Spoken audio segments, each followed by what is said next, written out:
relax, unwind, and step into the golden age of radio.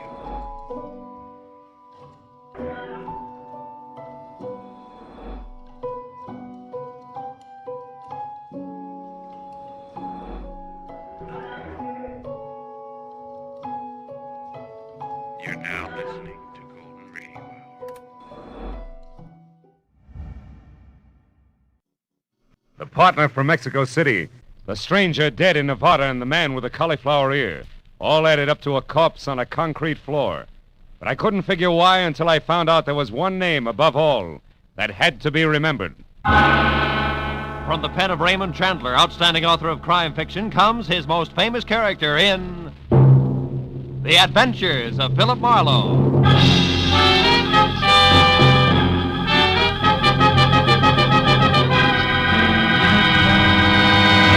Now, with Gerald Moore, starred as Philip Marlowe, we bring you tonight's exciting story, The Name to Remember. The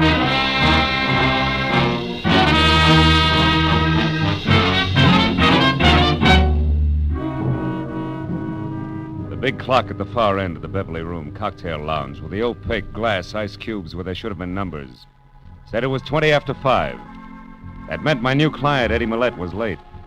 So sitting at an uncomfortable mushroom for 2, I waited and worked on a long drink and stared down into the mirrored top of my table. I stopped staring when the reflection in the tabletop changed from red ceiling to gray Hamburg and pale blue eyes in an almost friendly face.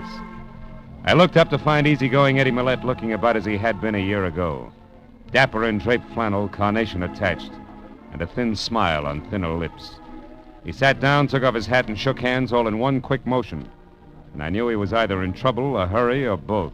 Marlowe, business. Business. You gotta find the nut who's been following me for the last couple of days. He's big.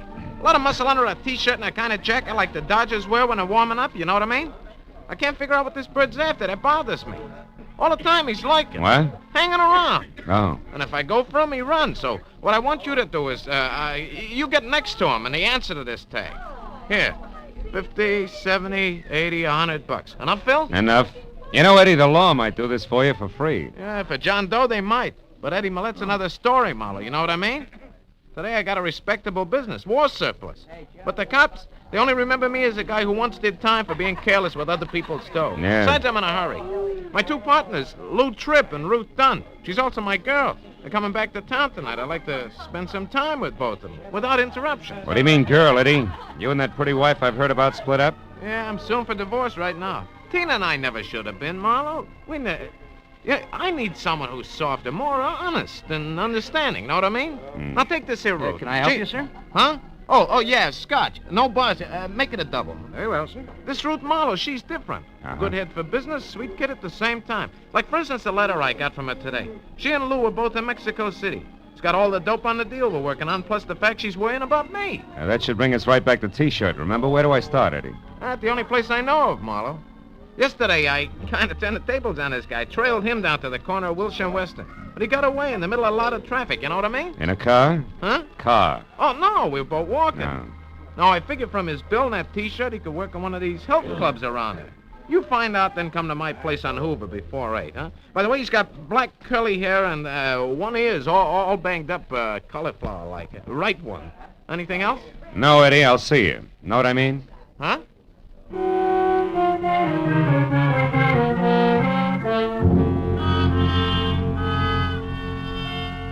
2 hours after I'd left Eddie Millette, I checked with a half a dozen hooray for health clubs in the neighborhood, smelled a lot of liniment, and came away with nothing more than distended nostrils. So at 7:30, I pointed my car toward 8400 North Hoover, in the hope that my client could give me something else to go on. The Millette home was well-groomed and sat sedately behind 50 rolling yards of carefully clipped hedge, and said the gardener must have gone to Barber's College. So when I leaned against the front doorbell, I expected Eddie in at least a silk-lapelled smoking jacket with slippers to match. But when the door swung open, I got a surprise, because I was greeted instead by a lot of white T-shirt, and in front of that and coming straight for my head was a fist the size of a muskmelon. Oh! Okay, Private Detective hired by Eddie Millette in the Beverly Room. Get up. No. Don't so much as smile crooked or I'll twist your arm in two. What is it you want? Oh, one thing, a chance to bust you in the nose. What nerve? Yeah? Listen, stupid, if I had the time, I'd tie your arm into a square knot, then rip it off at the hinges and throw it away. But right now, I've got what I came for. I'm in a hurry, so you're real lucky. How about Eddie Millette, Muscles? How lucky is he? Very. He's inside, resting. Just like you're gonna be, mister!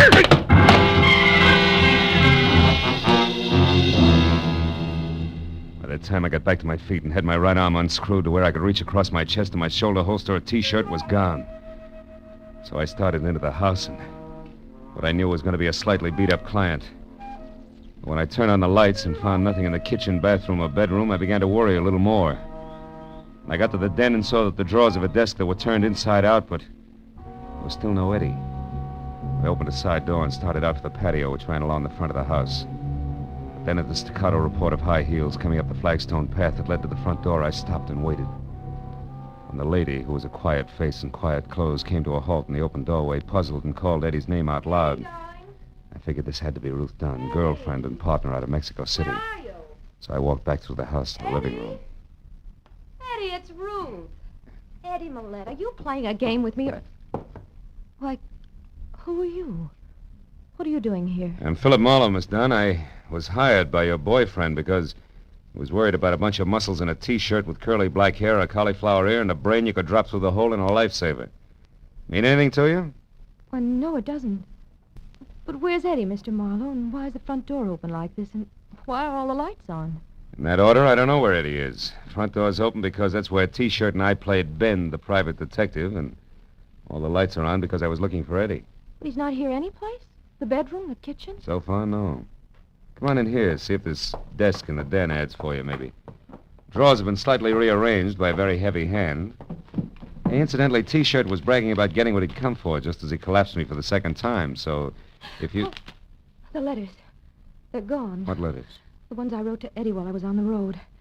He always kept them here in the bottom drawer. Were they business or pleasure? Well, business mostly, but I did talk of other things, too. Yeah, I know. Eddie mentioned that when he told me about you and Lou Tripp being due back tonight. Oh, by the way, where is Tripp? Well, I don't know. He left me in Mexico City the day before yesterday and said he'd be here tonight at the latest. Oh, surely, Marlowe, you don't think that Lou had anything to do with this? Could be.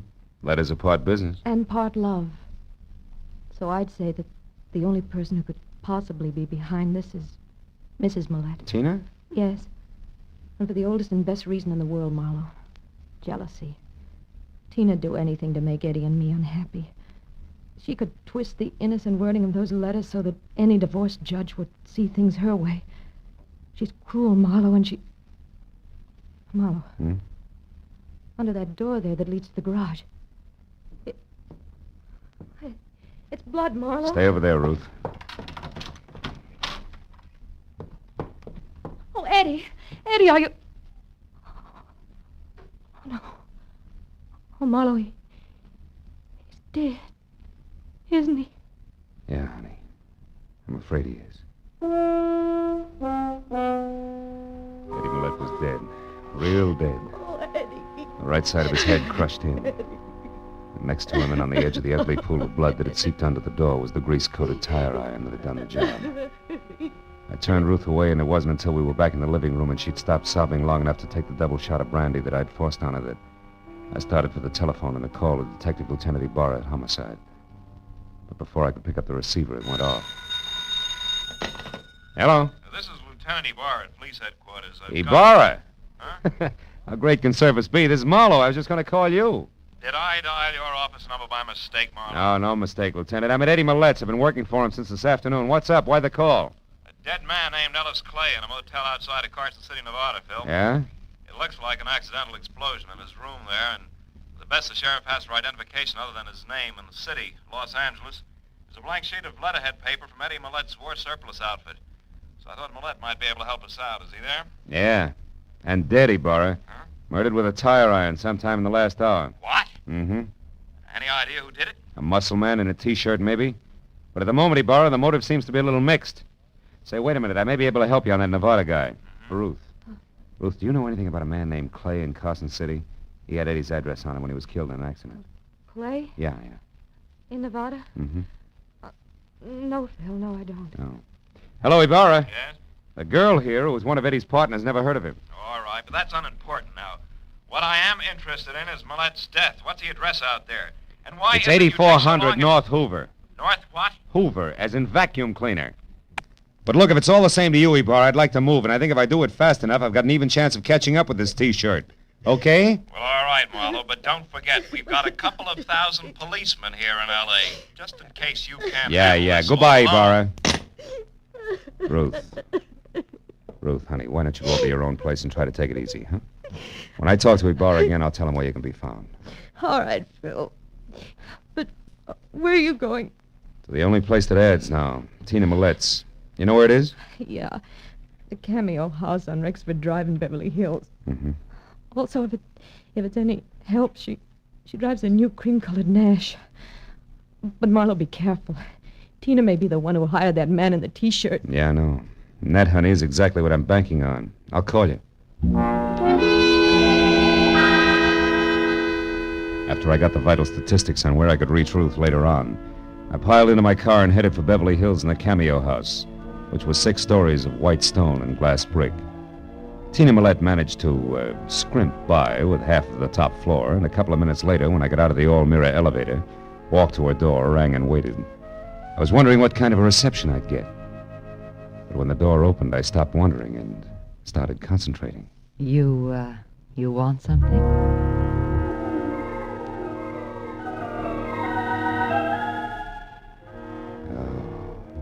In something the texture of spun smoke rings. It stood 5 feet 6 inches over the threshold and must have weighed in at close to 120. With every inch a thing of beauty, and every pound just in the right place. I asked you if you wanted something. Do you? Mm-hmm. Yeah, the name's Philip Marlowe, Mrs. Millette. I'm a private detective your husband hired this afternoon. Now, why don't you let me in like a good little girl, huh? Because that's something I'm not. Now get out of here before I call the police. Who are probably on their way up here right now. Oh? Your husband's dead, Mrs. Millette. He was murdered. Eddie murdered? Yeah. Now, do you still mind if I come in? No, of course not. I don't know what to say. Oh, that's a trite line. What was that? I said you're acting and doing a bum job of it. Why, I ought to slap your face. Or call your boy with the muscles and have him go back to work on my arm for a while? What are you talking about? The lad in the white T-shirt who killed Eddie and then stole a bunch of letters that were going to help you lie your way through a countersuit for divorce. Would leave Eddie both broke and embarrassed. You don't make sense, bright boy. No? First of all, I don't know who you're talking about. And second, if I were going to file such a countersuit, why would I want my husband killed first? Maybe you didn't. We all make mistakes, Mrs. Millette. Which is only one man's opinion. So why don't I just pick up my coat here and let the perfect gentleman escort me to the nearest police station? All right, it's a date. I see you bowled quite a bit, Tina. Good enough to win that cup there from the Maplewood Alleys on Wilshire near Weston. Eddie figured a health club, and I went right along. Never thought about the bowling alley near there, and Yes, Marlowe? You were saying something? Yes, I was, but the little gun in your hand made me lose my place. Marlowe, I don't believe that Eddie's dead. Nor do I believe that you work for him at all. For my money, you're just a not-so-smart boy who was hired by that hussy Ruth Dunn. She's going to need an army of private detectives before I get through, and I mean that. Now back up through those doors and get out onto the fire escape. While you do what? Well, I find out exactly what's going on. I'll get out there. It's 6 long floors to the ground, Marlowe. And I hope with the first step you take that you trip, fall all the way, and break your neck. Goodbye, private detective.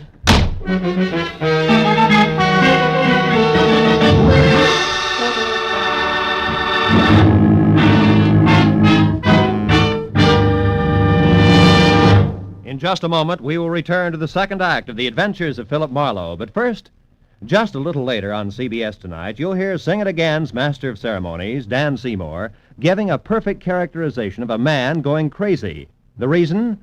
Well, Dan's got the biggest, hottest news in the history of quiz shows ready for announcement right after someone knocks off tonight's $20,500 Phantom Voice mystery. So be sure to hear Sing It Again tonight when it comes to you at 10 o'clock Eastern Time on most of these same CBS stations. And now with our star, Gerald Moore, we return to the second act of Philip Marlowe and tonight's story, The Name to Remember.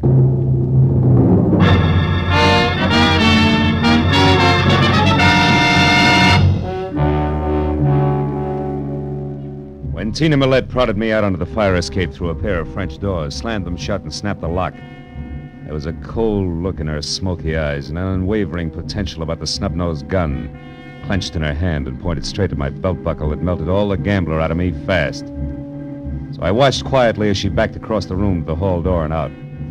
I knew my chances of climbing down 6 flights of iron fire escape in time to head her off was an idiot's dream. So, kicked the panel out of one of the doors, reached through and finally got it unlocked. And I went back inside to the phone. Since the vixen was on the prowl with a gun in her fist, I figured the least I could do was pass the word along. Hello? Ruth, this is Marlowe. Oh, Phil. Have you found the letters? Not yet, but never mind that now. You got something more important to worry about because your guess on Eddie's ex-wife, Tina, was right on the button. You mean she's the one who's really after the letters? Yeah, that muscle man in the T-shirt is just doing her heavy work for her. And I've got a good idea that he's connected with the Maplewood bowling alley on Wilshire. Where are you now, Phil? In Tina's apartment, alone. I just lost a small debate with her. And get this, Ruth. She hates you, and she's the type who hates hard. Yeah. When she left here, she had a gun, and the chances are at least 50-50 that she's coming your way. So keep your doors locked and stay away from windows, savvy? Yeah, okay, Phil. Oh, one more thing before I shove off. Has Millette's partner, Lou Tripp, shown yet? No, at least he hasn't called me. Uh-huh. But where are you going, Phil? That bowling alley on Wilshire. Only this time I'm swinging first.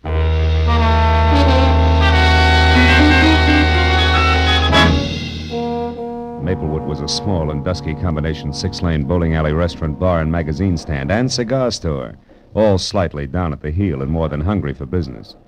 Only 2 alleys were in use, and a lanky postgraduate delinquent with a mouthful of gum and a complexion one tone greener than his eyeshade was the only houseman in sight. He looked up and watched me as I moved over to the bulletin board where a bank of photographs were tacked up, picturing the champions of the local league. Sure enough, there in the top row and holding a bowling ball that had more expression than his face was the pile of muscles in a T-shirt, which the caption tagged as one Sid Sawyer. So I walked over to the counter where the houseman sat and made like a one-man fan club. What's your problem, Mac? I see Sid's up there with the champs. Is he around tonight? I wouldn't know. Where can I get in touch with him? I wouldn't have the faintest idea, Mac. He works here, doesn't he? Yeah, off and on. But you don't know where he lives or what his phone number is, huh? Well, you're just beginning to get the idea. Come here, you! Hey, cut it out, will you? Take your hands off You of get me. the idea and get it fast unless you want your teeth crammed down your throat. Where does Sawyer live? Now, wait a minute, mister. Take it easy. I'll tell you. He's got a room over on Shadow Street, 6340. Upstairs. He don't have no phone. All right, that's better. Is he there now? I think so. But, gee, I don't know why everybody is so interested in Sid Sawyer all of a sudden. Who else is interested? Some babe called a couple of minutes ago. An old friend, she said. That's the reason I give you the store. Yeah? Honest. You see, Sid don't like to be interrupted when he's entertaining old friends. Is that so? Well, this is one party that's going to get crowded whether he likes it or not.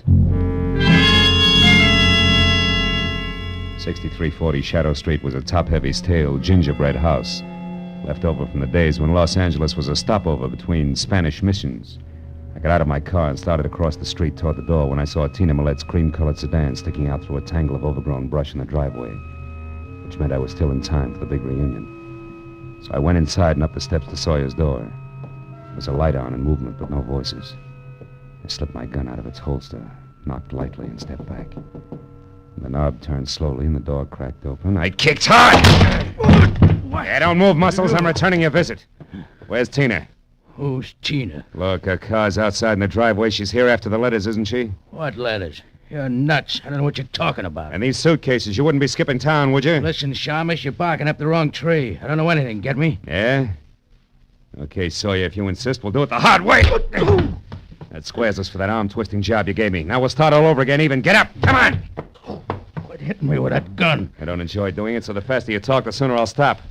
Where's Tina? I don't know what you do. Now make it straight. I haven't got all night. All right. No more. That's better. She came and picked up the letters, and she left again. 5 minutes before you got here. 5 minutes, you're lying. Take a look out that window and tell me why your car's still outside. I don't know what... Where? I don't see it. In the driveway next door. Holy smoke, it's gone. All right, Sawyer, that means I can spare 30 seconds for the rest of the story, so make it fast. She told you little Eddie Millette is dead. That's why you're blowing town, isn't it? No. Now, wait a minute, Marlowe. I never killed him.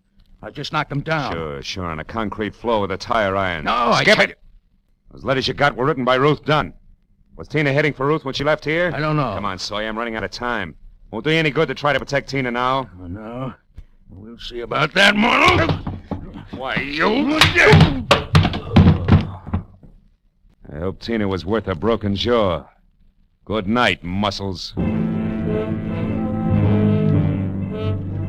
took a close look at Sawyer to be sure he was down for the long count. Then I stepped out the door and into a whispering circle of wide-eyed neighbors who had heard the fight and had already called the police. I flashed my identification, issued a battle order to the three huskiest ones, and then ran down the stairs to my car. I made it from Shadow Street to Ruth's bungalow on Normandy in something under 5 minutes, but still not fast enough.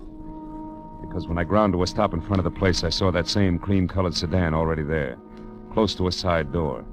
I belted up the walk and was halfway to the house when I heard it. It made me sick.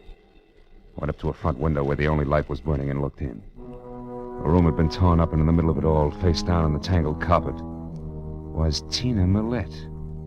And it was Ruth who was slumped in a chair, her face buried in her arms and sobbing hysterically. And still dangling from her hand was Tina's snub-nosed revolver. She looked up as I walked in. Phil,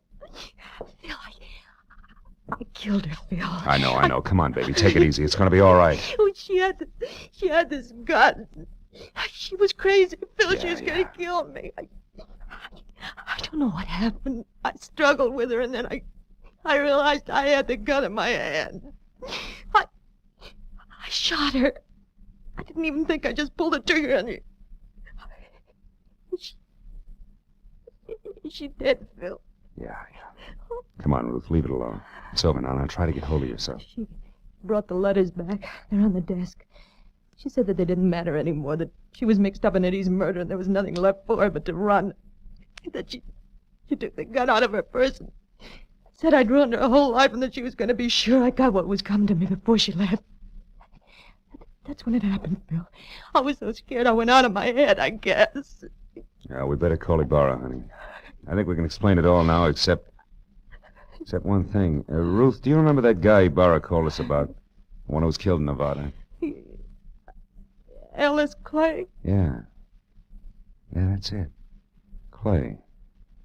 I've had the feeling all night that some way his death is tied up with all this. It's only a hunch, but something seems to be missing. What is it, Phil? What's missing? I don't know yet. Look, honey, I want to take a look at these letters. You go call the police, will you? It was a long shot, but while Ruth went down the hall to phone the police, I flipped through the bundle of envelopes that had caused all the trouble. And the long shot began to pay off. I could hear Ruth talking to a desk sergeant as I picked up Tina's revolver. I broke it open. But then a pair of headlights and a red spot of a police car flashed in the driveway, and I knew that Ibarra had figured out a few things for himself. I put the gun down on the table again, told Ruth to forget her call, and when the lieutenant came in, Ruth and I together explained everything that had happened right up to Tina Millette's body on the floor. Well, it's quite a mess, isn't it? Anyway, this part of it looks like a clear case of self-defense. Right, Marlowe? Exactly right, Ibarra. It looks like self-defense, only there's something missing. Something missing? What do you mean, Marlowe? At least 3 letters in that packet there. I think they're the last ones you wrote to Eddie, Ruth. They're gone. Oh, that's strange. I don't understand it. And another missing item is Lou Tripp, Eddie's partner. He didn't show up tonight because I think he's in Nevada, dead under the name of Clay. What? Marlowe, you mean that Lou and that Clay were really the same man? Mm-hmm. Look, what are you getting at with all this theory, Marlowe? You'll see, Ibarra. Lou Tripp was double-crossing Eddie Millette. Lou went to Mexico with Ruth here, only he left early and flew to Nevada to close a big deal under the name of Clay. Meanwhile, some letters were written from Mexico to preserve the illusion that Lou Tripp was still there. Understand what I mean, Ruth? Yes, I think so. Yeah, and then the unexpected happened. Lou, identified as Clay, died accidentally in Nevada. That meant that sooner or later those letters would be exposed as lies. Right, Ruth? Marlowe, that gun on the table, watch it! Too late, Lieutenant. Now don't move. Either one of you. You haven't got a chance, baby. Stay back. Please, Phil, I don't want to kill you, but I will if you come one step closer. Stay back, Marlowe. She means it.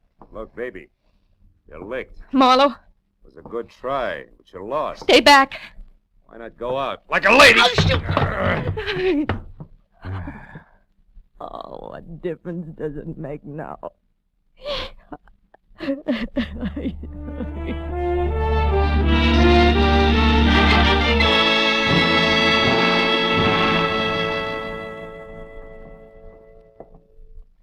Well, Marla, when she cracked, she really went to pieces and told the whole story. Yeah?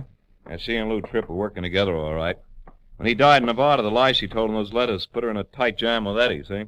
So when she found Eddie unconscious in his garage, she finished him. But when she went for the letters, Sid Sawyer scared her off. Is that it? Mm-hmm. Ah. Incidentally, the state is going to give Sawyer a long vacation in one of their better institutions. Good, good. What happened down at Sawyer's place, Ibarra? You know, Ruth had a lot of nerve, Marlon. Yeah. She found Tina Millette's car at Sawyer's, so she waited in the back seat until Tina came out with the letters. Then she sapped her, drove the car to her house, and faked that slick self-defense setup. And she still doesn't know where she made the mistake that caught her.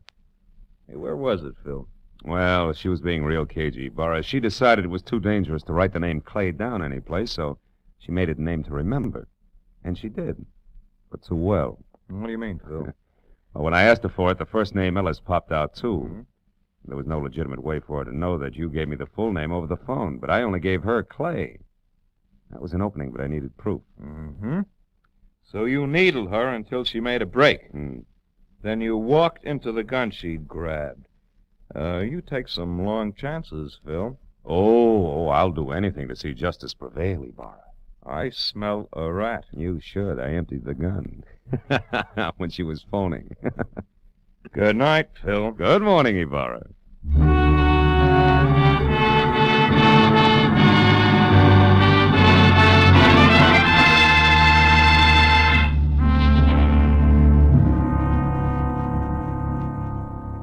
When I left police headquarters and walked to my car, first gray streaks of a new day were breaking in the east.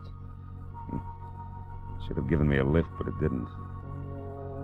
And now it was time for me to go home and go to bed, but instead I sat in my car with the door open and smoked a cigarette while I watched the dawn come up. I couldn't help thinking what an odd trick nature plays on us. Some of her most beautiful creatures are her most deadly. For instance, Ruth. How soft and sweet and lovely she was. And how hard she could swing a tire iron.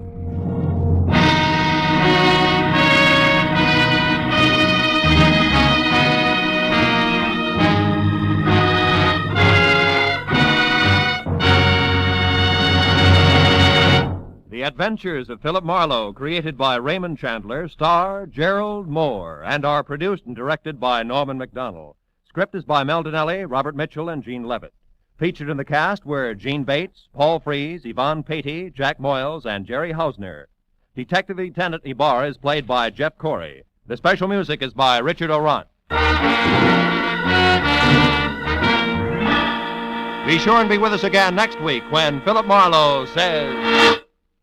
It was hot and still, an August night in the middle of April. But that didn't matter to the striptease dancer in the golden mask, because murder made her blood run cold the night the heat wave struck.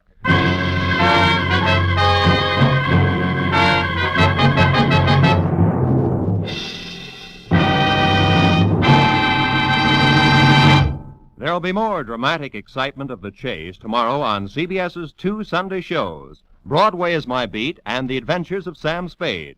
Broadway is My Beat brings you The Adventures of Danny Clover, whose beat is the Great White Way and whose cases involve a vast, strange assortment of Broadway characters.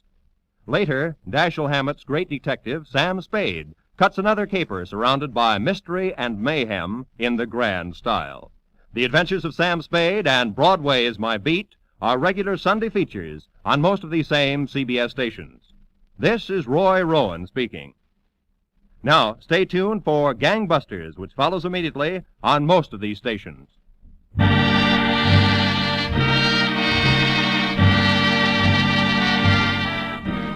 This is CBS, the Columbia Broadcasting System.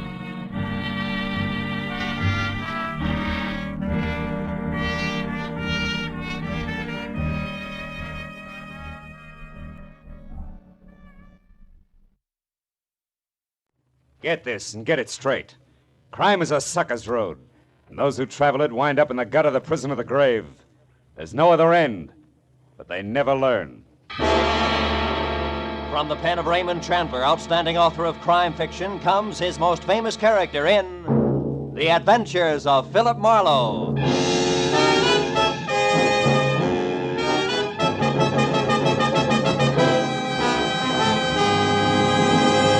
Now, with Gerald Moore starred as Philip Marlowe, we bring you tonight's exciting story, The Uneasy Head.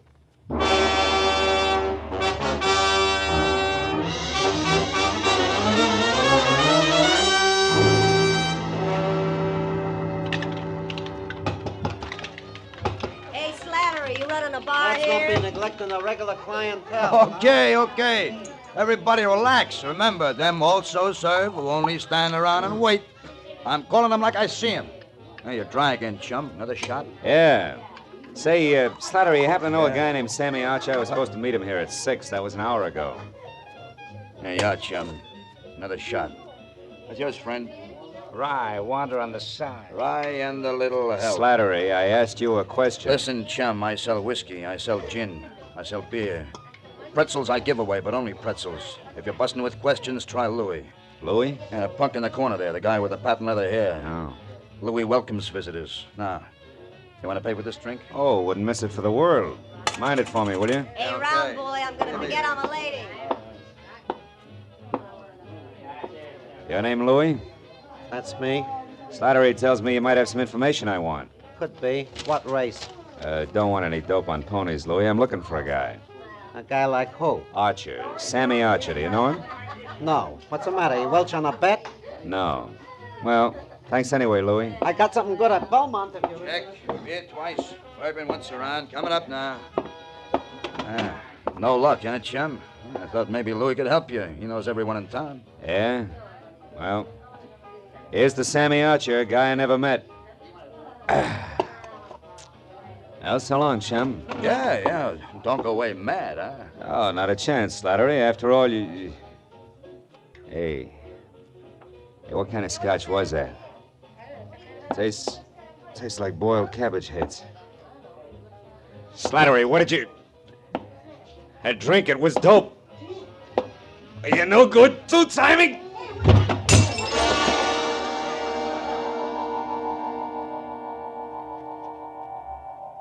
For a long time, 100 years maybe, I felt good. The temple was beautiful. Chinese beautiful. Everywhere lacquered woodwork that had the deep, bottomless luster of a pigeon blood ruby.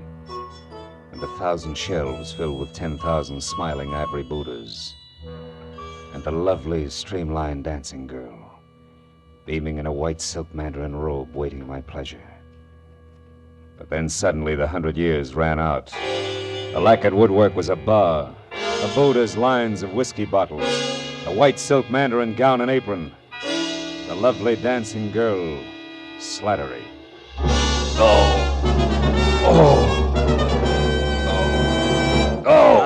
Easy now. Yeah. Chum, come on, try this. It'll bring you around. Yeah, thanks, Oh, it's you. How dumb do you think I am, Slattery? Hey, easy. No way. You got it wrong, chum. I didn't slip you that Mickey. Come on now. Lay back. You're gonna be okay. How long have I been out? Oh, about an hour. Oh. You're in the storeroom behind the bar. Now just take it slow, Mr. Marlowe. How do you know my name? Well, I checked your wallet when you folded, chum, and saw you with a big shot private dick from Hollywood. Yeah?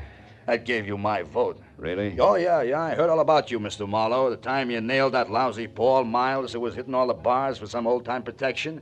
Yeah, but you should have said who you was. Oh. Hey, Slattery, got any idea who got to my drink? No. It must have been the bird next to you. Rye and water on the side, man. You know him? Here, come on, help me up. Yeah, sure. Steady, easy now. There we are. No. Never seen him before. He shoved off when you went to see Louie. What'd he look like, Slattery, think? Oh, well, he smoked a cigar. Yeah? He had kind of a red face and was wearing a camel hair overcoat. Oh, yeah. He was nervous. He kept playing with a book of matches. He tore them out one at a time, and then he bent them up. Eh? Bent him up, huh? Yeah. You don't know his name, where he hangs out? No, zero, chum, except that Louis heard him ask someone about how to get to Palm Springs, but, Mr. Marlowe, I do know about Sammy Archer. You do? Yeah, I didn't want to talk up before Mr. Marlowe because I didn't know you. Slattery, where can I find Archer? Well, you ain't putting him on the spot for someone, eh? No, nothing like that. He called my office today, said he had some kind of a business deal with a guy he didn't trust. Wanted me to meet him here at the bar, get the details, and play bodyguard. Now, come on, tell me, Slattery, who is Archer? Where can I find him? He's a second-story man, Mr. Marlowe. He's a... You mean that... Yeah, he knocks off fancy places. Beverly Hills most of the time. He's strictly a prowler. Oh, fine. Well, you could probably tag him over at 31 West Grand. He's got a basement apartment there. But, look, you ain't gonna be careless about the dope I gave out, are you? Don't worry. I'm not gonna work for him, Slattery. I still handpick my clients. Well, then, why are you going there? For a lead, Slattery. A lead on a nervous guy in a camel hair coat. You see, I also handpick my enemies.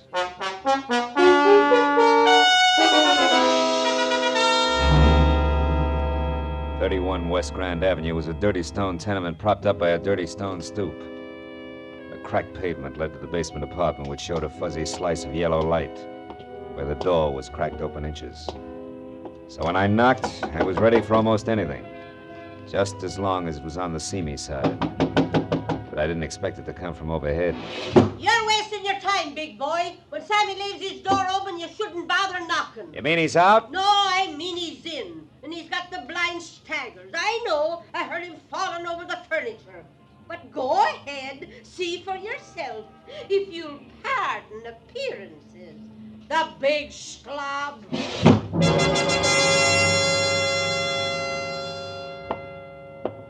The lady was right. A tinny radio led me to the basement room, where I found the two scarred wicker chairs and a single end table on hand turned over. Drawers open and overflowing pieces of discarded clothing everywhere. And in the middle of all that, sprawled along the edge of a threadbare couch that was weak in the springs, Sammy Archer. He was facing me, eyes closed, and wearing a faded blue bathrobe 2 sizes too big for him. And next to one hand that rested on the floor was an empty gin bottle sitting on a clipping torn out of a fashion magazine. On one side, an ad for a Bendix automatic washer. On the other, a picture of a diamond tiara. A jeweled crown, which the caption said belonged to Mrs. Bessie Dunsmuir of Palm Springs, California's most celebrated hostess. Well, it was a good time to awaken mine host by shaking well. Hey, Sammy. Archer, come on, pull yourself together.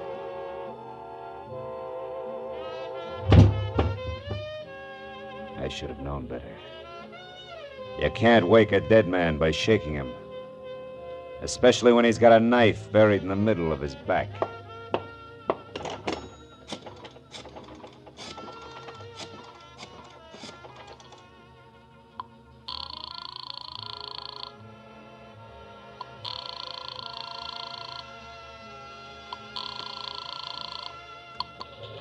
City desk.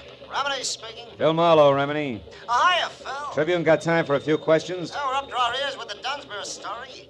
What do you got, Phil? Beauty, beast, or traffic accident? Skinny guy with a golf ball complexion and the name Sammy Archer. Ever hear of him? Sure, a 2-time loser out of Joliet. Jewelry. Team with a fence named Christy Roach. Roach, huh? Say, tell me, Tony, what is he... Hey, wait a minute, Remini. What did you just say about Dunsmuir? Huh? Oh, that. Didn't you catch PM sheets? No. Someone got away with a precious tiara last night. Was insured for $100,000. They tag anyone for it? Not yet, but they're working on it. Seems that a gardener left her Palm Springs lash up the same time as a crown of diamonds. Gardner, huh? Yeah, was working under a phony name. Well, this Christy Roach, what's he look like? Oh, big red face, wears a cigar front and center. Thanks. Now I'm really getting someplace. That means what, Phil? 2 feet from the corpse, Remini, there's a textbook on gardening. Corpse? What corpse? Where are you, Marlowe? 31 West Grand Avenue, where somebody stabbed Sammy Archer to death. Now listen, Remini. If you sit on this a while, I think I may be able to wrap it all up for you after a quick trip to Palm Springs. Why not use us or the law? What's your angle, Phil? A very personal one, kid. Like what? Like a Mickey that shredded the lining of my stomach. I don't like that kind of treatment. It's bad for the ego. I'll call you later. Goodbye.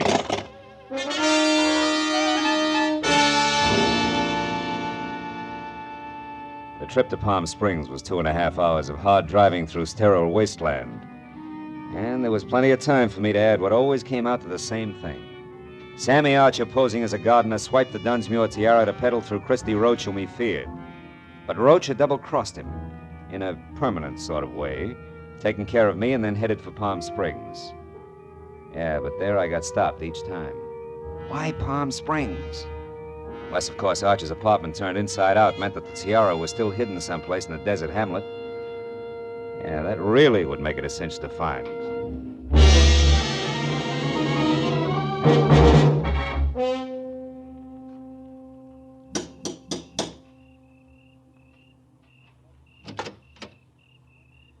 Yes, sir? I'd like to see Mrs. Bessie Dunsmuir, please. My name is Philip Marlowe. Police or gentlemen of the press are no longer welcome. Good evening, sir. Steady, Jeeves. I have information about the tiara. Now tell that to your mistress, or you'll only be able to look down that long nose through one eye. This way, sir, if you please.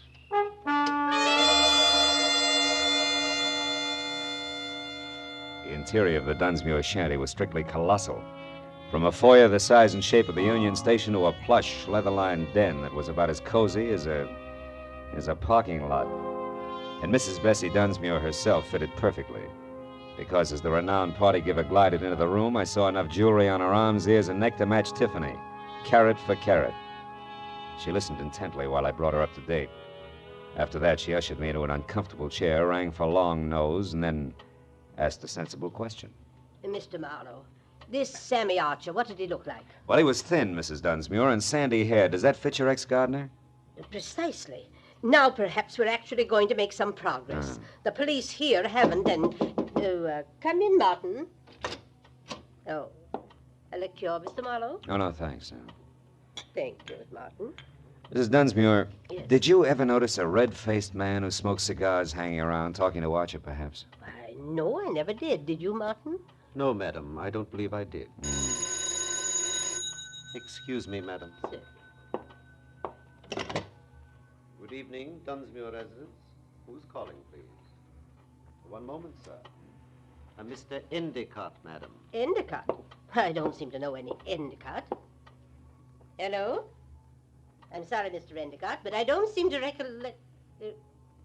what? You... well... yes. Yes, of course. I'll see you tonight here. Goodbye. What's wrong, Mrs. Dunsmuir? Oh, just some more trouble over the estate. Ever since my husband passed on 3 years ago, we've had a mountain of trouble with his investments. I see. Well, about the tiara, Mrs. Mr. Marlowe, do what you can about locating it. You'll be rewarded handsomely by the insurance company if you're successful, I'm sure. They stand to lose $100,000. Yeah, but Now, can't you tell me anything about Archer? I'm afraid not. I don't believe I ever said more than 2 words to him. Now, excuse me, Mr. Marlowe, and thank you for your interest. Martin, Madam. Please show the gentleman out.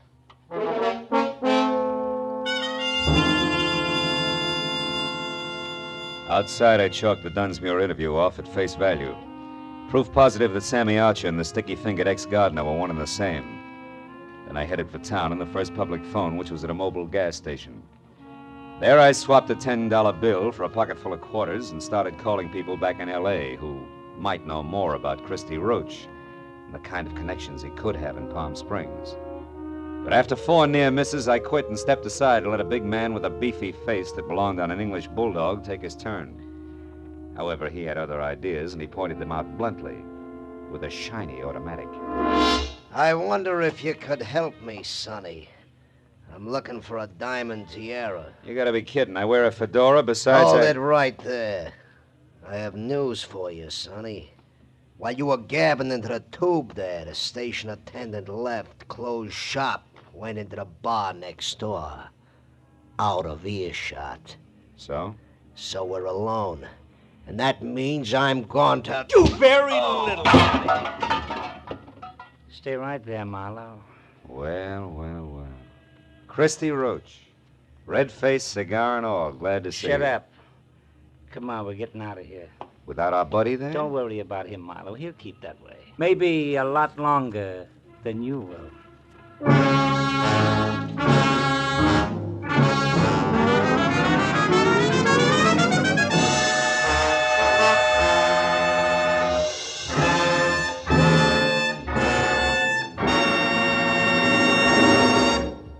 In just a moment, the second act of Philip Marlowe. But first, every Wednesday night, CBS, the network of the stars, brings you Groucho Marx in his dizzy quiz, You Bet Your Life. Be sure to hear You Bet Your Life starring Groucho Marx this Wednesday night on most of these same CBS stations, as well as Dr. Christian and that bright new musical show, The ABCs of Music. Now with our star, Gerald Moore, the second act of Philip Marlowe, and tonight's story, The Uneasy Head. From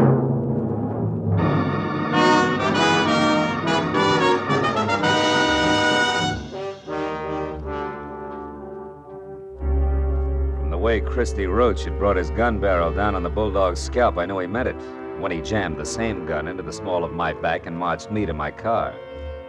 He didn't relax until we were driving down a dark side street toward the center of town. Well, kid, you jumped right out of the frying pan into the fire. You should have taken that first hint I tossed you. The Mickey? Yeah, that was real cute. But it was too subtle, Christy.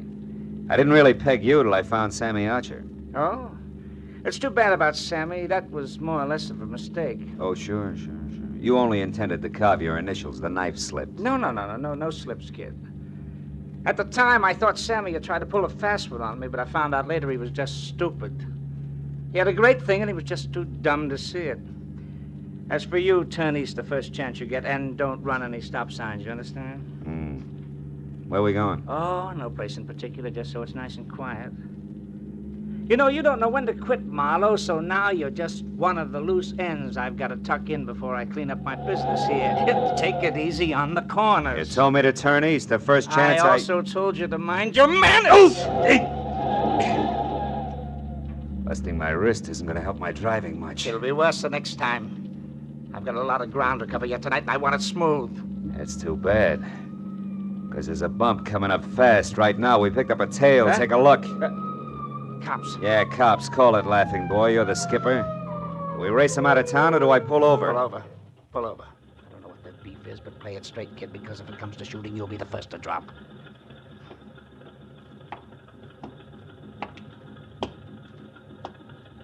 I got your read, buddy.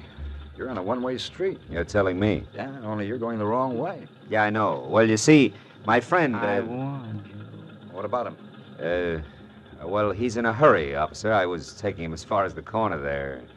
He said it was okay to come this way. I didn't. I'm a stranger here. Uh-huh. Also, you're a big boy now. You should make up your own mind. You're so right. Here, Mac, if you're in a hurry, you can go, but you better get out and walk. Thank you. Your friend here is going to be tied up for quite a spell. All right, let me see your license. Maybe the limb of the law and I should have nailed him right then and there. But there were still too many loose ends, and I wanted Christy Roach to clear them up for me. So I watched him walk out of sight while I listened with half an ear to a lecture on blind drivers.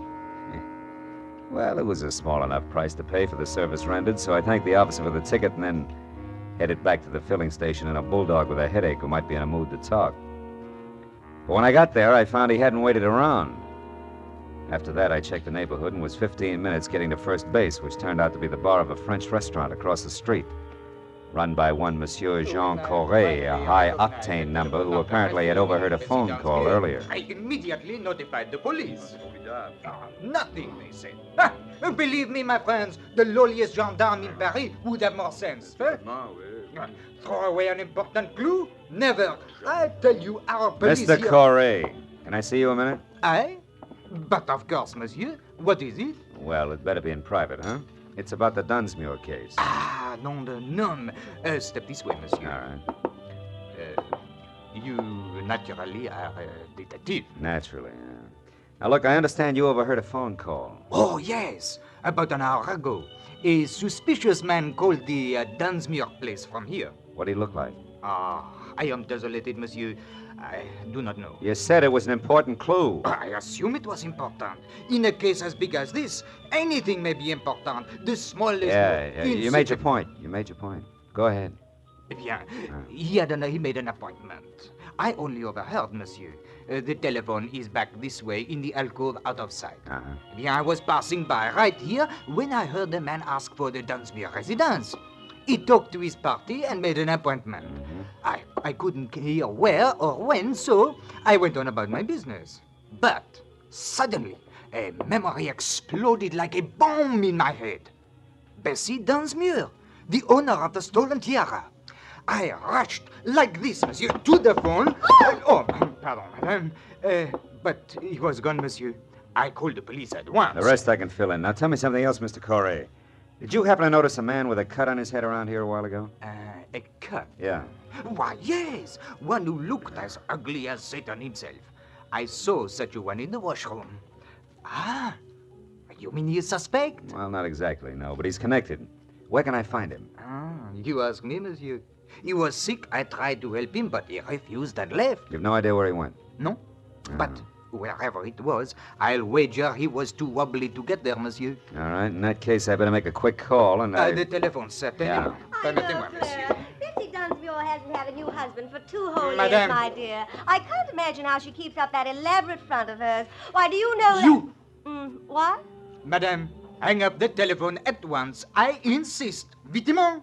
I beg your pardon. In the name of the police, monsieur is a detective.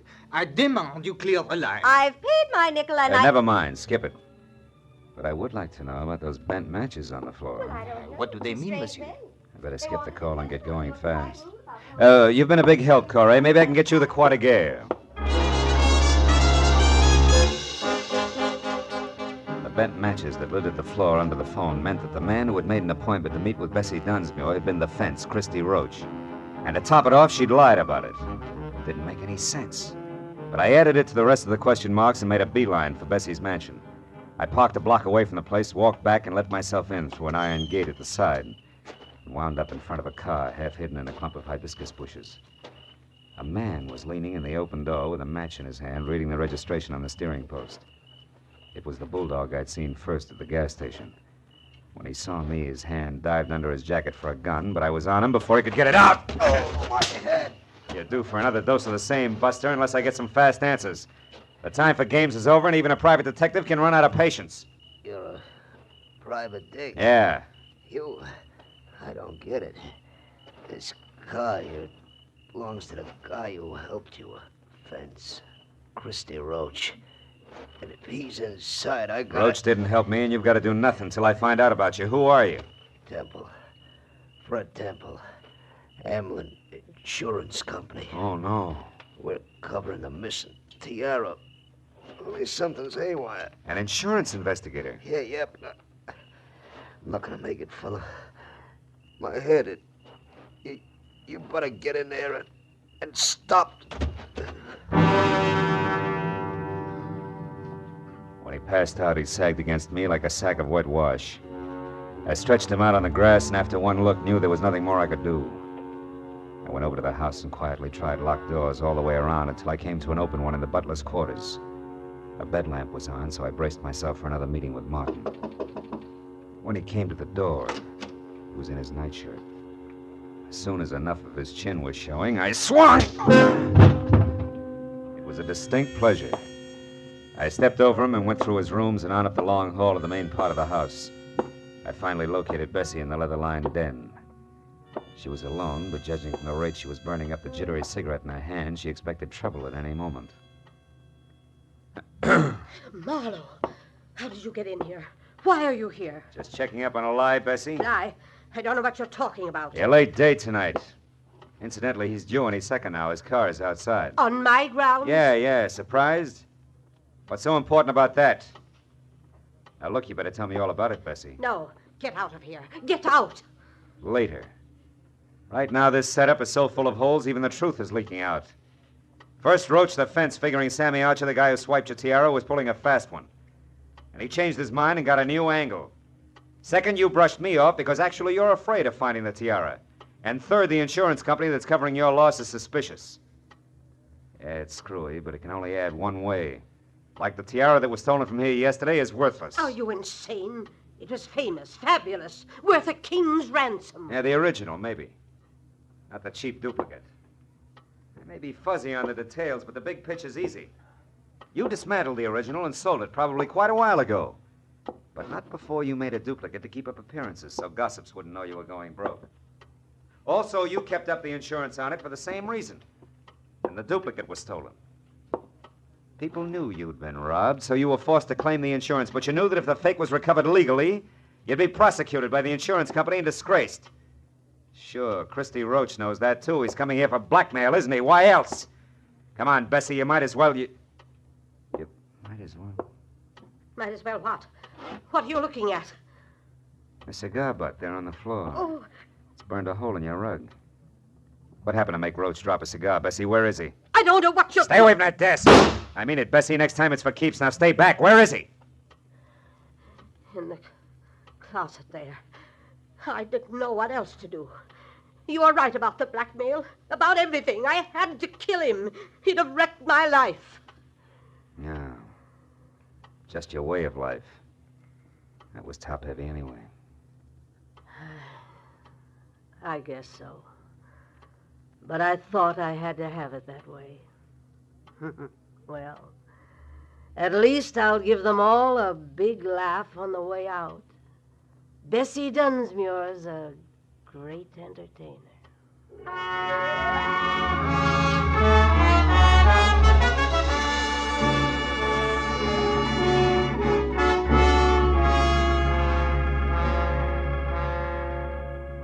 Bessie Dunsmuir, the world's greatest hostess, invited the police and reporters out herself.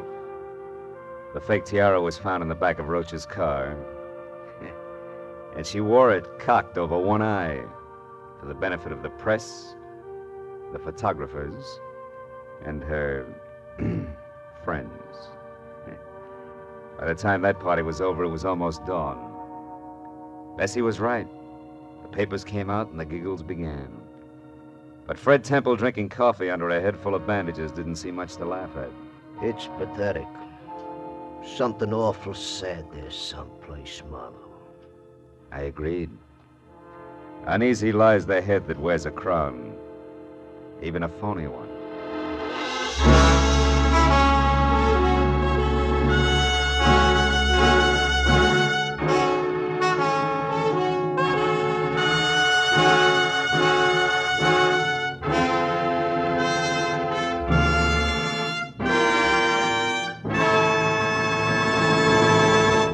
The Adventures of Philip Marlowe, bringing you Raymond Chandler's most famous character, star Gerald Moore, are produced and directed by Norman MacDonald and are written for radio by Robert Mitchell and Gene Levitt. Featured in the cast were Verna Felton, Wally Mayer, Lou Krugman, Ben Wright, John Daner, Edgar Barrier, and Charlotte Lawrence. The special music is composed and conducted by Richard Orant. Now, a special announcement for Philip Marlowe fans. Next week, Philip Marlowe will be heard Wednesday night at 10 p.m. Eastern Daylight Savings Time. Be sure and be with us again next week on Wednesday evening when Philip Marlowe says... This time there was an innocent aboard, a noisy corpse and a quiet killer. But before I knew which was which, I'd mixed with all three while going 70 miles an hour.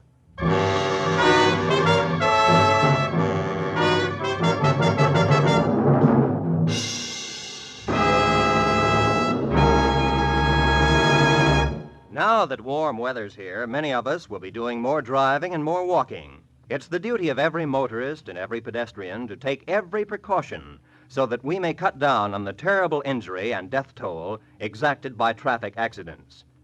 These accidents don't just happen. They're man-made. Somebody causes them. Make sure that you're not responsible for a traffic accident. Walk and drive carefully. The life you save may be your own.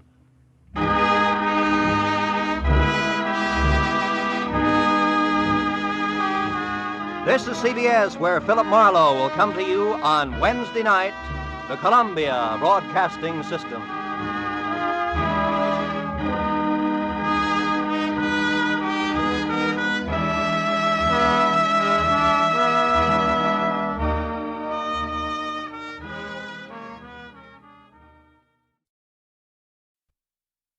Get this and get it straight.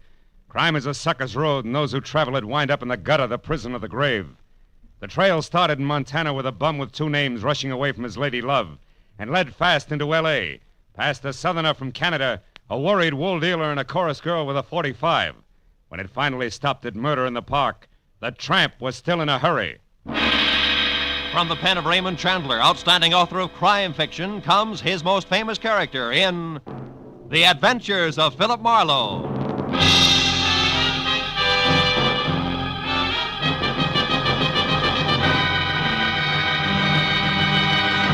Now, with Gerald Moore, starred as Philip Marlowe, we bring you tonight's exciting story, The Bum's Rush.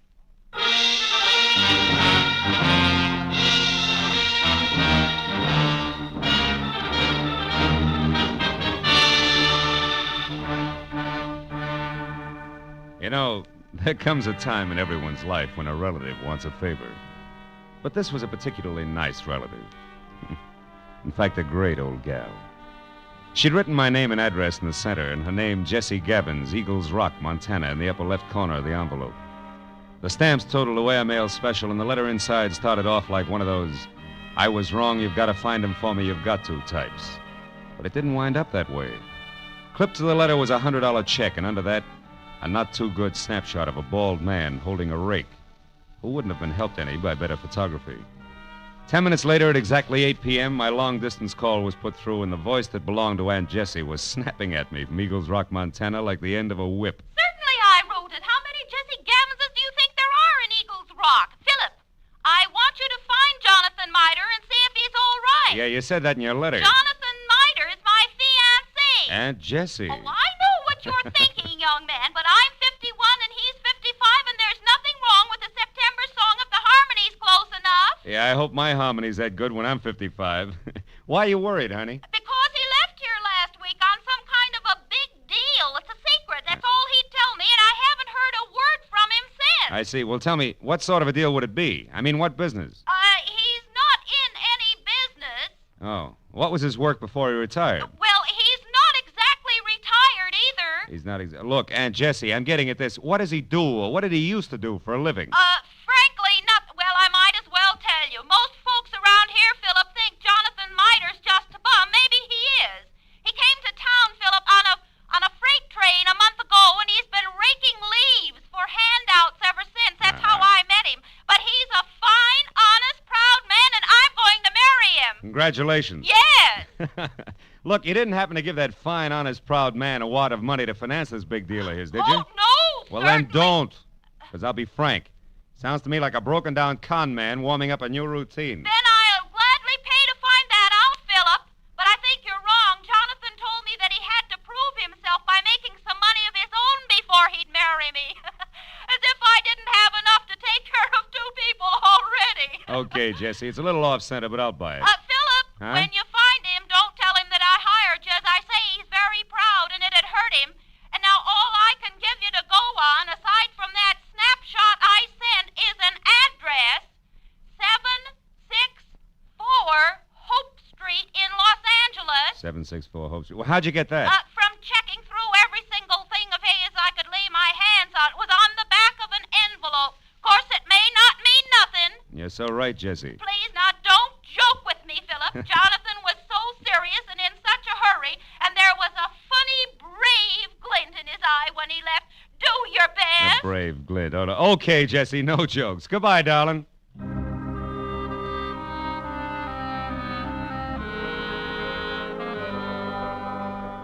I felt a little sorry for my Aunt Jessie Gabbins because the concept of a knight of the road rushing off on a secret quest to prove himself worthy of marriage held up like a celluloid shovel.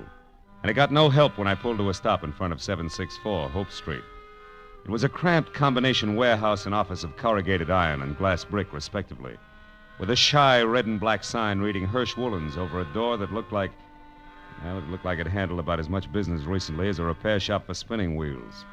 It was half open, however, so I went in just in time to catch the last round of what must have been a healthy spat going on behind a frosted glass door marked private. Well, I'll tell you something, Mr. Eldon Hirsch. Keep your eyes more on wool and less on nylon, and you'll be better off. All right, all right. For heaven's sake, Martha, this is no time to quibble. We've got more important things to do. Unless, of course, you want to keep that chorus job at the Plumes forever. Well? Okay. But you just watch your step. Goodbye, Eldon. Stand aside, stupid. This is a hallway, not an art gallery. Yeah, there's a petty girl if ever I've seen one. Well, what do you want? Oh, Mr. Hirsch. Yes? Yeah, well, I'm Ned Johnson. I'm looking for a job. What kind? Oh, salesman. Wool's my line. I see. And how long have you been waiting out here? Oh, I just stepped in. Come inside. Thanks. Sit down.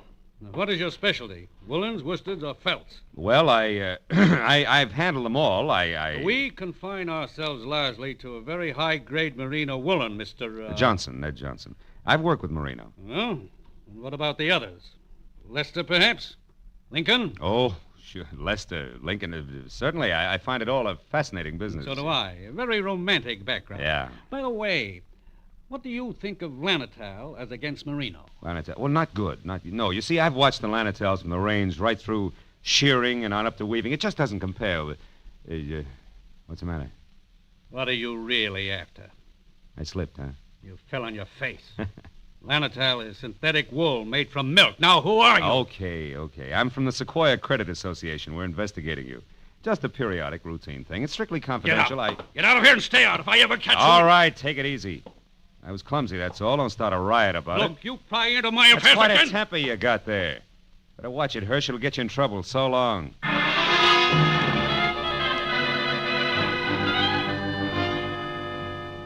I hadn't exactly been wool gathering with Hirsch and Company, but I hadn't exactly made strides on the connection between A Bum in a Hurry and 764 Hope Street either.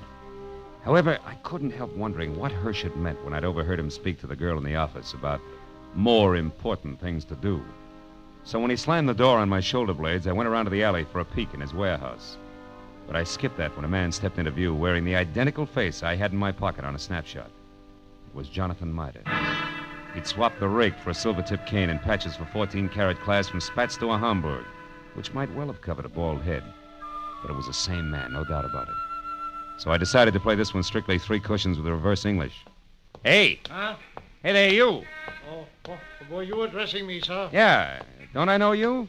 Oh, sure I do. Points east, huh? No, you're mistaken, my man. I haven't been east in 30 years. Oh, come on, friend. I'd know you anyway. You're good old Jonathan Mitre. Sir, I am Ross J. Crowley of Canada, and I have never had the dubious pleasure of your acquaintanceship until this very moment. Ross J. Crowley of Canada, huh? Mm-hmm. Okay, Mitre, that's the way you want it. What are you doing around the wool business? Setting it up for a fleecing or just pulling it over somebody's eyes? My good man, you've obviously confused me with someone else. Now, pack off, recognized fella. I'm in a hurry. Now, wait a minute, Pop. Wait a minute. Let's get this straight first. Your name's not Crowley. Why are you using it? By Godfrey, sir, you're trying my patience. Stand aside. Come on, let's have it. Oh, very well, if you insist. Here it is. Look out. Hey, come back here, you old goat. Why don't you look out? Why, you awkward roughneck. Why don't you look where you're going? I was, but I couldn't get around all 3 of you. 3? What do you mean, You 3? and your 2 big feet. If you can't keep those gunboats out of people's way by yourself, hire a pilot. Oh, by now my boy's so far ahead I couldn't catch him if he stopped for lunch. Thanks to you. Goodbye. I went as far as the corner anyway, but I'd been right the first time. Jonathan Mitre, alias Ross J. Crowley of Canada, was long gone, and I had no idea where. This left me with one slim, lovely lead, a lady named Marcia. If I'd eavesdropped correctly, she would shortly be making with the legs in the chorus of the Plumes Theater restaurant. It was 7:30 when I entered the platinum-plated tourist trap on Hollywood Boulevard that featured small portions of bad food under glass and large helpings of good skin under lights.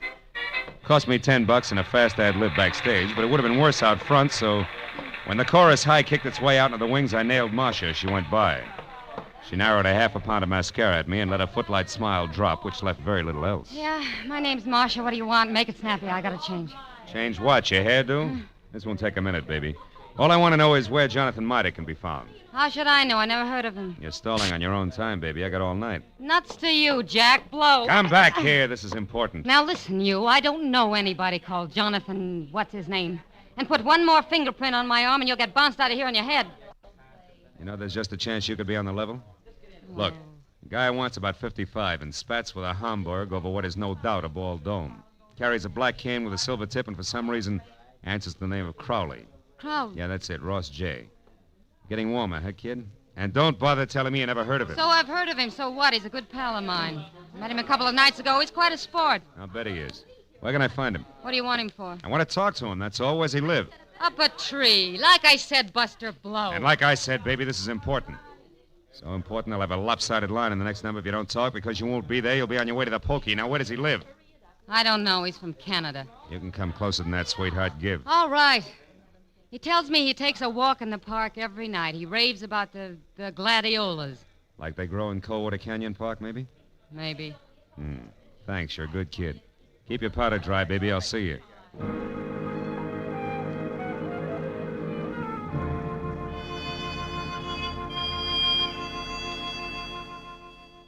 That park looked deserted when a half hour later I drove by it to the far end, turned down a side street, and stopped. But as I started in on foot, I saw him, Spats, Hamburg, Kane, and Alias, ambling slowly away from me along a back path.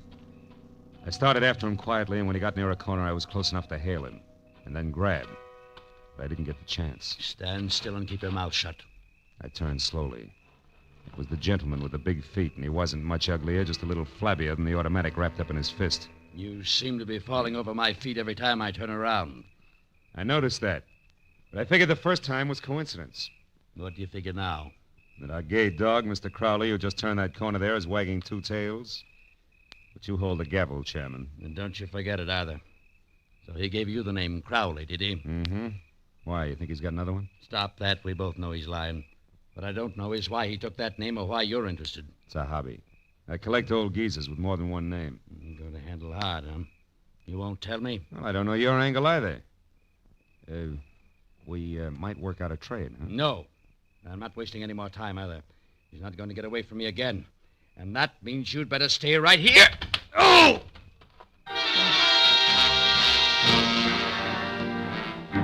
He piled me up on the ground with a stomach full of pain.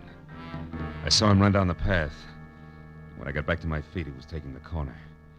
I just started after him when it came. I froze and listened. But there was nothing more to hear. I walked softly as far as the corner. He was face down, the toes of his oversized shoes digging into the grass, and the gun he hadn't time to use spilled a few inches away from his clenched, dead hand. And across the park and rushing for Coldwater Canyon Road as fast as his feet could go was a bum with two names and a Hamburg hat.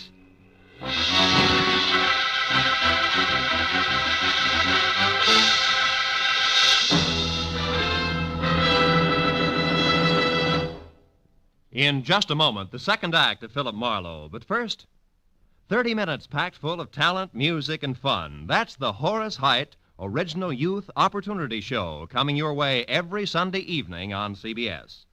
Yes, this fall you'll hear them all on CBS.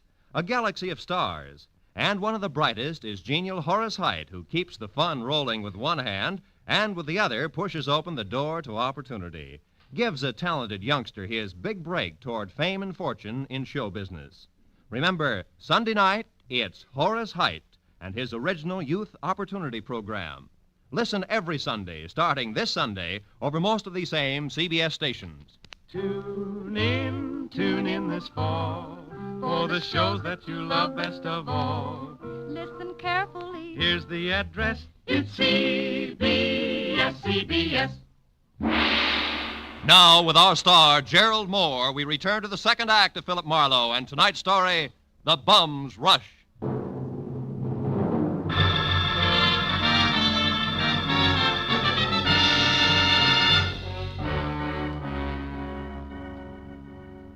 When I took after the fleeing figure known to my Aunt Jessie as Jonathan Mitre, or Ross J. Crowley, he was still barely visible ahead with arms and legs flailing the night air like so many test streamers in a wind tunnel.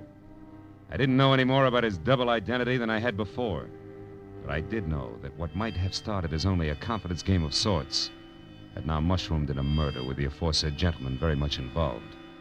And a moment later, when I saw him, breathless and afraid, duck into a sagging, deserted wooden shack that showed a single red light and was labeled Department of Parks, Fire Equipment Private, I figured the right time and place had come to talk it all over. When I finally, carefully stepped inside and announced both myself and 38 in hand in definite stentorian tones, he agreed wholeheartedly. All right. I'll come out just as you say, sir, with my hands up. After all, I've no reason to hide. Other than murder, no. What murder? That noise I heard, that's what it was. Somebody was shot. No, somebody was run over by a bullet rolling downhill at a terrific rate of speed. Now shut up and turn around, Pop. Hands still high. Time we got cautious. Are you searching for a gun on me, sir? Young man, you must be out of your mind. First, you insist that I'm a Mr. Mitre. Somebody I never heard of. And you're convinced that I'm a murderer. I don't understand you. There. No gun? Now, you satisfied? No, intrigued. Where'd you throw it? I didn't. I never had one. Anything else? Yeah, the name Crowley, Ross J. Why do you use it? Because it's mine. And that young man is a very common customer. Now, do you mind if I leave? I do. Now, look, old-timer. I'm only going to be nice about this for a little while because, first of all, there's a fresh corpse outside, and where I stand, you could be responsible for it. And second of all... Second of all, there's my angle, where I fit, who I work for, facts, and I don't want to reveal them unless I have to. Now, from the top. You and the dead guy, the connection, what is it? I haven't the slightest idea what you're talking about. You haven't, huh? Okay, Pop, we play it straight all the way. Now, listen. My name's Philip Marlowe. I'm a private detective, and I know when it's time to blow a whistle. Don't move, Marlowe, or you never will again. Oh, fine. Marcia. That's right, Marcia. And all loaded down with a nasty old 45 automatic that makes her look and feel very unladylike. Drop it, Marlowe. Come on! That's better. Now, Mr. Crowley, without waiting for Marlowe to apologize, go on. Go, but where... To the hotel. It's important, so hurry. Oh, yes, very well. I won't waste a second. The key. You won't need the key. Somebody's waiting for you. Goodbye, Mr. Crowley. Goodbye. I hope I never meet you again, Mr. Maitland. Good night. It's cute, isn't he? Uh-huh, darling. The moment unimportant. Right now, you're my only concern, Marlowe. Oh, that's nice, Marcia. It's cozy, just the three of us. You and that giant U.S. pistol, caliber 45. Say, baby, that's not your gun, is it? No. You feel slighted? Oh, no, sweet. Happy. Stay back, Marlowe. Why? I'll shoot. Oh, no, you won't. You I can't. warn you, Marlowe. No. You see, baby, Take another step, of you're the through. three safety devices I on that mean- army gun, that doohickey Marlowe, there on I'm the gonna side is shoot you. one. It won't Stay work back. unless it's in the Go forward on, position. You big jerk. Let go of me. When school's out, I will. Now, the Go first ahead. question, teacher. Come on, You let and go. Grandpa, alias Jonathan Miter, also alias Ross J. Crowley. What's the game you two are playing? I don't know. Where does Hirsch fit in? Oh. Come on, it's getting late. The I don't star know. pupil wants an answer. He's anxious to get to the head of the class. Talk. What is it? I don't remember, and I won't, so don't bother getting masculine or polishing apples, pupil. When I forget for a long, long time. Is that clear? Yeah, it is. And since I can't wait, since I want to go out and play, we'll My- put you in my here arm! for safekeeping. Yeah.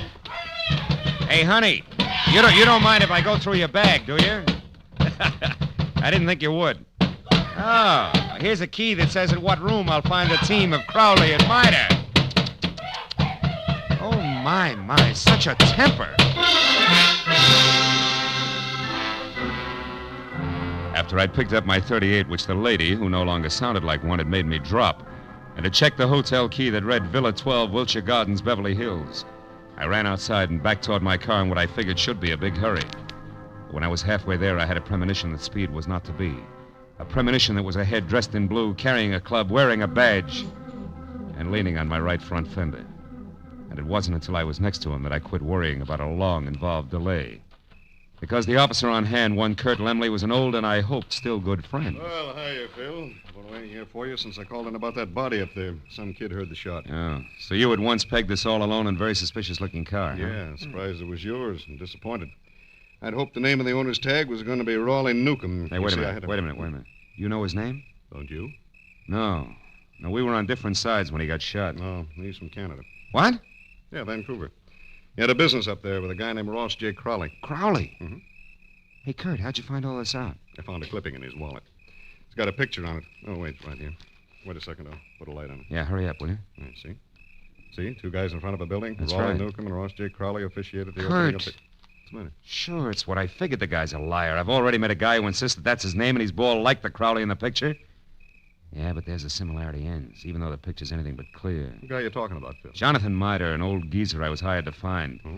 Bum who's pulling something fancy that incidentally ties in real tight with that murder over there. You know where he is, Phil? Sure I know. That's where I was heading when I ran into you. Oh. Ran into what, Phil? What is it? The picture. What? Kurt. Yeah? Move your thumb up a little, will you? The way you just had it. My thumb? Yeah, move it. That's it, like that. Oh, brother, have I got a hunch. How about what? Another murder, a neat one that's scheduled to come off any minute at the Wilshire Gardens Hotel. I'll see you later. Goodbye.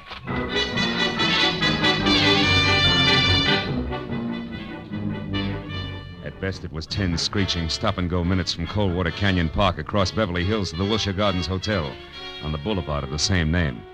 And all the way, I kept hoping, over time, that one of two things was so. Either my hunch was wrong and nobody else was going to get hurt for a while, or it was right and I was still on time. But when I was there, parked and running toward the villa number 10, which was a silent stucco square, choking to death under ivy, and showing only a single light in the living room, I was almost sure that it was going to play still another way. Me right and too late to do any good. When I tried the door and found it open, and inside saw at once the letter propped up against a lamp on an end table that I'd been afraid I'd find, there was no longer any doubt. And even as I crossed the room, I knew that I was going to read a suicide note addressed to the police, telling them that the undersigned Ross J. Crowley had taken his own life, as well as that of the partner he'd been stealing from, Raleigh Newcomb, who had currently been pursuing him. What I didn't know until I reached for the letter to make sure that I'd figured right was the last line, just before the signature. It read, "Also, rather than face the humility of being dragged through the courts for killing Newcomb, I have taken the life of a man who would have caught me. A private detective named Philip Marlowe." You read well, Marlowe. What? Especially when it's your own obituary. No, hey. Don't move. Well, Mr. Hirsch, huh? What do I call you, Crowley, now? Doesn't matter, Marlowe. Suit yourself. What does matter is that you're not quite the boy genius you think you are. Meaning what? Meaning Marcia. You talked to her at the Plumes, then she talked to me.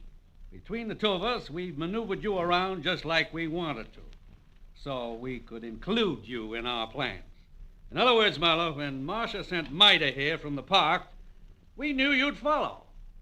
Marcia's reliable. Yeah, all year round, I'll bet. Okay, Crowley, so the one with two heads isn't Jonathan Mida, it's you. You is Eldon Hirsch here in L.A. Is Ross J. Crowley, Newcomb's partner up in Canada. A crooked partner, Crowley, who, when he knew he was going to be caught, decided to kill himself, but with another guy's body. Jonathan Mida, so it wouldn't hurt. Exactly.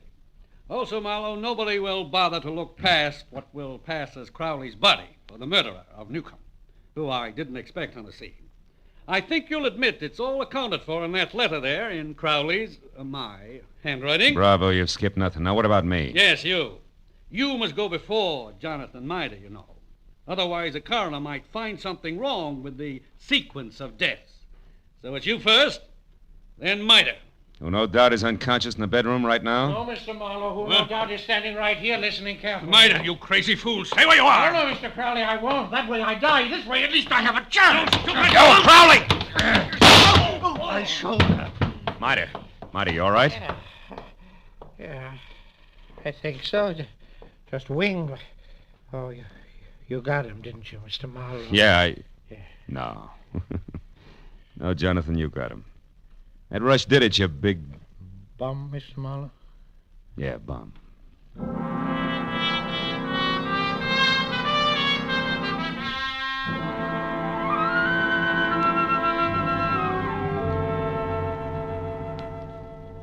It was 2 long hours of first aid for Jonathan. Arrest on the charge of murder for both Crowley and the accomplice before and after the fact, Martha. And questions and answers in triplicate for the police before Mida and I were finally alone and back in my office waiting for a call we'd put through to, of course, Eagles Rock, Montana. But even then, the gentleman vagabond couldn't quite get over things. Then, in other words, Mr. Marlowe, this Crowley, who introduced himself to me as Hirsch, had his fiendish plan already formulated. And on one of his trips down from Canada, saw me when his train stopped at Eagles Rock. I was raking leaves around the depot. And he saw me, and he hired me on the spot because he needed someone to fit the part of his corpse. That's it. And you'll admit you were well qualified for the job, alone in the world. Except for Jesse, yeah. Which you didn't happen to mention. And the fact that you were bald. That's too true, Mr. Marlowe. Don't be sensitive. You see, Crowley, or Hirsch, was also bald. What? All that hair of his a wig? That's right. Toupee, every bit of it. And incidentally, you see, the reason I caught on to things, Johnny, a policeman found a newspaper picture of Newcomb and Crowley in Newcomb's wallet. Which told you that I couldn't be Crowley. That's right. It also told me more. When the policeman accidentally put his thumb over the bald part of Crowley's head, it gave me a different picture. Then I only paid attention to what I could see, features blurred though they were. Which then you were Hirsch's. Uh-huh. Well, Miss Jessie. Yeah, Miss wait a minute, Jessie, wait a minute. I know. Hello? Mr. Philip Marlowe, please. This is Marlowe speaking. On your call to Miss Jessie Gavins in Eagles Rock, Montana. 1 moment, please, sir. Here, take it, Jonathan. Me? Yeah, go ahead, speak. All right. Hello, Jessie. Jessica. This is Johnny. Yeah, Cuddles. Yeah, it's me, all right. I'm in Los Angeles with Mr. Marlowe. Cuddles, you don't have to shout so loud, you but know. She's clean up there, the Eagle. I know, but she can hear you. Just talk. Jessica, you guess what happened now? Now, I'll tell you, yeah. A man hired me to work for him. To pose, to impersonate a Mr. Ross J. Crowley, because he said he had to be free to investigate some crooked people who would try and contact me. Yeah. And since he offered good money right on the spot there, Jessica, I took the job. I thought you'd be proud of me making extra money. No, wait a minute, Jessica. Mr. Marlowe, I better cut this short at night. It's long distance. It costs money. Don't worry about it, Johnny. There's no hurry. Take your time. Oh, thank you. Jessica. Now, what this man really wanted, you there, Jessica? Was to use me as a corpse. That's right, a body. No, his. I feel fine. You see, he was going to put his rings on me, another identification, then knock me unconscious and get me to the river and...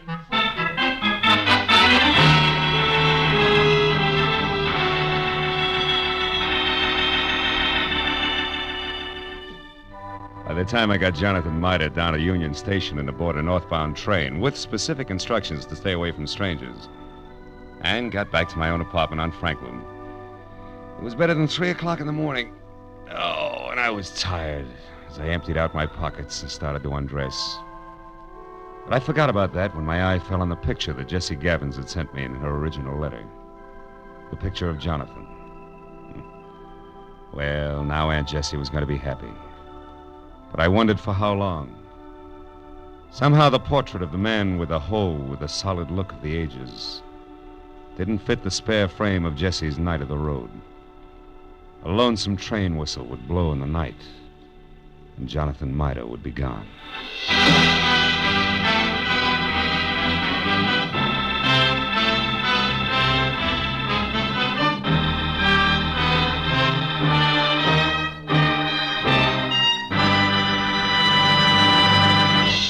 The Adventures of Philip Marlowe star Gerald Moore and are produced and directed by Norman MacDonald. Script is by Mel Donnelly, Robert Mitchell, and Gene Levitt. Featured in the cast were Georgia Ellis, Hans Conrad, Ann Morrison, Herb Butterfield, Wilms Herbert, and Bill Boucher. The special music is composed and conducted by Richard Arant. Be sure and be with us again next week when Philip Marlowe says... The lady tourist was a school teacher out after glamour, and she got it. But only after she learned that in Hollywood, the 3 R's could be reading, done in a dark room, writing found in a dead man's pocket, and arithmetic that added up to murder, times 2.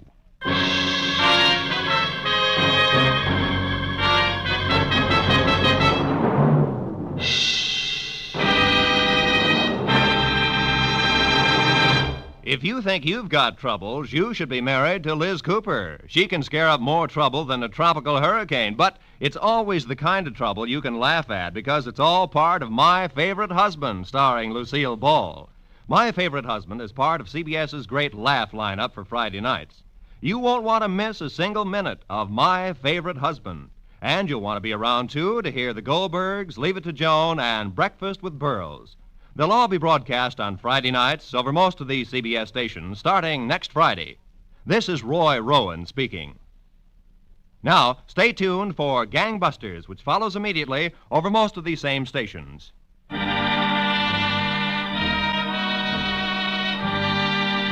This is CBS, the Columbia Broadcasting System.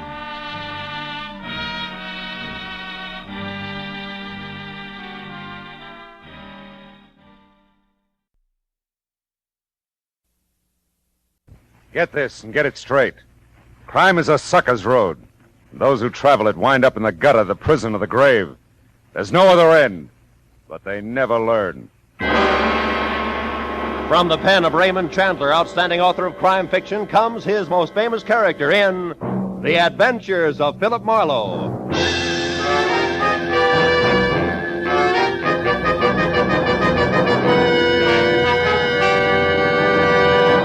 Now, with Gerald Moore, starred as Philip Marlowe, we bring you tonight's transcribed story, The Young Man's Fancy.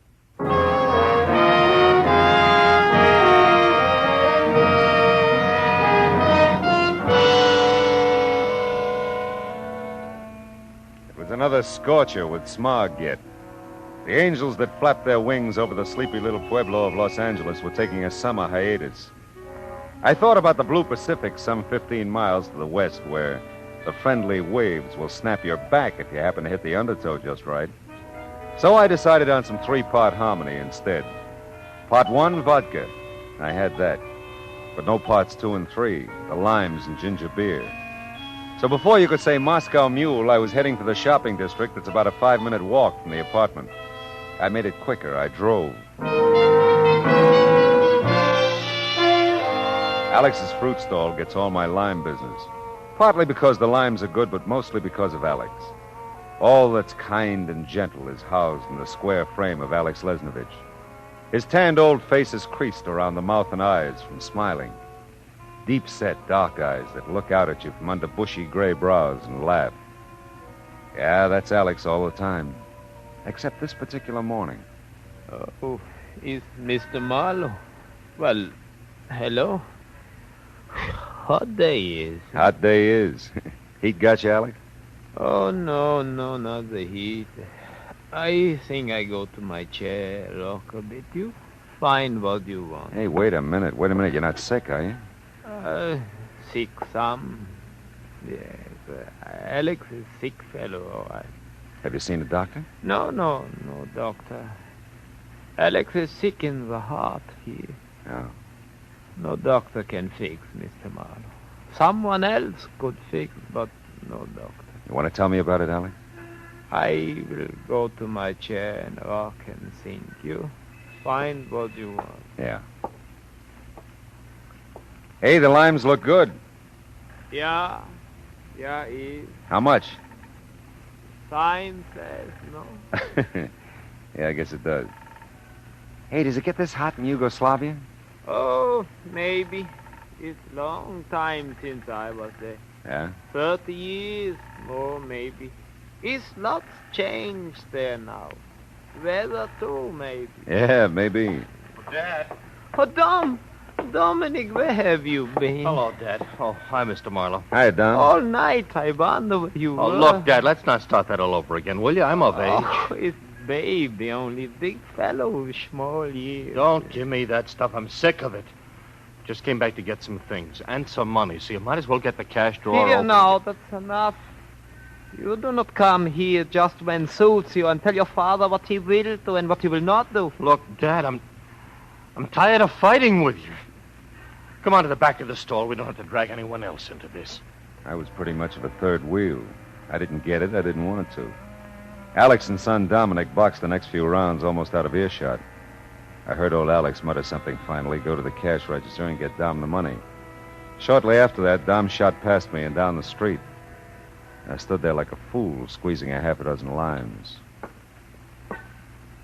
You, please, did you find what you want, Mr. Marlowe? Yeah, Alex, these will be fine. Thank you. Thank you very much. Alex. Yeah. Well, if you need any help, you know where to find me, huh? Thank you very much, Mr. Marlowe, but if Alex has troubles, Alex works them out. Sure you will. I'll see you.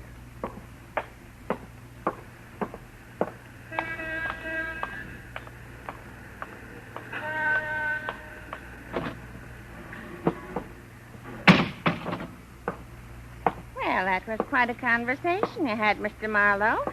How are you? Yeah, fine. How are you, Miss Gabrielle? I'm boiling over, that's how I am. Yeah, well, it's hot. Oh, that's not what I mean. My blood's boiling. What I got left, that is. Doctor says I'm anemic, you know. No, I didn't know. I just want to get some ginger beer, Last huh? time I was in for a checkup, he thought I never was going to find any red corporals. White corporals I'm loaded with, he says, but red ones... Corpuscles. How's that? Corpuscles, that's the word, not corporals. Oh, well, I don't see it makes much difference. Oh. I don't have any red ones, no matter what you call them or how you spell them. Yeah, well, I thought maybe about 6 bottles of ginger beer if you have it cold, please. I saw you next door at Alex's.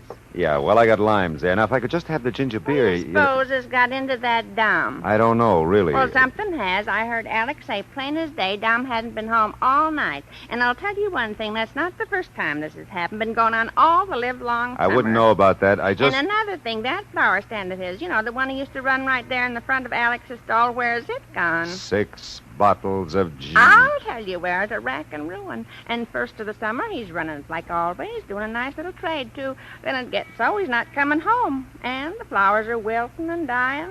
Not smelling too refreshing either. Please. So one morning, I see old Alex carting the whole kit and caboodle out to the incinerator at the alley, and that's the end of the flower business. You know, I knew it was going to be hot when I first woke up this morning, and I thought that about 6 bottles of ginger beer would help a lot. Oh, you want ginger beer? Well, why didn't you say so? I'm just shy. I'm shy.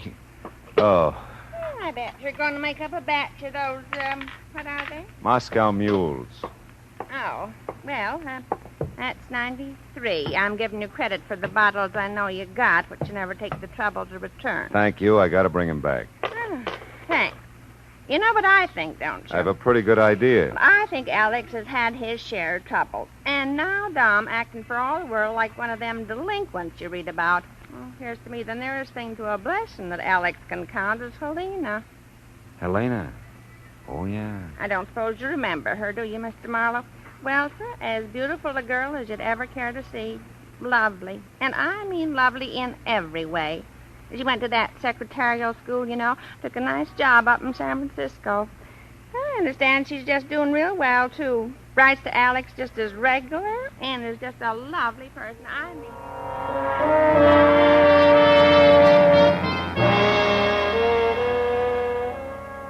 Yeah, I remembered Helena. No red-blooded man who had all his corporals would ever forget her. Quiet little thing, dark, radiant, with Alex's deep-set black eyes. The kind that laughed. Yeah, I remembered her voice, too. Soft, with just the right amount of huskiness. It had been about 3 years, I guess, since I'd seen her. That would make her somewhere in her early 20s now, and that would make her even lovelier.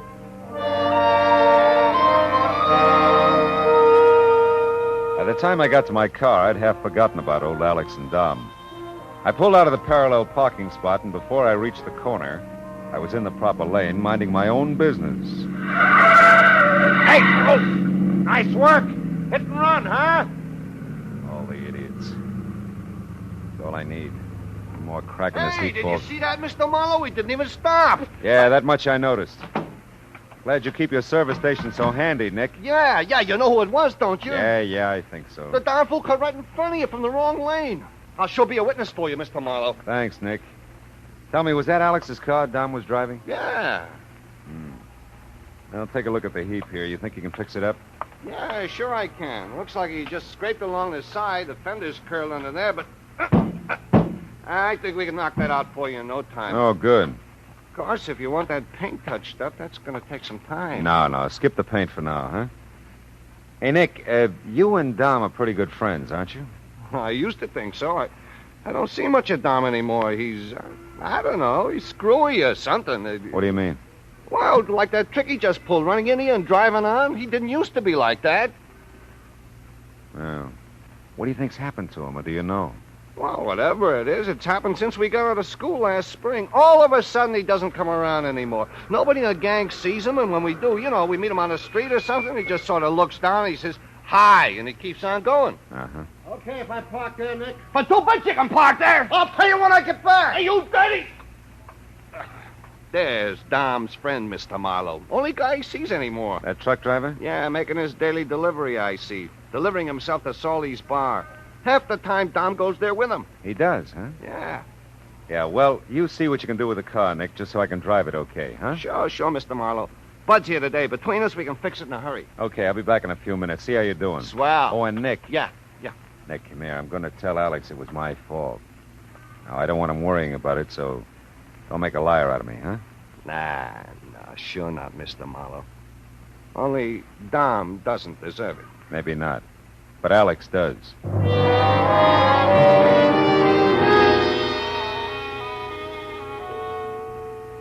But I don't care about the car. The car. Dom is all right. He's not hurt. No, Dom's fine, Alex. He was in a hurry. Drove on to wherever he was going. Oh, that's good that Dom is not hurt. Yeah, I just thought I'd tell you. It was my fault, and whatever damages there are, you let me know, huh? Oh, if anything, I let you know. You don't worry, Mr. Marlowe. You just drive more carefully next time, no? Yeah. Yeah, I will, Alex. Oh, look, please, look. What is just coming? What? In all the excitement, I almost forgot. Look, it's letter from Helene. Oh, swell. How is she? Oh, it's fine, just real fine. He's worked very hard, she said. Feel very good, and it's Sunday. Maybe soon come down to see Alice. Oh, that's fine. Is she still in San Francisco? Oh, yeah, and he likes her very much. But Mrs. Papa and Dom and Mr. Marlowe, Papa and Dom, Miss Helene. Yeah, I'll bet. Oh, when Helena comes, everything again is all right. I get a letter almost every other day, 2-3 times a week. Oh, well, that's swell. Well, I got to see about my car, Alex. And remember, let me know what I did to yours, Oh, huh? yes, if it's anything, I shall. And you remember now, you drive much more carefully, Mr. Marlowe. Right? It's got the responsibility to other fellows. Is right. Is right.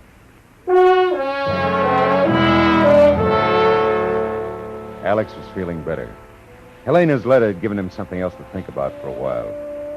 On the way back to Nick's service station, I ignored Miss Gabrielle's nose, which was pressed flush with the free ice cube sign in her window. You know, with very little effort, I could have no use for that type female.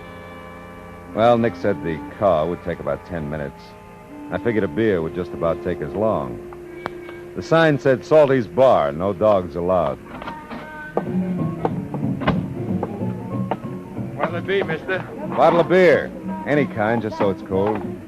Okay, here you go. Thanks. I'll pay you as soon as I can see. You keep it pretty dark in here, huh? Psychology. Sell more booze that way. Don't ask me why. I won't. Anybody mention the jukebox is a little loud? Yeah, I have. They either can't hear or they like it that way. They? You'll see him when your eyes get used to the place. The guy's played the record 9 times now. She's still not sold. Yeah? Well, some days you get nowhere. Hey, can I have another beer, Salty? Yeah, sure, Carl. Carl, the truck driver Nick pointed out to me, was seated 2 stools down at the bar. I noticed him for the first time just before he ordered the beer. He was a big guy. Even sitting down, he had a placid-looking face, the kind you could never tell anything about. He looked at me for a moment and then over to the couple in the booth by the jukebox. The expression on his face didn't change as he calmly slid off the bar stool, went over to the jukebox, reached around to the back, and turned down the volume. Hi. What's the idea? It's too loud. How about it's my nickel, sir? It's your nickel. Sit down. Ah? Well, I will. That's hell number 12, babe. Thanks, fella. Yeah, okay. Carl. Oh, that's you, isn't it, Carl? Yeah, Dom, come on, sit down. I wondered where you were. I had some trouble, but I got the money. Here. What kind of trouble? Your dad? No, I just... Well, if it isn't old Snooper himself. Look, Mr. Marlowe, I don't need any assist from you. I wouldn't be too sure, Dom. Maybe you thought it was a bright idea blabbing that fancy story to my dad. Well, I don't go for it, you see. Okay, you don't go for it. You, giving the kid here a bad time, mister? Get lost. He's a professional snooper, this guy. He already shot his face off to my dad about me. You shouldn't have done that, mister. Hey, you guys, take it easy. No brawling in here. Take your hands off me. I'll let go, all right. So... That was your first mistake. Come on now, break it up, down. Put down that bottle. I'll break it up. Oh! You crazy little fool.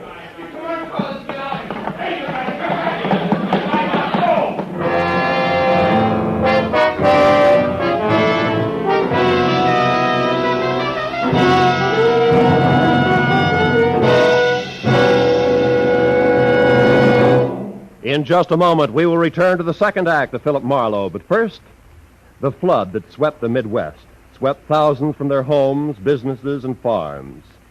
The Red Cross asks your contribution now through your local Red Cross chapter. The relief and rehabilitation job will take months, perhaps years. Now with our star, Gerald Moore, the second act of Philip Marlowe, and tonight's story, The Young Man's Fancy.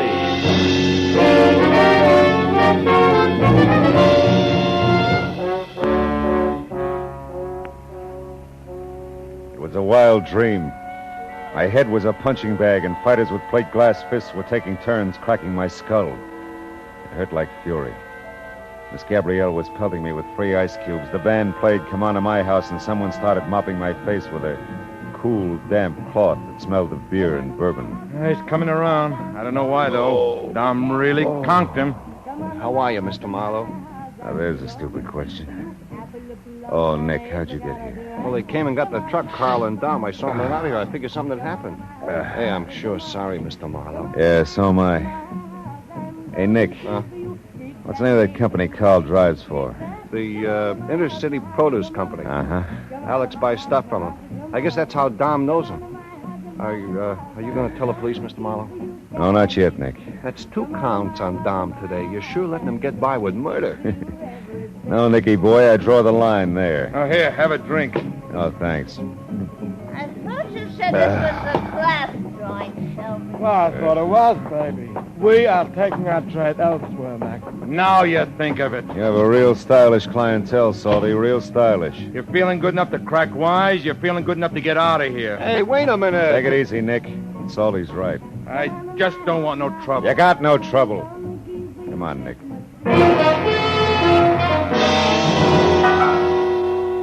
I couldn't have walked better if I had the bends.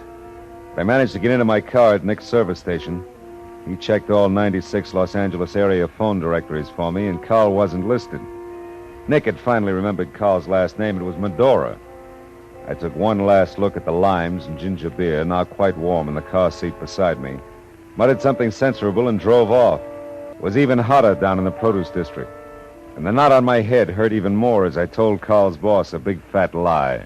Well, sir, Mr. Marlowe, I'm glad our Carl was a help to you out on the ridge route. Yeah, I'd like to thank him personally, if you don't mind. Oh, don't mind at all. Thing is, he won't be in anymore today. He got in early this morning from San Francisco, brought his load in. Won't be in here again till tomorrow morning. Oh, he's going back to San Francisco, huh? Uh-huh, yeah, that's his run. Up to Frisco and back, lays overnight both places, loads up, starts out again. Sounds like fun. Say, tell you what I could do. I could give you his home address. Most likely that's where he is now. Don't know, of course, if you want to go to that much trouble just to thank him. Oh, yeah, I would. After all he's done for me, I'd really like to look him up.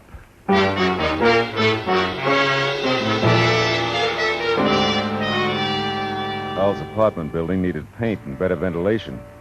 It was near downtown L.A. in an area that should have been cleared for the freeway, but it hadn't been. There was no answer at apartment 3. There wasn't even any sound behind the door, but I had the feeling that somebody was there. At the corner drugstore, I called the phone number Carl's boss had penciled under his address. I let it ring a long time, no answer. Well, my head wasn't the only thing that was giving me a rough time when I got back to Hollywood. My car had developed a regular list to the starboard side where Dom had rammed me. I limped into Nick's, and he spotted the trouble right away. Yep, that's it, all right. Your front wheel alignment's knocked silly. I know just how it feels. We could fix it okay if you can leave the car with us a while. You can have it a week. I want to take my head home and bury it. Yeah, I bet. You got everything out of the car you want? Wait a minute, let me see. Limes, ginger beer. Everything but the down payment, I guess. Mr. Marlowe, what do you think? Oh, hello, Nick. What do you think, Mr. Marlowe? I don't know. You got me, Alex. I just got phone call. It's Helena. From San Francisco? No. Right here, Los Angeles. Oh, he's come real soon to see Alex. Hey, that's great, Alex. Yes. Oh, it's very fine news. Oh, Nick, you see Dom. I have to find Dom for Helena when she comes, you know. No, Alex. I haven't seen him. Oh, well, that's all right. If you see him, either one of you, tell him, please, to come for Helena. Yeah, please. we will, Alex, oh, sure. Thank you very if much. we see him. Thank you. Poor old guy. Yeah. I'm going home, Nick. You see Dom or Carl, let me know. I sure will, Mr. Marlowe.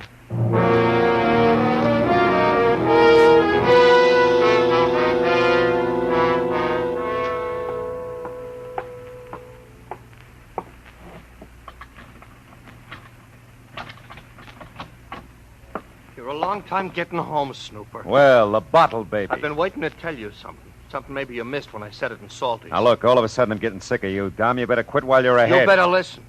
I told you to stay out of my business. And now I'm telling you the same thing for Carl. You're doing nobody any favors going to his boss, poking around where you're not wanted. Tell Carl to come here and tell me that. If he comes, he'll really flatten you. Get out of here, will you, and get rid of that gin smell before you go home? That's something else that's my business. Now, listen, you little punk. I ought to slap you silly, and I may. You let go of me, you Shut up. stupid. Now, get this. Helena's in town. What? She just called Alex. She's coming to see him. No. Now go home and get cleaned up and behave yourself. Helena. Oh, no. He ran down the hall like he'd been fired on. And like I said, I was sick of it, the whole thing. Dom, Carl, whatever they were up to, I'd had it. Inside the apartment, I left the limes and ginger beer on a chair. Took the vodka straight. I don't know how long I was sprawled on the couch. Okay. That might be Carl. I'm waiting to see that boy.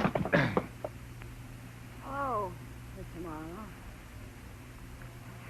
I didn't think you'd remember me, but Carl said you wanted to see me, Mr. Marlowe. Helena. You do remember me? Didn't think you would. Sure, I remember you, Helena. It's been a long time. Yeah, long time. Long time. But I haven't changed, have I, Mr. Marlowe? No, Helena, you haven't. Liars! The men always have to lie.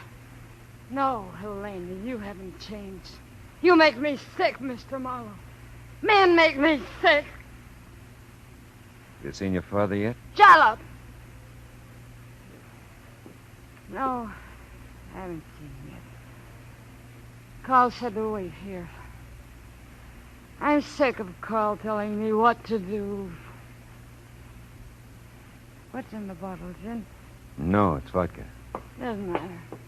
Hey. Tell me about your job, Helena. Give it to me, the bottle. Thank you. That's my job, Mr. Marlowe. You can forget anything with a bottle. Take it easy, kid, will you? Sure. Helena.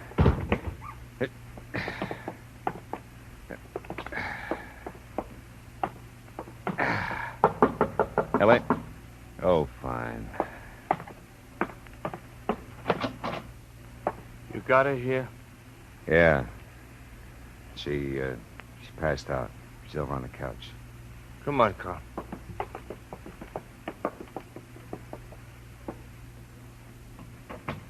He's okay, Dom.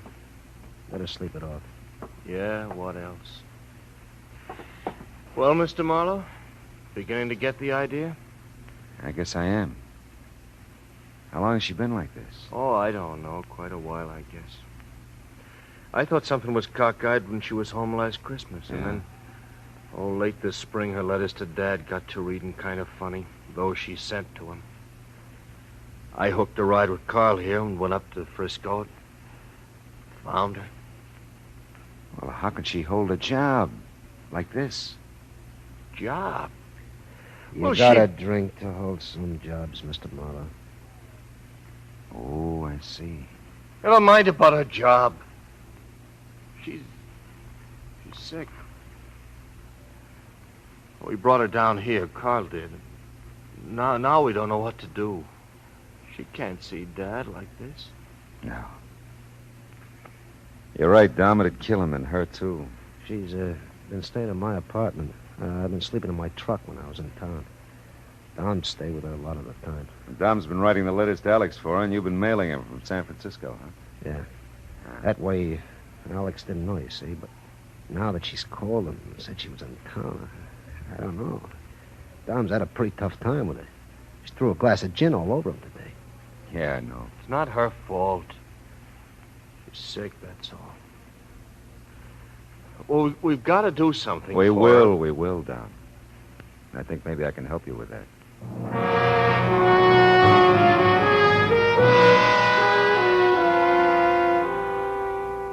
I called a friend of mine, an MD with a small sanitarium in the Glendale Hills. He specialized in Helena's kind of sickness. We made a deal, and a half hour later we took her there.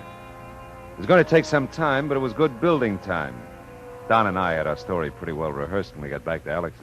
But I don't understand. Why she told you this? Why did she not call Alex? Now, look, Dom told you she was pretty disappointed in herself, that she had to go right back to San Francisco. She was afraid if she called you, she'd cry and get you all upset. Sure, that's right, Dad. She thought it'd be easier for you this way. I see. It's nice of Helena to think of her papa. It's nice. Yeah. She come soon again, no? As soon as she can, Alex. I don't think it'll be very many more weeks. Do you, Dom? Oh, no. She'll be back before we know it, Dad. That's wonderful. Dominic, she looks good. It's well, yeah? Oh, Well, you just wait till you see her. She'll look great, won't you, Mr. Marlowe? Oh, just great, Dom. Alex, I've got a hunch she'll be staying home quite a while after this. Oh, my. Helena home. Oh, it's good. Oh, very good.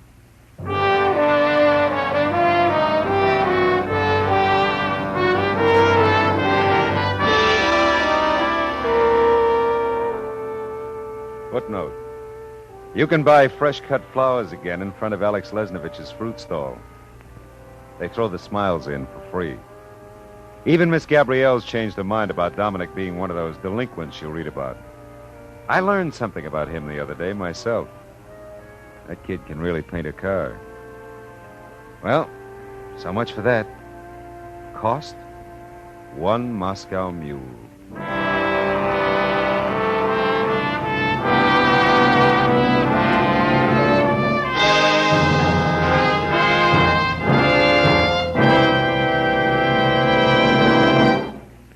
The Adventures of Philip Marlowe, bringing you Raymond Chandler's most famous character, star Gerald Moore, are produced and transcribed by Norman MacDonald and written for radio by Kathleen Height. Featured in the cast were Tony Barrett as Alex, Larry Dobkin as Dom, Georgia Ellis as Helena, and Paul Dubov as Nick, with Ruth Parrott, Frank Richards, Lou Krugman, and Jack Crucian. Gerald Moore may currently be seen in the Santana production Sirocco. The special music for Philip Marlowe is composed by Pierre Garrigank and conducted by Wilbur Hatch. Be sure to listen again next week at the same time when Philip Marlowe says... This time the main theme was Main Street, and the counter melody was full of sharps from a burlesque house and flats from Skid Row. It was wine, women, and murder.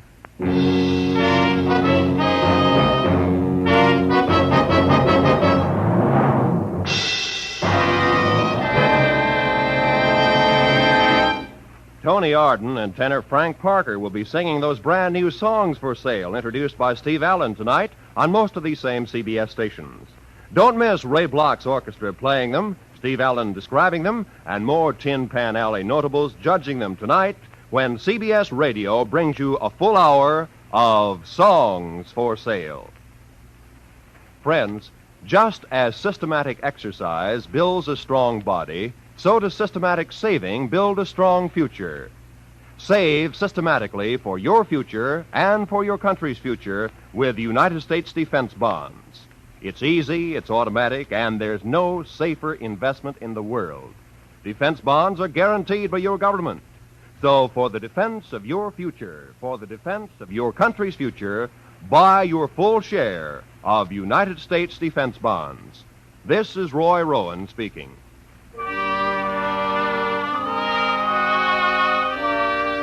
This is the CBS Radio Network.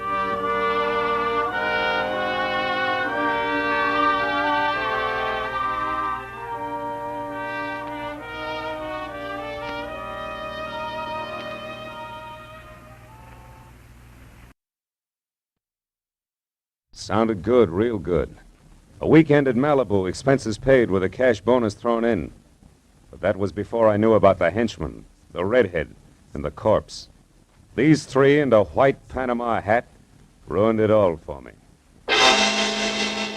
From the pen of Raymond Chandler, outstanding author of crime fiction, comes his most famous character as CBS presents The Adventures of Philip Marlowe.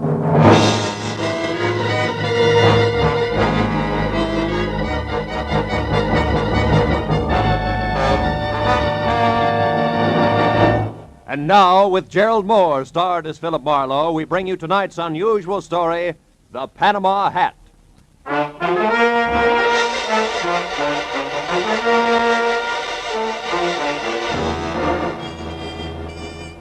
I was sitting in my office bombing the ashtray on my desk with paper clips, wondering what kind of a job a private detective gets when clients stop calling completely.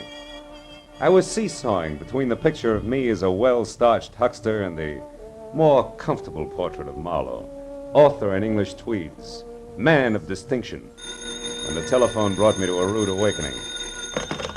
Marlowe speaking. My name is Isabel Gordon, Mr. Marlowe. I must see you at once. My husband Bruce is in terrible danger. Could you possibly meet me in an hour at the Pelican Inn? It's a small roadside place on the way to Malibu. I'll explain everything then. Pelican Inn, 1 hour, Mrs. Gordon. The Pelican Inn was strictly a liquor license with chairs, and a bored piano player in one corner grinding away. The place was empty, and I was about to order a drink when the front door opened and a woman entered. She was tall and thin and right out of Harper's Bazaar, from double ankle-strap shoes to close-cropped hair. One look at her fear-crowded eyes, and I knew it was Isabel Gordon. I got up and introduced myself. Then we went to a table, and she started to talk. For 2 weeks now, Mr. Marlowe, my husband Bruce has been receiving unsigned, threatening letters. I'm almost sick with worry. I don't know what to do. Now, wait a minute, Mrs. Gordon. The first thing to do is to get hold of yourself. And tell me the whole thing right from the beginning. Yes, all right. Well, first of all, Bruce and I have only been married a little more than a year. We're living with my uncle, Avery Fairchild, on an estate out beyond Malibu. I see. What does your husband do for a living, Mrs. Gordon? Why, he's a photographer. Movie or commercial? Well, at present, it's neither. You see, Bruce has been terribly unsettled since the war. Lost, sort of, and then recently he got interested in photography, and it's been a great help to him. But he doesn't exactly work at it, huh? Well, he's converted one of the rooms in the guest cottage into a studio, and he spends almost all of his time there experimenting with portrait work. But he doesn't actually have a job, if that's what you mean. How does that appeal to your Uncle Avery? Oh, I'll be honest with you, Mr. Marlowe. My uncle thinks the sun rises and sets on me, but with Bruce... It's total eclipse, is that it? I'm afraid so. All his life, Uncle Avery has been concerned only with dollars and cents. He simply doesn't understand or sympathize with an artist's viewpoint. Uh-huh. Now, what about these unsigned letters? Well, Bruce has been getting them for the past 2 weeks. They're always made up of words cut from newspapers and pasted on ordinary paper. That's a cheap stunt. What do they say? Each one threatens my husband's life. Yet both he and Uncle Avery consider them nothing more than the work of some harmless crank, in spite of the fact that for the last several days I've seen a strange man lurking around our place every night. Can you describe him? No, except well, he's about your height and build. Is that all? Yes. No, wait a minute. There is something else. Each time I saw him, Mr. Marlowe, he was wearing a white Panama. Well, that's not much to go on. Tell me, why haven't you called the police? Uncle Avery wouldn't hear of it. He hates publicity, dreads it. That's why I suggested contacting you, a private detective. It's sort of a bodyguard for Bruce, huh? Yes. However, Mr. Marlowe, Bruce is somewhat temperamental, and I know he'd rebel at the thought of being watched over, so I'd rather you posed as a house guest, an old college chum of mine, perhaps. My fee is $25 a day plus expenses, Mrs. Gordon. Oh, any price is all right, Mr. Marlowe. Let's see, it's a little after 7 now. Can you be at our place at Malibu at 9? I think so. But as a fellow alumnus, Isabel, one last question. Where'd you go to college? Southern California. Why? Well, I was afraid you might say Vassar.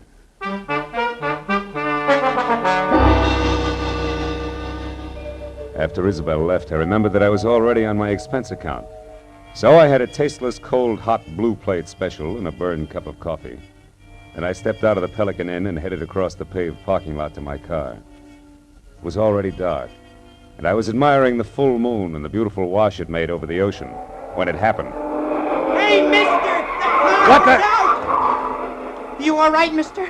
Yeah, I think so. Thanks to your sounding off. That nut was aiming right for you. Yeah, looks that way. Did you happen to get his number? No. What about his I face? didn't. Can you describe him? No, matter of fact, I only noticed one thing. What was that? The hat he was wearing. It was a white Panama.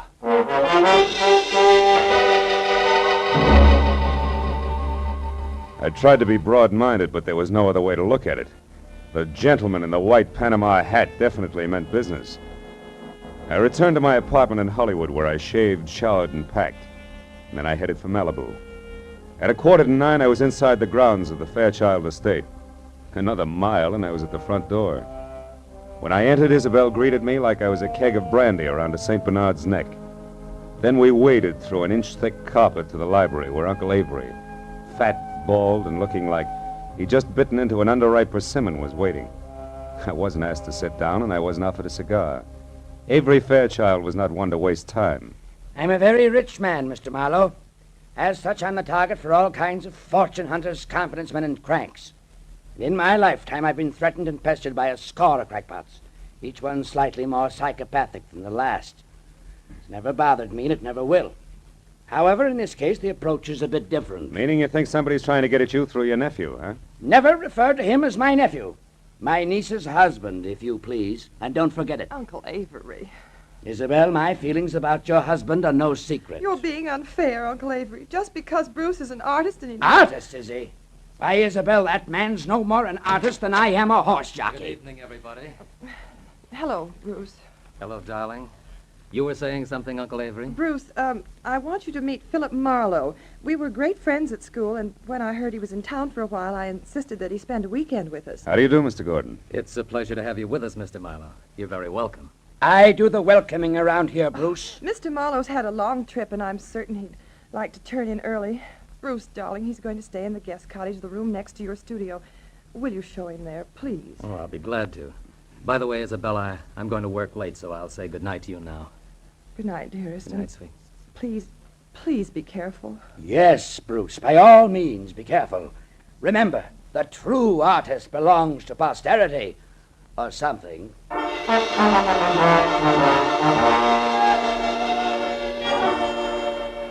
guest cottage was only a landscaped hop, skip, and a jump from the museum that Uncle Avery called home. And as Bruce and I strolled along a flagstone path, I feigned a deep interest in photography. That was all my host needed. He struck at the bait like a shark with malnutrition. Well, Mr. Marlowe, it didn't even occur to me that photography might be one of your hobbies. Isabel never said a word. Well, good for Isabel. I'm strictly a dabbler. Now, tell me, Mr. Gordon, how long have you been at this? Portrait work?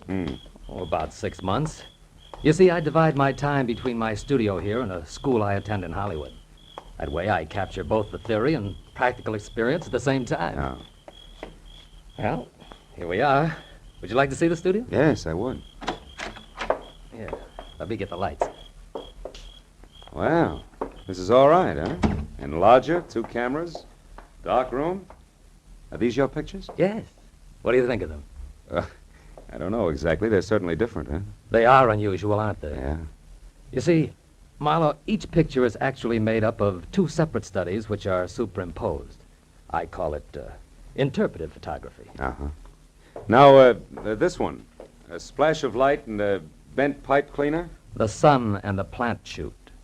It's called metamorphosis. Oh. Well, what about that one there in the corner? A girl's face and clouds, maybe. Mr. Marlowe, you'll excuse me, but that picture isn't ready for display yet. I'm sorry. I didn't mean to pry. I thought it was just another interpretive photograph. Well, it's not. That is, it isn't finished yet. Now, Mr. Marlowe, I'm afraid I've forgotten what my wife said about your long trip. Shall I show you to your room? Yes, please do, Mr. Gordon.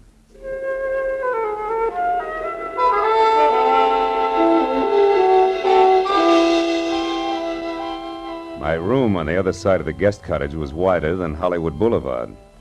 After Bruce apologized for his display of temperament and bid me a polite good night, I climbed into the silk pajamas that were laid out for me, stretched out on the bed, and tried to figure who belonged to the white Panama hat. But an hour passed, and I wasn't getting any sensible answers. So I switched out the light, put my gun on the table next to me, and snuggled into what felt like 1.5 miles of mattress. I was almost asleep, and the clatter of a shovel falling on the walk outside brought me straight up in bed. I grabbed my gun and made for the door. But the second I threw it open, I knew that I'd made a mistake. Whoever kicked over that shovel had heard me and met me with a large fist that came straight at my face. Oh!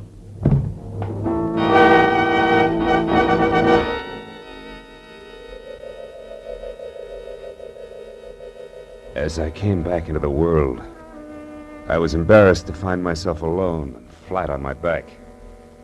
When I started to get up, I felt like the L.A. Dons, water boy and all, had run over my face. My gun was a few feet away, and when I went to pick it up, I stopped short. There was a souvenir from the man with the great big fist. A gold cigarette lighter. It was engraved to Skipper on his birthday. Putting it in my pocket, I picked up my gun and made for Bruce's studio. He wasn't there. I threw on some clothes and went back to the house and found Isabel in the living room. I was about to give her a biased account of the shortest fight on record when I noticed Uncle Avery quietly entering the house from a side door that led to the garden. What's the matter, Phil? Bruce isn't in the studio anymore. What? Now, Isabel, there's no reason for alarm. Why, Bruce often goes off into the night like this. Calls it a search for beauty or some such rot. And what was it you were after just now outside, Mr. Fairchild? I was looking for my niece, Marlowe. Isabel, your cousin John telephoned to say he wouldn't be down this weekend. Oh. I didn't know there would be other guests. Oh, just my cousin, John Martin, Phil. Not really a guest. He comes down often. Yeah, too often to suit me. Oh, Uncle Avery, please. You know that I'm fond of him. Yes, but I don't know why. He's a chronic gambler and of no use to anyone. Living at the Wilshire Gardens when he can't afford it. Driving expensive cars. Oh, you're too hard on him. Skipper isn't Skipper? that. Yes. Do you know him? No. No, I don't. Well, you're not missing anything, believe me. Oh, I do believe you, Mr. Fairchild. I believe your every word. What? Good night, all. I left the house and headed straight for my car with the Wilshire Gardens in Hollywood in mind. It was just a chance that John Skipper Martin might own a white Panama hat. When I got to the prodigal cousin's bungalow, it was dark inside. So I pressed one hand close to my gun and the other against the doorbell. But there was no answer. The side window was open, and I started toward it when a nasty voice greeted me from the shadow of a palm tree. Good evening. Lovely night, isn't it? I hadn't noticed. I've been busy. I know. We've been waiting for you for a long time. We? Uh-huh. Me and my nice shiny revolver here. 38. Oh, I see. Well, you make a handsome couple, and I hope you're both very happy together now. What do you want? I don't want anything. I'm here to give you something. Advice. Look, brother, I've already told you I'm busy, so if this is a heist, let's get it over with, fast. You know, I think you're confused. I'm holding the gun, Mr. Martin. Martin? John Skipper Martin. Surprised that I know your name? Why, yes. Yes, I am. I don't recall having had the pleasure. You haven't. People never forget me, Mr. Martin. My tag is Brock. Does that mean anything? No, what do you do? Sing, dance, tell jokes? Yeah, that's it. The last one. I tell jokes. I can't wait. You won't have to, Mr. Martin. I'm going to tell you one right now. Goes like this. Once upon a time, a young punk borrowed $10,000 from a generous gambler on his promise to pay the money back within a week. But the young punk never came across. So the gambler told a nice fellow named Brock to call on the young punk and tell him that he had 48 hours in which to get the money together. And that if he didn't, he'd never see the 49th hour. What's the matter, Mr. Martin? Don't you like jokes?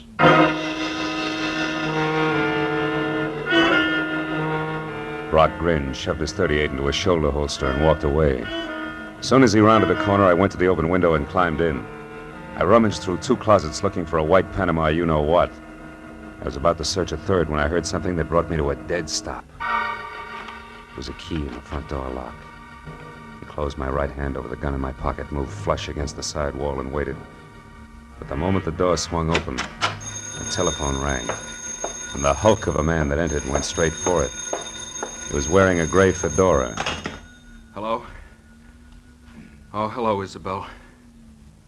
What? Bruce? Are you sure? But that's impossible. I mean, things like that just don't... Excuse me, Isabel. I think I have a visitor. I'll call you back. Reach, Mr. Martin. Who are you? The name is Brock. You owe a client of mine $10,000. He wants his money in 48 hours. I'll get it. I swear I will. I'll have it right here, on time, all of it. How are you going to do that, Mr. Martin? I've got a way. Someone's going to give it to me tonight. Why? Why? Because it's the healthy thing to do. That's why. That's all you wanted to know, isn't it? That's all. Good night, Mr. Martin.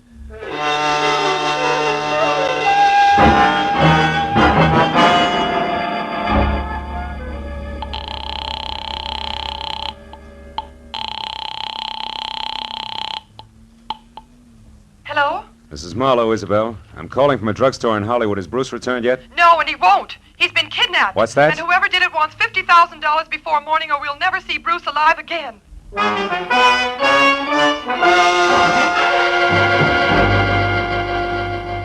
As I walked to my car opposite the Wilshire Gardens, I felt like my brain had spent the night in a cement mixer. I was about to head back for Malibu when I suddenly saw Skipper Martin dash out of his bungalow and pile into a long, glossy convertible. I followed him out to the Pacific Palisades, where he made a call at a little house which sat on a bluff overlooking the sea. Once he was inside, I moved up quietly and saw that the name on the mailbox was Miss Carla Winters. I crawled up to a lace-curtain window where I could see what was going on. One look at Miss Winters made the damage I was doing to my tweeds worthwhile. She was strictly Dragon Lady, with flaming red hair and a waist you could span with 2 hands, if you were lucky enough to get that close. And the rest of the measurements fit just perfect. Why, you sniveling coward, you wouldn't dare open your mouth about us. Wouldn't I? Listen, Carla, I've got myself Skipper Martin to look after, first, last, and always. You remember that. Why should I? You've always been cheap talk and no more. Look at you now. You're in trouble, so what do? You holler blackmail. Go on, get out of here. Get out of here before I kill you.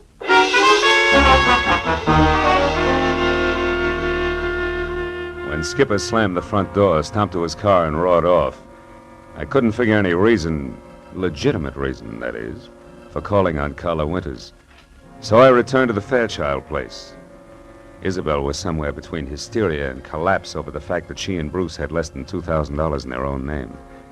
Uncle Avery, of course, was more than reluctant to pay the ransom demanded for the return of a man he'd rather not have returned.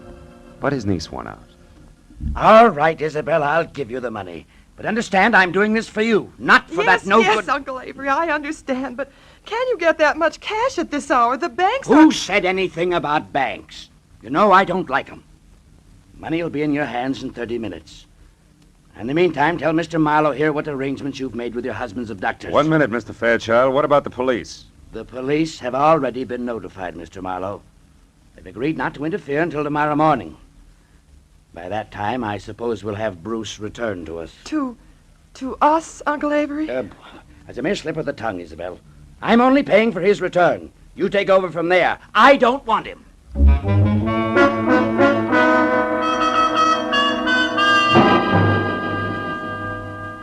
A half hour later, Avery Fairchild handed me a bundle of bills which added up to $50,000 cash.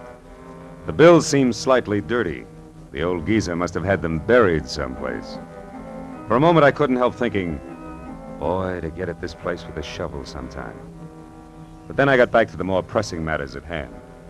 I wrapped up the money in a shoebox, and I drove north along the Pacific Coast Highway. I covered the 60 miles to the rendezvous, which was a junkyard near Ventura, in about as many minutes. Then, according to instructions, I slowed down to 10 miles an hour. I blinked my lights twice, tossed out the shoebox. I was just about to resume my speed when the headlights of an approaching car fell on a man as he darted back into the junkyard. And I saw what I'd been expecting all the time. A white Panama hat. But I was still playing by the rules. So there was only one thing I could do about it.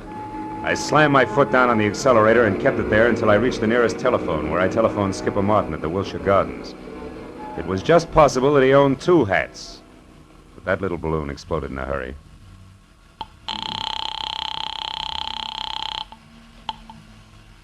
Hello? Mr. Martin? Yes. Who is this? This is Brock, remember me? Oh, yes, of course. I've been hoping you'd call. You mean you got the money right now? Well, no, not this minute, but I will have it in a couple of hours. You're sure, Mr. Martin? I'm positive, Brock.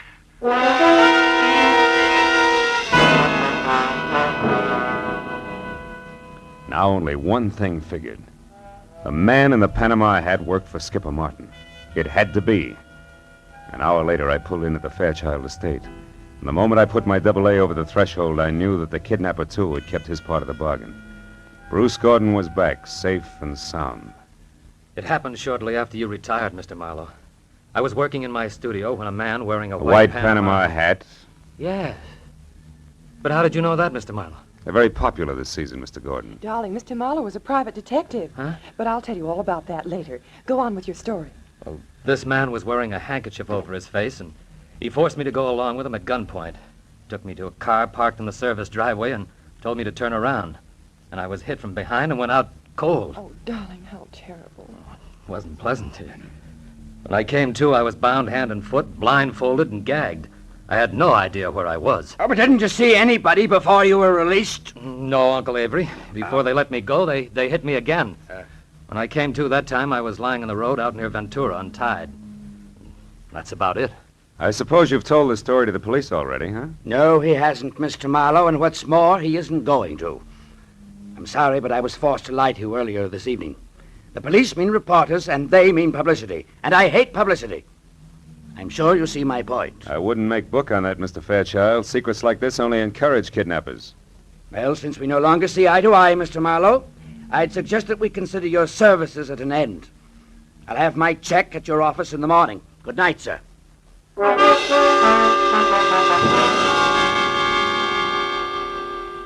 Avery Fairchild wasn't the kind of a man you argued with. I threw my coat over my arm, tipped my hat to Isabel, and stepped outside. I hadn't once mentioned Skipper Martin to the family. That might have been a mistake, but I still wanted to look around before I yelled copper. As I walked past the guest cottage, I decided to go in and check Bruce's studio. Maybe the man in the white PH had left a few odd footprints on the ceiling. I tossed my coat in a corner chair and started through the clutter. 10 minutes later, I'd found nothing. I was about to leave when I suddenly remembered the picture of a girl in some clouds that Bruce had been so careful to keep out of sight. It hadn't been moved. And when I brought it into the light, I didn't have to look twice. It was the portrait of Carla Winters, the red-headed dragon lady that Skipper Martin had visited. Now things began to add up. At the chauffeur's quarters, there was an outside telephone, and I put through a hurry call to Lieutenant Ibarra at Homicide in L.A. The best I could get was one Sergeant Neely. I'm sorry, Mr. Marlowe, but the lieutenant's out on a call right now. There's some kind of a row uptown. Well, do you know where he is? The address, I mean. Oh, yeah, sure. It's one of those bungalows at the Wilshire Gardens. The Wilshire Gardens? That's right. What's so special about that? Maybe nothing. I'll know in a minute. Thanks, Neely.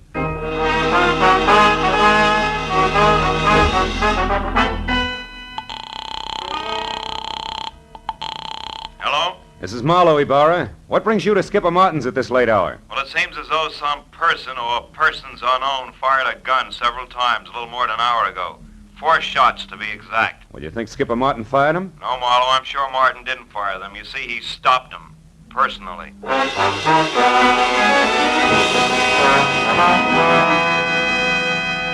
Before I hung up, I gave Ibarra a quick rundown on the whole story. After making me feel like a schoolboy for keeping him in the dark so long, he told me to sit on the Fairchild's front steps until he got there. Well, it gave me a half hour to kill, most of which I spent walking around aimlessly, trying to get something close to 4 out of 2 and 2. But I couldn't. Finally, I heard Ibarra siren up to the front door. I was about to head for him when the chill in the morning air reminded me that my topcoat was still in Bruce's studio.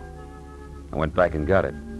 When I turned for the door again, I noticed a little slip of paper that had been under the coat fall to the floor. I picked it up. I must have held it for a full minute before I realized what it meant. Just a small slip of paper, and yet it made everything, the kidnapping, Carla, the murder, fall right into place. When I entered the living room at the house, one glance at Isabel and Bruce told me that she'd already knew about Skipper's death. Only Uncle Avery, who was not one to shed crocodile tears, hadn't changed. Ibarra, of course, was unhappy. Marlowe, we can't run any kind of a police department when every private detective acts like he's the commissioner himself. Why didn't you call me when this business first began to smell? You know better. I'm sorry, Ibarra, and I hate to sound immodest, but I happen to be one of the 2 men in this room who can name Bruce Gordon's kidnapper and Skipper Martin's killer. You know what you're saying, Marlowe? I think so. The man in the white Panama hat who kidnapped Bruce Gordon, Lieutenant, is Bruce Gordon himself. In other words, Bruce Gordon kidnapped Bruce Gordon. No! What? You're out of your mind, Marlowe. Am I? Would you still say that, Gordon, if we paid a call to Carla Winters and asked her to hand over the $50,000 of so-called ransom money she's holding for you, too? Or would you prefer... Stop, Gordon, stop. The window, Ibarra! Bruce!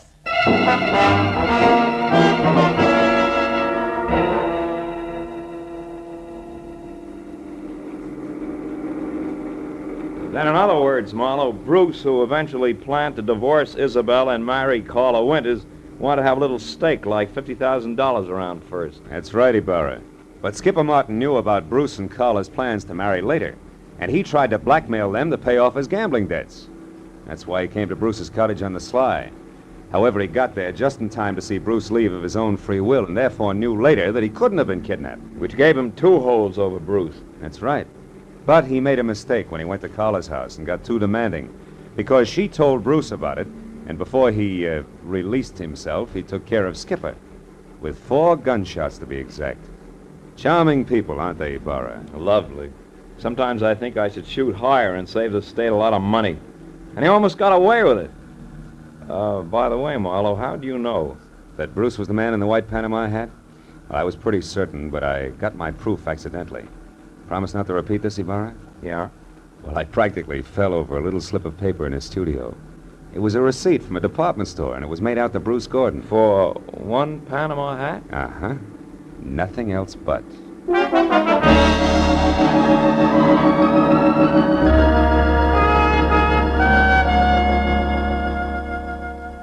When I finally got back to my place on Franklin Avenue, the sun was already up. And the people who work at nice, sane jobs were beginning to fill the streets. I'd been on the go for a steady 24 hours, so I could think of nothing but my bed. I was about to put my key in the lock when a next-door neighbor walked by. Now, that alone wouldn't have disturbed my sleep, but why did he have to be wearing a white Panama hat?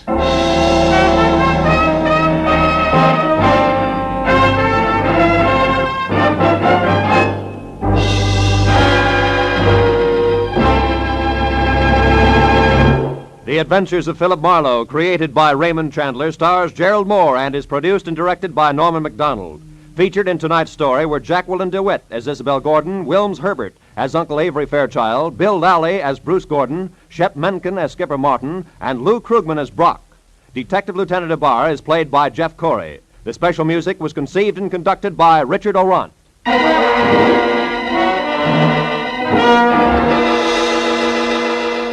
Be sure to be with us again next week at this same time when Philip Marlowe says... When her will was read, everybody figured she'd been crazy when she wrote it, and that included me. But I changed my mind after spending the night on an island with a pig, a cat, and an ape. Because in reality, they were people.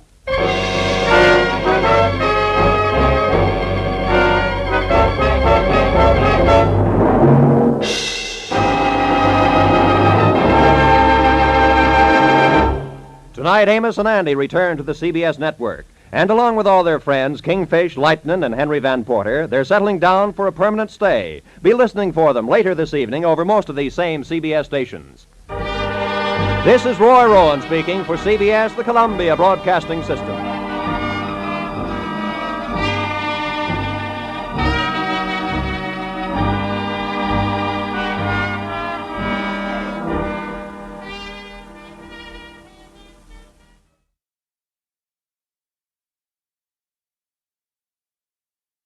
Get this and get it straight.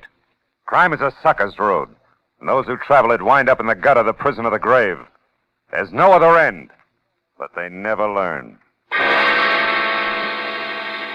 Wrigley's Spearmint Chewing Gum, the refreshing, delicious treat that gives you chewing enjoyment, presents for your listening enjoyment Raymond Chandler's most famous character in The Adventures of Philip Marlowe.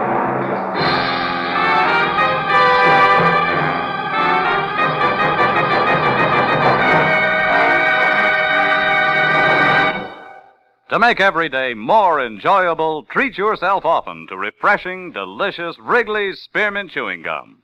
Here's a taste treat you can enjoy indoors, outdoors, at work, or at play. The cool, long-lasting mint flavor refreshes you. The smooth, steady chewing helps keep you fresh and alert. Adds enjoyment to whatever you're doing. Wrigley's Spearmint Chewing Gum. Healthful, refreshing, delicious. Now, with Gerald Moore starred as Philip Marlowe, the makers of Wrigley's Spearmint Chewing Gum are glad to bring you tonight's transcribed story, The Last Wish.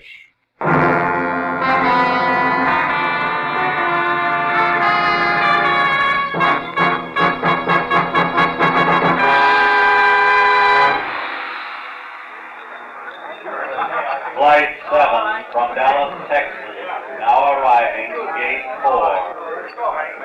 Flight 7 from Dallas. Here we are, sir. Just coffee.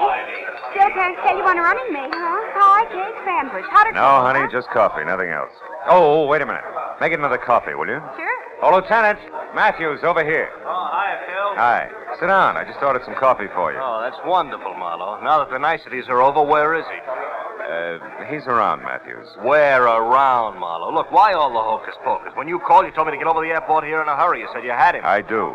Also, I've got a story. Well, that can keep till we get to headquarters, Phil. No, it can't keep, Lieutenant. It's... 77 for Listen. New York, now loading at gate 9. It can't keep any longer than that, Lieutenant. I don't follow you, Marlowe. A guy the law wants in a cozy cell in a plane going to New York. Where's the connection? That's the story, Lieutenant. We got 20 minutes before that plane takes off. Here, have your coffee. Anything else, sir? No. All right, Marlowe, let's have it. But make it I snappy. can't make it snappy, Matthews. It's not that kind of a story. Not parts of it, anyway. All right, Phil, do it your way. Well, it began early this evening, Lieutenant, about 5:30, when I got a call from a doctor in my neighborhood. A nice elderly guy named Sam Talman who once took a bullet out of my shoulder. Oh, I remember, yeah. Yeah, well, he wanted me to come over to his office right away, Matthews. He was excited. But not for himself. Excited for a patient, an old man who was dying.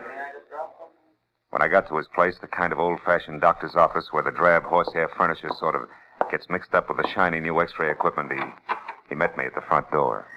He's inside with my nurse, Phil, and he's going fast. You've got to be quick. Now, what did I tell you on the phone? Well, almost nothing, Doc, just that he's old. Yes, 70, Phil. Maybe more.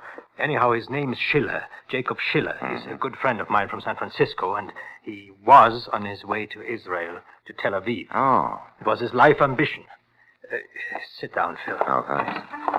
He's not going to make it, Doc? Not a chance. It's his heart. He had an attack this afternoon.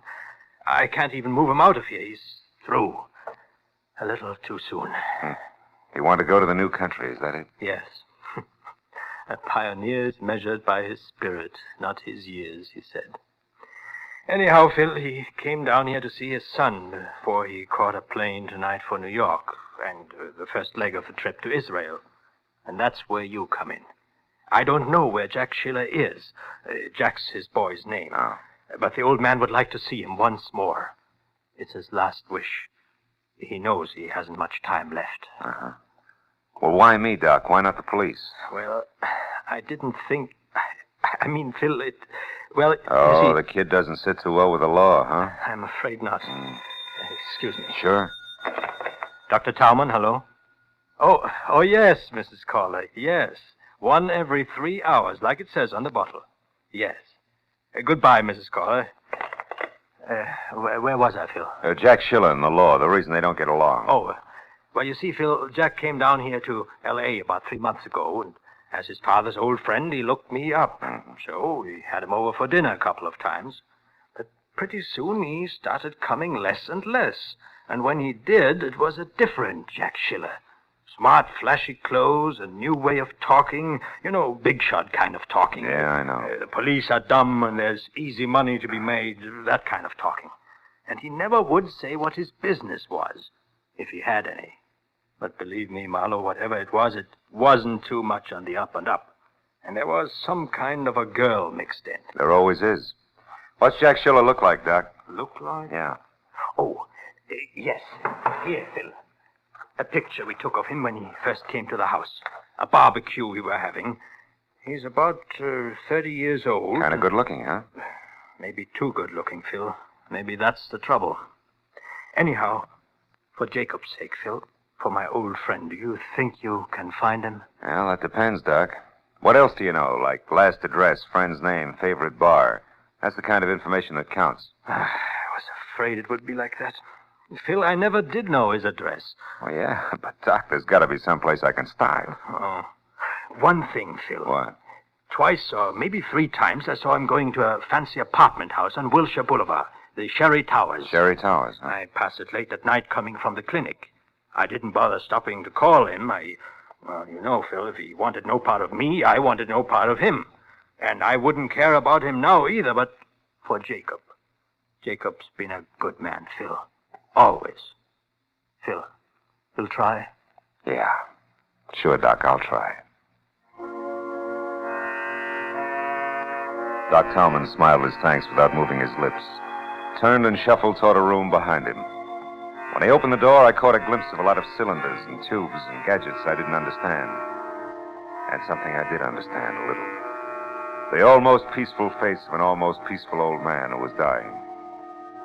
I didn't try to see any more. There wasn't time to waste. I suddenly wanted to get started in a big hurry.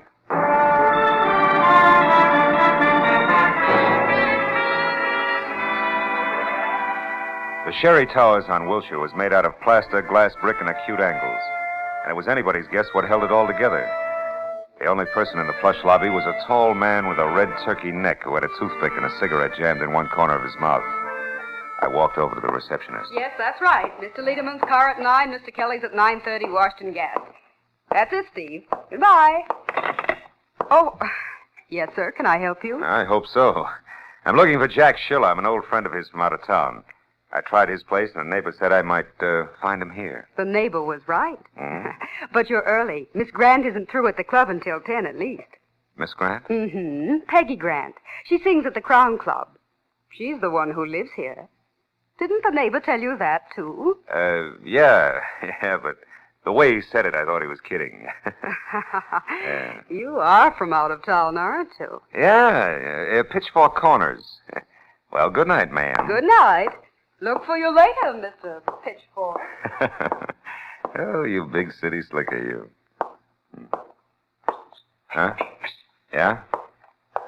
Pardon me for butting in, but I couldn't help overhearing you. I can tell you something about your friend Jack Schiller. All right, start telling. Well, let's step outside. I'd rather only you heard it. Oh, sure thing.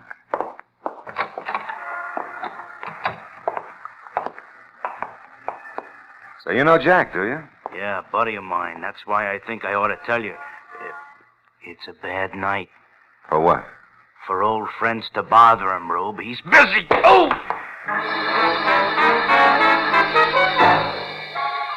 The roll of nickels that Turkey Neck must have had clenched in his palm folded me fast. By the time I climbed back onto a pair of wobbly knees, he was across the street into an alley and gone. But I cheered myself up at the thought that it was better this way.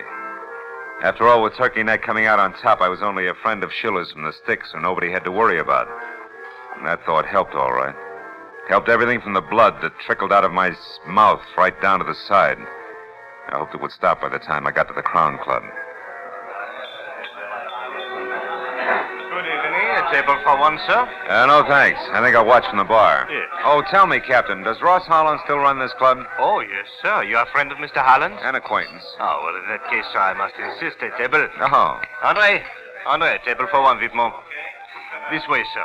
The chanteurs will be on in a moment, so you cannot see as well from the bar. Uh-huh, thanks. I did want to catch her, number. But this way, sir. Sir? There is something wrong? Hmm? Oh, no, I just changed my mind, Skipper. I think I'll go to the bar after all. It was Jack Schiller, no doubt about it. At a corner booth just beyond the bar and huddled close to a girl who was almost dressed in something strapless and spangled and who matched the display poster I'd just seen in the lobby labeled Peggy Grant. I ordered a drink at the bar and then walked it over to a celebrity picture gallery on the wall near them and listened to Schiller, all Now, smiles, darling, raise to the the drink to unhappy toast. end of Mr. George Mancini's squeeze play. And to your letters, back safe and sound in the lily white hands that wrote them. Hey, sweet, you're supposed to drink a toast, not stare it down. Baby, what is it? But, Jack, I'm worried. I do want everything to go right. Why, if you don't go get those letters from Mancini, everything I worked so hard I for couldn't will be catch it lost. all. Everything. But it was easy to fit together.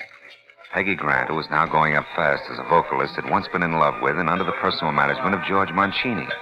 A preserved in alcohol combination agent producer was now going down even faster.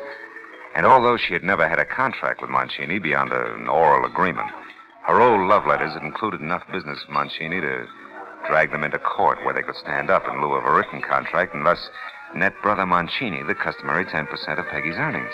Baby, And to you say just so look about worried future to leave every engagements, little but neither detail of to them me. wanted. I haven't spent all this time cultivating Mr. Mancini at his lair on top of Sweetser Drive for fun, you know. Believe me, doll, we're in. Honest. All right, Jack, if you say so, darling, but Well, you know the letters. I know, love letters. Forget it, Angel. I won't even open them. They belong to a long time ago, and I'm not interested. Now, you go on out there and sing for your supper. I knew that once Schiller left the club, he was going to be busy. So as they started to tear themselves away from each other, I figured it was the right time for me to step in. What I didn't figure on was Ross Holland, the king of the Crown Club, standing at my elbow. Hello, Marlowe. Pretty picture, isn't it? Yeah, if you like ingenues with bags under their eyes. I wasn't talking about the one on the wall, Detective. I meant Peggy. You were staring, remember? I do. Your move, Holland. Now, take the chip off your shoulder, Phil. I don't mind if you stare. She gets paid for it. But you pay her. Sure. But also I pay the waiters, the doorman, and so on. That was all you were doing, wasn't it? I mean, staring, window shopping. I'd hate to think you were here on business. Oh, sensitive, aren't you? You know, Marlowe, I've piled up a lot of enemies raking in the blue chips. That figures. What are you getting at, Holland? A job I think you might fit. Oh? Let's try the office, if you can spare the time. Can you? Phil? Sure. I've got nothing but time. Ross. Let's go. As I trailed Holland out of the bar as far as an unmarked heavy oak door, I caught a glimpse of Jack Schiller picking up his hat and coat at the entrance. Operation Mancini was underway. I never get these keys straight, Marlowe. Round key on top, square one on the bottom. You'd think I'd remember that, huh? Yeah, the switch to a revolving door. Oh, well, I like my privacy. So do my boys. Now, go on in, make yourself comfortable. I'll get a couple of drinks going. As I moved into the vault Holland called home, one thought alone stood out in my mind. Every second that mine host wasted was a second that old Jacob Schiller couldn't afford to lose. But finally, when I was just about ready to skip playing it close and take off, Holland came to the point. His proposition that I go to work for his enemies, play spy, and get paid for both parties. That I needed like a weekend in a leaky submarine. Well, that's it, Marlowe. Yes or no? Yes and no, Ross. I'd like to sleep on it. Fair enough? Fair enough. Good night, Phil. Get to bed early, huh? It was all the cue I needed. I bum-joked my way out of his office, hurried through the club to the street, then ran for my car and pointed it for the top of Sweetser Drive in the Hollywood Hills. And the Schiller-George Mancini rendezvous I couldn't afford to miss.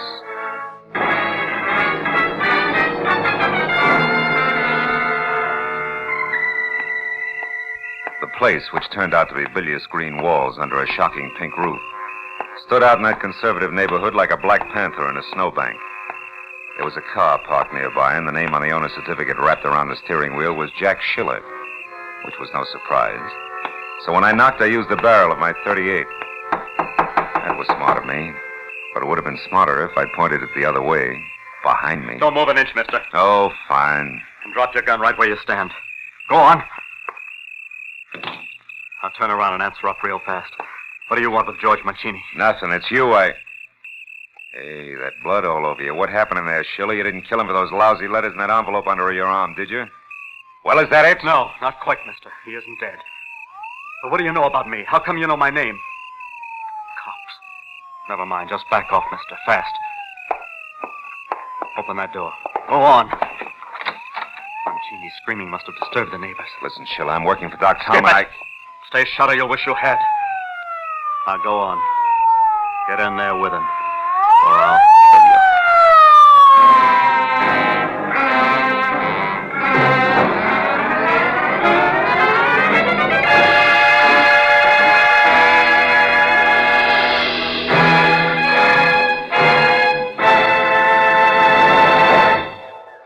To make every day more enjoyable, treat yourself often to refreshing, delicious Wrigley's Spearmint Chewing Gum. The lively, full-bodied, real mint flavor cools your mouth, moistens your throat, freshens your taste. And the chewing itself gives you a little lift, helps you keep going at your best. So for real chewing enjoyment that's refreshing and long-lasting, always keep Wrigley's Spearmint Chewing Gum handy. Healthful, delicious Wrigley's Spearmint Gum will make every day more enjoyable. Now with our star, Gerald Moore, the second act of Philip Marlowe and tonight's exciting story, The Last Wish.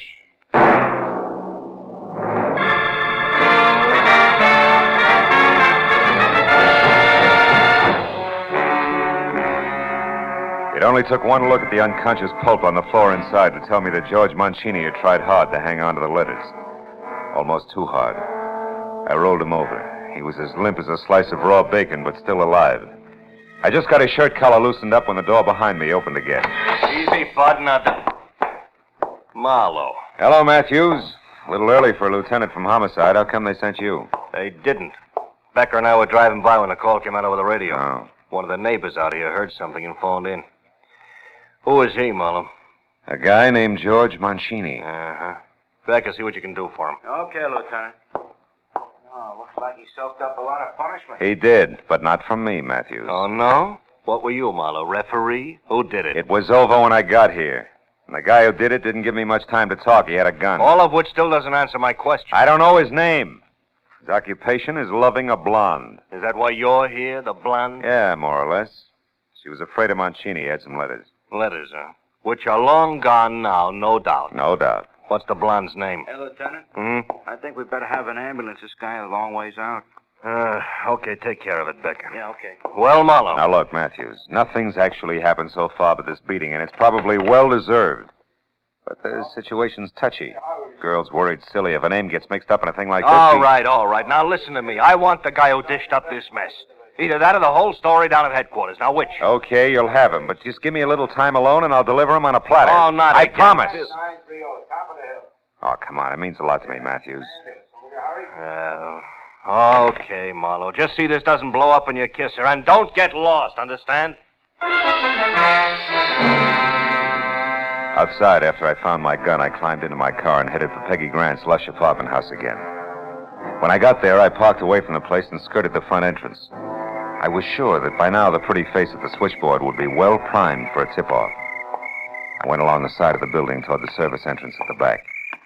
The glow of a match from the shadows in an alcove stopped me.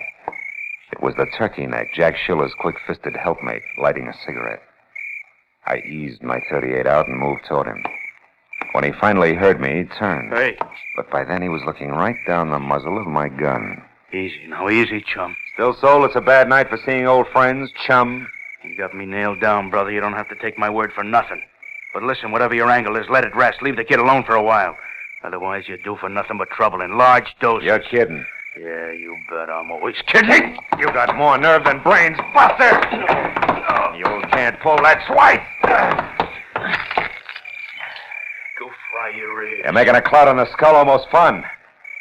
Hey, wait a minute. All that stuff spilled on the walk there, it fell out of your pocket, didn't it? Didn't it? So what? So you don't have to say another word, watchdog. I'm beginning to get the whole thing all by myself. Sure. And what's more, you yellow jerk, I don't like it! The two small items I'd just seen on the walk made swinging the flat side of my gun butt against his head a distinct pleasure. They also made getting in the service door and up the stairs two at a time to Peggy Grant's apartment a definite gratification.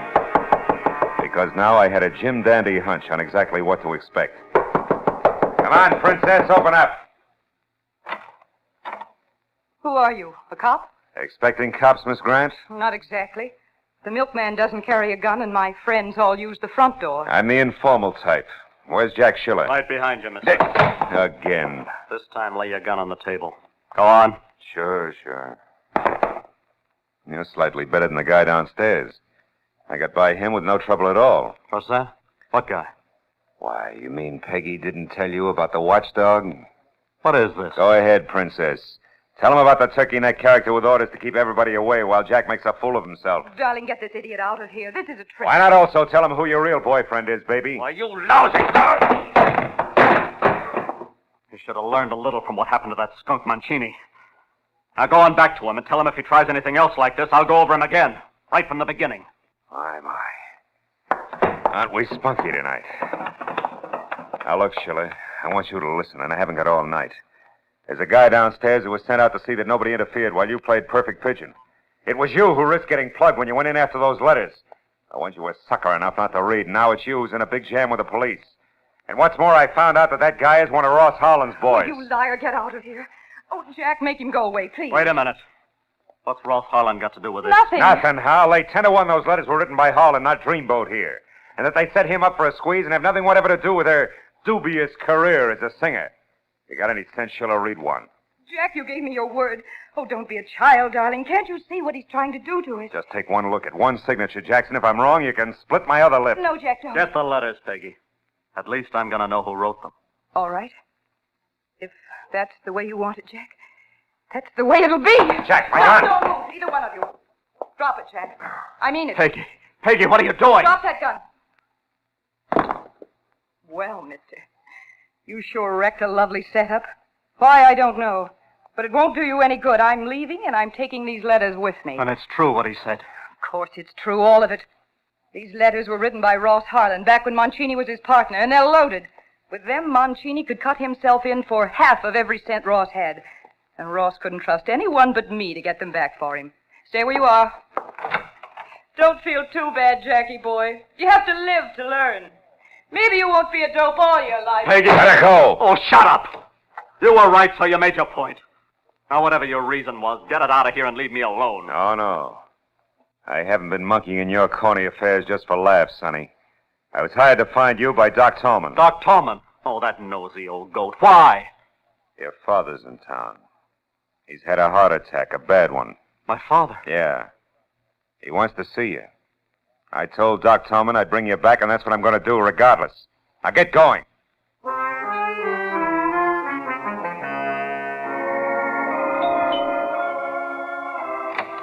Oh, Phil, come in.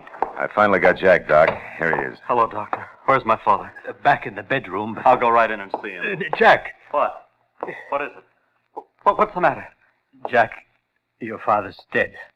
He passed away 20 minutes ago.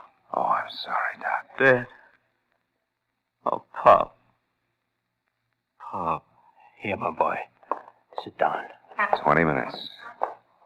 Just about the time it took to beat a chiseler out of a bunch of letters and argue with a cheap two-timing blonde. Try to get hold of yourself, my boy. We knew you'd have come if you could have. Your father's last thoughts were of you, son.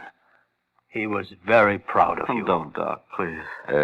I'll run along, Doc. I got a phone call to make. Oh, wait a minute, Marlowe. Huh? You can't leave thinking like you do. Not now with Pop dead. I don't know what happened to me these last few weeks. I can't understand how I got in so deep. She had me, I guess. I'd have done anything she asked. You're not the first guy that's happened to. I doubt that she'll be the last. Yeah, but I've got to square myself now. I've got to. And I want to start with the police. You really mean that? I never met anything more in my life. I'm not really a wise guy, honest. So what's this about the police? I'm in a jam, Dr. Tallman, a pretty bad one. Because you got too much nerve and too much energy. All you need is the right place to spend them. That gives me an idea. Is Jack your real name? No, it's really Jakob, like my old man's. Oh. Doc, where's that plane reservation for Jacob Schiller? Here. I have it right here. Wait a minute. You mean... Yeah, you're catching that plane. With luck, you may make it all the way. Oh, but you're letting me go, Marlowe. You'll be in a jam yourself. Well, I think I know a pair of strong shoulders I can dump the responsibility onto. Let's go, kid.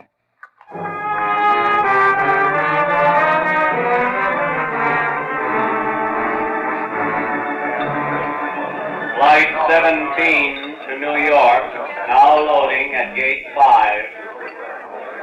Flight 17. Well, that's the story to hear, Matthews. Loading at gate 5. Just whose shoulders did you have in mind in that responsibility business? You're wearing them, you lug. Yeah. Oh, give me that napkin, will you? Yeah, here. Hey, just tell me something else to make it all nice and tight. That turkey neck character, how did you know he worked for Ross Harlan? Oh, well, when I slugged him in back of Peggy Grant's apartment house, a lot of junk fell out of his pocket, including a pair of keys on a chain. One had a round head, the other one was square. Oh, duplicates of that set that opened Harlan's double-locked office, huh? Uh-huh. Tight enough, Lieutenant? Yeah, tight enough. Last call for Flight 17 to New York, now loading at gate 5. They just called a New York flight, Phil. Yeah. Last call. Yeah. You know, I hear they're doing great things over there in Israel. Yeah? Building farms right out of the desert land, that kind of stuff. That's right. They can use all the help they can get, I understand. I was raised on a farm, did you know? Keeps you so busy you don't have time to get in trouble. Hey, Marlowe, Sit down. I'll buy you another cup of coffee. Thanks, Lieutenant. Thanks a lot.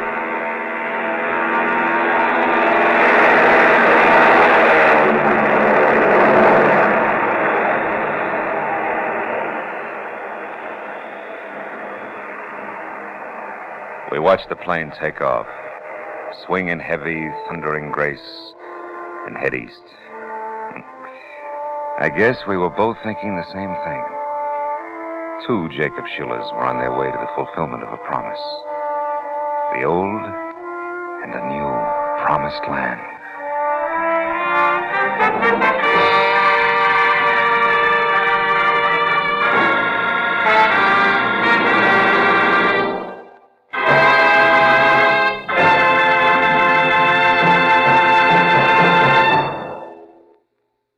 Remember, friends, to make every day more enjoyable, treat yourself often to refreshing, delicious Wrigley Spearmint Chewing Gum.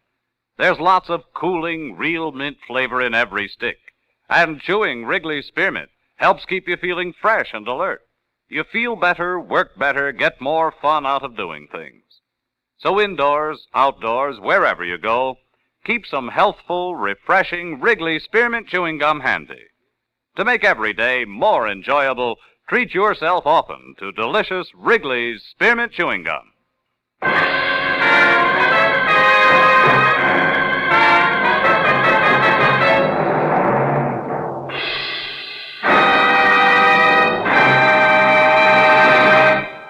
The Adventures of Philip Marlowe, presented by Wrigley's Spearmint Gum, bring you Raymond Chandler's most famous character and star, Gerald Moore. Philip Marlowe is produced and directed by Norman MacDonald and written for radio by Robert Mitchell and Gene Levitt.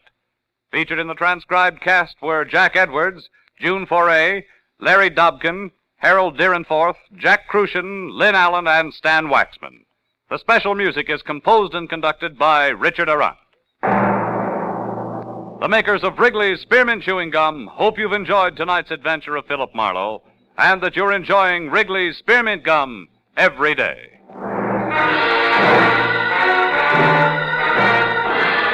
Next week, Philip Marlowe will be heard on Friday evening, so we invite you to be with us next week on Friday when Philip Marlowe says...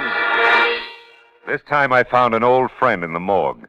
Watched a man with a burned hand die in a quiet garden, and listened to a pathetic killer give up. All because a little glass donkey came to town.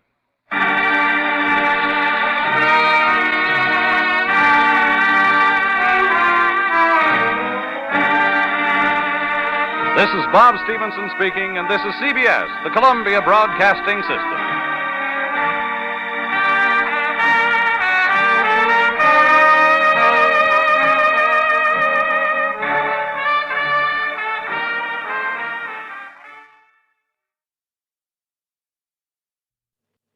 Get this and get it straight. Crime is a sucker's road, and those who travel it wind up in the gut of the prison or the grave. There's no other end, but they never learn. For your enjoyment, Wrigley's Spearmint Chewing Gum brings you Raymond Chandler's most famous character in The Adventures of Philip Marlowe.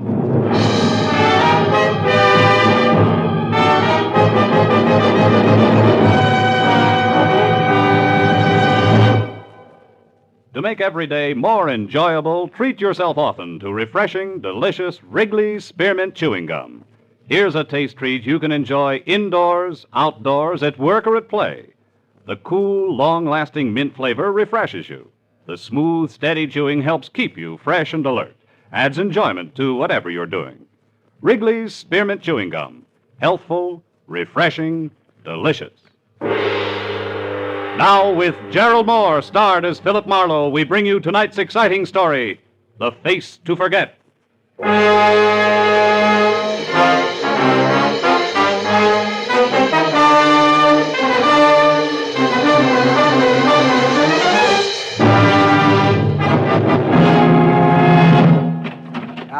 All right, wise guy. I told you once you couldn't come up here to this room, Marlowe. That's right, landlord, but I found all I needed. Well, you won't be able to use it after I teach you some manners. Snooper! Oh! I'll teach you to break into a respectable room and house. Not leading with your right, you won't. Now get up. Come on, get up. Okay. I'll teach you something about cooperation, landlord. All I wanted to do was look this room over, and I was nice about asking. Cut it out. I got my rules. And I got a job to do. I've been looking for Dave Stroud for a solid week, and his trail finally led me here. I got to look out for my roomer's privacy. Sure. Only Dave Stroud checked out of here this afternoon. He's no longer your guest. Anyway, I found enough in here to know Stroud's taking the train tonight for San Francisco. So that winds up my lecture, and I'm happy to say my business with you and your charming establishment. Good night, landlord.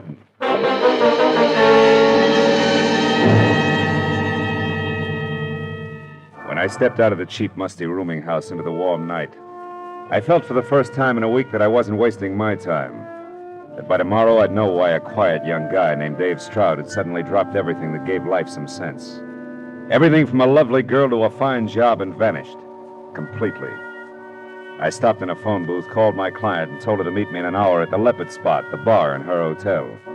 Then I made a reservation on the 10 o'clock train for San Francisco, went home and threw a toothbrush and shirt into a bag, and when I walked into the Leopard Spot, I was right on time. I found my client, Ellen Wyatt, in a booth near the back. The soft rose lights touching her face made me wonder all over again what kind of pressure it could possibly have been to drive Dave Stroud away from a girl like this. I tried to wait in my apartment upstairs, Phil, but I just couldn't. Is it good news? I hope so, Ellen. That broken-down rooming house over in East L.A. paid off all right. Dave was staying there? Yeah, he had been, under the name of Donald Stranigan. But why would he take a place like that? He must have plenty of money with him. Oh, well, the city's cluttered with those joints. They're as common as tin cans. He figured you can't look into all of them. We were just lucky. Then he knows what he's doing. There's nothing wrong with him like amnesia. No, it's something else, Ellen. Good evening, Miss Wyatt. Martini? Yes, please. For you, sir? Martini sounds fine. Yes, sir. Right. Marlowe, maybe that hunch I had about gambling, maybe it was right after all. Couldn't some kind of terrible jam with gamblers do this to Dave? Yeah, it might. But I checked that and drew a blank. Say, listen, Ellen, the description of Dave I got at that rooming house isn't too complete. That snapshot I asked you about, you bring it? Oh, yes. Oh, good. It's in my purse. Here. Uh-huh. That was taken on our first date 4 years ago. 4 years ago, huh? Those years made quite a change in both of you. Yes. Dave and I are good for each other, Phil. Oh, sure. I only hope that the next 4 Here years... we are. Martini, very dry. Oh. Oh, thank you, sir. Well, I wish we had the kind of news we could toast. Maybe we will. Sooner than you think. You've got a new lead? You know where Dave is? Well, close enough to be pretty sure he's taking the 10 o'clock to San Francisco. San Francisco? Yeah, and so am I. Phil. How about coming down to the station with me, huh? Me? But do you think that's wise? What if he saw me first? Well, it's worth a chance for you to point him out to me. What do you say, baby? Got something to drink to now? Yes, and I'd better do it fast before I start to bawl. Tears would be awful in a martini.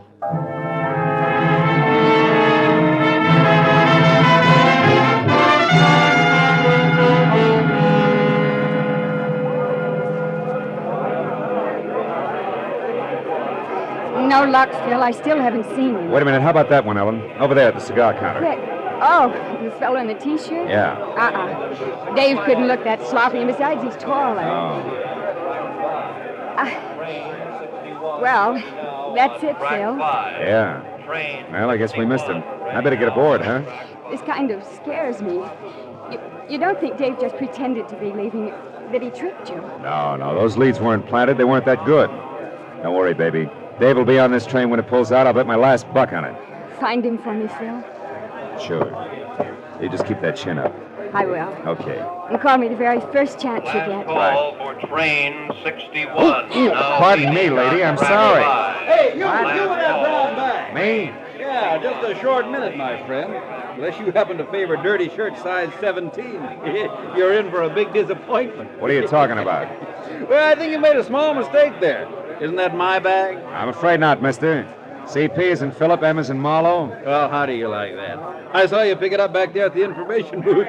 That's where I left mine. I could have sworn it belonged to me. I'm sure sorry. It's all right. Happens to everybody sooner or later. Yeah, well, now that's mighty big of you, friend. Say, you're going to be on old 61 for Frisco, too, aren't you? Afraid so, yeah. Well, let's call this an introduction. Arback's my handle. Manny Arback, on the road for Pfeiffer Plumbing Fixtures. Yes, sir. I'll see you on board, friend. Not much doubt about that. No, we might get up a little game. Fun, huh? Oh, fine. Yeah, well, I better shake a leg and get my bag. I'll find you all right. I never forget a face. Maybe I ought to cut my head off.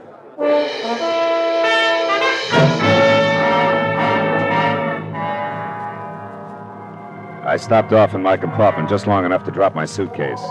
Then as we pulled out, I moved through the train to the dining car and picked a seat where I could keep an eye on the rest of the tables for Dave Stroud. Who, even if I didn't recognize his face, I knew from his fiancée would handle a knife and fork European style. Be likely to order liver and bacon and drink tea without sugar, and would probably be dressed in wooled tweeds with the shirt collar open. Well, as soon as I sat down, the car began to fill. My table companion, a quiet tab collar type, had his own business and knew how to mind it. Almost 100%. Which he did for the 15 minutes it took him to eat. Well, I don't know why food always tastes better on a train, but it does. Thanks for letting me share the table with you. Oh, not at all. Perhaps I'll see you later in the club car. We might have a nightcap. Yeah, it's a deal. Fine. So long. So long. So there you are, Oh, Marlowe. fine. Hey, I've been looking high and low for you, my friend. What you doing in here? They serve nothing but food in this car, you know. Say, who's your pal? I don't know. He was here 15 minutes and we didn't get that far. I know exactly what you mean. You do? Yeah, those quiet birds give me the willies, too. You know, friend, I've seen him someplace before, and I never forget a face. You didn't catch his name, huh? He didn't throw it. He didn't throw. Oh. You like that, huh? Yes, sir, you're right on, my friend. Well, it'll come to me. Faces are kind of a hobby with me. I meet a lot of people, but I never forget a... Hey, have you lost somebody in here the way you keep looking around? Yeah, but I think I found him again. Hey, what's up? Where you going? Play follow the lead. I'll see you, Alback. Hey, Marlowe, come back. You dropped something here.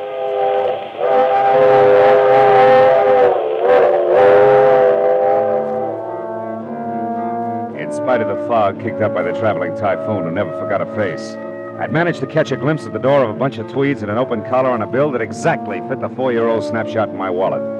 I bucked a huddle of undecided dowagers blocking the aisle, but managed to keep him inside all the way back to car 16 without being seen.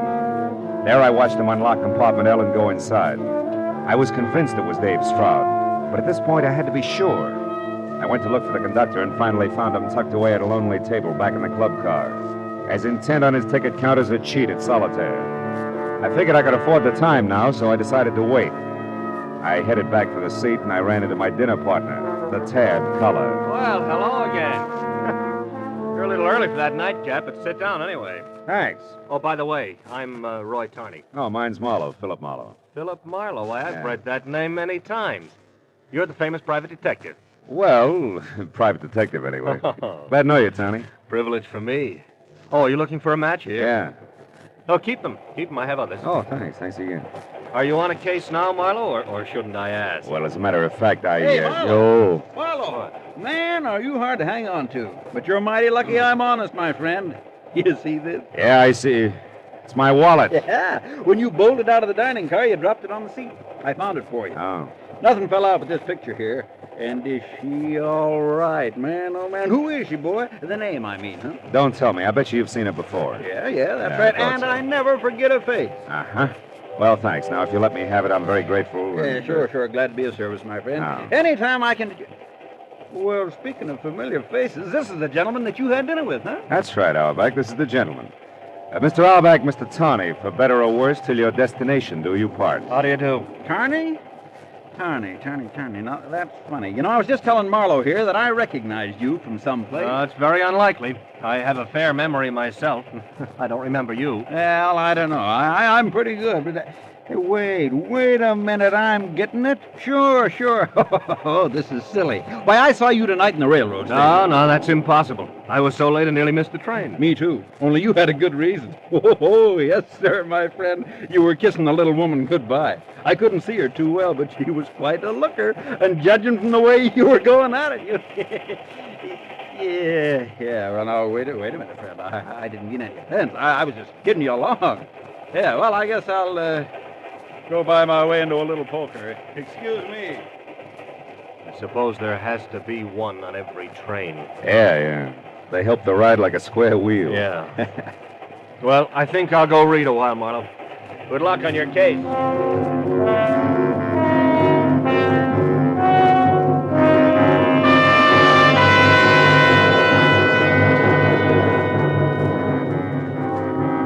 When the conductor climbed out of his pile of tickets to stretch, I went over, introduced myself, and asked the $64 question.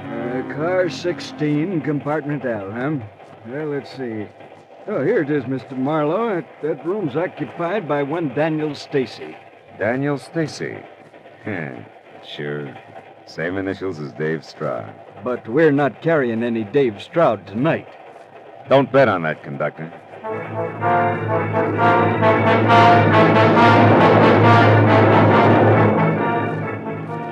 It was that simple.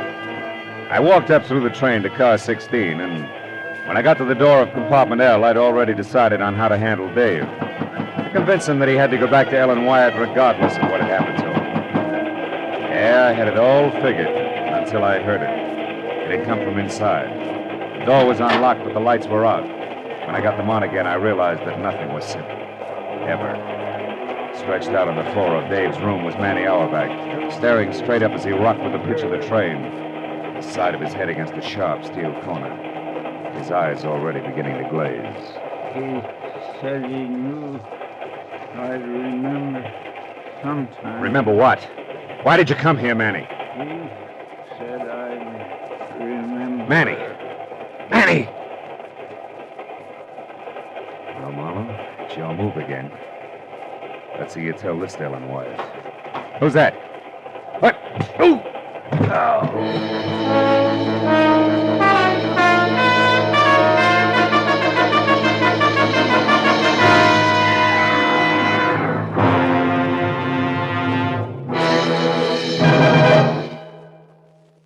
To make every day more enjoyable, treat yourself often to refreshing, delicious Wrigley's Spearmint Chewing Gum.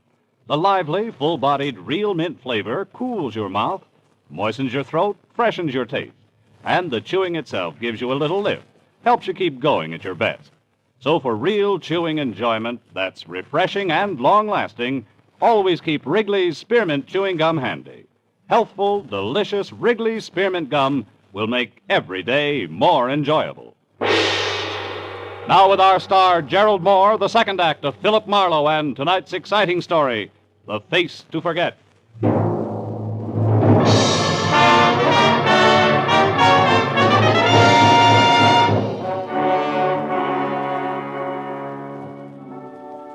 Either it had been the flat of the pistol crashing against the side of my head, or my head crashing against the stone-hard floor of the compartment, that had turned light into dark and left me with a welt behind one ear the size and shape of a cue ball. I couldn't tell which. But when I had both my eyes open, I knew that it didn't matter. That nothing mattered really, except that I was staring into Manny Auerbach's dead face, while only inches away a pair of feet were moving. Feet that belonged to Dave Stroud, whose suitcase in tow was on his way out, one hand already on the doorknob. I went for him, around the knees. Let go! Let go, I say!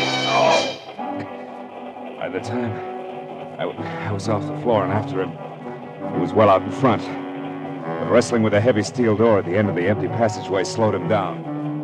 When we reached the platform between the cars, he was almost mine. But then suddenly a hand shot out of the dark, grabbed a fistful of shirt front, and spun me hard against the opposite door. No! A hand that belonged to a man in a tan color. Mr. Roy Tawney, plus a shiny .22 automatic, and minus his club car velvet voice. Get up, Marlowe. We've got a little talk coming.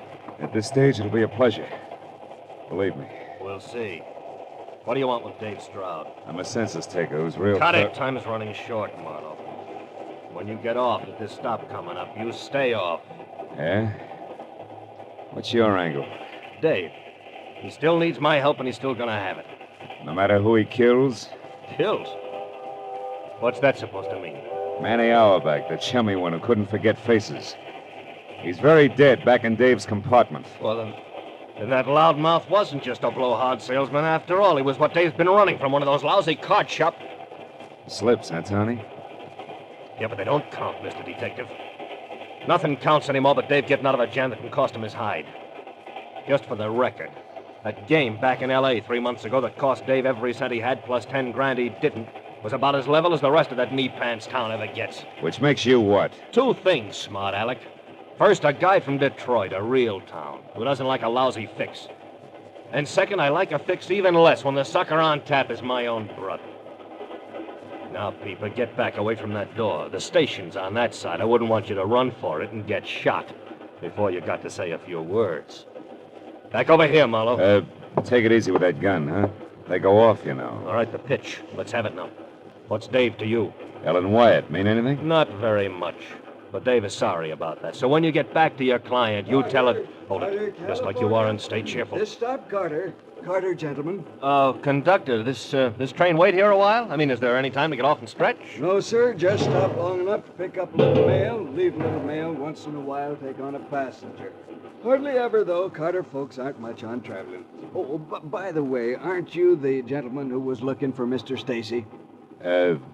Yeah. I found him, thanks. Oh, don't mention it. Glad to be of service. Say, don't get too close to the edge there, gentlemen. Carter, California. We were talking about Ellen Wyatt, Tony. Why didn't precious brother Dave ever let her know that he had to lay low, that he was in a jam with gamblers? A bunch of roses with card enclosed could have gone a long way, or again, there's the telephone. Oh, button that up, Marlowe. I don't know any of the details. Maybe the kid didn't want her to know he couldn't stay away from the pasteboards. Maybe he just didn't want her to worry. Anyway, that's not the point. Then what is? That a broken heart beats a broken skull 7 times a week. You should know that much, Pete. So? So I don't want you, the girl, or anyone else to know where Dave is heading. At least not until I get back to L.A. by my lonesome and call a few spades just that. Like they do in Detroit, maybe, huh? Like they do in Detroit, no, maybe. You tell the Wyatt babe I'll look her up then. Now you get over there at the door and you take your choice. Jump or get pushed? Jump, pushed, or shot. Go on, Marlowe. This is where you get off. Go on, the longer you wait, the harder it's gonna be. Name it. Jump, push, or shot. I couldn't say much for the alternatives. But one look back over my shoulder at the gaping .22 automatic leveled at my head and Tawny's ice-cold gray eyes above made up my mind for me. Jump it had to be!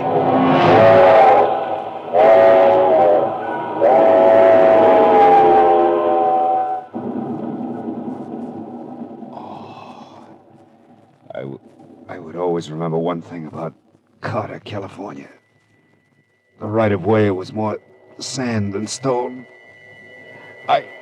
I was grateful.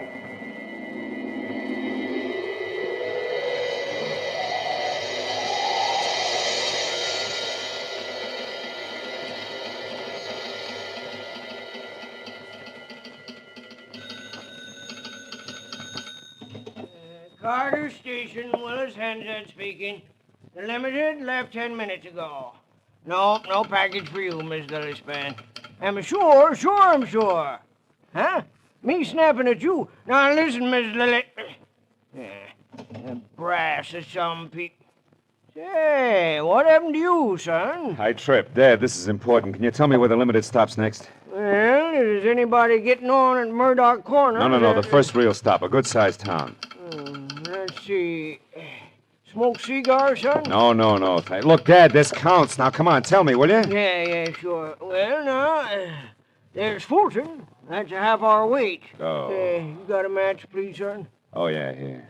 Here's a whole bookkeeping. Now, tell me, how far is Fulton? Oh, 40, maybe 50 miles. Upgrade on the road. How can I get there in a hurry? I got to catch that train. Well, if you got a car, you can... Where can I rent a car or get a cab? Not a chance, sonny. Oh, excuse me, Jake's calling from Bakersfield. He's expecting a grandchild. Hooray for Jake. Now listen to me, Dad. There's a dead man on the Limited and his killer as well, and I was tossed off a train. Now let's take the business. What? Well, in that case, let's call ahead and get the police. No, I don't want that. Well, why not, son? Because for one thing, the killer may have been justified. Self-defense and the sight of the law will toss him into a lot of panic. It'll only end up in more gunplay. And for another, I have a very personal axe to grind. Getting tossed off the train, huh? Yeah, among other things. Now, will you tell me that coupe out there, is it yours? Yeah, but I can't for let $50 you take my car. You're a cash? Cash. Here.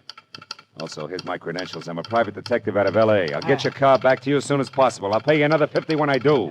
Now, give me the keys, will you? Quick. Yeah, sure. Okay. Here. It's the one in the middle. Thanks, Dad. And don't worry. I'll drive real What's the matter, son? Well, you're staring like you don't feel so good. What is it? Your head, maybe? Yeah. Yeah, my head, maybe. I ought to have it examined. Sometimes it's real slow coming up with the truth. The truth? What do you mean, son? I mean, I got a big fat hunch, a hunch that may be able to stop a second murder. If I make it to Fulton in time. So long, Dad. Thanks a lot. You've been a great help. My apologies and congratulations to Jake.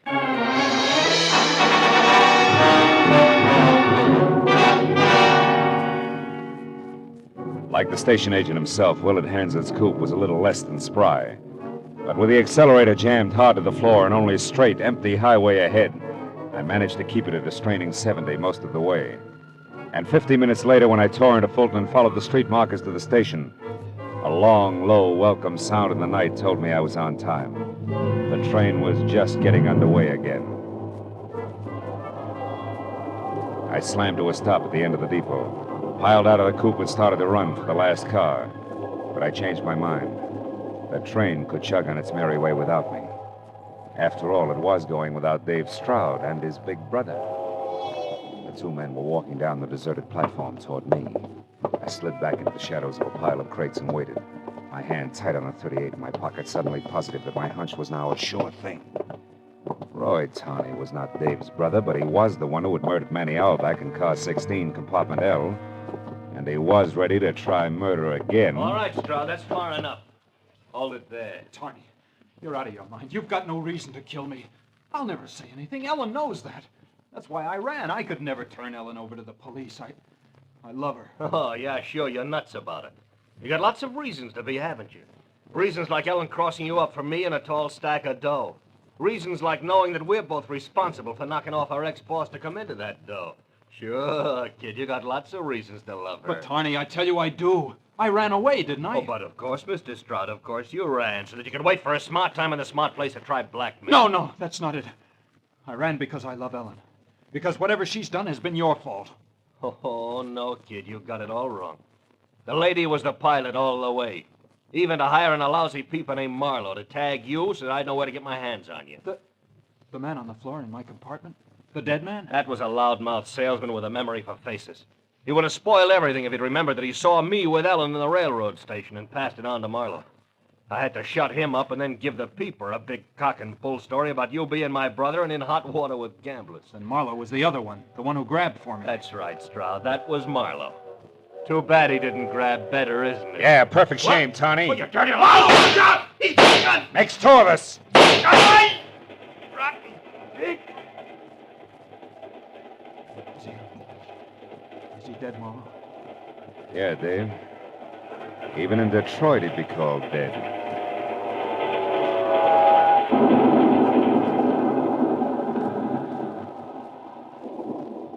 Come on, Dave. We got some telephone calls to make. The police, for one. All right. Marlowe, is all this really true? Yeah, I'm afraid so, Dave. The girl you wouldn't turn in for murder wanted to murder you. Believe it, kid, all at once. It'll be easier later on that way. Yeah, sure. Thanks, Marlowe, for getting here when you did. You saved my life. Well, not exactly. A guy named Willis Hansard gets part credit for that. Guy who runs a railroad station at Carter, California, and also smokes cigars and sometimes runs out of matches. What does that have to do with it? Everything, Dave. See, Hansard needed a light, and I gave him a book of matches that Roy Tawney had given me earlier in the club car. I hadn't noticed them then, but I did when Hansard used them. They came from the Leopard Spot, Dave. The Leopard Spot? Yeah. The cocktail lounge at Ellen's hotel? That's right. And I couldn't buy Tawney's having them as just coincidence. It tied him into Ellen too tight. A hunch said so. Wait here, will you, kid? I'll only be a couple of minutes. I've got a long-distance call to make before we get in touch with the police. To Ellen? What are you going to tell her, Marlowe? Anything, Dave. Anything that'll keep her right where she is, ready and waiting for what's going to turn out to be the, L.A. police. I won't be long, kid.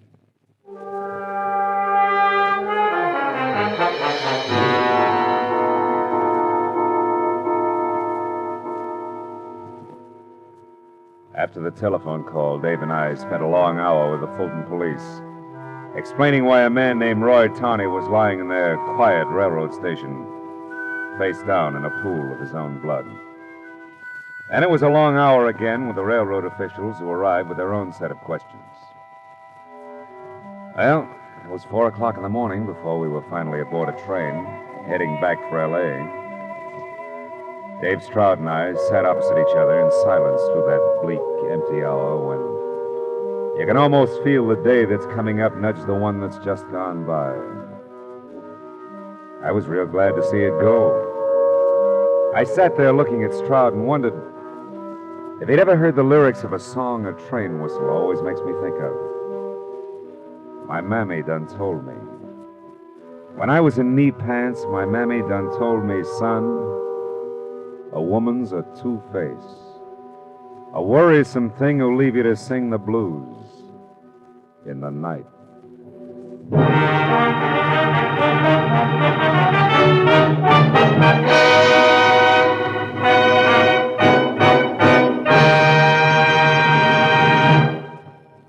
Remember, friends, to make every day more enjoyable, treat yourself often to refreshing, delicious Wrigley Spearmint Chewing Gum.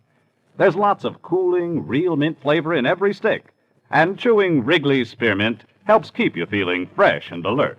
You feel better, work better, get more fun out of doing things. So indoors, outdoors, wherever you go, keep some healthful, refreshing Wrigley Spearmint Chewing Gum handy. To make every day more enjoyable, treat yourself often to delicious Wrigley Spearmint Chewing Gum.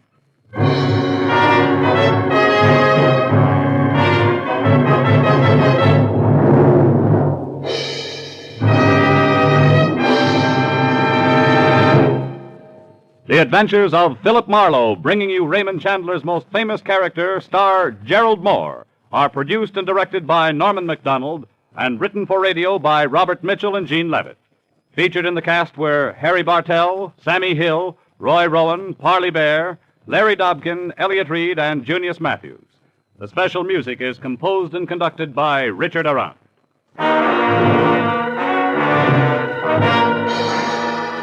The makers of Wrigley's Spearmint Chewing Gum invite you to be with us next week when Philip Marlowe says, This time I tangled with 3 snakes. The first was made of gold, the second wore a mustache, and the third was in the bag, and each in its own way poison.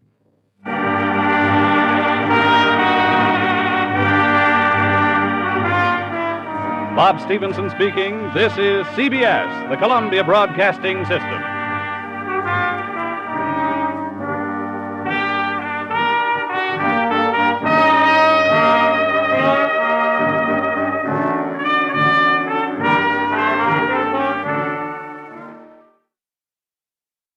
Get this and get it straight. Crime is a sucker's road, and those who travel it wind up in the gut of the prison or the grave. This time it started with a kid hawking papers on Hollywood Boulevard, and moved from there to a house full of hate on a quiet street, a blonde liar on ice skates, and a corpse in a burned-out shack. And it all wound up right where it really began, in the heart of the kid on the corner. From the pen of Raymond Chandler, outstanding author of crime fiction, comes his most famous character in The Adventures of Philip Marlowe.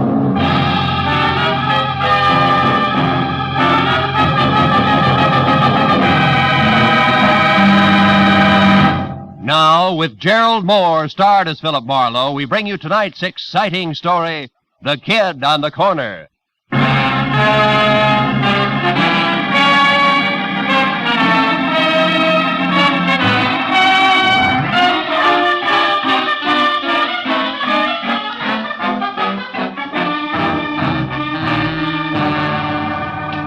After a day jam full of heat waves in December, actresses who passed mascara and long A's off as talent, and producers with glossy convertibles and holes in their shoes, the world looked as phony as a $7 bill. And when I finally closed my office, stepped out onto Hollywood Boulevard into the glare from miles of sheet iron Christmas trees on lamppost trunks, and watched a loudspeaker Santa Claus with neon reindeer trundle by in a cloud of artificial snow, I'd have gladly traded all of Hollywood, California for one quiet Vermont hillside and thrown my license in to boot. All of which convinced me that what Marlowe needed most was a martini in his own apartment, a good book, and a night's sleep in that order. So I started home after them, but only got as far as the middle of the street. It was the kid who sold papers on the corner. Mr. Marlowe, can you spare a minute? I gotta talk to you. Okay, Tommy. Let's get out of the street first, huh? I'm not so good at dodging fenders. Oh, yeah, sure. What's on your mind, kid? That's about my Uncle Bert. Bert Larson. He's gone, Mr. Marlowe. What about your family, Tommy? Don't they know where he is? Oh, I don't have no family. I've been living with Uncle Bert in a flat down in Van Ness. Hey, if you haven't had your dinner yet, maybe you'd eat with me in the cafeteria, huh? It's real important to me, Mr. Marlowe. Anything that's important to you, kid, is important to me. Let's go in. Oh, swell. I should have known something was wrong when I heard him walking around. Late last night, you know? He said he was after a drink of water, but he's got those metal plates, kind of like caps on his shoes, so I knew he was all dressed, only I was too sleepy to think anything about it then. Maybe he just got an early start and he's been busy today, huh? No, it's not like that, Mr. Marlowe. Something's wrong. What'll you have, gentlemen? The pork's nice tonight. Stew's the best deal for the money, Mr. Marlowe. Oh. I'll have the stew, please. Yeah, you better make it two, miss. Okay, a couple of stews coming up. See, when I got up this morning, I found this envelope on the dresser. There was $200 inside, and this was written on the front. Huh? Let's see it. Dear Tommy, must leave town on business. I'll send more money soon. Be a good kid and take care of yourself, Uncle Bert. Yeah, I see what you mean. Yeah. I spent all day trying to find out where he went. I checked everything but the airport. I know he wouldn't take a plane. He gets dizzy just standing on a curb. No luck, though. Milk, Mr. Marlowe? No, I'll have coffee, Tommy. I feel rugged. Hey, there's a table over in the corner. Come on, huh? Okay. What really makes it fishy is that Uncle Bert's got no out-of-town business. Besides, he's never been out in front more than $20 in his life. I can't figure it. Now, look, Tommy, if you're really worried, you don't want me. You ought to go to the police right away. Cops? Yeah. No, I can't. Why not? Well, Uncle Bert's been awful good to me, but, well, I guess he's really kind of a bum. You see, he's a gambler, Mr. Marlowe, a bookie. Uh-huh. Just a harmless small-timer, sure, but I'd get him in an awful jam if I called the cops. Will you try to find him for me? I got dough. I'll pay you whatever you charge. Don't worry about the money, Tommy. I got one lead for you. This name here in the back of the envelope, see? Yeah. Lester Carney. And the number 3004.5. Does that mean anything to you, kid? No. Oh. I'd have looked that guy up my cell phone, and you know how far a kid could get. Sure. Gee, Mr. Marlowe, I'm sure my uncle didn't leave town. It's something else. It's gotta be. He's in some kind of trouble. Now, Tommy, you know that he might be on the wrong end of it, don't you? Yeah. Well, if that's right, I want to find it out fast, Mr. Marlowe. Here's a picture of him. Mm-hmm. Scared, son? Me scared? Nah. Not for myself, anyway. Yeah, I guess I am, kinda. Well, okay, Tommy, eat your dinner, and then get back to work. I'll see what I can find out, huh?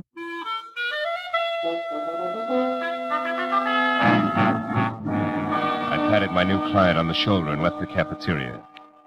But I was sure of one thing.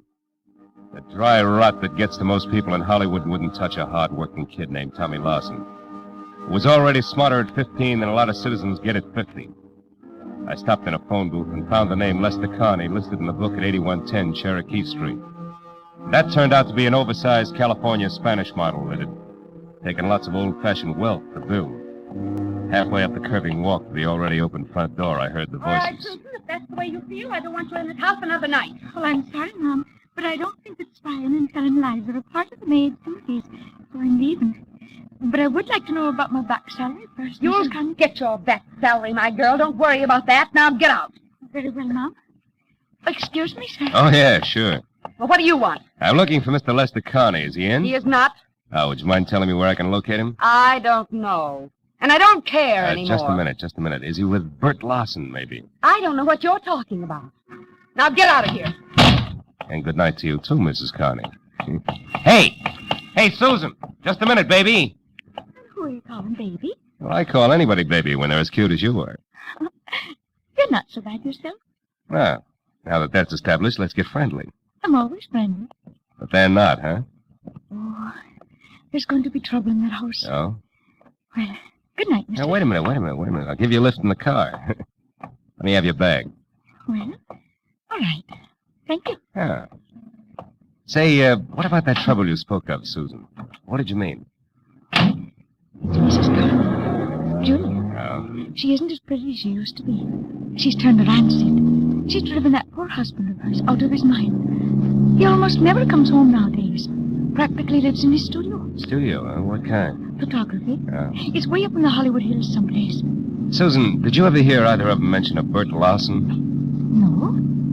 Why, who's he? A gambler. I gather from Julia that Connie's blowing the family fortune, huh? Sure he is. And that's not all she's driven him to. No. What else? What do you think? Another woman, of course. Oh. An ice skater named Carol King at the Igloo. That's that nightclub with the skating show. Yeah, I've been there. Does Mrs. Connie know? Oh, she suspects. That's why she wants me to spy on him. But I wouldn't because I don't blame him one bit. Not with Julia being like she is. Yeah, maybe you're right, Susan. But then again, maybe you've got your cause and effect backward, huh? Yes? Well, I don't know anything about that. But that poor man's been driven so crazy, he's threatened to kill her. Well, here's where I get out. And stay out.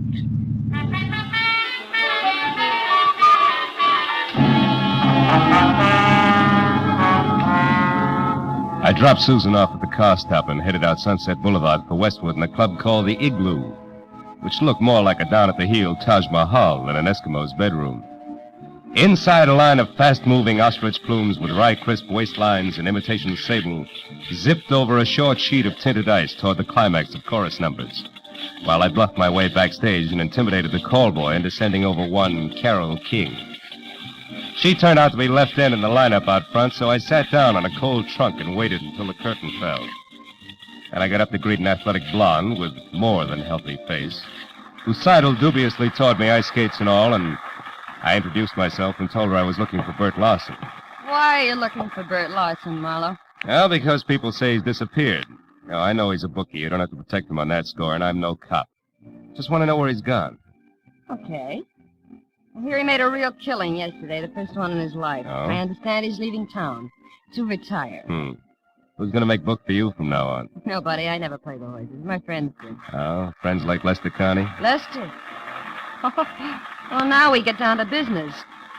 You smell like you're working for a wife, Shamus. Guess again, sugar. I'm after Bert Lawson, nothing else. That's why I want to talk to your friend. Where is he? Lester Carney is no friend of mine. You know, you should be smart enough to know you're just wasting your time with that pitch. Look, Bud, he was my friend, sure, but that's all off, as of an hour ago. We're all through, washed up. I gave him the boot. Why, did he run out of blank checks? I ought to bust your shin wide open keep those for skates that. on the floor, honey. Then skip the cracks. I threw him out because I got sick and tired of waiting. Kept me on the string for months with nothing but promises. Said he hated his wife, but when it comes down to cases, he refused to leave her. Why? I don't know. Got some holdover, and he has nerve enough to break. So I wrapped him up in a neat little bundle and sent him home. It was a mess. I'll bet. Between you and Julia, he must be in a great frame of mind tonight. That's his problem now, brother, not mine. What is yours? How to keep your life on ice? No, wise guy. For your information, I'm quitting this show. I'm going to make a clean break all around. Happy landings. But look, what's the connection, if any, between Lawson and Carney? Why, Mr. Marlowe, I have No idea. Isn't that wonderful? Okay, sugar, that's where we'll leave it for now. But in making that clean break, be sure it's not your neck. I'll see you around.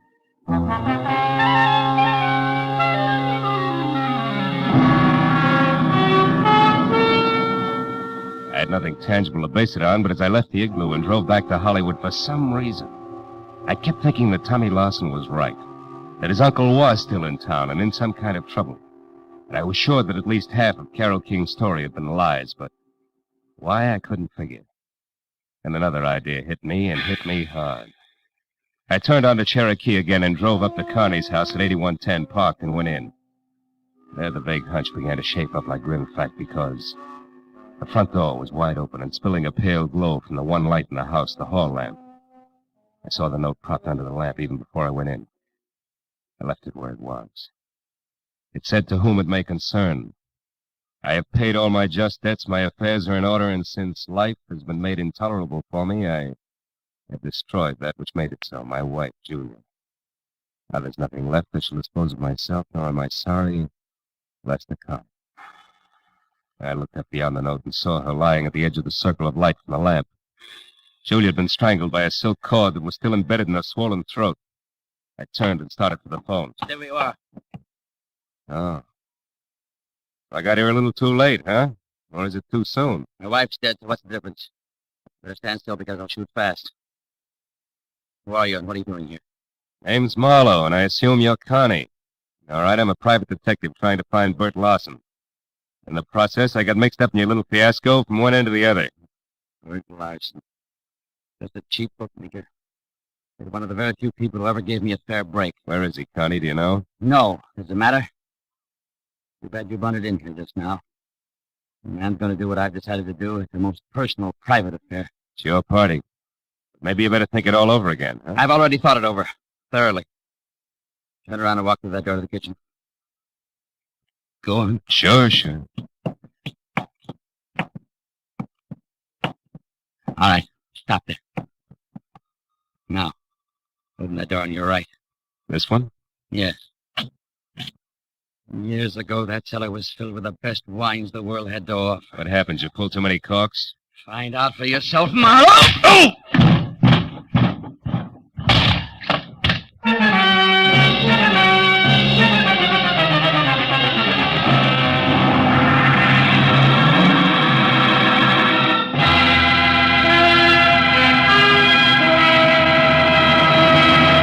In just a moment, the second act of Philip Marlowe. But first, will Tyrone Power listen to Jack Benny's Siren Song? Will Ty consent to portray CBS's great Sunday night musician and lover in the movie The Life of Jack Benny? Tune in tomorrow and find out. No, there's never a question about the quality and quantity of comedy and sheer entertainment on CBS on Sunday night. And remember, the Jack Benny Show is heard on all of these CBS stations. Now, with our star, Gerald Moore, we return to the second act of Philip Marlowe and tonight's story, The Kid on the Corner.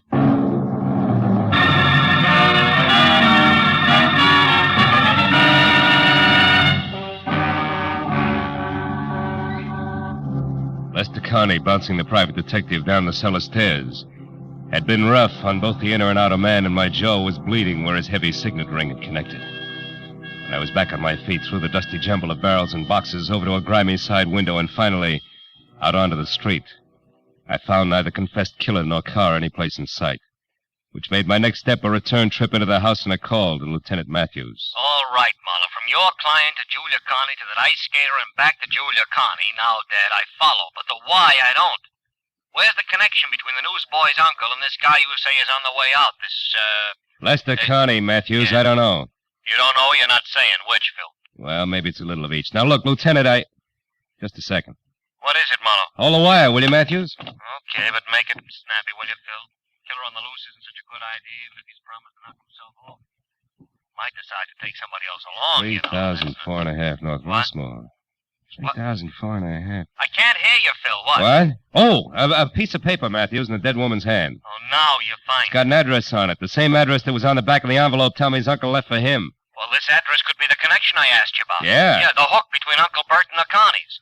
Well, we'll get right over there. We'll Matthews, wait a minute. Let me try it alone first, will you? I think it'll play better that way. And keep the kid's uncle out of the police lineup that way. Yeah. Marlowe, I can't. Oh, now, wait a minute, Matthews, please. I'm thinking of the kid. Yeah, well, Okay. Attaboy. Just don't make it too long till I hear from you again. Goodbye. I knew that the 3000 block on North Rossmore wasn't even close to the Hollywood Hills, which meant that the address couldn't be the dilettante photographer studio that the Connie's ex-maid had described. And 20 minutes later, when I was out of my car and standing next to the doorbell marked 3004.5, I knew something else, because the name underneath was Carol King. A light showed from someplace deep inside, and my leaning on the doorbell only proved that it worked. There was no answer at 3004.5, but 3004, the other twin to the duplex, was different. It featured a sweet old lady who shattered the illusion the second she opened her mouth. I suppose you're just another one of that King girl's friends, eh? Why, do I look the type, Granny? There is no type, young man. Miss Carol King entertains all sorts. Oh, which might include a recent someone who's gray at the temples, short, and maybe talks a lot about the ponies? Huh? How would I know what a guest talk about? Oh, you gotta be kidding.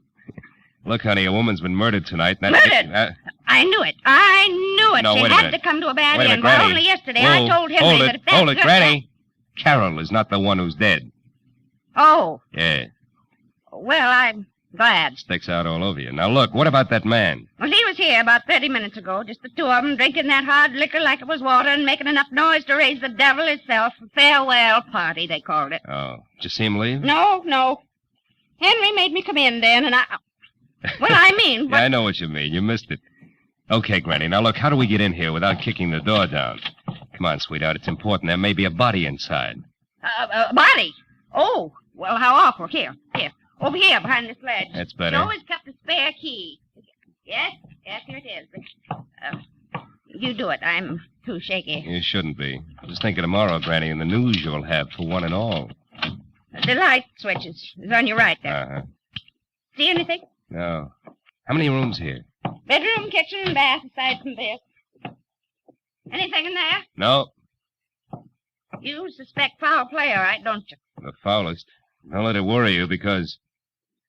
Hey, those photos there on the wall. They're taken from Mulholland Drive, aren't they?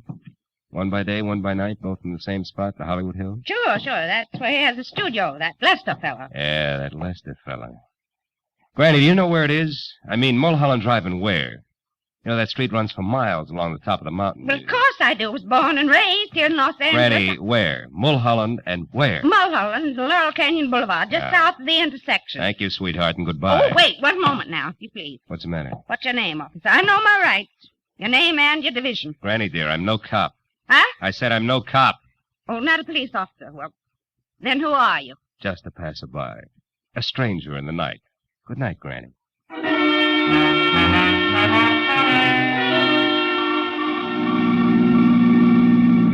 All the way from Rossmore to Sunset, then west to Laurel Canyon Boulevard, I kept worrying about Tommy Lawson and the uncle, who, from where I stood, needed at least worrying about no matter which way things played. But when I was on the strip of macadam that twists its way upward toward Mulholland Drive like a snake writhing from a long, long bellyache, I forgot about both client and relatives alike.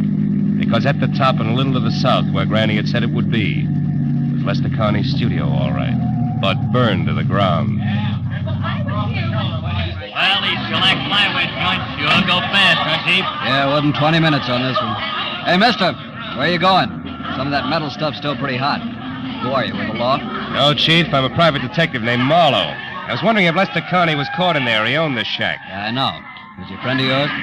No, it's strictly business. He's wanted for murder. Yeah, he was wanted for murder, Phil. He was burned to a crisp in there. Hello, Casey. Hello, Matthews. Well, what's your guess? He started on purpose? No, suicides hardly ever burn themselves to death. No. He probably took some sleeping pills or poison and then a cigarette he left going did this, you know. Hey, by the way, Phil, you saw Connie tonight. You think you might recognize him? Might. Yeah, he's over there. There isn't much. See you, Casey. Right, Matthews. Hey, Garson. Hey, you tied Connie and this fire together kind of fast, didn't you, Lieutenant? I just found out about this place. Yeah, but you work alone, Marlowe. I got help. Oh. There it is. All that's left. See anything? Yeah, that ring. I noticed it earlier tonight. And the watch? No, I'm not sure. I don't remember what kind of... Hey, Matthews. What is it? What are you staring at, Phil? Come on over here. Come on. What? See this little piece of metal? Yeah. I think it's... Watch! Phil. You know, fire makes things hot. Yeah. Hot things burn and... Yeah. Marlowe, what is it? It's an idea. Yeah, like what? Like this isn't suicide after all, like it's murder, Matthews. Come on, we gotta get to our phone quick.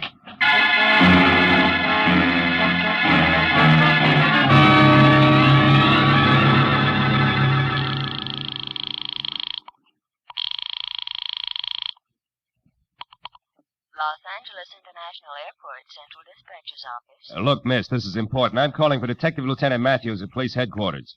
What passenger flights have left in the last half hour? Passenger flights? Yeah. Well, there have been two, sir. One to Dallas, Texas, and the other to Chicago. Both American Airlines. Nothing out of the country? Marlowe, what are you getting? Will you wait a minute, Matthews? Sir. However, there is a flight scheduled to leave at 10:10. Uh-huh. That's just 5 minutes from now. That's going to Manila. Mercury Airways. Shall I connect you? Yeah, hurry, will you, please? Yes, Hey, Matthews, sir. this may be it. I'm glad for you. Mercury Airways. Central Dispatcher's Office, Mercury. There's a call from the police here for you. Go ahead, sir. Look, your 10:10 flight from Manila, is it going out on schedule? Yes, sir. The plane's standing by for the call signal now. Oh, then tell me this. Is there a passenger aboard named Bert Lawson? Lawson? One moment, please, sir. Hurry, will you? This Lawson killed Lester Connie. Then he's Will you the hold one it, who- Matthews? Yes, sir. We have a Bert Lawson aboard. Oh, good. Keep him there and don't let that plane get up in the air. Do you hear? The man's wanted for murder. But don't do anything else either. Just let him sit and wait for us. You got that? Yes, sir, I understand. Fine. We'll be there as soon as we can. Goodbye. Come on, Matthews. It's your show from here on in. Sirens included. Okay,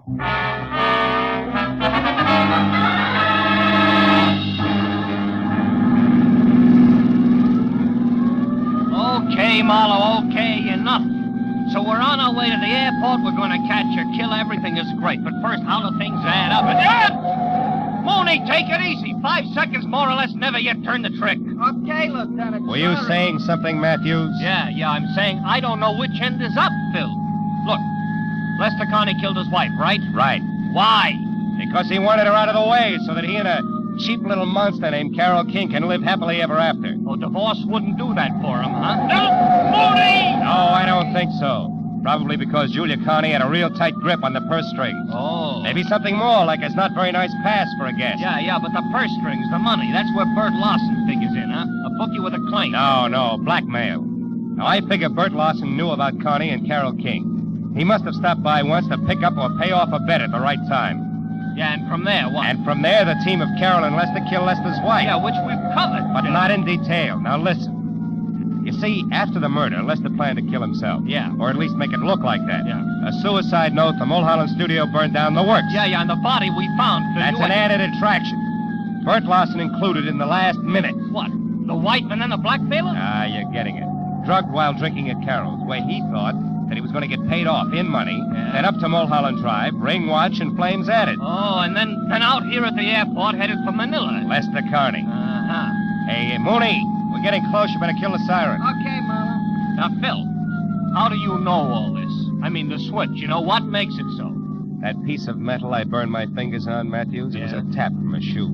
And Bert Lawson wore taps. The rest of it adds from there. Yeah, including Connie at the airport now as Larson. Sure. Who'd be looking for a beat-up second-rate bookie who decided to leave town? Aside from a nephew, that is. Yeah, aside from a nephew who tried every place but the airport. Uncle Bert couldn't stand planes. The brakes, Matthews. Oh, here we are. Yeah, just you and me and Mooney and the killer. Aren't you coming, Phil? No, I think I'll wait here, Matthews. I got some thinking to do. About the scum you sometimes meet in the night? No. About the kind of a kid I almost never meet in the night. See you. Yeah. All right, come on, Mooney. Maybe our boy will make a break for it, I hope.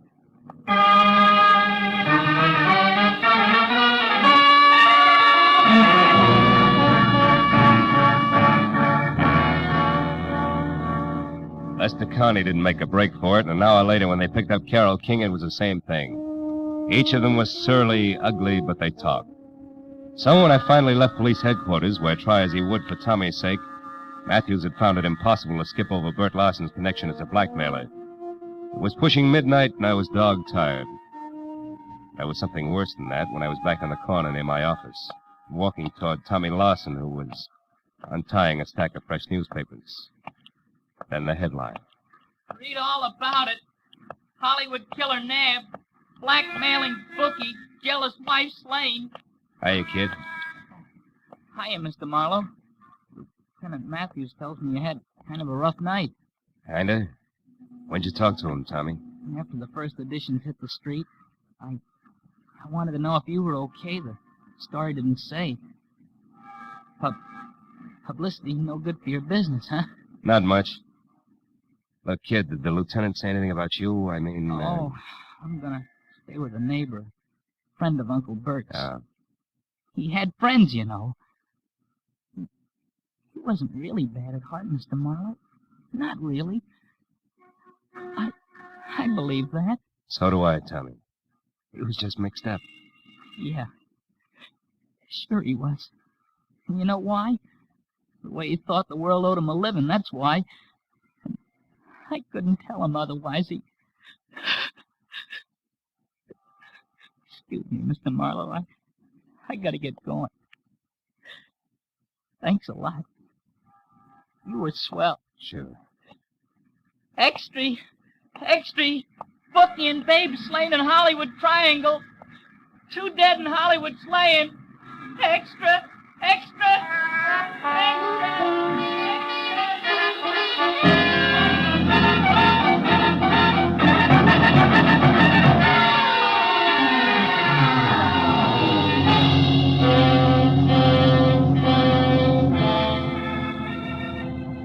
nothing more pathetic than a kid.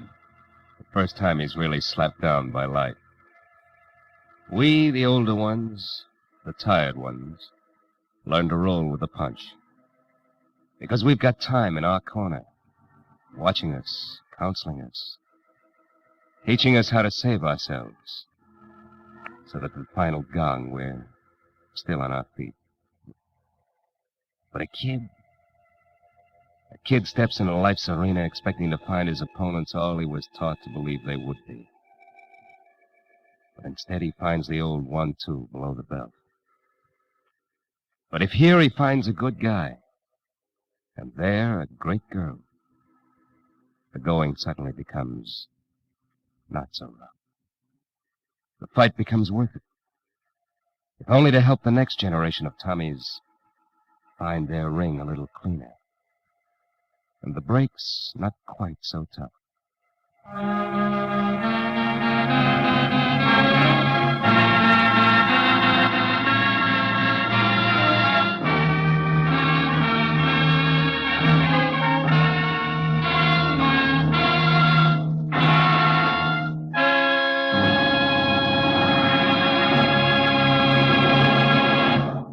The Adventures of Philip Marlowe, bringing you Raymond Chandler's most famous character, star Gerald Moore, and are produced and directed by Norman MacDonald. Script is by Robert Mitchell and Gene Levitt. Featured in the cast were Gil Stratton, Jr., Virginia Gregg, Wilms Herbert, Joan Banks, and Vivi Janis. Detective Lieutenant Matthews is played by Larry Dobkin. The special music is composed and conducted by Richard Orant. Be sure and be with us again next week when Philip Marlowe says... It started with laughter on a bright morning, in a battle over a chicken, and got better as it went along. It could have lasted a lifetime, but it didn't. It stopped on a gray morning, with a little wishbone broken.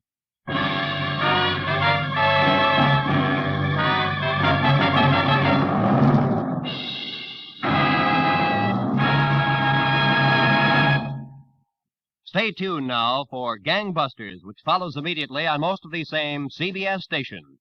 This is Roy Rowan speaking.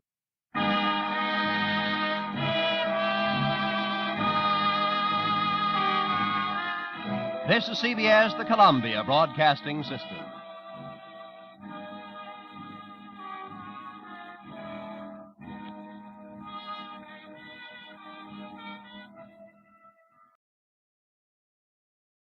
For the safety of your smile, use Pepsodent twice a day. See your dentist twice a year.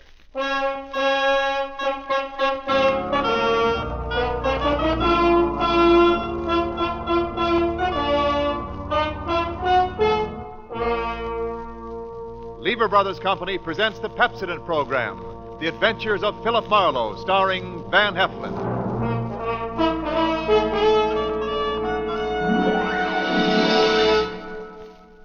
Philip Marlowe, the screen's most famous private detective, created by Raymond Chandler and brought to you on the air by Pepsodent, and starring MGM's brilliant and dynamic young actor, Van Heflin.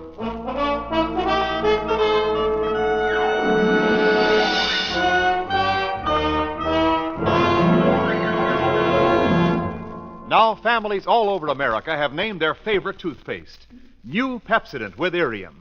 New, fresh-tasting Pepsodent with a new, cool, minty flavor. Yes, in a recent test, New Pepsodent was preferred 3-to-1 over any other toothpaste. It's true. With families all over America, New Pepsodent is the favorite 3-to-1. Families from coast to coast recently compared New Pepsodent with the toothpaste they were using at home.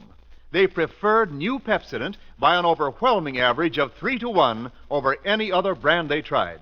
These families, 3-to-1, said New Pepsodent tastes better, makes breath cleaner, makes teeth brighter. Yes, in a recent survey, families 3-to-1 said New Pepsodent tastes better, makes breath cleaner, makes teeth brighter. Get New Pepsodent toothpaste for your family right away. Now we invite you to hear Van Heflin as the Hollywood private eye, Philip Marlowe. Quiet. You there, Marlowe. Quiet. Oh, quiet, you're on a bell.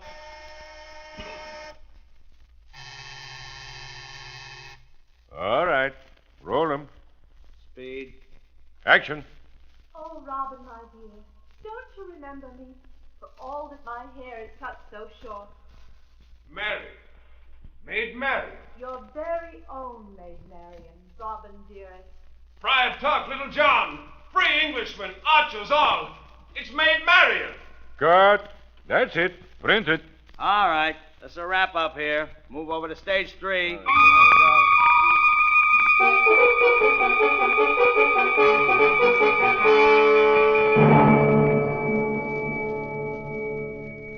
They were filming a new Technicolor version of Robin Hood over at the big studios on Santa Monica Boulevard, and I was there on salary at the request of the director of the picture. Robin Hood and Maid Marian came off the set. Robin Hood was a magnificent sight in his Lincoln green and carrying that big English long bow and quiver of arrows. Maid Marian in her slinkily cut medieval white gown was something to make more than an arrow whistle. They spied me and walked over to me quickly. Mr. Philip Marlowe? Yeah, that's right. My name is Seward Spencer. Yeah, I know. This is my leading lady, Jenny Kane. Yeah, I know. How do you do, Mr. Marlowe? Yeah, how do you do, Miss Kane? Let's go over to stage 9 and talk, shall we, Marlowe? Talk. Every time I open my mouth on one of these sets, somebody hollers, quiet. Quiet! You see? Whatever happened to free speech in America? In Hollywood, anyway. Stage 9 isn't a set. It's a little cafe across the street on Santa Monica. Oh. We've a lot to talk about, Marlowe. Yeah, I know. Let's go.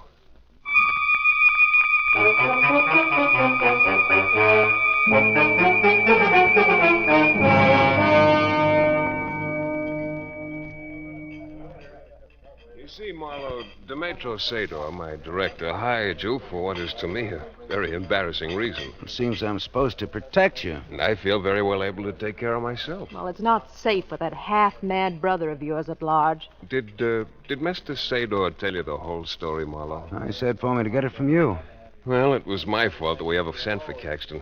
But he's my brother, and he looks like me, and he's an absolutely terrific archer. Seward here is much better looking, though. Seward is the bow, but Caxton is the bowman, huh?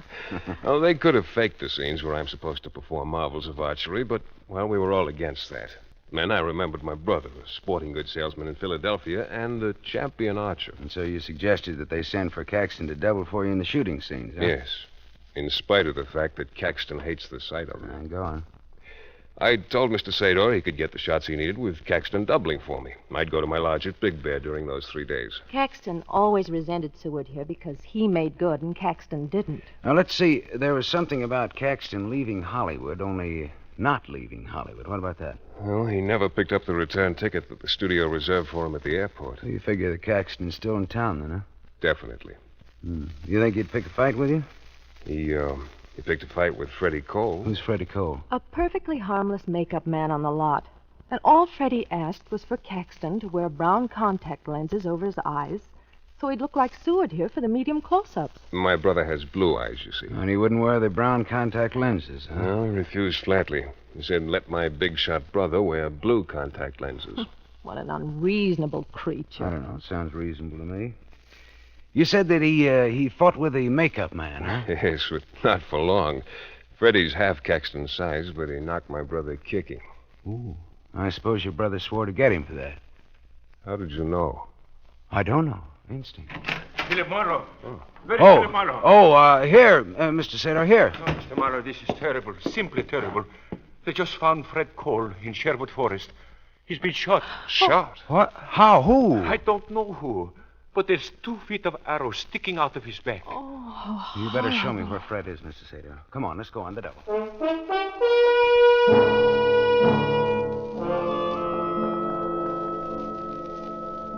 Sherwood Forest is a wood where Doug Fairbanks Sr. made the silent version of Robin Hood, and they've called it that ever since. Freddie Cole was lying across the steps of the trailer that served as a field makeup room in Sherwood Forest. Mr. Sador's information was not correct. There were not 2 feet of arrows sticking out of Freddie's back. It was less than 18 inches. A bow of terrific power had done that job. Another trailer stood across the clearing from Freddie's body about 100 yards away. I walked through the clearing and knocked on the door.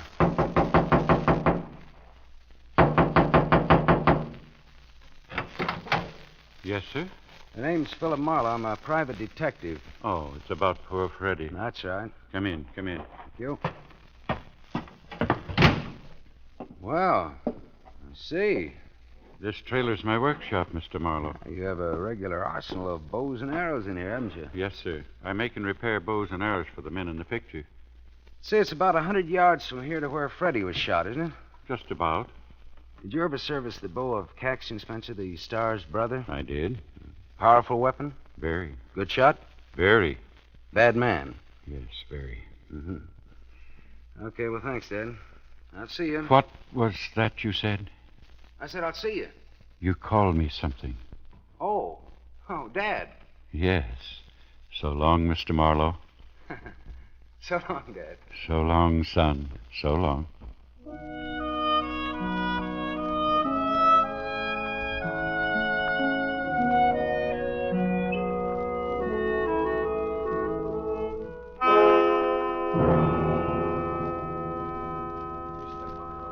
A murder on this lot is bad enough, but an unsolved murder is worse. I am very worried.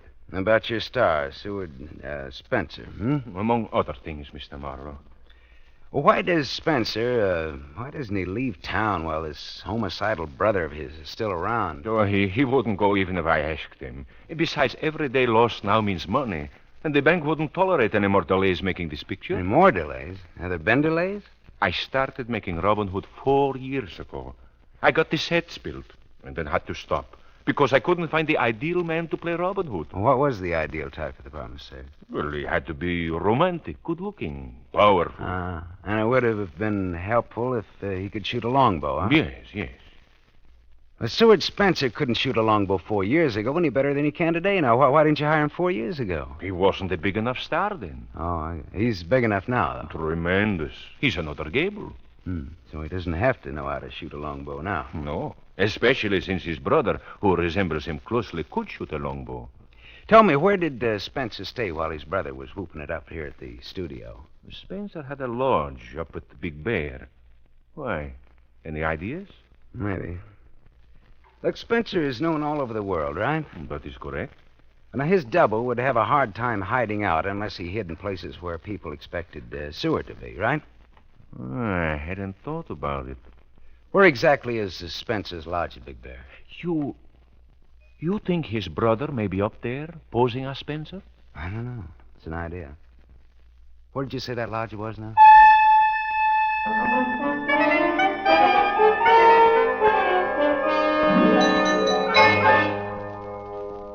It was a peachy hunch, and I was proud of it. Proud. Only no one answered my knock when I got up to Spencer's lodge at Big Bear. Getting in without a key was relatively small punkins, but it didn't pay off until I opened a closet door under a staircase. A body didn't fall out, but something else fell out, and I grabbed it before it hit the floor. It was a beautiful example of the bowmaker's art, curved and recurved and polished like glass under the thin layer of dust. I looked closely at the maker's name because I was beginning to get an idea. And then the grandfather of all hornets zinged past my ear. A fraction of an inch from my cheek quivered the shaft of a wicked-looking arrow, its steel head almost buried in the solid oak paneling behind me. A man was standing in the open doorway. Now then, Mr. Marlowe. Hey, what's the idea? Make a move towards your gun, Marlowe, and I'll pin your hand to the wall. Caxton. Yes. Caxton Spencer, right? Yeah. He was a little taller than his celebrated brother. His cheeks were a little more sunken, and his eyes, unlike his brother's, were an icy, glassy, deadly blue. He shot that second arrow as fast as I could think. Believe it or not, that second arrow split the first one right down to the head. There was another thing about this lad that was different from Seward Spencer. He could shoot a longbow. Brother, could he shoot a longbow. Well, aren't you going to reach for your gun? Well, Robin Hoodlum of Sherwood Forest, huh? You know what might be fun? A contest. The old versus the new. Medieval archer versus 20th century gunman. You know, you're just as crazy as your brother thinks you are. I see Seward's been talking too much again. Look, Caxton, tell me just one thing. You've got your archers mixed up. I'm Robin Hood, remember? Not William Tell. What was this dusty bow doing in the closet? That's mine. Well, how did it get in this closet? I was out here 4 years ago. Oh, you and your brother were a little friendlier then, huh? My brother wasn't such a big shot then. Beginning to get it. Your brother sent for you 4 years ago to teach him how to shoot. You were looking for someone to play Robin Hood. Your brother wasn't a big enough name then, but he figured if he learned to shoot a longbow well enough, it might make up for other shortcomings. Not bad, genius. The Robin Hood picture was shelved before Seward could learn to shoot, so now he had to send for you again. But you had to quarrel with Freddie Cole and plant an arrow between his shoulder blades. Maybe somebody was celebrating Arbor Day and planting things. It's very amusing, Caxton. But let me say this. Don't say anything. Just get off this case, understand? Else what? Else this. Only next time, 4 inches more to the left. Catch? I catch. All right, don't forget it. Just don't you forget it. So long. So long. Keep your bows clean. Hello, operator. Operator. This is a police call. Connect me with the Santa Monica Boulevard studios of Rheingold Pictures. I want to talk to Mr. Seward Spencer. It's a matter of life and death. And that's no mere figure of speech.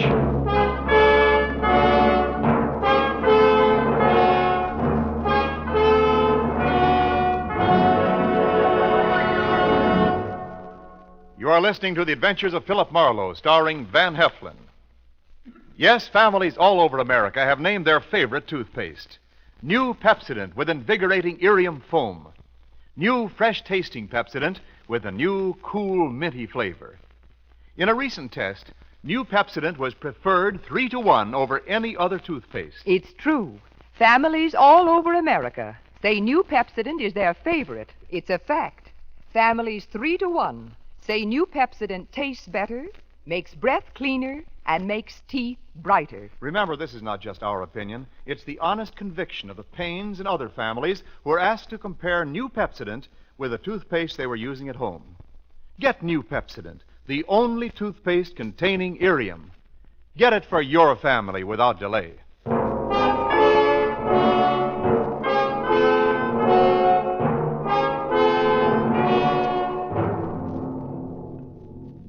We continue with The Adventures of Philip Marlowe, starring Van Heflin, who appears by arrangement with Metro-Goldwyn-Mayer, producers of The Romance of Rosie Ridge, starring Van Johnson.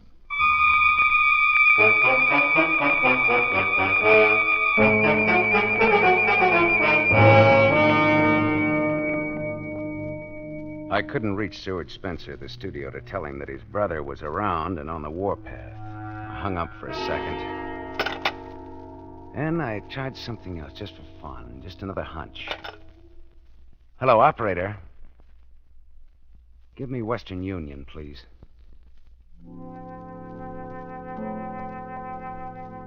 It was late afternoon, and therefore too late to telephone Philadelphia on account of the time difference.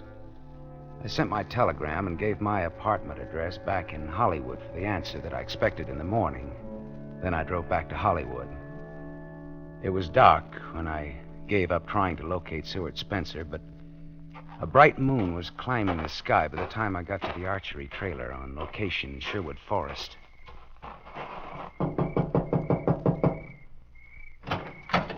Yeah? Hello, Dad. Oh, Mr. Marlowe. Come in, Philip. Come in. Thanks. Leave the door open for a breath of air. You don't mind a late visitor? Mind? I'm crazy about it. It's mighty lonely, Philip. Yeah, it would out here in this wilderness. Yeah, it does any place for old people. Oh, can I offer you some hot coffee, son? Well, thanks, Dad. I'd appreciate it, but I'd rather have some information out of you. What is it, my boy? Tell me, is it possible for an expert archer to conceal the fact that he's deaf with a longbow? I think so. Well, can he conceal the fact that he can handle a bow at all? Oh, no. No matter how clumsy he was, he'd be too clumsy. Oh, I get it.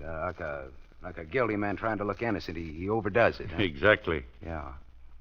Look, Dad, I'm going to pick up a bow, and I'm going to string it, put an arrow in it, and draw it. Now, I want you to stop me at any point where you can tell that I can't shoot a bow. All right. All right, I pick up this bow here. Well, you can stop now. Well, I didn't do anything yet. You picked up the bow, and you're holding it upside down. You mean there's an upside and a downside to these things? Does it matter? It matters very much. You might at least have played along with me a minute. After all, even a detective has his pride. You asked me to stop you, and I did. Oh, sure. I was just kidding you, Dad. Dad, is anything wrong? No, nothing wrong. Excuse me. It's just that everybody else calls me Pop. Oh, well, look now, if you'd rather I call you No, that, no, I hate it. It's what smart, strong young people call old fellas like me. Pop. Treating us like children. Old folks ain't idiots. Who says they are, Dad? No, Dad, that's different. It's got respect and love in it. Well, that's what we keep on calling you. You see, I haven't any children. Not anymore. Oh? I had a daughter, but not anymore. I'm sorry. Oh, no, it's not what you think. She's alive. She just didn't want anybody to know she had me for a father. What? Just like she didn't want anybody to know she was married to a plain makeup man at the studio. It might hurt her career, her doggone old career. Dad, is your daughter in pictures? She's in this picture. She's playing Maid Marian. Jenny Kane is your daughter? Yes, and I'm telling you because you treat an old man respectful. Well, how could Jenny be your daughter and be so different? Well, people are like bows, son. The same flesh and bone and blood, but entirely different. Now, look at this graceful little bow here. English yew wood. Pulls only 40 measly pounds, but it'll shoot as straight and as far as that 85-pound bow made out of the same material. Why? Workmanship and design. In people, it's called character. And your girl Jenny got too big for Freddie, your makeup man husband, huh? Too big for him and too good for me. Dad, is Jenny in love with Seward Spencer? Son, the girl's vain and proud and foolish, but she didn't kill Freddie. She couldn't pull that size bow. But you just said that a 40-pound bow of good design will do the work of much heavier bows. She didn't do it, boy. All right. Look, you've seen Seward shoot after a fashion. Does he handle a bow like a man who could do better but is concealing his real skill? Dad? Yeah, I know what you're thinking. You're thinking if Seward Spencer loved my girl, but she already had a husband that had to be got rid of. I'm asking you if Seward is faking his clumsiness with a longbow. No, son. The lad just can't handle a bow. He's the world's greenest archer. Well, then that puts the rap right back on his brother Caxton, I guess. He had a motive. He threatened Fred Cole. Marlowe! I thought I told you something a few hours ago. I spun around. Caxton Spencer stood outside of the trailer in the yellow light flowing out of the doorway. He stood there casually balancing that powerful longbow in his left hand. I wondered how he'd found me here, of all places, hours after he'd left me at his brother's mountain lodge. He took a step near the trailer door. I told you to get off the case, didn't I? It just slipped my mind. Now, what do you want? I went back to the lodge after you left. Yeah? You sent a telegram to Philadelphia. Maybe. Not maybe, you did. I got the reply. That reply wasn't going to come in until morning into my apartment. Slight error, genius. You wired the public directory of Philadelphia asking about Caxton Spencer. It so happens they have a department that's open all night, and they wired back to the lodge. Funny thing, Marlowe. They say that no one named Caxton Spencer lives in Philadelphia. How did you find me here? I called the big director, Mr. Sador. He said you might be out here. That's funny. I knew that Sador never would have told that voice my whereabouts. He'd have called the police. I looked with new interest at Caxton standing just outside of the trailer doorway. My examination got down to his shoes. The shoes were almost new, and his ankles were a full inch and a half above the tops of his Oxfords. Caxton Spencer was wearing elevator shoes to make him look taller. Well, figured me out yet, Marlowe? I put it all together. I put it together fast.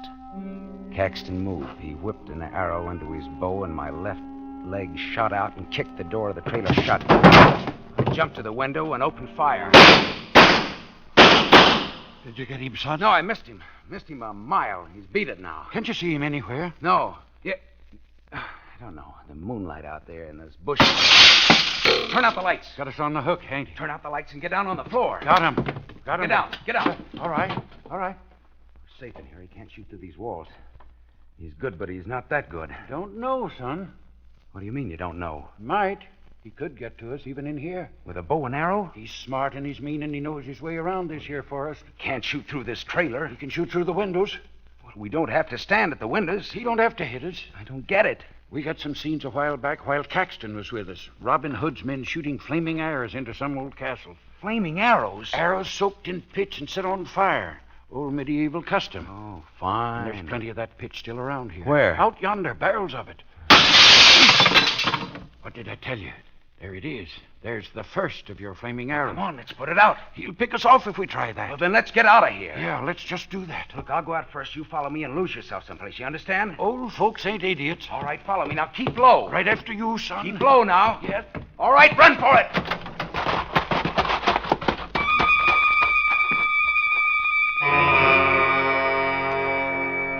We dashed into the moonlight. A hornet clipped my cheek and whanged into the wall of the trailer. Run, Dad! Lose yourself! See you later, son. See you later. I dropped to the ground and didn't move, but my eye measured the angle of that last arrow in the side of the trailer and the direction it had come from. I raised myself on my elbow and fired back. Ah, wise guy, huh? Oh, that dirty... Reload, Marlowe. Come on, reload. Just furnishing you an extra thrill, Marlowe. You...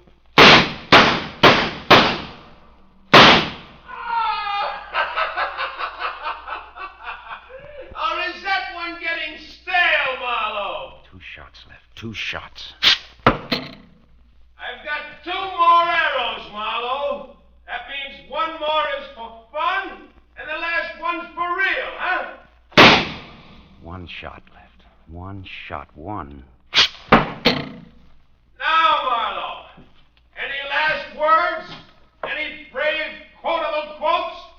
Any remarks for posterity? You cheap 10, 20, 30 ham!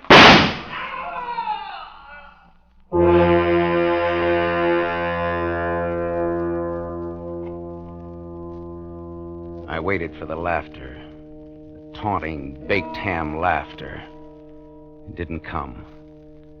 I waited with my empty gun clenched in my fist.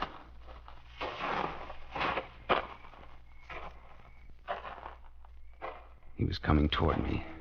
He knew I'd fired 14 shots and that I was finished. He could hit me from any distance. Why was he moving in on me? What was new? What was dirty with Caxton now? I jumped to my feet and drew back my arm to throw my gun at the first thing that walked out of those bushes ahead of me.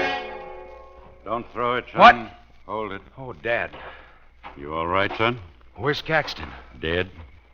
I got him then. With my last shot, I got him. Hate to disappoint a smart young lad like you, son. Oh, you said he's dead? I didn't say you killed him. What? He's got a 28-inch arrow in his chest. Looks good, too. How did you... When I followed you out of the trailer, I grabbed some arrows in that 40-pound bow. I've been hunting, son. And let me tell you, for what? There never was a Caxton Spencer. Do tell. Caxton Spencer fought against wearing brown contact lenses over his eyes for a very good reason. He was already wearing blue contact lenses. Seward Spencer never had a brother. He'd learned to shoot a longbow 4 years ago, but he kept it a secret when they finally decided to film Robin Hood. He had a better use for his skill with a bow. He was already planning Fred Cole's murder and invented a non-existent brother to pin the murder on. Clever, very clever. I knew it all the time. What? That's what. Well, then why did you tell me that Seward Spencer couldn't shoot? Seward Spencer corrupted my girl and turned her against her rightful husband and her daddy. I wanted to get him myself. And you did. Fair and square and in defense of an officer of law. That's right. Well, I see that flaming arrow trick fizzled. It went out. Oh, yeah, so it did. Like to step inside and have that coffee now, son? I sure would. Then come on. You know, like you said, Dad. Watch your step. Just like you told me. Old folks aren't fools. Not by a long shot, Dad.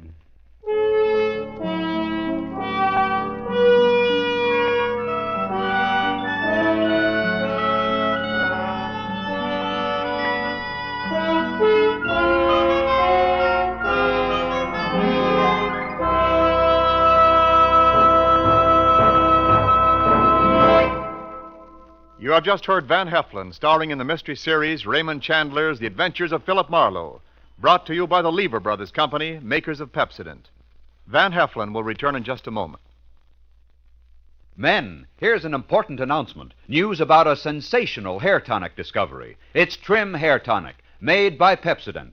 For the first time, science has created a hair tonic with pure virgin olive oil. There's no finer hair and scalp conditioner. Yes, because it contains pure virgin olive oil, Trim Hair Tonic conditions your scalp as it grooms your hair. Get new Trim Hair Tonic during the big 1-cent introductory sale at toilet goods counters now. 2 60-cent bottles, $1.20 value, only 61 cents. Ask for Trim Hair Tonic with olive oil.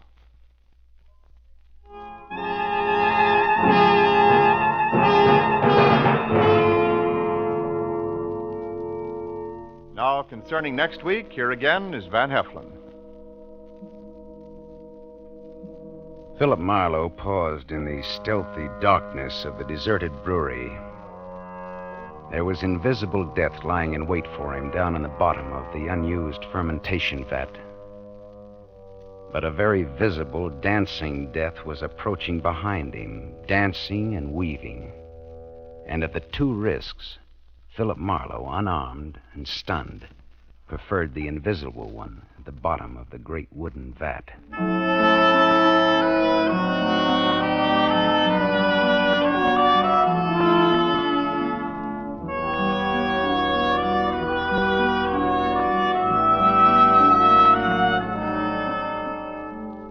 Tonight's story was written by Milton Geiger, based on the famous character and modern detective fiction, Philip Marlowe, created by Raymond Chandler. The original music was composed and conducted by Lynn Murray. This is Wendell Niles inviting you to listen again next week at the same time to another exciting mystery on the adventures of Philip Marlowe, starring Van Heflin with the distinguished cast.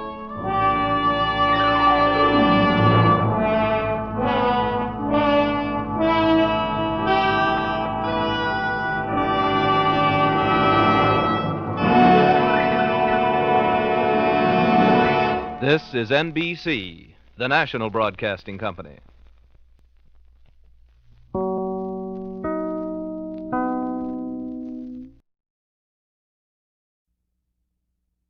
It was only a gambler's marker, a promise to pay worth $1,000.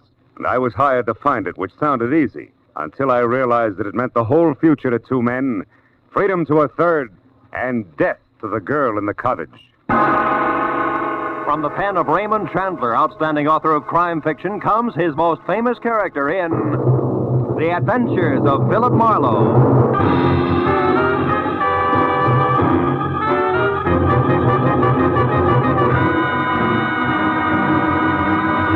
Now, with Gerald Moore, starred as Philip Marlowe, we bring you tonight's exciting story, The Promise to Pay.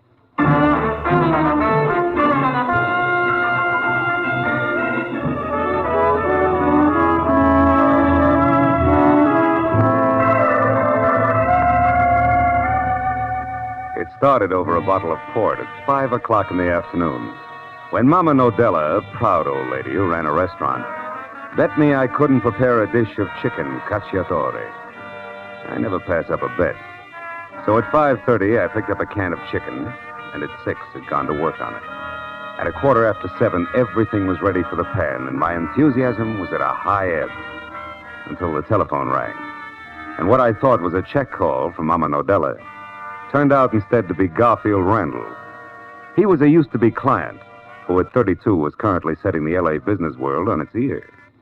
Say, Harlow, did you see the article about me in this morning's paper?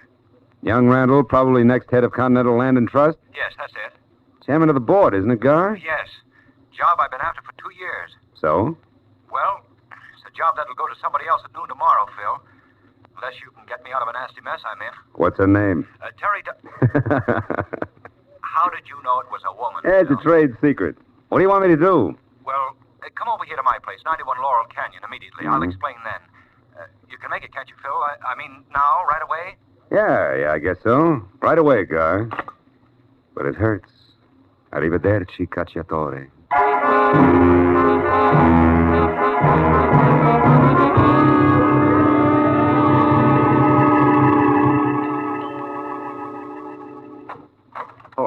Come in, Marlowe, quickly. I'm due there at 8, and it's almost that now. Small point, Gar, but just where is there? Oh, Terry Dodge's cottage over in the valley, 3840 Sunsweat Drive, just beyond Arthur Murray's place on Ventura. I'm expected because the lady wants $20,000 to keep her mouth shut. About what? The fact that a few days ago, an innocent evening with some new friends ended up with me gambling and losing $1,000 at Paul Naylor's club on Lancashire Boulevard, also in the valley, 3100 North. I didn't have the cash on me, so he took my IOU. Your marker would interest who in particular? Only the entire board of directors of Continental Land and Trust. They feel their executive should be above that sort of thing, even once in a while. Mm-hmm. And this Terry Dodge, can she prove that you lost $1,000 gambling? Well, according to this message here, yes. Came a few minutes before I called you, together with my picture, which she returned, frame and all. Here. No. God, dear, I gave Naylor the $1,000 and pick up your note as requested. But now I'm confused. Do I give it back to you or submit it to your board of directors tomorrow? Oh, by the way, the chinchilla we saw last week is on sale. I hear only $20,000 if bought right away. Probably cost more tomorrow. See what I mean? Yeah. Drop around and see me at 8 tonight, will you? I'd like your advice on the matter. Much love, Terry. P.S. Don't worry about the safety of the note, darling. I have the perfect hiding place for it. Tender, huh?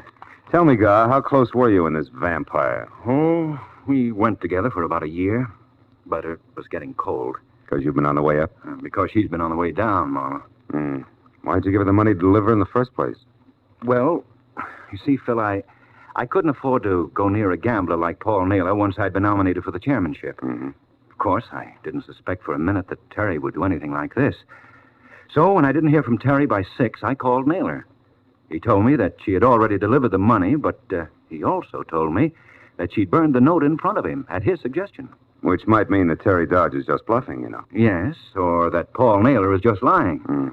Your job, Phil, is to find out the truth as soon as possible. And if I do and the note does exist, what then, Gar? Then I pay. I have to.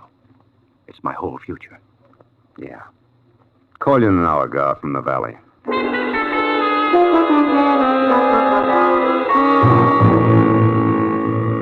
After Randall generously settled the matter of my fee with 2 crisp $100 bills, I got into my car and wound through Laurel Canyon into the San Fernando Valley and Sunswept Drive, where I parked away from number 3840, which was the kind of all-alone green and white ivy-choked cottage that life insurance ads wonder if you'll own when you're 65 and out of work.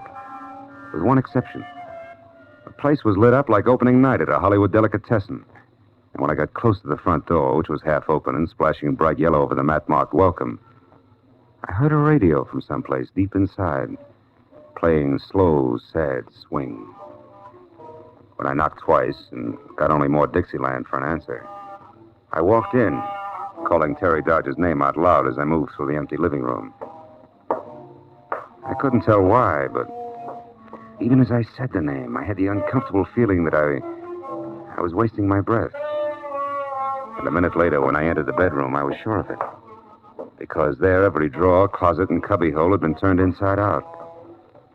And in the middle of all that, and face up on the carpet, was the still form of a beautiful blonde woman in a black silk hostess gown. The monogram in white over her breast pocket said she was Terry Dodge. The ugly circle of dark red on the side of her head said she was dead. Next to her body, I found the pieces of 2 airline tickets for Mexico City. Beyond that, the brass candelabra that had killed her. I dropped the tickets into my pocket and then went back to the living room and a telephone called my client. But when I reached for it, it went off. Hello? Hello, who is this? Friend of the family. Why? Oh, I'm curious by nature, friend of the family. Now, is Terry there? Yeah. She can't come to the phone right now. Any message? Yeah, there is. Tell her Rip Stranigan wants to talk to her, if you don't mind. I don't. Oh, Terry. It's Rip Stranigan. What? Okay. Sorry, Stranigan. She'll have to call you back in a minute and... And what? And excuse me. But an unexpected visitor just dropped in. A beautiful one at that. With a gun. Which she knows how to use very well. The lady was tall with dark eyes and darker hair. At framed a face the color of warm honey, and she was wearing something white and plunging, which, from the waist up, had all the material in it of the average necktie. Who are you? Rip Stranigan, mean anything? Only that you're a liar. I've seen Stranigan, and in the first place, Terry's boyfriend's an ex-football player about twice your size. Oh? Also, he's from Texas, and you couldn't be. No. And just between us, you're much better looking. So once more, who are you? Little boy Blue, who are you? Me? Why, I'm Annabelle, Terry's sister. Always come home with a 38 in your hand? Well, I only use this gun, Mr. Blue, because I thought you were a prowler. Now, with the radio off so you can concentrate, how about the truth? All right. I'm a private detective named Philip Marlowe. Came here to talk to Terry Dodge. When I found the door open and nobody home, I decided to wait. Now I can't wait any longer because I'm late for an appointment. So if you'll tell Terry I called, I'll appreciate it. Good night, Annabelle. Wait a minute before you go, one thing. What's that? You were wrong about being little boy Blue. Oh? You're prettier. Good night. My ego sent the lady went for me. But my professional cynicism labeled her local Matahari and suggested that I keep both feet on the ground. So when I was out of her sight at the front door, I tried the oldest trick in the book, which was opening it and then slamming it hard from the inside, which worked. Because when I quietly moved back to where we'd been standing, she was already in the bedroom. And I was glad to hear, surprised at what she'd found there. When she ran back into the living room, her face now the color of wet ashes, grabbed for the telephone and dialed a number that was more than the 3 digits that would bring the police. Hello? I was close enough to hear what she This said. is Maxine. She's dead. Yes, in her bedroom, and the place has been turned upside down. So somebody else is after that note, too. No, only a private detective named Marlowe. Well, he didn't act like it, said he was waiting for her. I'll tell you all about it later when I see... What? Keep looking. Listen, maybe you didn't understand me. Terry Dodge is dead. She's been murdered. Well, Maxine Rossi doesn't want to be standing around with jam on her face when the police arrive. It's hard on the reputation. Well, all right, one more look around, but believe me, it'll be a fast one. Goodbye. When she hung up and inched back toward the bedroom like it was a snake pit, I headed for the door and kept going until I was outside and over to where I'd left my car parked in the shadow of a huddle of dwarf palms. Then, as I was about to get in, what I thought was just another tree reached out with both hands, grabbed me by the lapels, and slammed me hard against the side of my own car. Before I could get back onto my feet, what had to be the ex-gridiron great from Texas had both my gun and my wallet out and was smiling with more teeth than I'd ever seen before. Well, the friend of the family is a private detective, I see. Yeah, and the athlete's a scholar. He reads. Shut up, Marlowe. Smart aleck talk won't get you out of this. Now, what were you doing in my girl's apartment? Looking for a blackmailer named Terry Dodge. And before you get all worked up, Muscles, make up your mind. You want the truth or hot air out of me? You got a lot of nerve, fella. Doesn't answer the question. All right. I'll take the truth. But if it's anything but that, I'll break you in two. Now start talking. Why'd you call Terry a blackmailer? Because until tonight she was up to a mascara and a deal that called for a man named Garfield Randall to pay her $20,000 to keep his future intact. I don't believe you. I never heard her speak that name. Proves the point, Stranigan. They've been going together off and on for a year now. What? Why, just last night Terry told me that she didn't even want to see any other man. And as of last night, that might have been the truth. Because a few hours ago, this Randall got his framed picture back from her with interest. The demand for the $20,000? The same. Stranigan, what would you say if I told you Terry Dodge has been murdered? No, Marlowe! Go. You're lying! Flanagan, let go of my throat. Lying! Throat, do you hear? Let go. I'm sorry, fella. Do you have any idea who did it? Yeah, but there's still a little groundwork to be done before I go to the police. You mean nobody knows about this yet? Outside of a girl named Maxine Rossi, someone she talked to on the telephone, and the murderer, no. Now tell me, Stranigan, did you ever hear Terry speak of either this Rossi girl or a gambling note that a guy named Paul Naylor held? No, I didn't, Marlowe. But where do those two fit in? That, Stranigan, comes under the heading of groundwork. Now, if you can keep all this under your sombrero until you hear from me again, I'll take my gun and wallet and get going. What do you say? I say yes. On one condition, Marlowe. When you do get to the killer, I'll get first crack at him. Fair enough. Now, where can I reach you? 4812 North Ogden Drive. You think you'll need any help? I don't know. Paul Naylor's my next stop, and according to the talk downtown, he's a hard man to get next to. I'll call you later.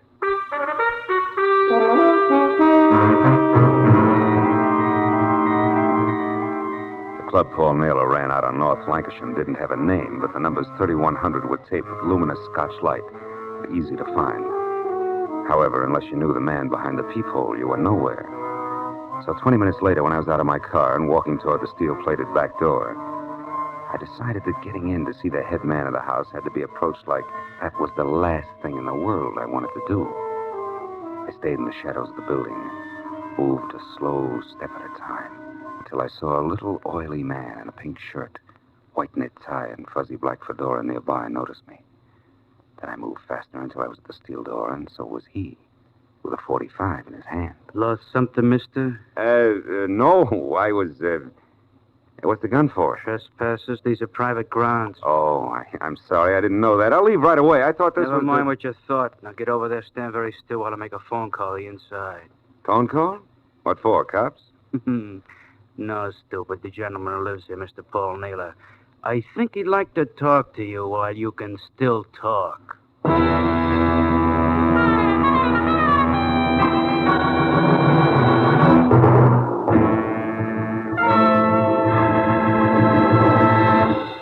In just a moment, the second act of Philip Marlowe. But first, a man who knows something about cars makes a better driver than a man who's completely blank about what's underneath the hood. And in the same way, a man who knows something about our American economic system is able to be a better citizen than a man who hasn't any idea at all about what makes the wheels go around.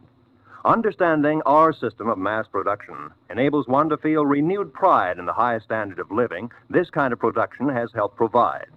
And it's understanding, too, that enables us to work at some of our system's defects, like sharp ups and downs in prices and jobs. So read, study, listen. And with all of us working together, we can increase our productivity still further and provide for even wider distribution of benefits. Now, with our star, Gerald Moore, we return to the second act of Philip Marlowe and tonight's story, The Promise to Pay.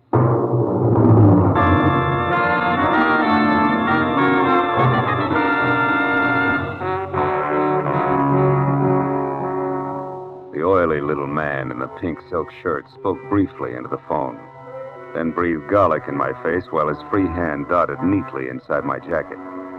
When it came out, it brought my .38 with it. Then he jerked me around, unlocked the heavy back door, shoved me through, and marched me on the business end of his .45 down a strip of blue carpet ankle deep to another door of glossy blonde mahogany. He slammed me face first up against it, and then signaled for an audience.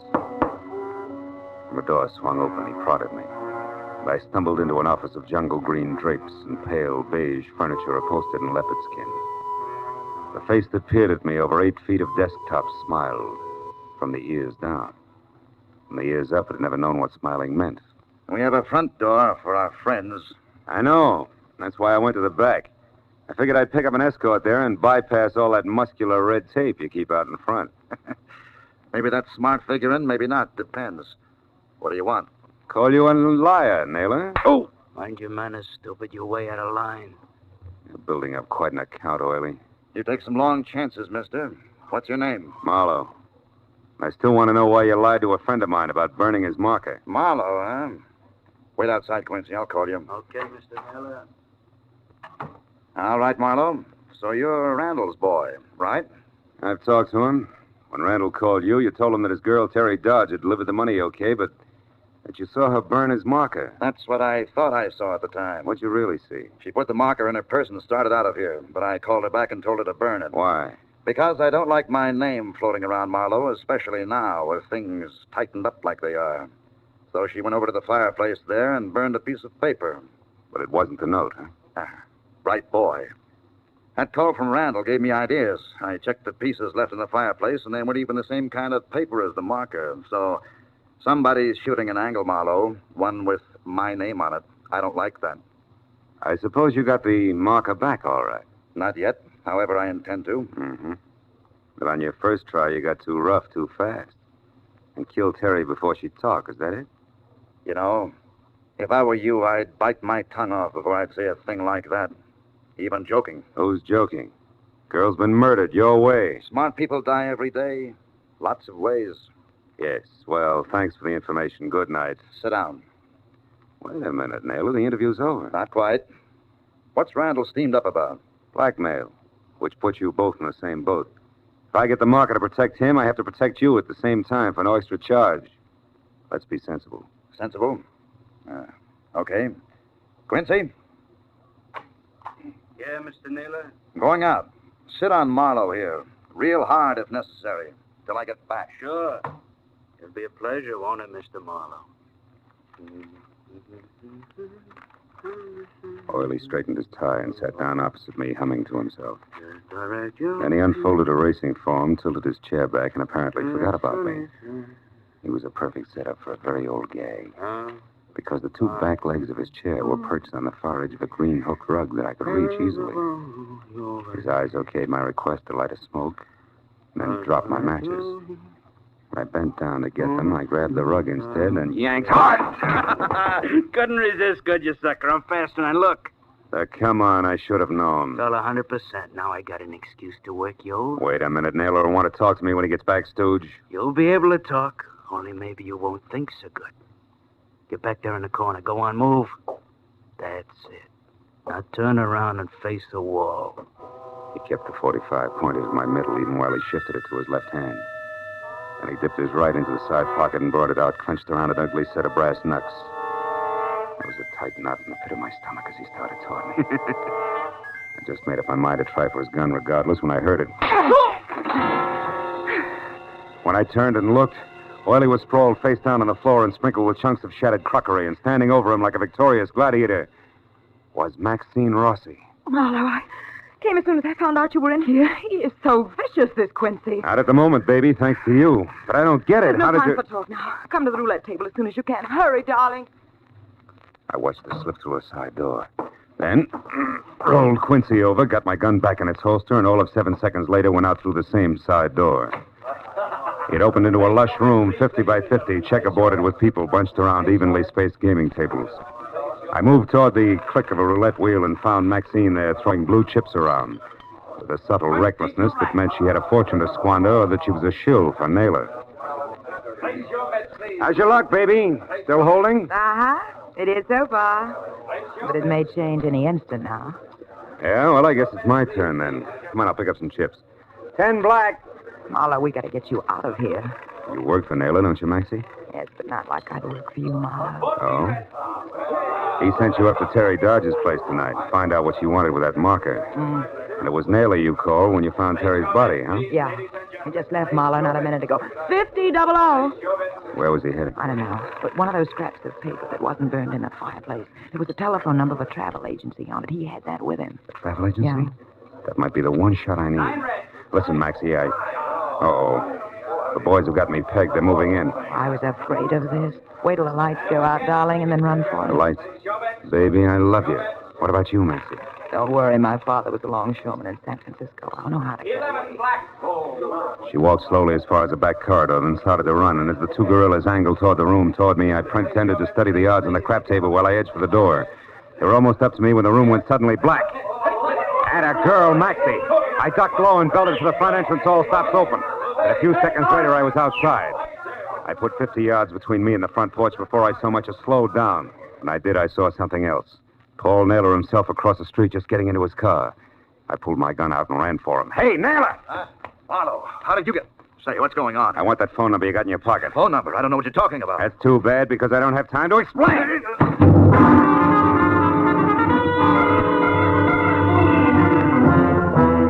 was 5 minutes and all of 5 miles later when I stopped at a gas station and climbed into a phone booth to call the travel agency number on a half-burned piece of paper that I'd taken from Paul Naylor. I was sure now that at least I'd get an answer to fit the 2 airline tickets to Mexico City. But the girl who answered the phone exploded that dream with her opening line. Good evening, Canadian and Northern Railway Agency. Canada. It didn't make sense. On a hunch, I shot a girl the description of Terry Dodge and hit pay dirt on the first try. A woman who matched it had made a reservation that afternoon to leave for Canada at midnight alone. But then the girl asked me a question. And the answer to that made my next stop my client as fast as I could get there. The drive into Laurel Canyon and up the twisting trail they call the road put some new gray in my hair. But before I got to Randall's house, I pulled over, parked, and climbed the rest of the way quietly on foot. A long brown convertible that wasn't Randall's squatted under the bushes beside the house. I crossed the patio and went in through an open window. What I said, Randall. I could hear voices, so I inched along the back hall to an open study door and listened. And don't try anything cute, buddy, or I'll break you in two, and I mean it. Well, what do you say? Give me the money and I'll give you that marker. Well, how do I know you've got the marker? Where did you get it? I killed that double-crossing girlfriend of ours, sweet Miss Terry Dodge, to get it. That's where. What? You mean Terry's dead? Yeah. We were pulling this deal together and then going to Mexico. But she got greedy, was going to get the money and take off for Canada alone. So now I'm doing it alone. Get the dough, Randall. Time's short. Wait, I want to see the marker first. Well, sure. Hand me that picture there. That's right, pretty boy. The one Terry sent back to you today. Well, come on. All right. Here. Thanks. Hey, what are you... What? The marker. It was behind my picture all the time. Yeah, Terry was real smart. And so was that blabbermouth Marlowe. He tipped me off to the whole thing when he told me Terry sent this back to you today. The marker wasn't anyplace else, so it had to be here. And here it is, Randall. All yours. For 20 grand. No, I won't pay it. I'd have paid Terry blackmail for that note, but I won't shield the killer. All right, Randall, have it your way. But I'm walking out that front door, and that means I gotta leave you dead on the floor. Randall, Doc! Not this time, Marlowe! Oh, Marlowe, that was awfully close. Never mind that. Come on, let's get him. Oh, you missed him. Yeah, stay here. I'll get him. Oh, my car. I left it halfway down the hill. He'll be 10 miles away the way he's driving before I can get to it. Well, he's got to be good to drive those roads that fast. Yeah. Phil. He went over. He was going too fast to get around your car. He went over. Yeah. If anybody ever had it coming, it was Rip Stranigan. All American.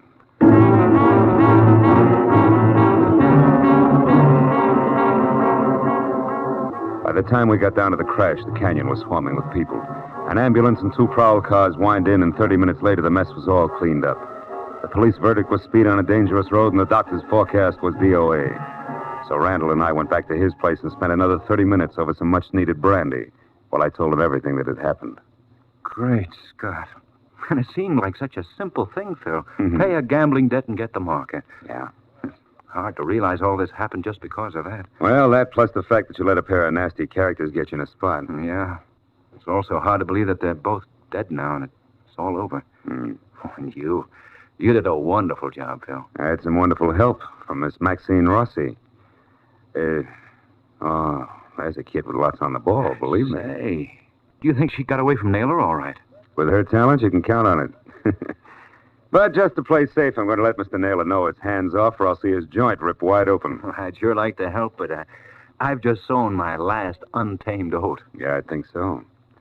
Well, you're in good shape now. Boys at headquarters are reasonable. I'll run along and tell them what they need to know. Okay. Oh, Phil, just one thing first. When you called the agency, the Canadian Railway, you said the girl there asked you a question, and that's why you came up here so fast. What did she say? Oh, she wanted to know if I was the tall gentleman from Texas with nice teeth who had inquired earlier about the ladies' reservations. Then he got all upset, which, of course, could only mean Rip Stranigan. And that explained the tickets from Mexico, the murder, the ransacked house, and all the rest of it. Oh, I see. You know, the more I think about it, Gar, the luckier you get. Good night. Happy board meetings.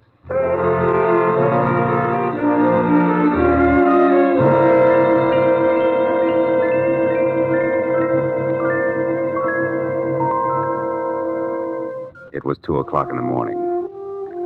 And the thought of my kitchen littered with dead chicken, raw rice, and the jumble of spices practically turned my stomach until I opened my apartment door. And then, one step at a time, I got it. The delicious odor of chicken, gacciatore, cooked to perfection. The sight of a gleaming table set in candlelight. The sound of a cork being pulled from a bottle of wine. And all done in a fine Italian hand. The hand of a longshoreman's daughter from San Francisco. And then, a startling idea hit me. You know, if Maxine Rossi could only... But she can. You know this is dangerous? Oh, brother.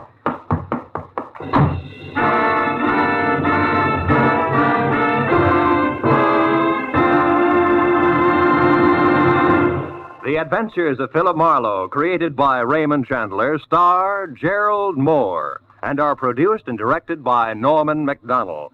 Script is by Mel Donnelly, Robert Mitchell, and Gene Levitt. Featured in the cast were Bill Johnstone, Betty Lou Gerson, Barney Phillips, John Daner, and Jack Crucian. The special music is by Richard Orant. Be sure to be with us again next week when Philip Marlowe says... When it started, the tide was high on the San Pedro waterfront, and a hot-tempered kid had murder on his mind. There was a knife at my throat, a beating under the piers, and a corpse on the beach before the tide went out again. And the kid was finally stopped.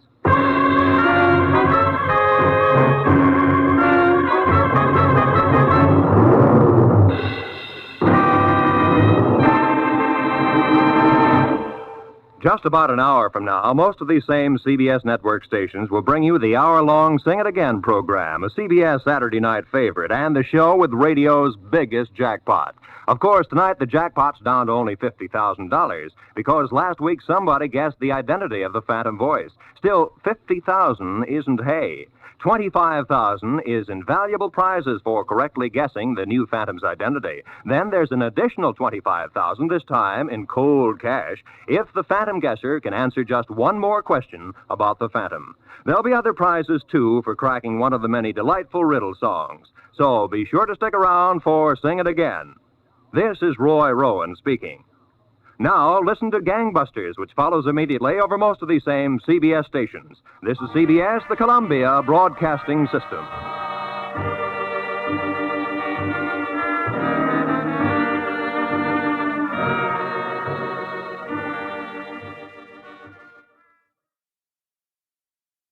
For the safety of your smile, use Pepsodent twice a day. See your dentist twice a year.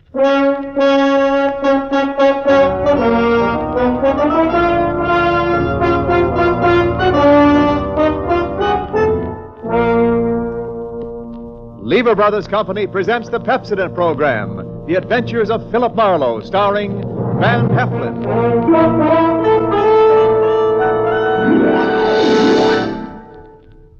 Philip Marlowe, the famous private detective of Murder My Sweet and The Lady in the Lake, created by Raymond Chandler, brought to you on the air by Pepsodent, and starring MGM's dynamic young actor, Van Heflin.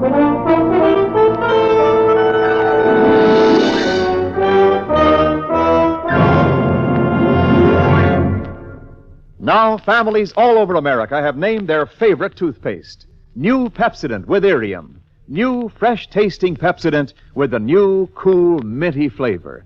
It's preferred 3-to-1 over any other toothpaste. It's true. With families all over America, New Pepsodent is a favorite 3-to-1.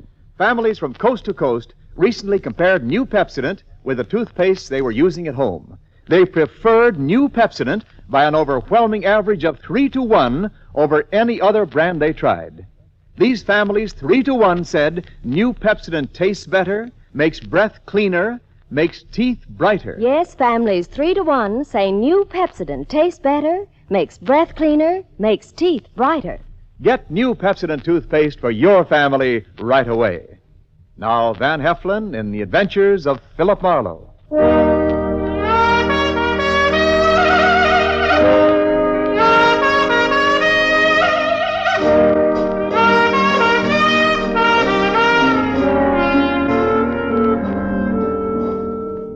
Hollywood after midnight is like any other city after midnight. Night moves in and the city becomes hushed and stealthy. The nightclubs close up one by one, but now and then the police whistle and the prowl car siren serenade the sleeper. If you've got any cop in you at all, you get on edge and you have to get dressed and go out and walk it off to relax. Well, I was relaxing past the Swank Carlton Hotel on the Sunset Strip about 1 a.m. when all of a sudden, recess was over. Hey, Marlowe. That you, Marlowe? It was George Millar, the quiet-spoken night clerk of the Carlton, hailing me from the doorway. Probably to Mucha Melacrino. No, I was wrong. Hey, look, Marlowe. You're very busy right now? Why, Millar? If I may be as cagey as all that. We've got some trouble on the 8th floor.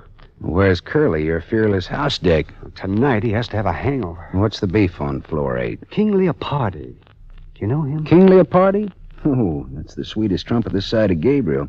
Is he tenting here tonight? He's in the corridor on the 8th floor, dressed in yellow pajamas and his trumpet. There's a girl with him, and they're putting on a jam session. Well, suppose the king rejects my diplomatic notes. Well, get rough, but only if you have to. Okay, thanks. But a guy with such an ear for music ought to listen to reason. All right, I'll be down 5 minutes, Millar.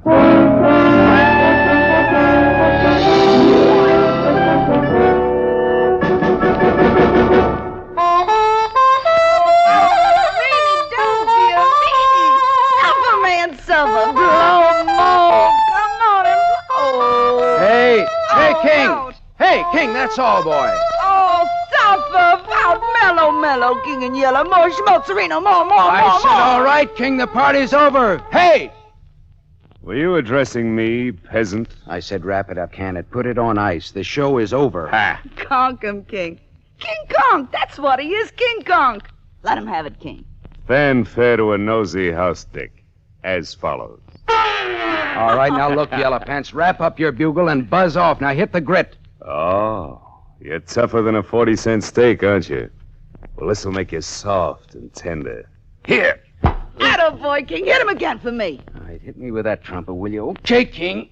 Ooh. Now, come on, get up, get dressed, and get out. How can he? He's out cold. I'll be glad to pack for him. And you get back to your room, too. Listen, Copper, I don't have to do anything. anything. Get going, sister. Come on, jump.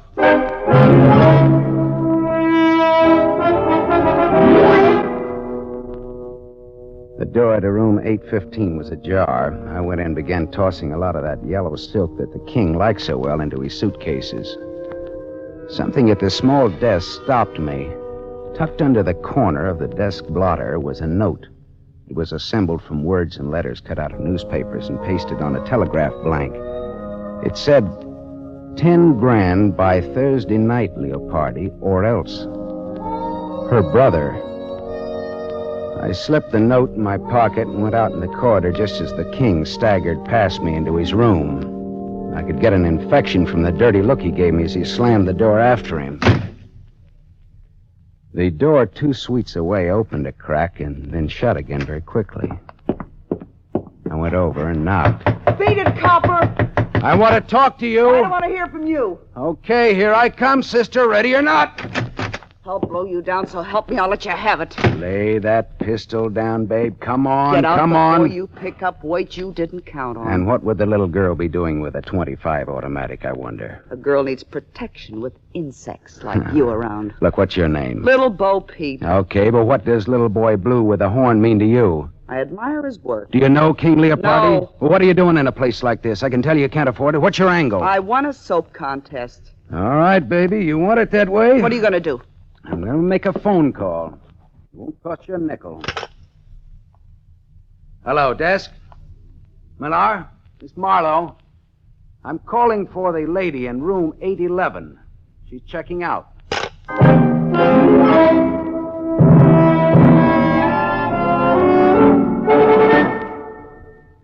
I had a little trouble up there, Millar. Your 2 noisy guests will be checking out any minute.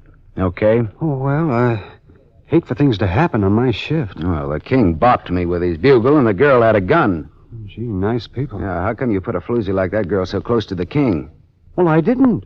Another Quillen, thing. the day man did. Look, there was a receipt for rent to Miss Marilyn Delorme on the telephone table in her room.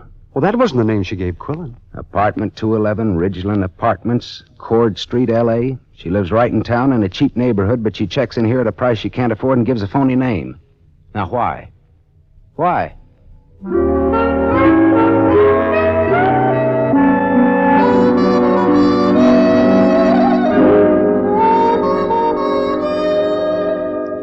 Cord Street, where Marilyn Delorme lived, was Old Town, Arty Town, Crook Town. It was afternoon when I got off the cogwheel car that climbs the steep hill to where the Ridgeland Apartments sat on the top of Bunker Hill. I Went up dim, dusty stairs to apartment 211, and I tapped on the door. There was no answer, so I tried the door. It was unlocked. The room inside was dim with stagnant gloom. Marilyn Delorme was in. I didn't talk to her, though. I didn't think she'd want to make much conversation with those blue bruises about her throat, where she'd been strangled. I got out of there fast, wiping off doorknobs like Uriah Heep polishing apples for his boss.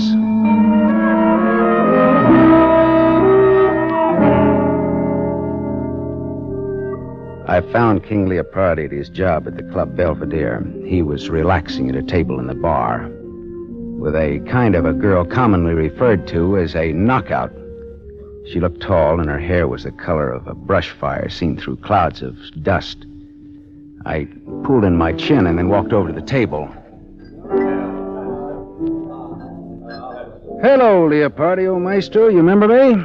I'm sorry, I can't say that. Why, you dirty keyhole snooper. King, please don't start anything again. You left a certain little note in your hotel room last night. Get out, dime a dozen. That wasn't all. That dame with you last night. I said beat it. King, sit down. Beat it and take this with you. There's not much snap in that punch, King. Would you like to try it again? I have had some drinks.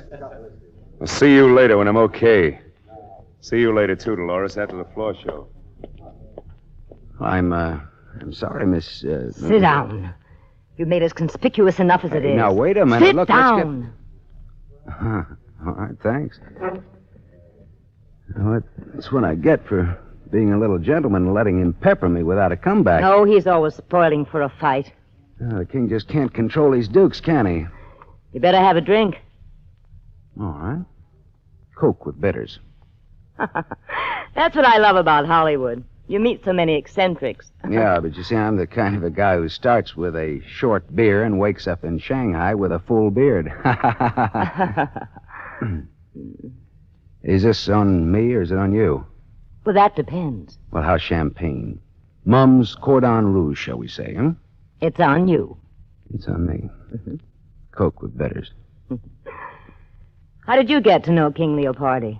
Oh, I just happened to throw him out of his hotel last night. Oh, house detective, huh? No. Filling in for a friend. Philip Marlowe, private investigator's the general tag. Oh.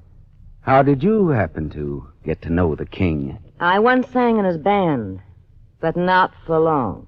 Well, then, look, tell me, would it be hard for a woman to get to him? Only if he was surrounded by a wall of fire. If the woman had a gun? Why? Well, I found this threat note on his desk last night. It asked for $10,000 or else, and is signed her brother. Well? Well? Yes.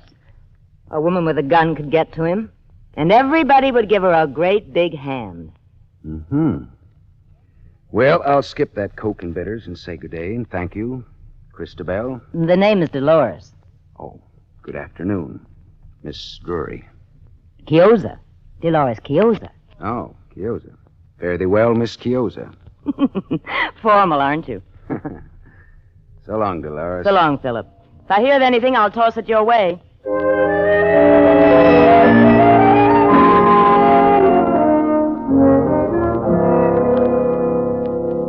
The evening papers carried a squib about Marilyn Delorme found strangled in her Cord Street apartment. That was all, dead end. Until about 1 o'clock in the morning when the telephone started having hysterics on my night table. Yeah. Philip, this is Dolores. Dolores. Dolores? Oh, yeah, sure. Will you come over to my place right away? 2412 Renfrew Street, below Fountain. Hey, wait a minute. It's a sort of bungalow court. Mine is the last one in line. Well, sure, but wait a minute. What's the matter?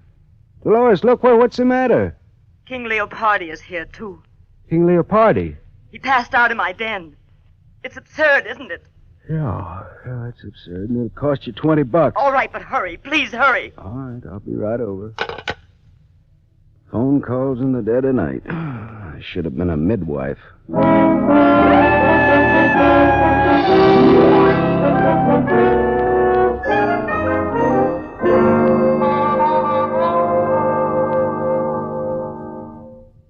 Oh, Come in, Philip. I'm sorry I woke you at this hour. That's okay. I always get up around this time anyhow to take my bitters and answer phone calls. Where is he? May I have a cigarette? Sure. Thanks. Light?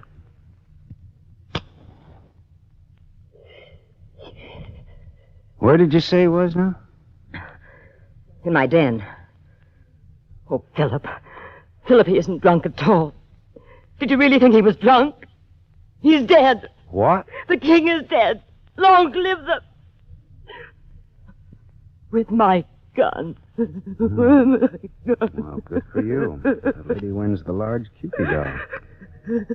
Hey, come on, let's go and look at him.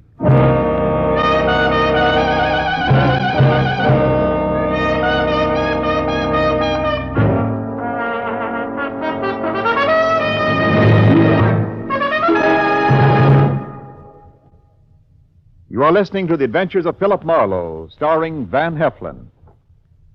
Yes, families all over America have named their favorite toothpaste. New Pepsodent with invigorating Irium foam. New fresh-tasting Pepsodent with a new, cool, minty flavor. It's preferred 3-to-1 over any other toothpaste. It's true. Families all over America say new Pepsodent is their favorite 3-to-1. The Paul A. Thompson family, Summer Street, Stamford, Connecticut, preferred new Pepsodent on every single count. The Thompsons say new Pepsodent tastes best of all, makes breath cleaner, makes teeth brighter. On all these counts, by an overwhelming average of 3-to-1, families prefer new Pepsodent over any other toothpaste they tried. It's a fact. Families 3-to-1 say new Pepsodent tastes better, makes breath cleaner, and makes teeth brighter. Remember, this is not just our opinion. It's the honest conviction of the Thompsons and other families who compared new Pepsodent with the toothpaste they were using at home. Get new Pepsodent, the only toothpaste containing Irium. Get it for your family without delay.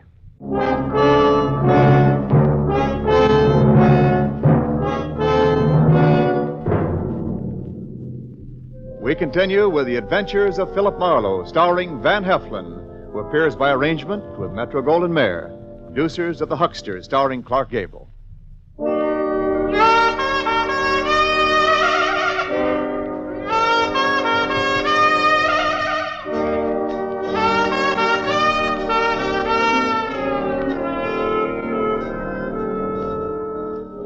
Dolores showed me to the den in the back of the house.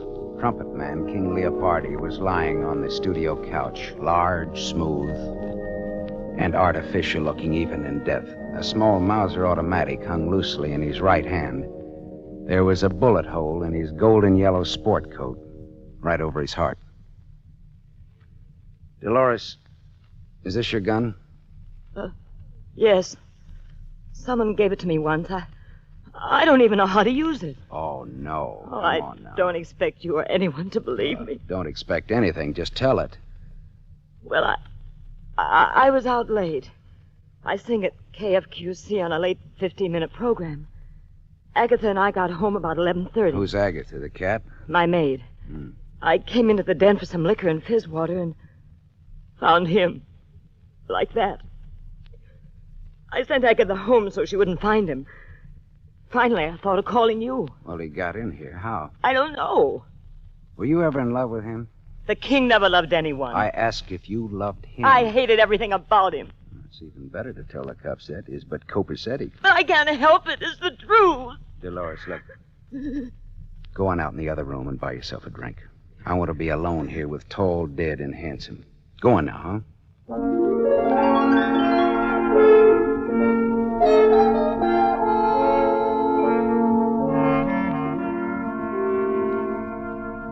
After Dolores had taken her white face out of that room, I could work better. I went through the king's pocket and found his key ring. One key fit very nicely in the lock of the back door.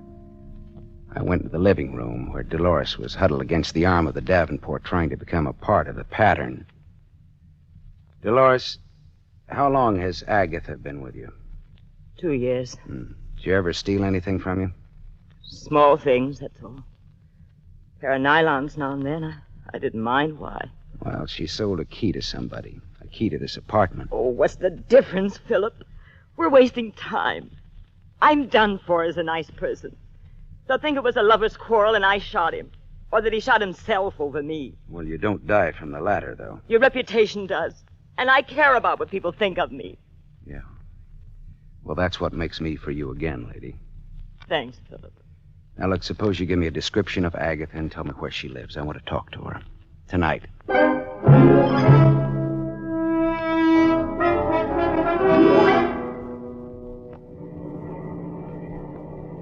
I drove down Brighton Avenue looking for the house Dolores had described to me.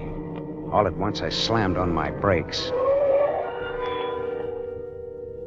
In the driveway of a vacant house stood a small coupe. Dolores had described Agatha's car, and that was it. And Agatha did not live in an empty house. I got out and walked up the gravel driveway and looked into the car. And then I got back in my own car and drove until I found an all-night drugstore. I phoned Detective Lieutenant Ibarra. Hello, Ibarra. Write this down. Brighton Avenue, 3200 block, west side. Driveway of empty house. Car parked with dead woman in it. When alive, answered to the name of Agatha. Strangled.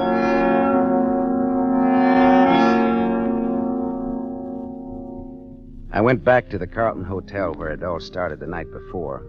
Quillen, the head day clerk, was on night duty. That surprised me a little bit. It was 2 a.m. and very empty, very quiet in the lobby. I was fine. Well, if it isn't Marlowe, the old clues man. A good morning, and tripe like that. Hello, Quillen. Look, how come you're on duty? Millar went on vacation this a.m. His brother has a cabin at Crestline on the Arrowhead Road. Oh, I didn't even know he had a brother. Now you know. Quillen, look, how come an old hotel man like you registers floozies like that Marilyn Delorme on the same floor with people like King Leopardi? What? You heard me, mine host. I didn't register the girl or Leopardi. Millar did. What? You heard me. Well, why was the room between their rooms empty last night in times like these? Well, Millar had it marked on change. Plumbing out of whack or something. Why? Oh. Well, here's why. A lad with a pass key could have gone into that room and then unlocked the two connecting doors. And then you could have run a bus service between the girl's room and Leopardi's. What are you driving at? That girl in 811 had a gun and Leopardi had a threat letter last night. Now, here's what I want you to do. Call the hotel where Leopardi's staying now and ask if he's there. Why? Because. Good enough? Best reason in the world. Wife always uses it. Wait here.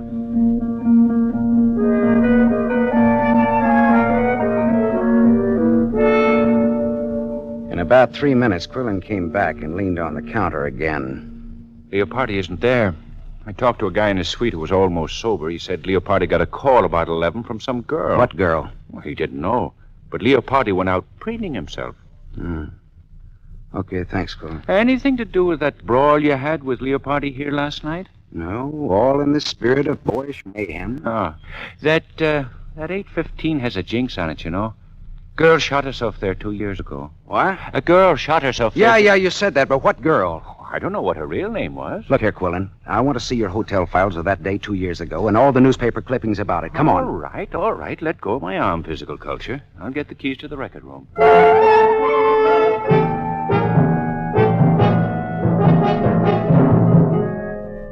I read the hotel files of that day 2 years ago, and I read the newspaper clippings of that suicide in 815. Then I asked Quillen just where George Millar's brother had his cabin in the mountains.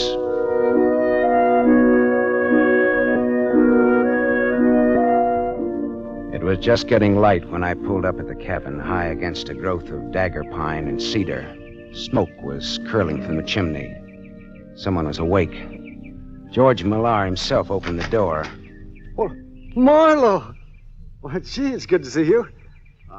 How'd you ever find us up here? How about some bacon and eggs? The answer in my brief Marlowe morning manner is yes. Oh, that's swell. I'll wake up my brother and we'll all eat together, huh? You don't have to wake me up. I'm up. Oh, hello, Gaff. Who's your friend, George? Gaff, this is Philip Marlowe. You've heard me talk of him. How are you, Marlowe? Gaff Talley.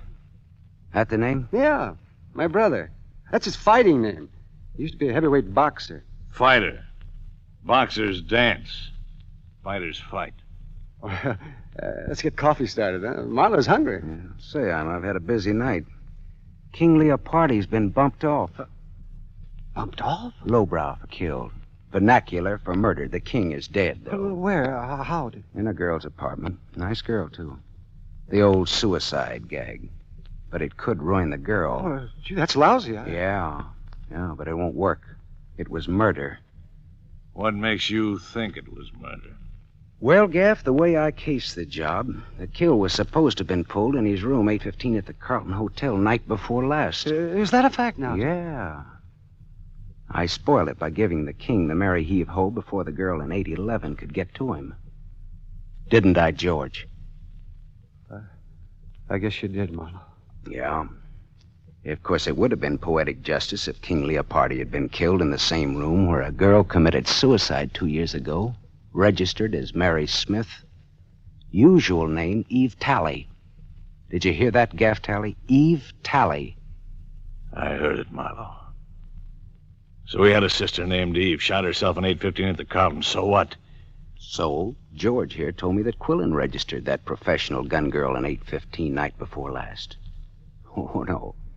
George registered her. So? So George kept the room between the girl and Leopardi vacant. When everything was quiet, he'd open the communicating doors, and Marilyn Delorme would walk into the king's room, muffle her .25 in a pillow, and shoot the king in his sleep. How am I doing, boys? Fine, Marlowe. How am I doing? Gaff, put away that gun. I'll bet you even checked on 118 Cord Street. I found Marilyn Delorme strangled. She knew too much. For a few bucks, you boys got Agatha to call Leopardi last night from the radio station and pretend she was Dolores with an interesting invitation. The king always had a yen for Dolores, and he came running. You shot the king before Dolores came home and left him in her den. Then Gaff got rid of Agatha. She knew too much, too. Leopardi was the worst kind of a rat, Marlowe. We loved our sister. She fell for him, and he threw her out. She killed herself. Now, what would you do, Marlowe? Take his gun, George. Don't get between us or behind him. This 45 goes right on through. I'll have to take your gun, Marlowe. Yeah. Well, always treat it like your own, won't you, George? Got it, George? I've got it. Stand out of the way. Does it have to be this way, Gaff? Yeah, it has to be this way. Sure, George and Gaff, the avengers of innocent girlhood in their righteous indignation. Shut up, Marlowe. Lynch mobs, tar and feather merchants, and other laws unto themselves take notice. George and Gaff, they wrote the book. Say your prayers, Big Mouth. Hey, Gaff, there's been enough killing. Get out of No, the way. Gaff, I won't. I swear I'll let you have No, it, too. Gaff! I'm warning you. Goodbye, Gaff.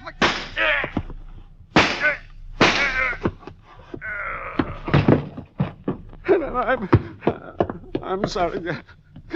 I had to do it. George, he's dead. Listen, I had to do it, Gaff. I just had to. You understand, don't you, Marlowe? Yeah, I understand. He was a killer. He killed 3 people. He wasn't going to kill a 4th. I wanted to finish Leopardi out in the open and take what came, but Gaff tried to do it cute. I didn't know Leopardi was dead until you told me, Marlowe. I believe you, George. Yeah. Here's your gun back, Marlowe. It shoots fine.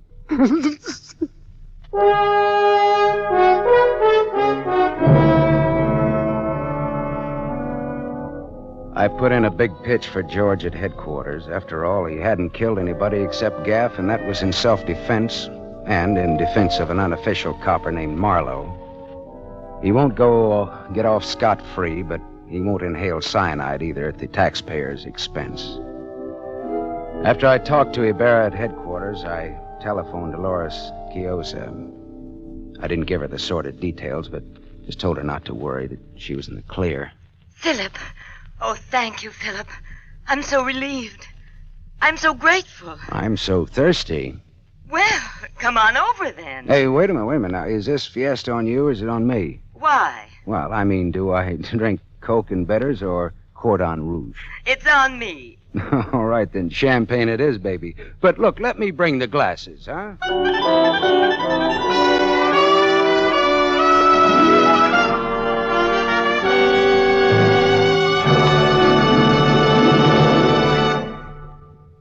You have just heard Van Heflin starring in the new mystery series, Raymond Chandler's The Adventures of Philip Marlowe, brought to you by the Lever Brothers Company, makers of Pepsodent. Van Heflin will return in just a moment. Men, here's an important announcement. News about a sensational hair tonic discovery. It's Trim Hair Tonic made by Pepsodent. For the first time, science has created a hair tonic with pure virgin olive oil. There's no finer hair and scalp conditioner. Yes, because it contains pure virgin olive oil, Trim Hair Tonic conditions your scalp as it grooms your hair. Get new Trim Hair Tonic during the big 1-cent introductory sale at toilet goods counters now. 2 60-cent bottles, $1.20 value, only 61 cents. Ask for Trim Hair Tonic with olive oil.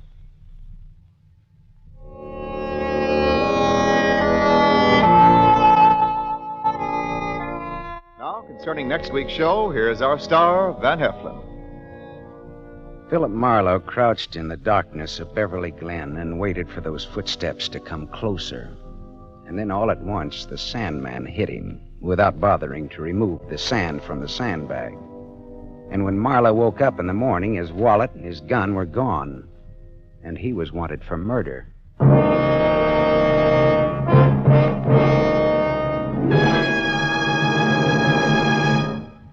Tonight's story was adapted by Milton Geiger from The King in Yellow by Raymond Chandler, creator of Philip Marlowe, the screen's most famous private detective. The original music was composed and conducted by Lynn Murray. This is Wendell Niles inviting you to listen again next week at the same time to another exciting mystery on the adventures of Philip Marlowe, starring Van Heflin with a distinguished cast. This is NBC, the National Broadcasting Company.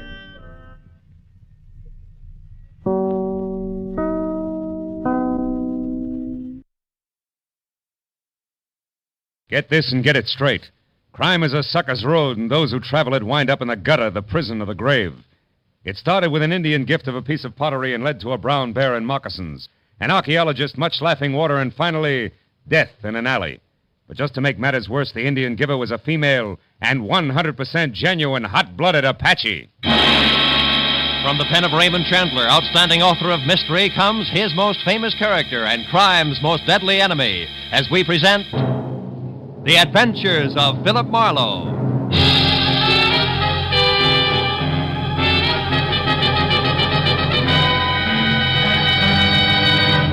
Now, with Gerald Moore, starred as Philip Marlowe, we bring you tonight's exciting story, The Indian Giver.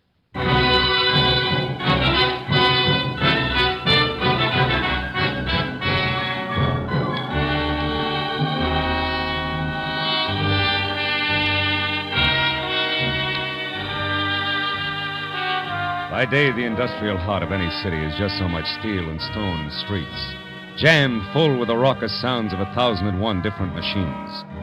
But by night, all of that is gone, and there are only endless, smooth-sided, lonely canyons that overflow with a steady humming silence that everywhere hangs like a distant echo of the day that's passed. And Los Angeles was no exception at 9 o'clock at night, as I pulled up and parked in front of a grace-curtain storefront on a deserted downtown street that marked the showroom of the wholesale curio dealer who had telephoned my office an hour earlier. And in a Dutch accent laced tight with worry, it urged me to call on him at once. A raised gold lettering on a side door that showed a strip of yellow light at the threshold said Alex Van Noord, private, in an ornate 18th century script. So when I knocked, I was ready for something continental with thick bifocal glasses. When the door swung open, my jaw dropped to my chest, and I couldn't help gaping because the huge V of a man in front of me, in cheap, snug clothes, who had dark hair, dark skin, and darker eyes, had to be no less than a full-blooded American Indian, moccasins and all. What you want? Mr. Van Noord, is he in? Name your business. Well, it's personal. What's yours? Hate. For those who would destroy our culture. Oh!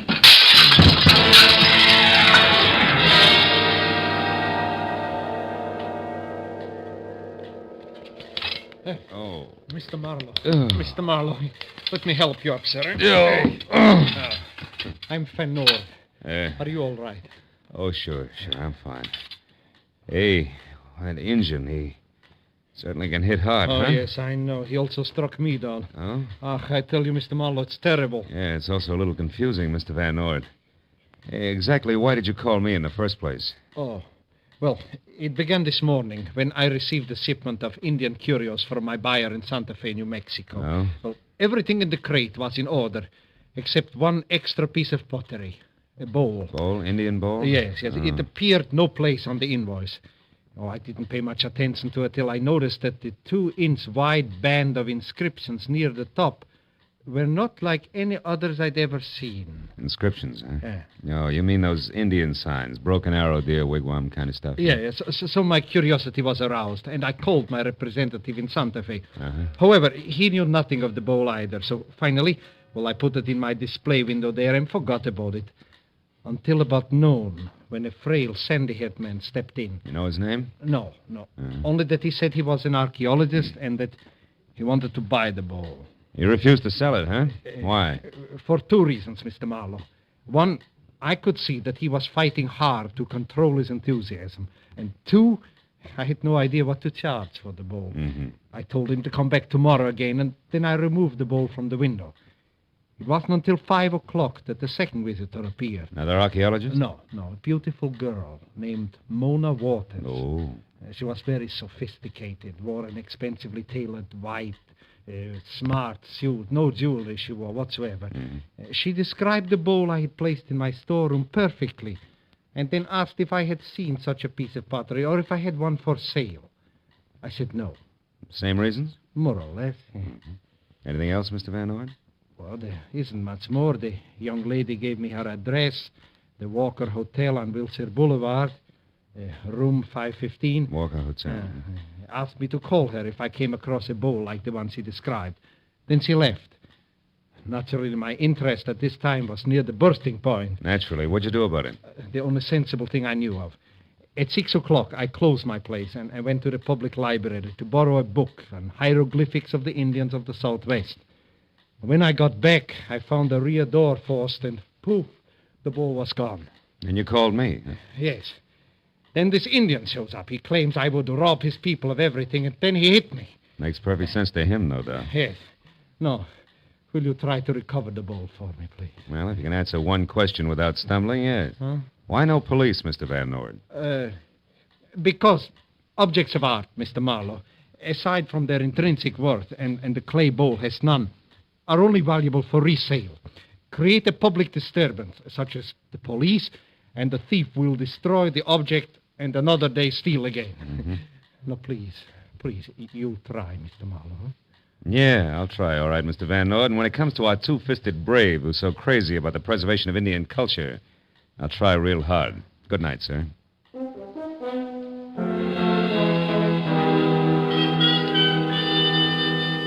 Van Orden's enthusiasm and the $100 he pressed into my hand before I left were encouraging, and I drove straight to the Walker Hotel on Wilshire Boulevard, where a moment after I entered the plush lobby, encouragement came once more. Because gliding from a travel agency booth toward a cocktail lounge was what my client had described as beautiful girl, expensively tailored, smart white suit, no jewelry whatsoever. But when we were both inside and at adjoining stools at the bar, where the soft lights accented her high cheekbones and jet black hair, I knew that Mr. Van Orden had skipped something important. Because in spite of a full mouth, neatly rouged, eyebrows penciled come hither, and a coiffure shingled vintage 1949, Mona Waters could also be full-blooded American Indian, which is what I was working on when she turned, blew a smoke signal in my face, and spoke with an accent that was about as Apache as Vassar. Don't let me make you lose your place, but do you mind telling me why you're staring? I collect the reasons for a hobby. You know, like some people save stamps. Uh-huh. And others pottery. Who are you? A ceramics fiend named Smith. Now, Mona, let's talk about you, huh? Why? Because I've already been offered $10,000 for the bowl. What? Good enough? You have the bowl where? Well, not in my pocket, honey. It's too bulky. I've got it tucked safely away outside in my car. Oh? Yeah, you know, you didn't hide it very well after you stole it from Van Nord. You've been in my room. Could be. Now, do we talk business, yes or no? Yes. What do you want to know? Well, for one thing, what's the bowl to you? Everything. It's mine. All mine, via primogeniture. Which is Apache for what? Listen, Mr. Smith. I'm an Indian, all right, and an Apache at that. But I was born in a duplex, not a teepee. I drink martinis, not firewater, and I've got a Mills College diploma and an IQ that'll probably make yours look sick, so let's clear the air in a hurry. Yeah, well, that's clear enough. Yeah. Now, smart boy. My late Uncle George Waters, also known as Chief Laughing Waters, giggle if you want to, owned the bowl you want $10,000 for. So? So a long time ago, he willed it to my father. However, my father died a year ago, leaving only me as heir apparent. Hence, that bowl is mine. All mine, via primogeniture, which brings us right back to where we were. Except you haven't mentioned why the bowl means so much to you. And I won't. No, will you pay the $10,000, huh? I didn't say that. And I won't say anything more until I see that bowl. Now, I've got to make a couple of calls. Should take about 20 minutes. After that, I'll be in my room. Please call before you come up. And if you don't have the bowl, Don't come up. Okay, baby, fair enough. So long.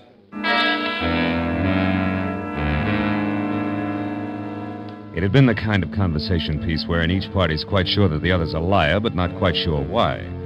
So a moment after I was on the sidewalk and out of Mona's sight, I darted for the side of the hotel in the rear entrance where I made my way to a self-service freight elevator that got me to the 5th floor, just as the Apache with gloss closed the door to a room at the far end of the carpeted hallway. I was about halfway there when it came. The door to 515 wasn't locked, and when I threw it open, I found about what I'd expected.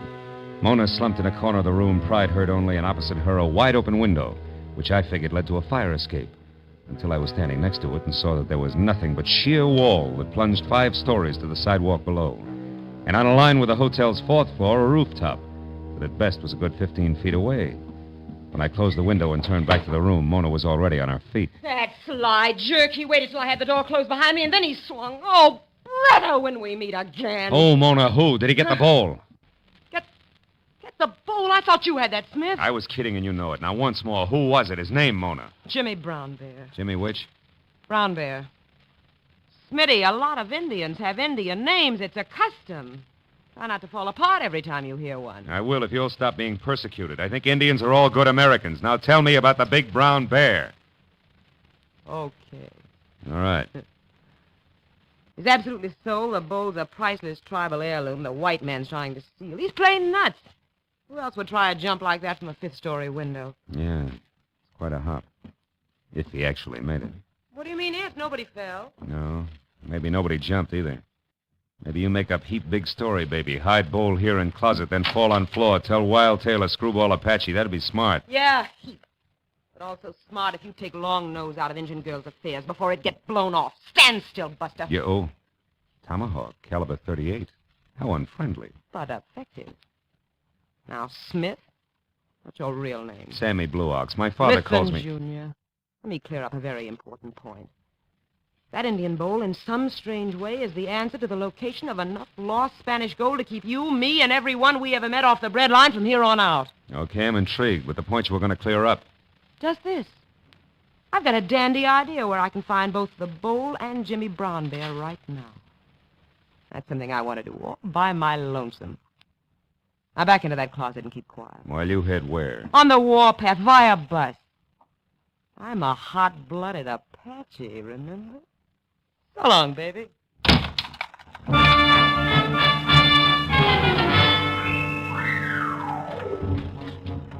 There are times when things look black enough without staying put in a dark closet. So I kicked in the lock, splintered the casing, and walked out in room 515 just in time to hear a timid knock on a hall door. When it opened up, one frail, sandy-haired man wanted information. Oh, I beg your pardon, sir. Hmm? Can you possibly tell me where I can find Miss Mona Waters? Who are you? My name is Clark Erskine. I'm an archaeologist. I'm sorry, friend. I can't say any more than Miss Waters is out after a wild-eyed Apache who's got a piece of pottery tucked underneath his arm. What? Oh, not the bowl. It's supposed to be in Van Noort's place. Not Jimmy Brown Bear. Yeah, right on both counts, Mr. Erskine, but what makes the name Brown Bear ring a bell? You two met before? Well, we certainly have. Why, that idiot has hampered every archaeologist who has so much as set foot in New Mexico. Well, now that you've mentioned it, Mr. Erskine, why your keen interest in the bowl? What does it mean to you? What does it mean to me? Yeah. Well, my good man, those inscriptions circled around it are going to prove invaluable. Possibly another Rosetta Stone. An open sesame to the countless undecipherable writings we've already collected. About Spanish gold, maybe. Huh? Spanish gold? Oh. Well, sir, what are you talking about? Nothing. Look, Erskine, one question. How did you know that Mona Waters was staying here at this hotel? Well, it wasn't simple How to learn. When Mr. Van Noord refused to sell the bowl to me until tomorrow, I wanted to be certain that he also didn't sell it to anyone else. So I watched his showroom. Oh, that's smart. Though when I saw Miss Waters there, I recognized her at once as an Apache, and I followed her here, where I found out her name and room number. Now, I'm going to wait for her until she returns. I'm not going to give up. That bowl means Now, too wait a much. minute. Wait a minute. Hold it, Erskine. You happen to know Jimmy Brown Bear's hometown? Come on, quick. Well, yes, I do. It's Sakona, New Mexico. Sakona, New Mexico? Yes. By bus. Thank you, friend. I'm sorry to have to leave you to do your waiting alone, but I gotta catch a bus. But where, Mr. Marlowe? At the downtown Central Bus Depot to put cart before horse, to turn tables, a switch. In short, Mr. Erskine to track an Indian. So long.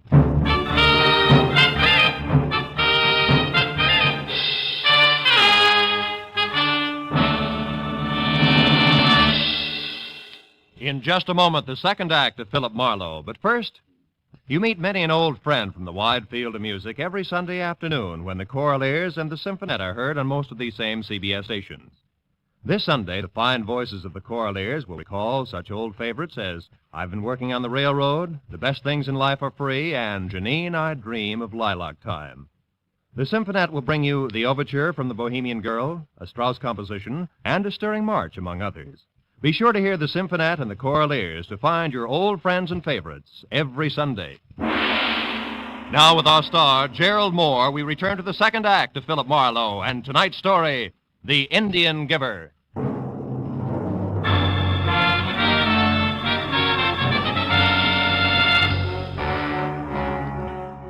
Tracking an Indian over the busy concrete of downtown Los Angeles sounds a lot tougher than it turned out to be. Apparently, a 6'4" Apache in a full-crown black hat and moccasins was an oddity even in a city of oddities. And everyone who'd seen him remembered him, from the guy behind the bus depot's ticket desk to the newsboy outside the flop house nearby, where Jimmy Brown Bear had made camp. The next bus was still 45 minutes away, so I decided to visit the flop house. But Jimmy Brown Bear must have seen me coming and was expecting trouble, because when I stepped into the hall, I saw him duck out the back door to the alley. I ran after him and watched him turn down what would have been a dead end to a normal man, but Jimmy made a jump at a 9-foot wall, caught the top, and was pulling himself up when it happened. Jimmy stiffened on the wall. When the second shot came, he dropped rigidly like a poisoned fly and lay very still. I started over to him, but stopped at the excited voice of a cabbie running toward me from the open end of the alley. Hey, mister. Hey, what happened? I heard a couple of shots here and I... Uh-oh. Yeah, that's what you heard. Holy mackerel. Hey, wait. That's the Indian. You mean you knew him, too? Yeah, I hauled him around in my cab tonight. Who did it, mister? You? Oh, don't be silly, will you? The shots could have come from any place. Any one of those windows, his own fire escape. Oh, yeah? Yeah. Well, between those buildings there that... Hey, that dame running for the street. Will you get out of my way? Not so fast, buddy. You know her? Yes, I know her. Mona Waters. Brother, will you get the cops over here right away, will you? I gotta catch that girl. No chance, mister. She's long gone. Oh, no. Marlowe, is that you? Van Nord. Well, I certainly didn't expect to find you here. What in the world is going on here? Among other things, murder. Yeah, it's that Indian, Mr. Van Nord. The same one. What? Good heavens. Mr. Marlowe, did this happen because of the bowl? No doubt. Mona Waters just got away between those two buildings. Oh. I'm pretty sure she's the one who took the bowl out of your place tonight because Jimmy Brown Bear got it away from her later. Now, she's got it back again, and he winds up like that. Then you think the girl killed him to recover the bowl? Right now, I'm too balled up to think anything. Say, just a minute. How do you manage to show up here? Why, I started home in this man's taxi and found out that he was the one who brought Mr. Brown Bear to my shop tonight. Yeah, that's right. I picked the Indian up right out here on the corner. So we came down here because I thought if we found where the Indian was staying, it might be a help to you, Marlowe. You were waiting in the cab when he was shot? No. I started into this place alone, and then I thought better of it and came out to get you, cabby, to come in with me. And then I heard the shots. Mm-hmm. Now, look, Mr. Van Nord, you better keep your nose out of this mess. Huh? Go on home and sit on your curios. I'll call you when I got something.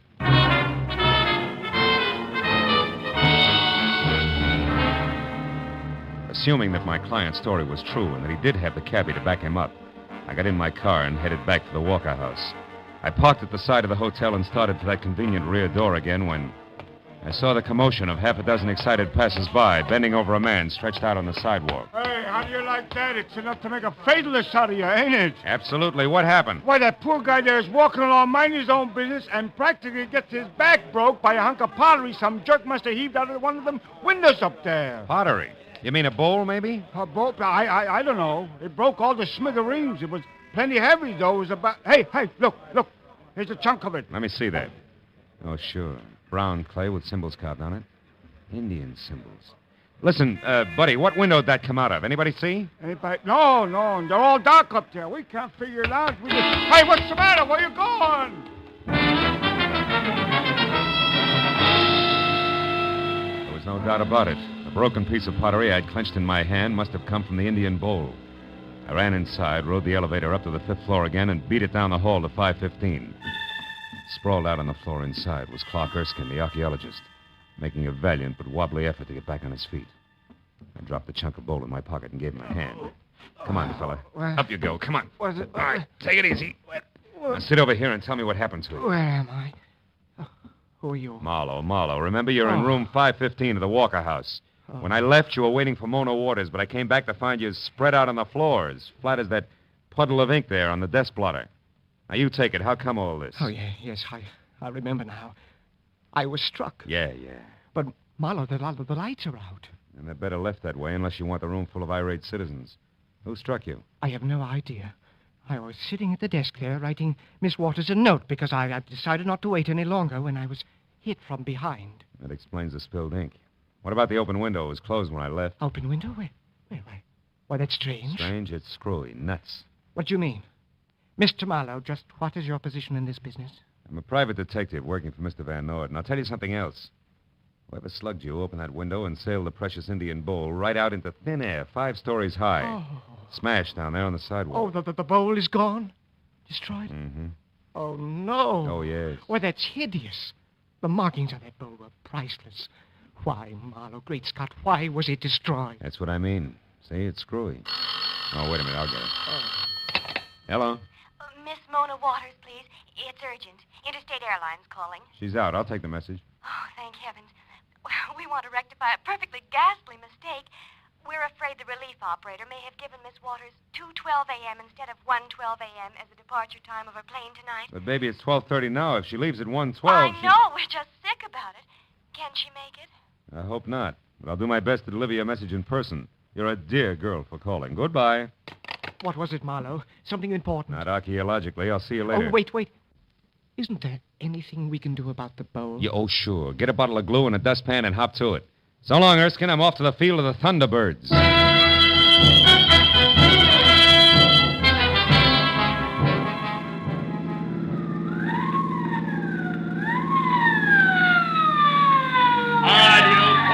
Oh, fine. Now, look, officer, Never mind. Well, Mac, you're batting 1,000. You pulled out of the hotel driveway 2 blocks back, ran 1 full stop and a red signal getting this far. That's great. So what's your story?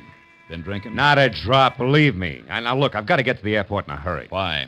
Yeah, to catch an Indian girl. A guy named Jimmy Brown Bear was murdered tonight because a bowl was stolen. Wait a minute, hold it. Who was murdered? Oh, I know. What's the use? There's no use in going into it. Officer, my name is Marlowe. I'm a private detective working on a case, and I got to get to the airport. Private eye, huh? Let's see your papers. Oh, sure. Here, they're all here. Yeah. Mm-hmm. Philip Marlowe, license number. Hey, what's eating you? What are you staring at? Blue black lines on the palm of my hand. They look just like... Holy smoke, they are. That's the answer. I got to get back to that hotel. It's a matter of life and death. Now, just Please, a minute. give me a ticket. Give me 3 tickets. Only let me get back to the Walker House right now, will you? Life depends on it. You better be right, Marlowe. Wait till I stop the traffic, then make a U-turn. Now, go ahead.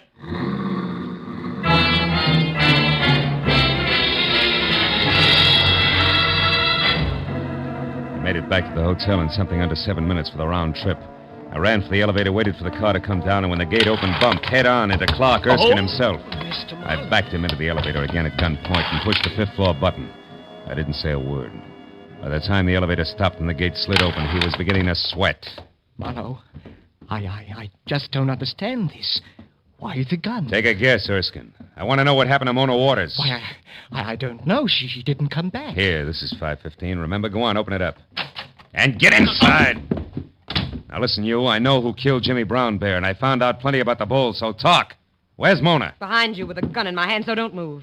Oh, great. Well, at least you're okay. Except for a headache, yes.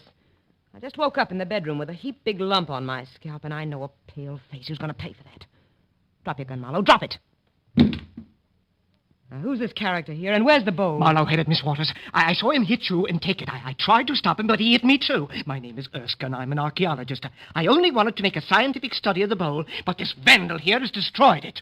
Destroyed it. Marlowe! Pipe down, Red Wing, and listen. Before you start shooting, there's a lot of wampum at stake. If nothing else, now keep that in mind. Okay, Big Wind, start blowing. Speak your piece and keep it straight. He's a treacherous liar, Miss Waters. I know I'm braced for that. Oh, you sweetheart, you. All right. The inscriptions on that bowl were the key to the treasure, which is probably no news to you two. You didn't know how to work it, Mona. But Erskine here did. He found out that some of the lines were etched into the clay and others were raised, like the face of type in a printing press. Do I go on? Pray do, Professor. All right, now look. If you look closely, beautiful, you'll see ink on his fingers. Also, you'll notice that a bottle of ink poured out on your desk blotter there made the same kind of ink pad you use for a rubber stamp. That ink was spilled by accident. Now, don't listen to him because... Shut up. Go on, Marlowe. Well, after he knocked you out and left you in the bedroom, all he had to do was roll that wide, flat border of the bowl through the ink. Then roll it again over blank paper and it printed.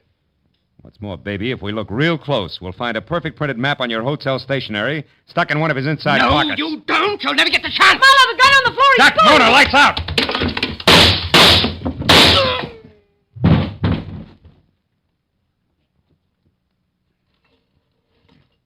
Marlowe? Marlowe, are you all right? Yeah, I'm okay. Oh. Then I did shoot the right man.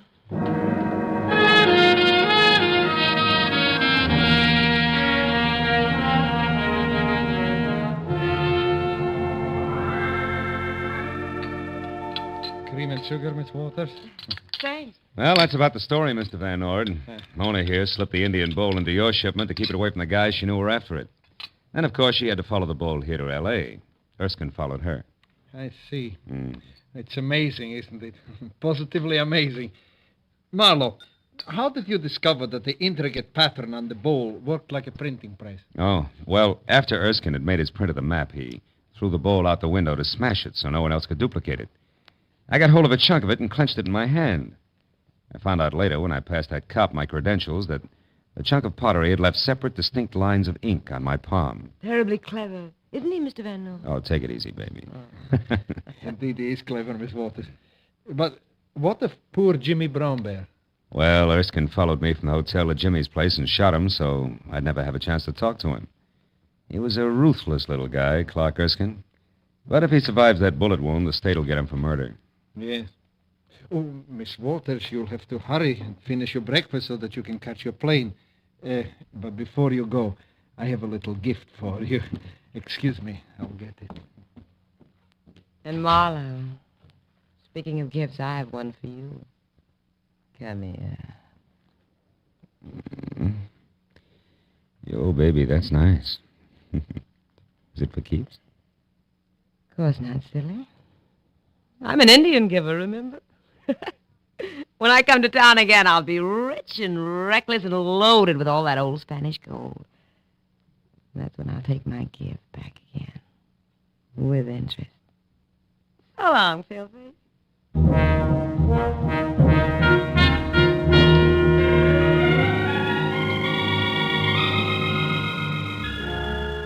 Well, when I finally got home, completely fagged out at 10 o'clock in the morning, I took one look at my favorite chair, the big, deep, soft one, and then sank down into it good and hard. Ow! Ooh, something that felt like a broken beer bottle stabbed me. I reached for it, and it turned out to be the jagged chunk of the Indian bowl I dropped in my pocket earlier. For the first time, I really looked at the hieroglyphics on it. There were 3 Indian figures. The first was breaking sticks into uneven lengths.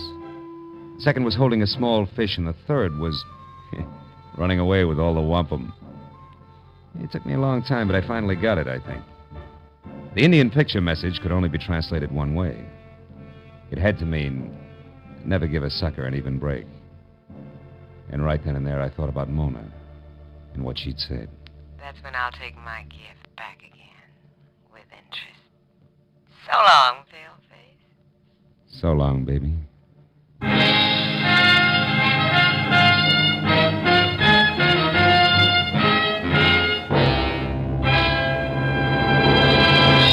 The The Adventures of Philip Marlowe, bringing you Raymond Chandler's most famous character and crime's most deadly enemy, star Gerald Moore. Tonight's story was produced and directed by Cliff Howell. Script is by Mel Donnelly, Robert Mitchell, and Gene Levitt. Featured in the cast were Betty Lou Gerson, Hans Conried, Clark Gordon, Howard Culver, Peter Leeds, Jane Webb, and Jane Avello. The special music is written and conducted by Richard Orant.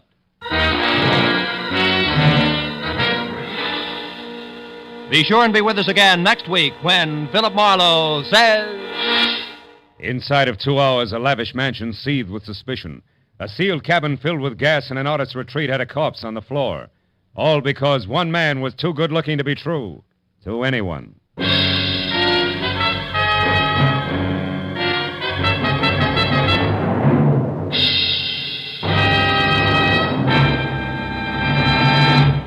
There'll be a couple of unusual twists for mystery fans on Gangbusters and on Basil Rathbone's adventure tonight.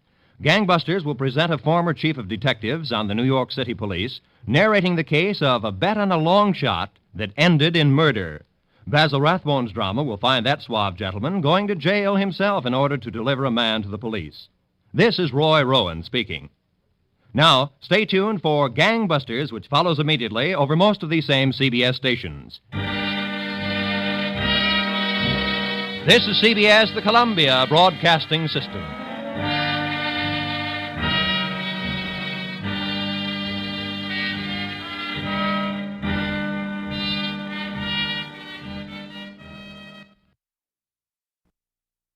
Get this and get it straight.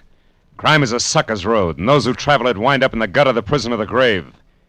This time a bride-to-be, a corpse in a plush bungalow, and a southern drawl behind a gun all had one thing in common. They moved through the same deep shadow. It happened like this. From the pen of Raymond Chandler, outstanding author of crime fiction, comes his most famous character in The Adventures of Philip Marlowe.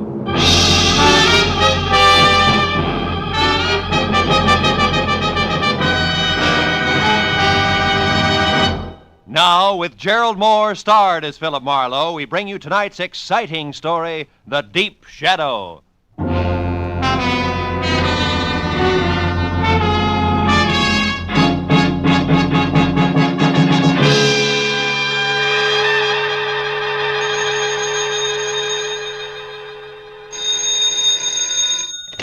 Hello. Mr. Philip Marlowe, please. This is Marlowe. Oh, my name is Harvey Kettering, and I'm to be married in 4 hours at 9 sharp. Well, congratulations. I hope you'll be very happy. But my bride is gone. Disappeared. I need your help. Now, look, if you've been left waiting at the altar, I can't... No, it's nothing like that. She's in trouble, Mr. Marlowe, I'm sure. Oh? Shirley loves me. Now, I'll pay anything you say, 200, 300, anything. Only get out here fast, please. Now, wait a minute. Where is here? 3840 Sunswept Drive. It's in Studio City, just across the hills from Hollywood. 3840. Take Laurel Canyon. Well, now, look, Mr. Kettering, Please, Mr. Marlowe, please. Okay.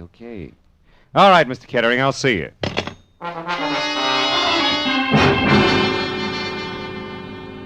The address he gave me turned out to be a healthy chunk of old Spain.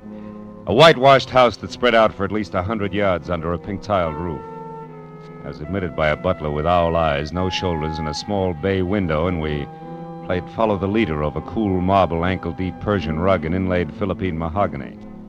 Finally, I was ushered into the ballroom, which was big enough for a highlight match. It was decked out for a wedding, from the champagne buckets and dead-over-ice lobsters to a pink rose-covered canopy at the center.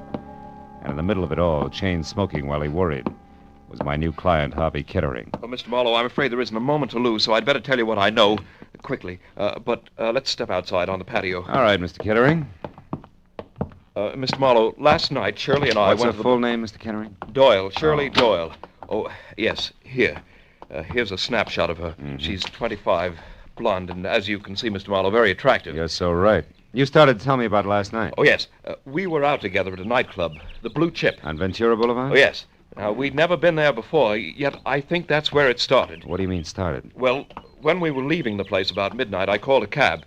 I was just giving the driver Shirley's home address, the Moore Park Court Apartments, when suddenly she told me to get in and told the driver to start at once. Do you know why? No, I thought perhaps she'd seen somebody coming from the club. But when I asked her about it, she said it was just her nerves, since tomorrow was her wedding day. I see. Then today she was supposed to call, but she didn't. At 2, I called her. Talk to her? No, she was gone. But I talked to the daymaid. She said when she arrived, she brought in a note that had been left outside Shirley's door. There's one of those leave-a-message pads in a box on her porch rail. She said it seemed to upset Shirley terribly. Mr. Marlowe, what are we going to do? Now, look, have you been over there to Shirley's place? No, I haven't. Got a key? Yes, I do. All right, Mr. Kettering, you have the key, so let's go. But, what shall I do about the guests, the Nothing right now. We may be lucky.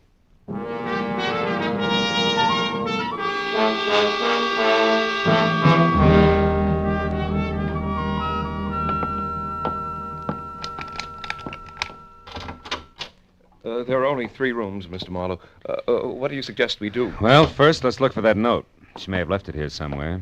Oh, you try the bedroom. I'll start with the wastebasket. Full of papers. All right. Just as you say, Mr. Marlowe. Yeah, sure. Endicott Clinic. 321 North Rossmore. Say, Kettering, what does Shirley do for a living? Oh, she was a receptionist, Mr. Marlowe, at a medical clinic on Rossmore. Well, that figures. Mr. Marlowe. What? Mr. Marlowe, I found it. The note the maid spoke of, it's the same paper written with a soft pencil like the one attached to that box outside. It was on her dresser. Now, give it here. Let's see it. Dear Shirley Doyle, guess who I ran into last night? Francis Dragato. Suggest you meet me at the corner of Ventura and Whitsett Boulevard at 10:30. Not signed, huh? Is Francis spelled with an E? Yeah, the girl's name. I've never heard Shirley mention any Francis Dragato. And a public street corner wouldn't be much of a place to check 5 hours after people met, would it, Mr. Marlowe? No, I suppose not. Mr. Marlowe, what have you got? What is it? Oh, a page torn out of the classified directory, a listing of theatrical agencies.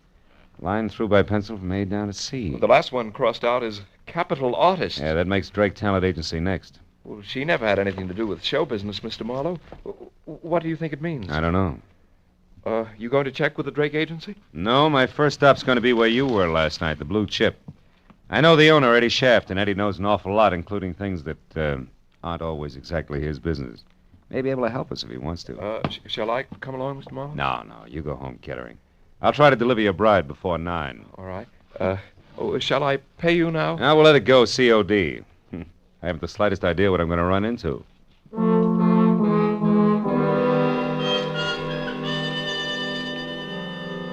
The snapshot of Shirley Doyle my client had given me reminded me of the kid you went to school with. You know, she had the kind of well-scrubbed look you knew was quick to smile, but I knew that she could be in a lot of trouble if she was tied in at all with the dapper Eddie Shaft.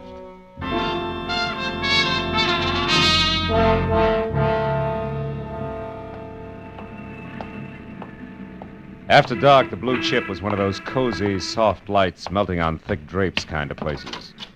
Made you forget all about the stiff prices for limp food. But now, at a little better than 5 in the afternoon, under wide-eyed, unblinking work lights, it had all the cushion come hither of a union hall. In one corner, a skinny musician with a golf ball complexion was working over a clarinet, while in the middle of a dance floor with no more diameter than the hole in a candy lifesaver, a girl was standing on a piano stool.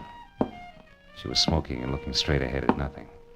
Her red shingled hair, promise of a nose, and plunged neckline tagged her as the singer on the posters outside. One Miss Corky, Netherlands. The place is closed, soldier. Glad you told me.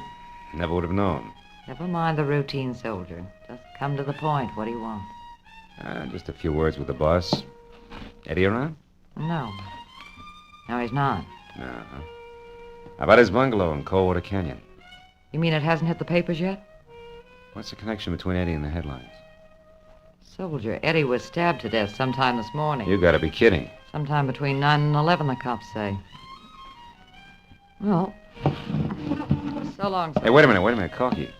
You have any idea who did it? No. Except that maybe it was a dame. Any description on her? The law isn't gabby about things, soldier, believe me.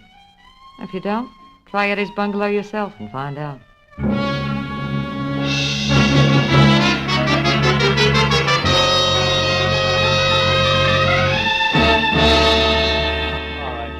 Hush up, will you? Oh, yeah, and Mooney, don't forget to have that fingerprint crew go over his other car on that back porch rail. Okay, Lieutenant. Hey, can they start the body downtown now? Yeah, I guess so. We're not going to get any smarter staring at it. Hiya, Matthews. Huh? Oh, hello, Phil. What brings you up here? Curiosity. I was in the neighborhood. What's the setup? I hear it's supposed to be a woman. Could be. Where do you hear this? Singer over at the Blue Chip, Corky, Netherlands. Oh, her. Yeah, well, she's clear. She Yeah? was home right up until noon, and she can prove it. This happened a little before noon, an hour or so. But it was a woman, all right. What makes you so sure? Oh, Phil, fresh lipstick on a glass and a cigarette, a kitchen knife for a murder weapon, etc. No. Also, some long-nosed neighbor saw a girl. Said she was young, maybe blonde. She wasn't sure. Saw her run out of here a little after 11 this morning. Mm-hmm. All this adds up to somebody in particular, huh? Well, it should, Phil. Norma Mayetta. Who? She was... Norma Mayetta is her name. She was yeah, Eddie's dearest, you see. It should add, but it doesn't. She left town last night for Chicago in the 1 a.m. plane. We checked it. Of course, Eddie Shaft went with a lot of girls. Excuse me, That's so Lieutenant. right. We just got hold of that night cashier over at the Blue Chip. Yeah, what'd he say, Mooney? Shaft took $50,000 in small bills out of the office safe last night. Oh, what time? About 2 a.m. Had it in a large manila envelope. Yeah. Nothing even close to manila envelopes turned up here, has it? No, Lieutenant, but that gives us another angle to shoot at. All right, Mooney, pass the word to the boys. Okay, Lieutenant. Look, Marlowe, just a passing thought. What? You sure you're just curious? You sure you don't want to play 1 and 1 makes 2 with me? Yeah, I'm sure, Lieutenant. Well, look, I'll see. I'll give you a call Marlowe, if I... Huh? wait a minute. Yeah? Look, I know all about your professional ethics, relations between client and private detective. We Yeah. won't go into that.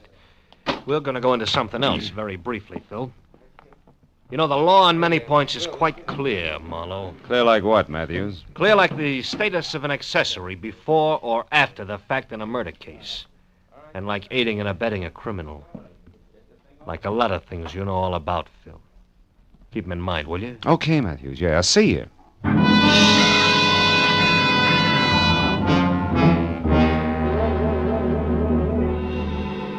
Since the lieutenant hadn't mentioned Francis Dragato, I didn't see why I should.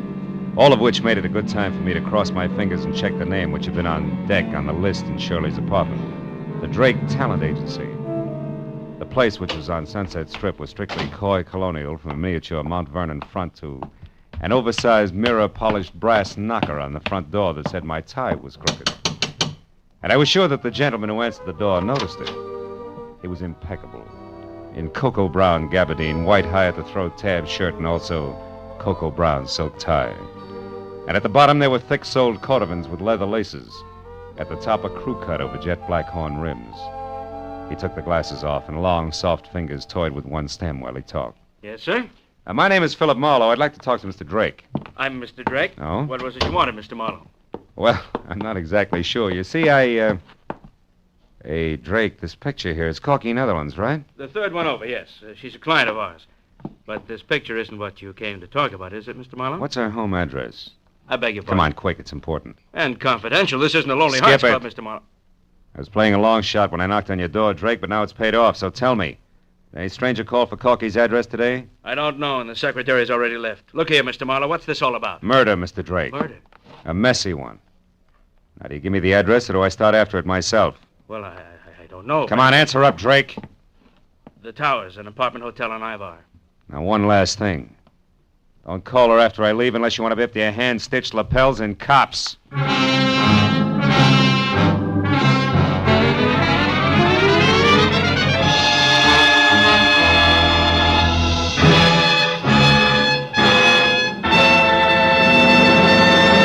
In just a moment, the second act of Philip Marlowe. But first, you might think that after several years with Gracie Ellen, George Burns had seen everything, done everything, been everything. But this Wednesday night, you'll find George in a brand new role, that of a Florodora girl, with costume and complications by Gracie Ellen. The Burns and Allen Show is heard every Wednesday on most of these same CBS stations, along with the Bing Crosby Show and the Groucho Marx program. Now, with our star, Gerald Moore, we return to the second act of Philip Marlowe and tonight's story, The Deep Shadow.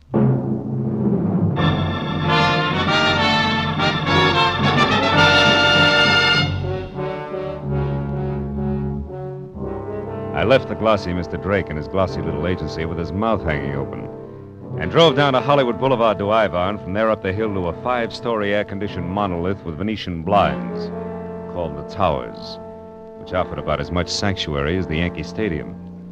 I parked heading downhill and walked in across the buzzing green and silver lobby draped with pale pink curtains and blasé women to the elevator and rode up to the 3rd floor. Corky Netherlands' apartment was the 4th down the hall to the right and quiet, but the door was ajar 2 inches. So I rapped hard enough to swing it all the way open. The answer sounded like a cry for help from the bottom of a well. When it came again, I went in, and it took me a few seconds to realize that the noise was coming from a closet. And when I got it open, Corky Netherlands reeled out, looking like she'd been through a threshing machine. She was here. She was after the money. Who was after She what beat money, me Corky? locked up, Who? and there's some dame, I didn't know her, but she... There she is. Shirley! Miss Doyle, wait a minute! It was Shirley Doyle. She'd been hiding inside near the door. She grabbed a handy, oversized ashtray and let it fly at us, then beat it. I made it to the hall just as the elevator door closed, so I took the stairs and raced it down to the lobby. I got out on the street in time to see Shirley with a large manila envelope in one hand pile into a sleek new Hudson and take off. I ran to my car to follow her, but that was as far as I got. I was stopped cold by a nasty little gun in the hands of a southern accent behind a pair of strictly Hollywood dark glasses. Be a good boy, honey, and hold it. Now, look, Right sister, there. who do you think you are? Now, What do you... I'll ask the questions if you don't mind. Why are you in such a fuss over the girl who just made off there? I was trying to get her out of a jam, believe it or not. Well, now, isn't that the darndest coincidence you ever saw? So am I. Only you want to catch her, and I want her to get away. But I guess that's life, isn't it, honey? Yeah, in the raw. You said it. We got big business together, her and me. And it sure don't include you. Just a minute. This ad's like you could be Francis Dragato. Francis who? Dragato. Me? Yeah. Oh, that name's much too fancy for the likes of me, honey. I reckon we can break it up now. So why don't you just give me the keys there in your hand? My keys? Come on, give. Yeah, well... That's a good boy. Now, don't try anything silly. And, don't fret, honey. I'll leave your car 2 or 3 blocks down the street here. Look, maybe you ought to go back upstairs and console little sugar child up there. Maybe take her to a movie or something. You know, to cool her off. Well, that's a nice, fresh thought. I'm loaded with them. Yeah, you're Try loaded. me again sometime. So long. Dames. Someday I'm going to get a case where there's no dames connected. Either directly or indirectly. Parking my car 3 blocks away, that's fine. Just fine. Hey, going up. Floor, please, sir. 3.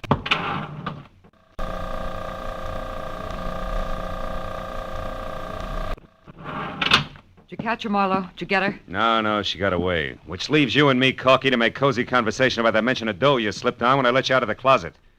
Come on back in the room, honey. What money? Now, look, you worked for Eddie Shaft as a singer in his club, but what else was Eddie to you beside boss? Just a minute. I don't see what business that is of yours. It's easy. He was murdered. The cops have already talked to me, soldier. I'm clean. Those negotiations can be reopened at any time. But one thing, you forgot to tell them anything about dough, and yet they're very interested in 50,000 missing bucks. That 50 grand was right here in the apartment, wasn't it? Well, you can't blame a girl for trying, Marlowe. No, not unless she tries too hard. Now, what does the name Francis Dragato mean to you? Francis Dragato? Okay, skip it. Where'd you get the dough? Eddie gave it to me to keep for him. Why you? I thought Norma Maeda had the inside track with Eddie. Not after he fell in love with me. Oh, no, that's not good enough, baby. There was a double cross. Where was it? Now, look, Corky, you might as well be smart about it, huh? All right, I didn't kill him. But if you can get that dough back for me, I'll split it with you. Right down the middle. I'm listening. That club of his is dying on its feet. The blue chip's going broke. Eddie and Norma Maeda raised $50,000 to keep it going. But Eddie decided to get out from under. He got rid of Norma by sending her to Chicago in a trumped-up deal. And he put all that cash in one lump and gave it to me to hold. We were going to run out together. Only somebody got to him, nailed him, and that left you holding the bag with 50 grand in it. That's nice. Except then a girl who belongs in this mess like a great-grandmother belongs in a high hurdle race stepped in and took it away from you. With the help of a southern accent and dark glasses. Who are you calling? Friend of mine at Homicide. Why, you... Sit down and shut up. So far you've been lucky, Corky. Don't push it. Lieutenant Matthews, Homicide. Marlowe Matthews, listen, on that Eddie Shaft case. Yeah, what about it? I got a couple of things you might be of help to you. Now, look, item 1. That missing 50 grand is being sought after by a southern accent and dark glasses. A woman? Yeah, and she pulled a gun on me. Item 2. The name Francis Dragato, it ties in. D-R-A-G-O-T-T-O. Ring any bells? Dragato. That's what I said. Yeah, wait a minute. Oh, yeah, I What? remember, yeah. Yeah, but it's nothing, Marlowe. It's ancient history. Dragato I knew was a third-rate burglar, shot and killed resisting arrest down the Sandbar district about 5 years ago, way back when I was a prowl car sergeant. Look, what about this Tell me, southern... Dragato have a wife? No, I think there was a daughter around. Named though. Francis? I don't remember that good, Marlowe. Look, what is this Dragato business anyway? Well, so far it's a hunch. That's what I thought. Climb off of it and get down to facts, will you? Who's the dame after that Eddie Shaft money, and where did you run into her? I lost her on Ivar. That's not what I asked you, I know that's not what you asked, but anything else would be a breach of my client's confidence. All right, look, Marlowe, I'm real serious. I'm going to give you just 1 hour to notify your client and get down here and spill. After that, I'm putting out a call to have you picked up for withholding evidence. Matthews ain't kidding this time. You, didn't say goodbye. That's quite a tightrope you walk, Marlowe. Yeah, sometimes. You're good. And I'm a girl of my word. You get that money back for me and it's 50-50. You're my only chance. Don't kid an old kidder, baby. You're a girl of 2 words, double and cross. Good night, Corky.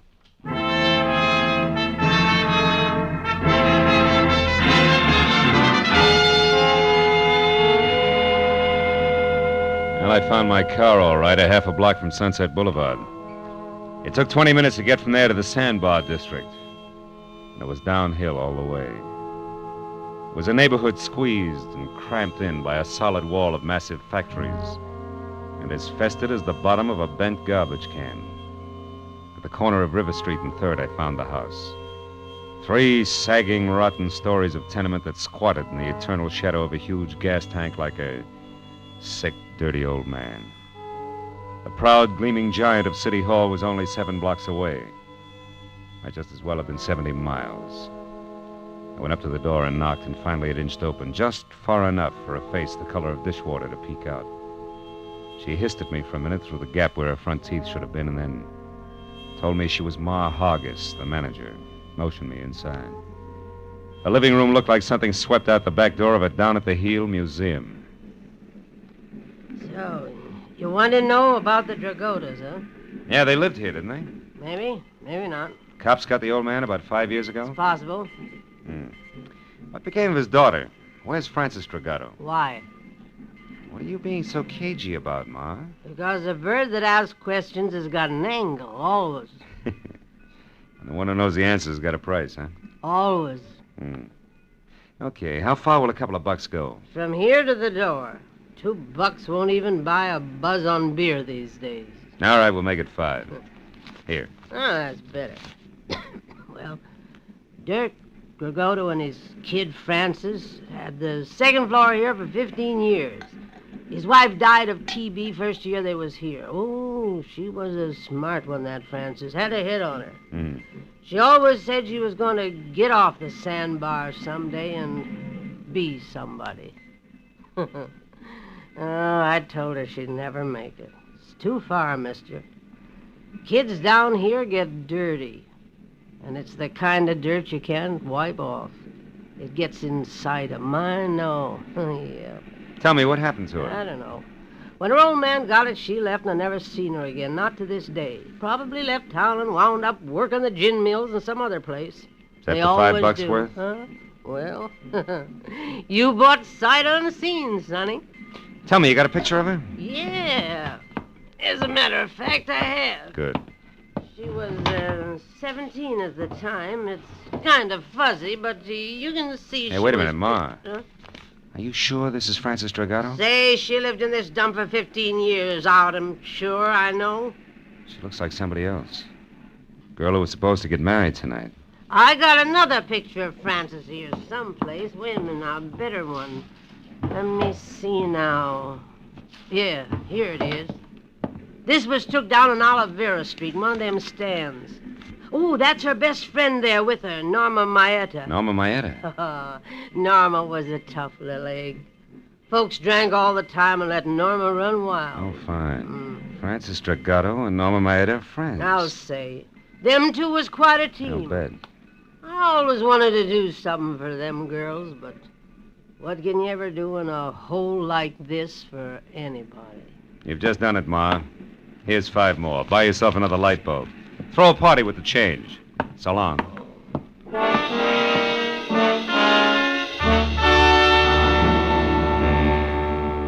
The eyes of one young woman and the chin and mouth of another, side by side, smiling into a camera, had cleared up a lot of questions. But there was one more that needed an answer fast. I called Matthews from the first phone booth I came to, brought him up to date in a hurry, and then asked him to check Norma Maeda's place, and if that was blank, to meet me at the Moore Park Court Apartments, which was the only other likely place I could think of. I crowded traffic lights all the way out, but he and Sergeant Mooney got there almost as soon as I did. And I led them back to Frances Dragado's well-lit cottage, the one she'd taken in her new name, Shirley Doyle. Mooney went to cover the back while Matthews and I moved in up front. Your hunches are paying off tonight, Marlowe. Oh, yeah, they're in here all right. Yeah, come on over this way. The window's open. We could catch a little conversation first, you know. It might help. Yeah, if you keep quiet, we can. I'm due in Chicago. Thanks for your help, Frances, dear. Yeah. I had to get this money. Now more than ever. You've got it, Norma, so goodbye. Now that stuffed shirt you're going to marry, you'll never know where you really came from or who you really are. Did you get that? Oh, and one more thing, dear, before I go. Yeah? I killed Eddie Shaft this morning. You what? Heard enough, Matthews? I killed Eddie hold Shaft. When he put me on the plane for Chicago, I figured something was fishy, so I got off and I came back. And I found out he was selling me short for that little jerk, Corky Netherlands. We had an argument.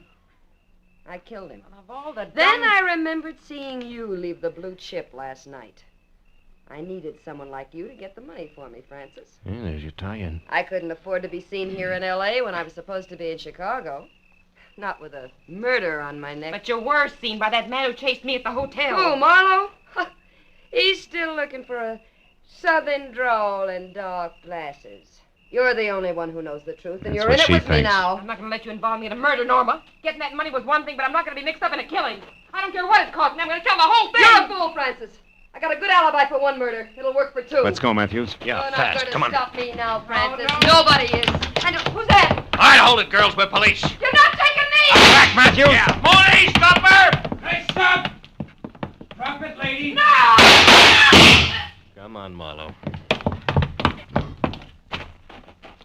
I think she's dead, Lieutenant. She wouldn't stop. She was shooting at me, but she's a woman. All right, Mooney. That gun in her hand, she was a killer and nothing more. Yeah, I suppose she was. If you asked that kid inside, she could tell you what made her that way. Oh, well, let's get out of here, Matthews.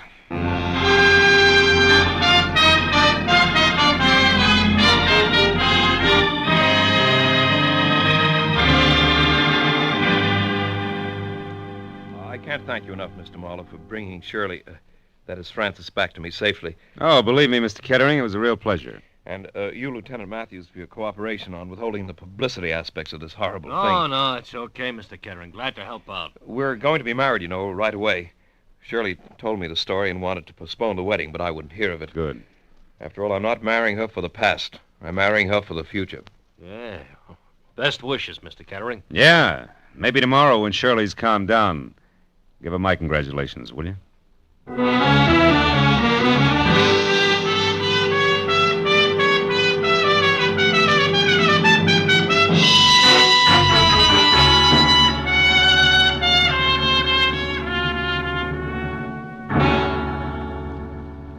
Well, after a long cup of coffee and a lot of conversation about people with Matthews, I finally got in my car and headed home to my apartment on Franklin Avenue, which isn't the best street in town, but it is lined with palm trees instead of garbage cans. And the sun hits it all day long. Yeah, but that reminded me again of River Street, the deep perpetual shadow that hangs over it. A dirty shadow that Marhaga said could never be rubbed off. The shadow that spawns the Norma Maedas of the world. I was still thinking about it while I got ready for bed.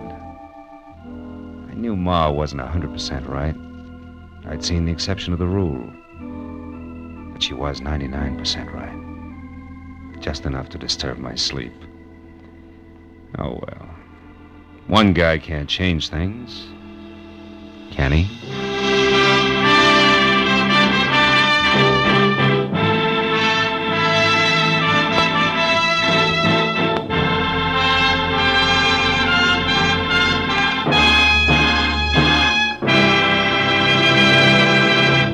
The Adventures of Philip Marlowe, bringing you Raymond Chandler's most famous character, star Gerald Moore, are produced and directed by Norman MacDonald and are written for radio by Robert Mitchell and Gene Levitt. Gerald Moore may currently be seen starring in Republic's The Blonde Bandit. Featured in tonight's cast were Lillian Buyeff, Joan Banks, Verna Felton, Yvonne Patey, Jeff Corey, Jack Crucian, and Tom Holland. Detective Lieutenant Matthews is played by Larry Dobkin. The special music is composed and conducted by Richard Arant.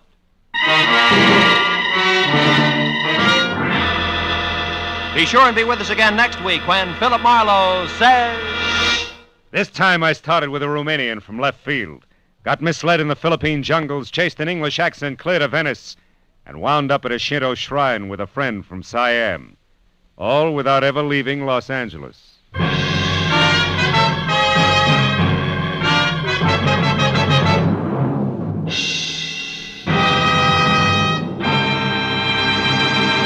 Dr. Christian, the kindly physician of River's End, has a most unusual case placed in his hands this Wednesday night on CBS.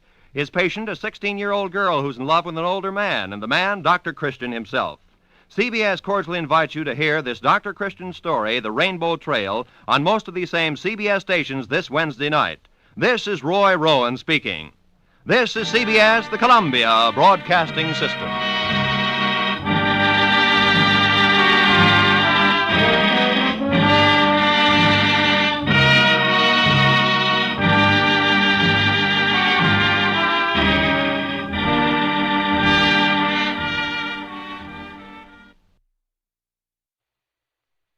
Get this and get it straight. Crime is a sucker's road, and those who travel it wind up in the gutter, the prison, or the grave. I didn't know it, but I was caught in a smokeout that led from a search for a lady in black, past murder at a highway inn, to gunfire in a warehouse, for a girl already dead in the morgue. From the pen of Raymond Chandler, outstanding author of crime fiction, comes his most famous character in The Adventures of Philip Marlowe.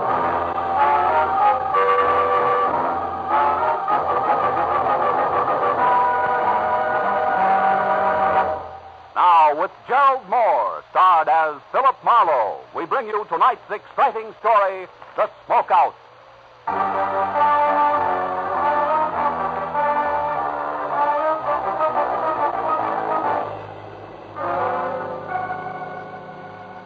It never seems to fail. A sleepless night that leaves you with raw nerves and sandpaper eyelids is always followed by a day that never ends. Kind of long, tough day that keeps you on the move until life in the city is finally reduced to no more than a confused, clatterous stink of exhaust fumes and an aimless mob of shallow people milling around, looking for nothing but a chance to con each other out of a lousy buck. And this was no exception. Because when I finally decided to quit to get out of it to go someplace quiet and relaxed, I found myself instead in a hurry all over again. I was on my way to a very public building on Spring Street at the stubborn instigation of one Detective Lieutenant Matthews of Homicide, whose phone call 20 minutes ago had caught me as soon as I opened my apartment door. Where you been, Marlowe? Don't you ever check in at that office of yours? And on days like this, Matthews, they don't give me a chance. What's up? Tell me all you know about Vera Hamlin, Phil. Who's Vera Hamlin? A girl. No fooling. Are you real sure you don't know her? Positive. Am I supposed to? Maybe she used another name. Pretty, blonde, about 5'6", a sweet kid, apparently. I can think of a lot of women who fit that description, Matthews. Yeah, you could. But this one wrote you a letter yesterday. I didn't get it. Then I haven't been to my office at all today. Why? She wanted your help. How do you know? Well, we picked it up from the imprint at an open pack of stationery in her apartment. Oh? Better come down and take a look at her, Phil. Take a look at her. Where is she? In the morgue. Oh. She was struck by a car last night. Accident? What makes you ask that, Marlowe? Your dubious tone of voice, Matthews. Well, was it an accident? I guess so. Maybe I've been a cop too long. I get suspicious myself on dark nights. Can understand it. Come on down, Phil, right away. I'll meet you there.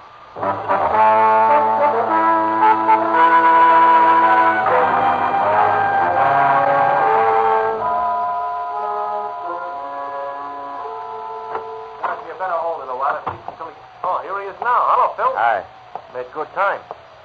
This is Mr. Connor, the morgue attendant. I'm certainly glad to know you, Mr. Marlowe.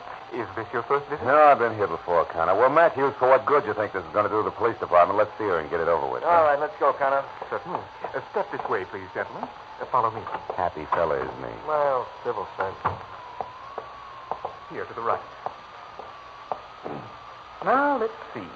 Egram, Flanagan. Now, here we are. Hamlin, Vera.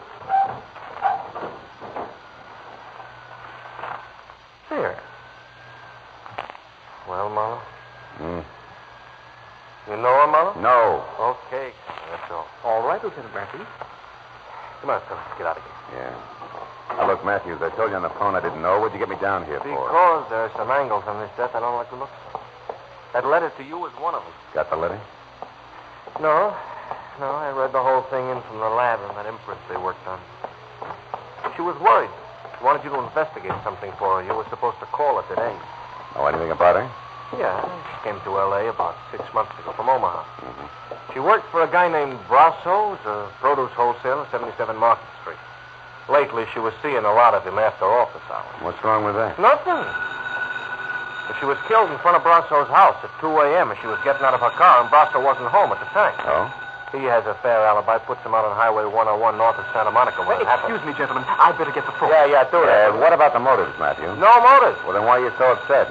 Why was she so upset? What did she want you for? That's not enough for you to If I go had on. that one answered, I'd know where to go from there. I know, but you're pinning a murder rap on somebody. What do you mean murder rap? I'm not up to that. It's for Get you, up. Lieutenant. All right, thank you. Excuse me, Mister. Hello, this is Matthews. Yeah. A witness. Says it was murder. Phil, get a load of this. What? Yeah, give me that again. Yeah, a woman. Saw it happen, huh? Great. Who was it? The lady in black. Where'd you get that? It sounds corny. Where did you get that? It sounds... What? You mean there's a story about it out now in the L.A. Journal? Yeah, I'll be back there in 5 minutes. And listen, get a hold of the reporter who wrote that story and hang on to him. I want to talk to that wise punk. How do you like that? How do you like it? Yeah, Vera Hamlin murdered with an eyewitness to prove it. Only the police department is the last outfit in town to know. Come on, Phil. Where to this time? To buy a newspaper, find out what's going on.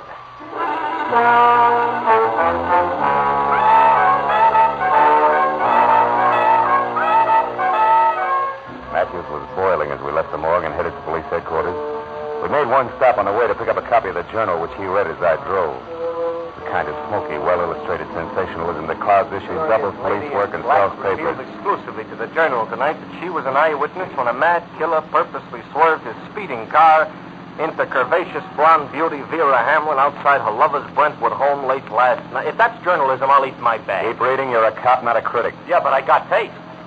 The lady in black will appear at police headquarters at 9 o'clock to reveal license number and description of the murder and the shocking death which police have already labeled accidental. Nuts. Come on, Marlowe. I felt a little sorry for Matthews because the way things were breaking, the Vera Hamlin deal was a cinch to become one of those involved screwball affairs where nothing goes according to the book, and I was glad I never got a letter. Now it was none of my business. All I wanted to do was drop Matthews off, get away from the whole thing, and try to forget about it. But when we piled up behind the waiting squad car at headquarters, a gang of night-beat photographers draping the stairs stopped us. Give you a right, Lieutenant. Is your witness going to show? It's 9 on the button. Where's the lady in How black? do I know. I didn't find out there was a witness till I read it in the Journal. Yeah, that was a dirty trick. Hiya, Marlowe. Hi, Abbott. You're an old-timer, Abbott. You guys ought to keep punks like the Journal squirt in line. They just make it tough on everyone. Oh, don't blame us for that guy. He burned up, huh, Marlowe? You blame him? You know as well as I do, the Journal picked up that witness right here. Kept her under wraps until they had time to break the story. Well, he shouldn't let it throw him. You know, guys like that usually hang themselves. Sure, after the damage is done.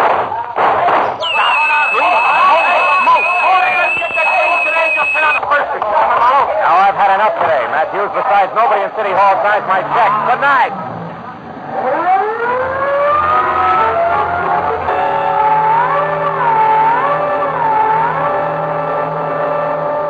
I watched him out of sight and drove to the corner where one of the reporters told me that the green sedan had had a lady in black in it. Whoever had fired the shots had gotten away clean. So, with that to think about, I drove back to Hollywood and tried a double scotch in a quiet bar. Yeah, it didn't work. Half hour later, I ended up in my office with Vera Hamlin's letter open on my desk. Enclosed were 5 $10 bills and a souvenir postcard from a place called Moon's Point on Highway 101. Penciled across the back with the words, "I think this place means trouble to Dave Brasso.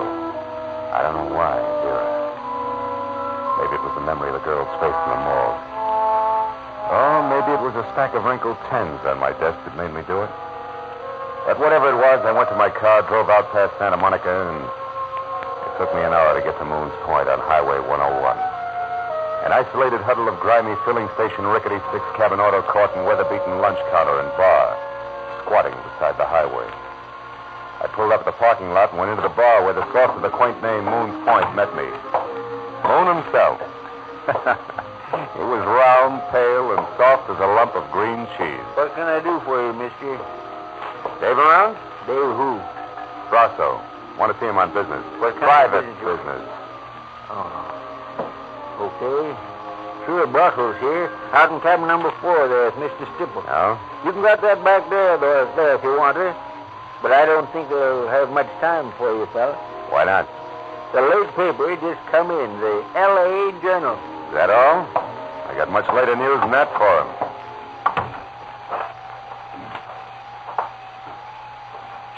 Hey, you. Who's there? Pull it down, will you?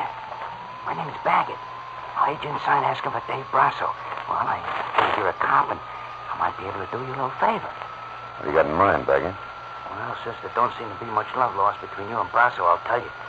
I believe in an eye for an eye and a tooth for a tooth, see? I used to be a driver for Dave Brasso, only yesterday I got canned. Thrown out. Put off my truck and fired for no reason at all. So? Oh, so I've been sticking close to him, just waiting for a chance to pay him back. And I've been finding out things you might like to know. Give me a for instance. Well, for instance, he had a fight. A knockdown, drag-out argument with that Vera Hamlin girl last night, just an hour or so before she was run over. She claimed he was seeing another woman. What's that prove, Baggett? She was found dead in front of his house, Bud. You added up. And that's not all either.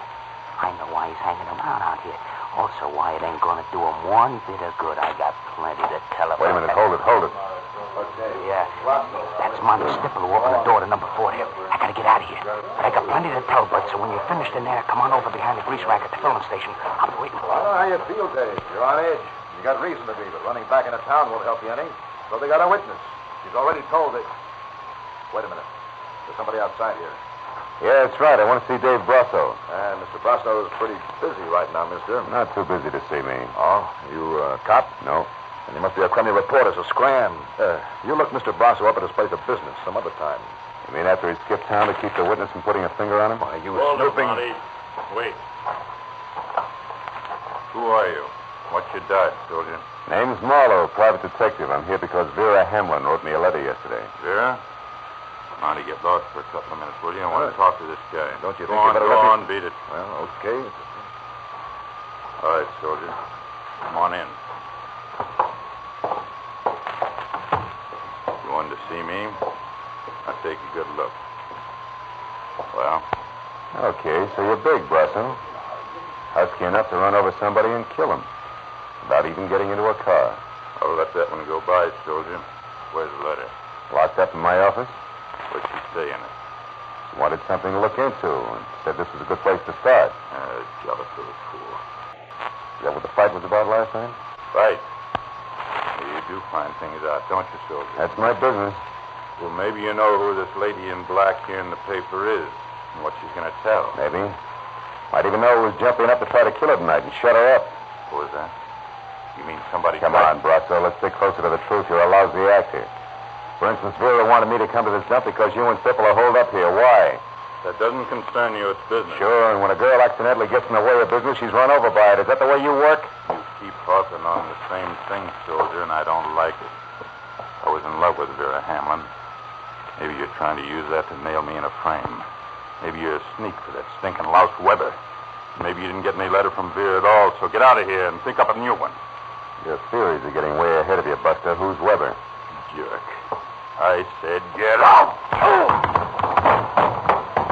Now take that back for an answer, soldier, and you can get more of the same anytime you want it at 77 Market Street.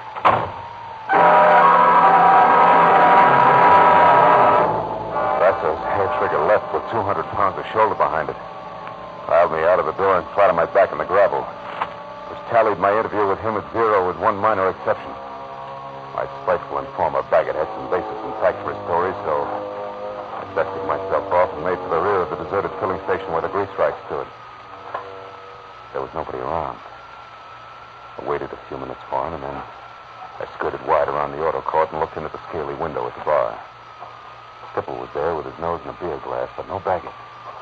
I circled the building quietly, found nothing but indignant spiders and dark corners, and decided to try the grease rack again. When the back door to the bar opened, and Moon came out with a flashlight and a pail of garbage. He was halfway to a rack of cans when he froze. Like a bird dog with one foot in the air. Holy mackerel. Flashlight stabbing at a man's hand, hanging out over the edge of a shallow ditch.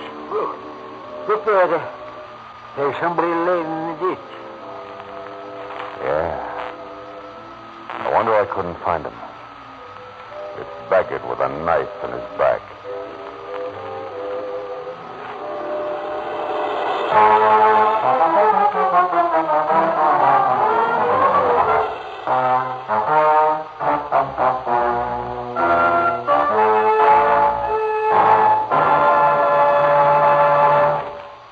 Now, with our star, Gerald Moore, we continue with the second act of Philip Marlowe and tonight's story, The Smokeout.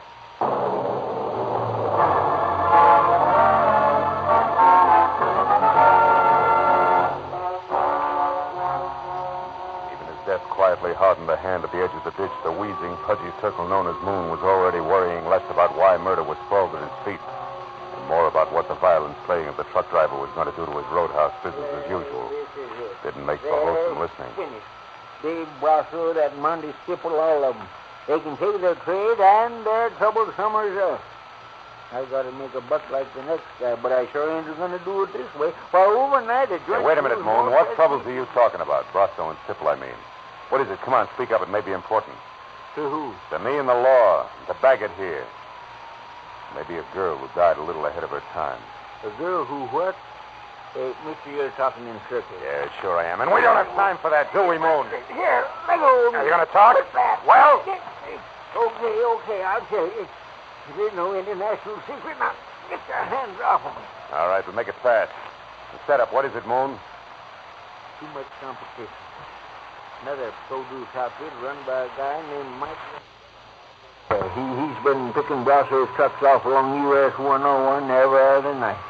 Sometimes it's a well-planned accident, and sometimes just sloppy hijacking, but all earth is trouble.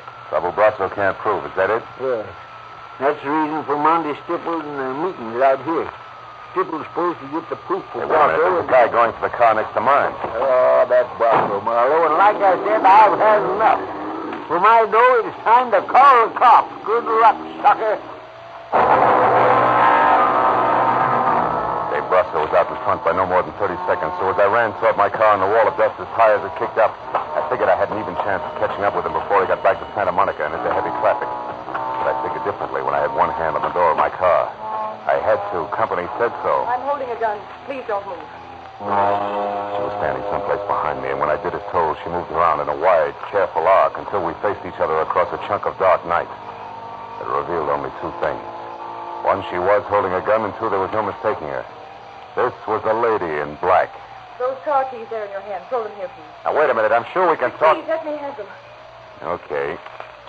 Now what? Now, whoever you are, you can look for these when I'm Hey, gone. listen. I don't want to be interfered with. Now, wait a minute. Oh, I get it. You're afraid something will jar the sale price you've set for Brasso, huh? Yep. What are you talking about? That ever-sneaking routine known as blackmail. Or to be very specific, a mystery witness, you, the lady in black, who almost gets to the police to tag a killer. Almost so she could scare said killer into a generous frame of mind when next they meet. In other words, baby, it was all an act of pressure play on Dave Brasso. Now it's time to collect. Do I go on? No, you don't. You just do as I say. You just turn around and walk. And think a little. Think about the pistol shots that you neglected to mention, which somebody took at me while I almost went to the police. Or did I do that myself? Also for the sake of Mr. Brasso's frame of mind. It's possible. I don't think so. Now go and start walking.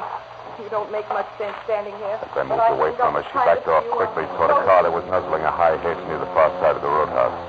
So I knew that any move I intended to make had to be done right then and there. But she must have known just as much because that was when the gun she held got mad enough to start spitting my way. I dove for the gravel at my feet, then practically burrowed my way across a dozen uncomfortable yards of chopped rock to the shoulder of a line of trash cans, all of which left me scarred, safe, and in time to do nothing more effective than swear. I had a pair of teasing tail lights on a green sedan that were already winking out of sight. Didn't help much.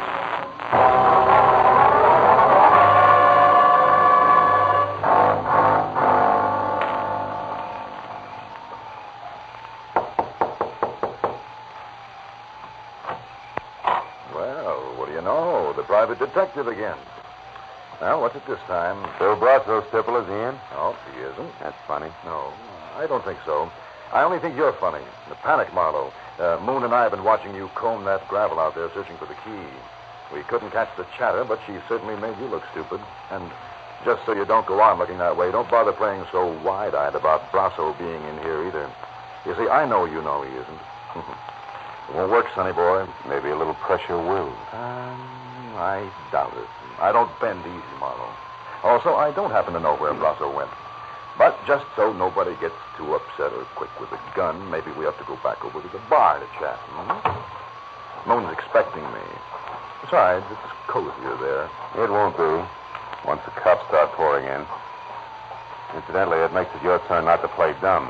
I mean Ernie Baggett being very dead out in the back. Even Stevens, huh, Marlowe? Yeah. Okay. I know about Baggett. From Brasso? I heard you. Nice night. Marlowe? You know, Skipper, you're making a big mistake. What? Protecting Brasso can't pay off anymore. You said I was protecting him. I worked for Dave Brasso, period. If he knocked off a couple of people, and I'm not saying he has, it's got nothing to do with me. What's done's done. Which doesn't include the girl, huh? Who? That witness? What's the difference? What happened to her? She's living on borrowed time right now, any way you look at it. Why? Because of what she knows? No. Because of the way she handles what she knows. All that gab in the papers. You know, she's lucky those 3 shots that were thrown at her only came out of a pistol. Could have been a howitzer, considering the advance notice she gave. Hey, Moon. What? The cops here yet? No, they ain't. Highway patrol took 5 minutes, 10 minutes ago. I sure wish they'd get here. Don't worry, they will. Well, Marlowe, will it be? Hey, private detective. Come out of it. What's up? Around here, Stipple, nothing. Nothing at all. Where are you going? To 77 Market Street, the Brasso Produce Company. I think it's where both your boss and the lady in black are going to get together. And what gives you that idea? A hunch, Stipple. Just a hunch. Goodbye.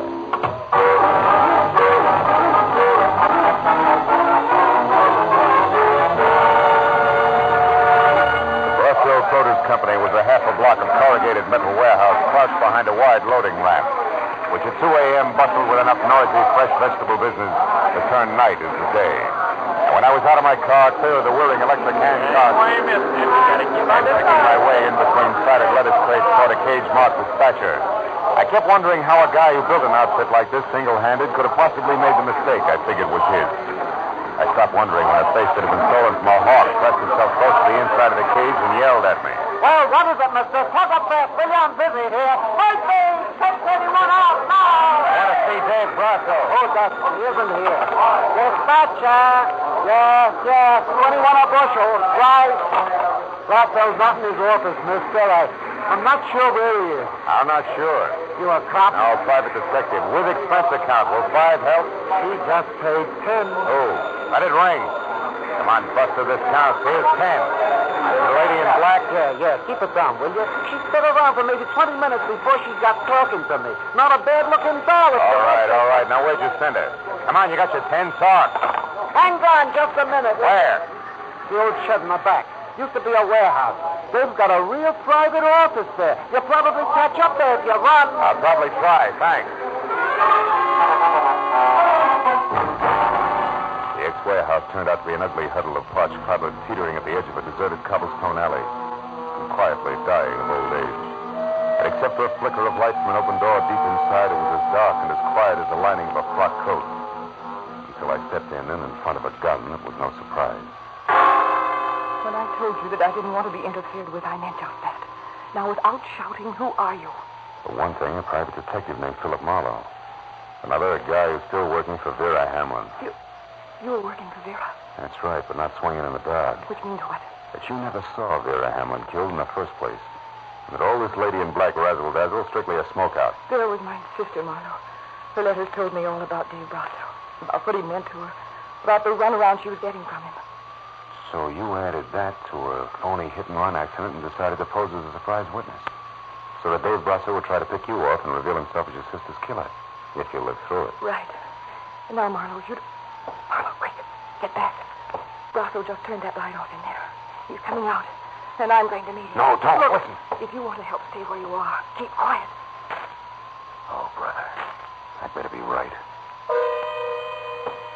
She moved. One slow step at a time toward the long, thin triangle of light the open warehouse door spilled across the sawdust flooring. I slid my .38 from shoulder holster to the right hand, and the hair on the back of my neck started to crawl. And suddenly there was nothing to do but wait. You can stop right there, Mr. Brasso. Who's there? Who are you? A girl named Hamlin, Mr. Brasso. Frances Hamlin. A girl who knows all about how my sister really died. It was only a sudden splash of light that the room was taking it. It was a pistol raised and aimed at the back of Francis Hamlin's head. It was all the cue I needed. Drop it, Stipple! Don't shoot again! Don't shoot again! Marlowe, quickly, Brasso's get out. Yeah, but he's harmless, honey. He and Stipple aren't on the same team as far as your sister's concerned. Did you hear that, Brasso? Yeah, I heard you, Marlowe. Well, then Stipple's killed my sister. Why, Marlowe? I don't know. He's the one to ask about that. All right. Why, Stipple? Dave, why did you do it? Dave, stay back. Why? I did it because she caught me at my place, caught me talking to Mike Weber. You worked for Weber for the guy who was wrecking our business? Yeah. Oh, Dave, please, I didn't know what I was doing. She was going back to you to tell you what she saw. You double-crossing lout. Dave, that's enough. No, it isn't. Please, Dave. I've got something to finish.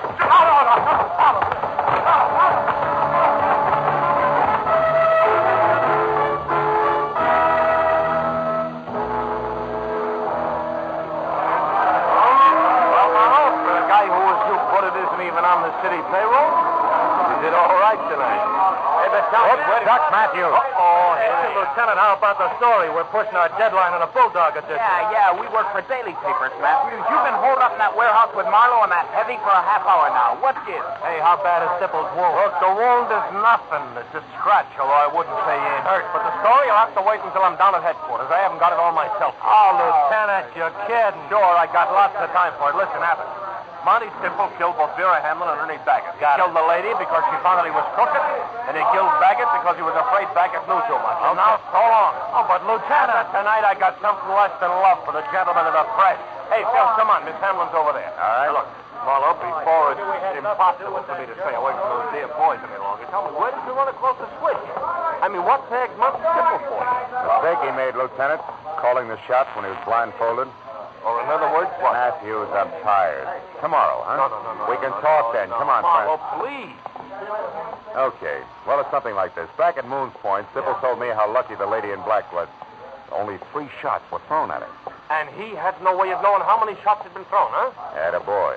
Unless, of course, he threw them himself. Sure. Francis had a smokeout plan, which was an inspiration to me because knowing Stipple was a liar and proving it were 2 different things. So you led him to the warehouse, and while Miss Hamlin here gunned for Brasso, Stipple gunned for her. You're so right, and good night, Lieutenant Matthews. No, listen, Marlowe, Good night, Lieutenant. Okay. Good night, Phil. Good night, Miss Hamlin. Good night, Lieutenant. Thanks, Marlowe. And what? More questions? Uh-huh. But not under vital statistics. Oh. Marlowe, one way or another, my crazy plan has worked, right? I guess so. Well, then tell me. Now that Stipple's caught and, well, it's all over, am I supposed to feel good? I don't know, baby. Maybe that's what's so screwy about revenge. It's got all the permanence of a smoke ring, even when you're positive it's justified. Cigarette?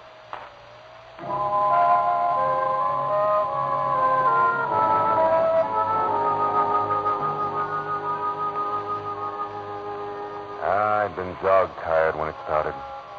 Whipped. Fed up with the city and the aimless, milling mob of shallow people. Always hungry for a buck that made it move.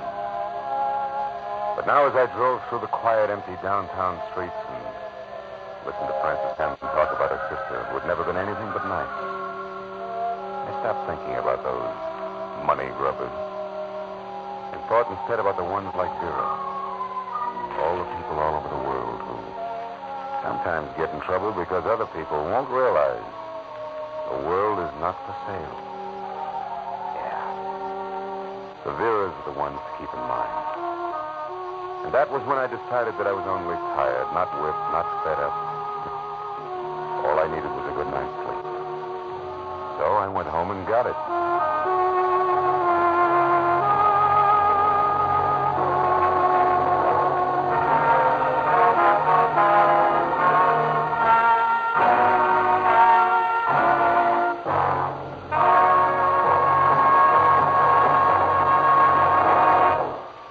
Adventures of Philip Marlowe, bringing you Raymond Chandler's most famous character, star Gerald Moore, and are produced and directed by Norman McDonnell. Script is by Robert Mitchell and Gene Levitt. Featured in the cast were Lynn Allen, Barney Phillips, John Daner, Jack Crucian, Parley Bear, Edgar Barrier, Byron Kane, Hugh Thomas, and Bill Raleigh. Detective Lieutenant Matthews is played by Larry Dobkin. The special music is composed and conducted by Richard Orange. Be sure and be with us next week when Philip Marlowe says...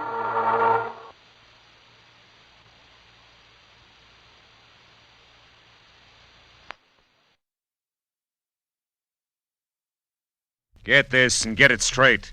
Crime is a sucker's road, and those who travel it wind up in the gut of the prison or the grave. This time I started with a Romanian from left field, got misled in the Philippine jungles, chased a beautiful blonde clear to Venice, and wound up with a friend from Siam, all without ever leaving Los Angeles. It happened like this. From the pen of Raymond Chandler, outstanding author of crime fiction, comes his most famous character in The Adventures of Philip Marlowe.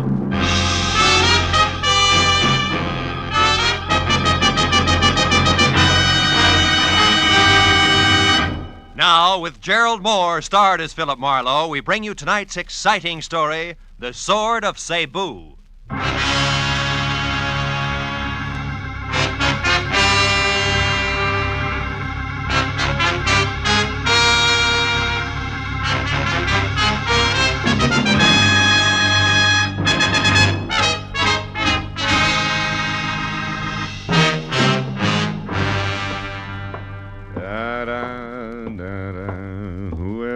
Excuse me, you could tell me where is the office of Philip Marlowe, the detective, maybe? Yeah, sure. Right around the corner here to your left. Oh, thank you very much.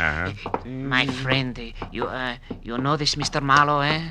Well, yes. Yeah, I think you could say I know him. Tell me, he is a reliable man? Well, that depends on what you want to rely on him for. Excuse me, will you? I want to unlock the door. What?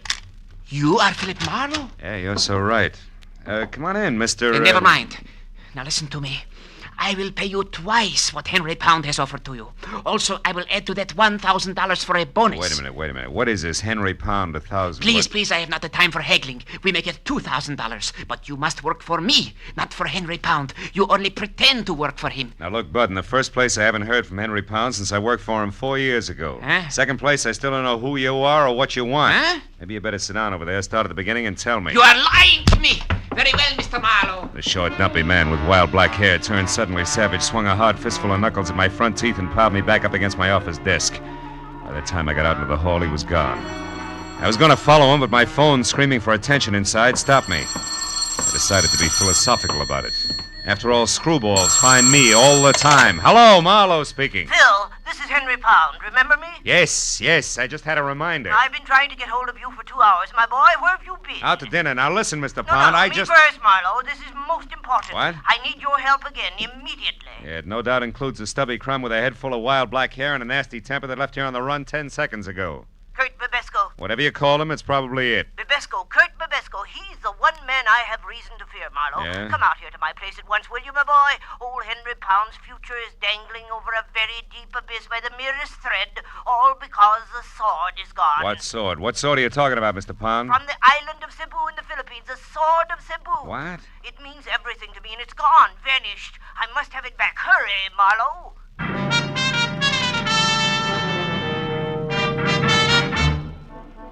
20 minutes later, I pulled up in front of the walled-in jungle Henry Pound called home and zigzagged in through an Okinawan anti-evil spirit gate. Waded past a grove of dripping elephant ears and ragged banana trees and finally made the front door. The house itself, from turned-up eaves to thatched nipa lanai, must have been gathered piecemeal on Pacific Islands, all the way from Hokkaido to the New Hebrides. It was Henry Pound himself who answered the door. Oh, Marlowe.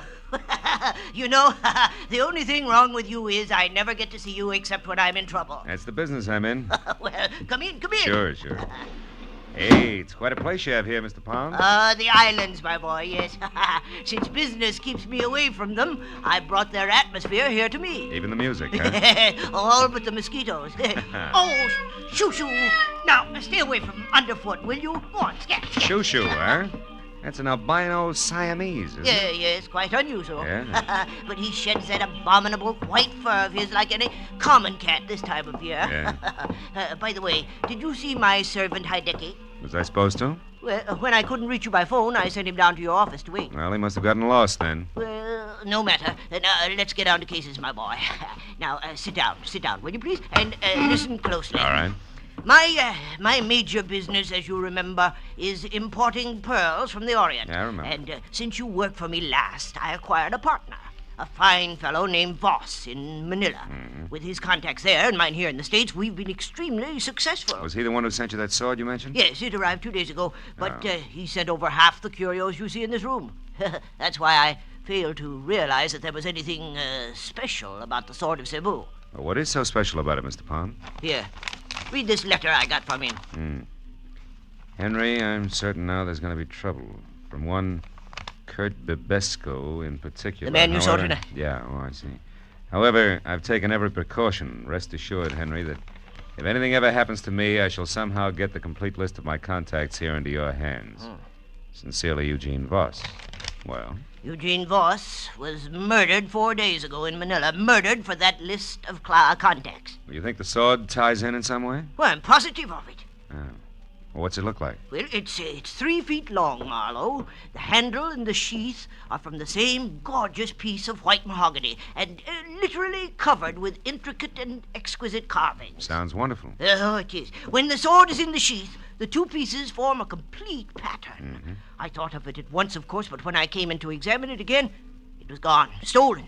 Naturally, I called you instead of the police. I've got to get it back, Marlowe, intact and without publicity. Why, that sword is worth... what the... Hideki! Hey, he's hurt. Hideki! Oh, Miss Palm, Hideki very sorry. He did not see Honorable Miss Amaro. Hideki was attacked outside the minute he left. By a stocky guy with wild black hair? Oh, yes, Ah. that him, yes. He find out where Hideki was going, then he hit Hideki. That all Hideki remember until a few minutes ago when he waked up again. Oh, well, do you need a doctor, Hideki? Oh, no, thank you. Just the same, Mr. Pound. Hideki already feel much better. Well, if you're sure, if you... well, now you better go lie down anyway. So, thank you. We wash head first and be ship-shape no time. Very sorry, Hideki was such fool, Mr. Pound. Excuse, please, very sorry. Well, now, that explains how Babisco got to your office, my boy. He's our man, all right. Yeah, but I don't think Babesco has the sword. You see, he's looking for it. He offered $2,000 to me to double-cross you. Oh. I can't understand it. Babesco is the only one who might know the truth about the sword. If he didn't take it, then who... Oh, shoo! You stupid cat, get out of there. Look out! Look. I knew it. Now see what you've done. Broken my siling vase. Yeah, he was playing with a piece of paper over there. Wait a minute. Oh, yeah, here it is. Eh? It's a rent receipt made out to somebody named Saunders. Let me see it. Sure. Received $40. Rent 1 month in advance for 812 Front Street, Venice. It is dated yesterday. Marlowe, I've never heard of this Saunders person, yet this thing was dropped here in my house. Perhaps by our thief, Marlowe. Do you realize what a break this is? Dropped isn't the word. This was deposited. Oh, what do you mean? It's a plant complete with name, address, and date. It was left here by someone who wanted it to be found, because whoever has the sword of Cebu right now might also have it up for sale. I think you're right, my boy. Wait, what do you plan to do? The only thing I can do, go to Venice and strike a bargain in our favor, I hope. I'll call you, Mr. Pound. I pushed my way out through the jungle to my car, turned around at the dead end of the street, and went down the way I'd come. At the first intersection, leaning against a lamppost, was 6 feet of lantern-jawed redhead in a turtleneck sweater and seaman's jacket. Gave me a hard, steady once-over until I was out of sight. Later, halfway to Venice, I picked up a pair of very sticky headlights in my rearview mirror, but lost them again. I turned onto Front Street and finally found number 812 all by itself out at the far end. I parked a block away and walked back. It was a battered, rickety beach shack. I moved in gently and found a crack wide enough to look through. There was no furniture, just one big packing crate, a kerosene lamp, and a blonde. Ho, what a blonde. She belonged in that joint like an orchid in a blacksmith. In one hand, she held a cigarette, in the other, a small automatic. I went quietly to the back of the house, found a tin can, and threw it. Then I plastered my back up beside the door and waited. She came out slowly, gun first, and when there was enough showing to get a hold of, I grabbed! Let go! gun, sister. Come on, give. There. That's better. Now we can go in and talk, huh? You think you're so clever. I get by. Hey, cozy little spot you picked. You got here, so it serves its purpose. Who are you? Philip Marlowe, Henry Pound's private detective. Where's the sword? We've things to talk over. Your first. bargaining position is lousy, Miss Saunders. What's the offer? 0, baby. I'm getting it back for free. Now, where is it? Take your hands off me. The sword is here in the house, but the scabbard isn't. And one's quite worthless without the other, you know. You're not taking a lot of chances, are you, kid? The sword has already brought me $5,000, Marlowe, and I've only just begun. So make an offer. And make it good. You're a liar. Sword's not worth 1/10 that. Not of itself, no. But this one's special, and I know why. And I'll tell you something else. You bet you will. You'll tell me where it is and fast. Not that fast, mister. Don't move. Drop the gun. Now you can turn around. Well, a lantern jaw with red hair. So you were tailing me after all. Ah, you said it. Now, wait a minute. Shut up. But I... Get out. The front door. Go on, beat it. I'll see you later. Now you, mister. Now what? Now we sit down, a couple of smart guys, and find a good, sensible way to work this out. Only I'm just a little smarter, because I got the only gun. Keep talking. What'd you say the sword was? Speak up, fella. Time's running out. Sounds like time's not the only thing that's running out, Red. Somebody's in the back room. Sorry, Tootsie, but now this only works one way.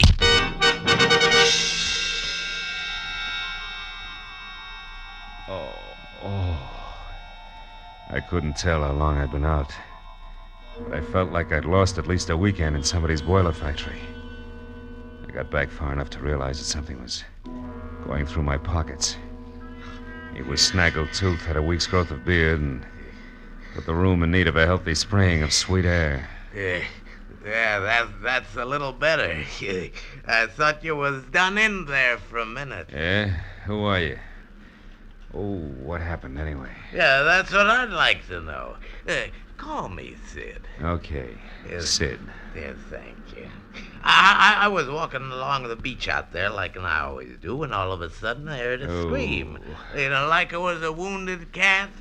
It came from in here. And I know this house has been empty for years. Was it you was screaming? No, I went out too fast. Yeah.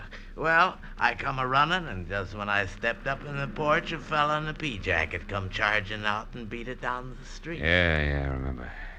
Red and the noise in the back. Oh!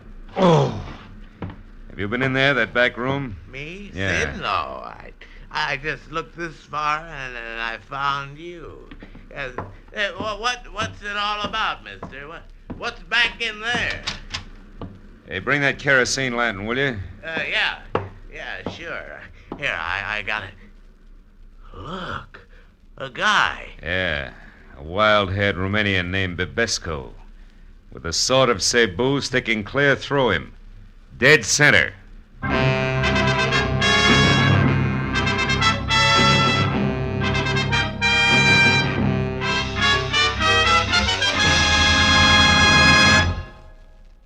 Now, with our star, Gerald Moore, we continue with the second act of Philip Marlowe and tonight's story, The Sword of Cebu.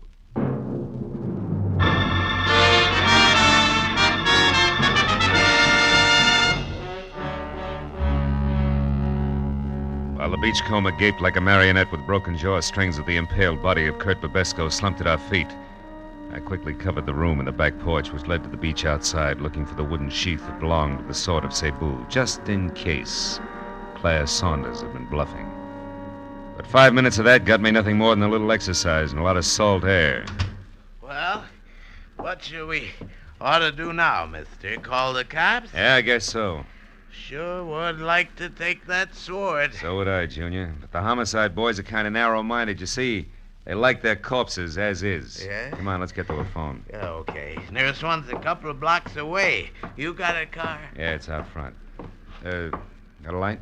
Yeah, here's some matches. Thanks. Hey, wait a minute. Huh? What do you do at the Conga Club? Me? Yeah. Oh, them matches ain't mine. Just picked them up off in that barrel. Just picked them up. Conga Club, huh? You know where it is? Hey, sure, it's right here in Venice.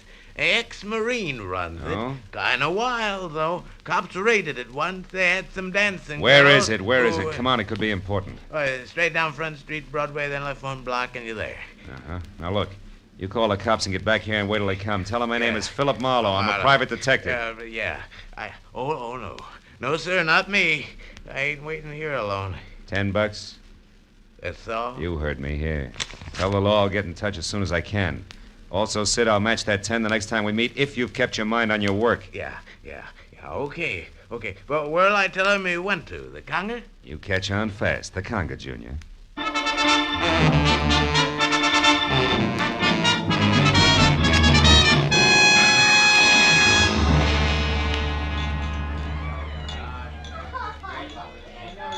What'll it be, Mac? Scotch and a little information. Girl named Claire Saunders, dressed in a white linen. I never heard of her, Mac. Oh. I see so many people, you know. Yeah, sure. Now, you get what I mean, don't you, Mac? Oh, of course, yeah. Well, you better make that a double Scotch. I'm through. He should have known better. Trusting a fast dame with every cent of his war bonus, a jerk. Wait a minute. Huh? War bonus? Yeah. Who should have known better? Well, Sarge, I'm running out of ammunition. Yeah, I'll be with you in a minute, Kelly. Wait a minute. Look, who should have known better, mister? My kid brother back in New York. He's a vet, Marines. He got his check from the state, and he turned it over to this Claire Saunders. They were going to get married. That's what she said. And that was the last he saw of her. Oh, well, it happens every day. He'll know better the next time. Wait a minute, man. I just happen to remember. I know that doll. You do? Yeah. Been around a couple of days now. It's pretty flush, all right. Know where she's staying? Yeah, sure I do. A ritzy motel about 4 blocks from here, the Pavilion. Pavilion, huh? Yeah. She got bungalow 10 there, Mac. I know because she was complaining about it being the N1 and too long a run for the bellhop and a cracked ice detail. Oh. You go get her, Mac. And when you do, tell the kid brother that another ex-Marine tipped you off. Yeah, you bet I will.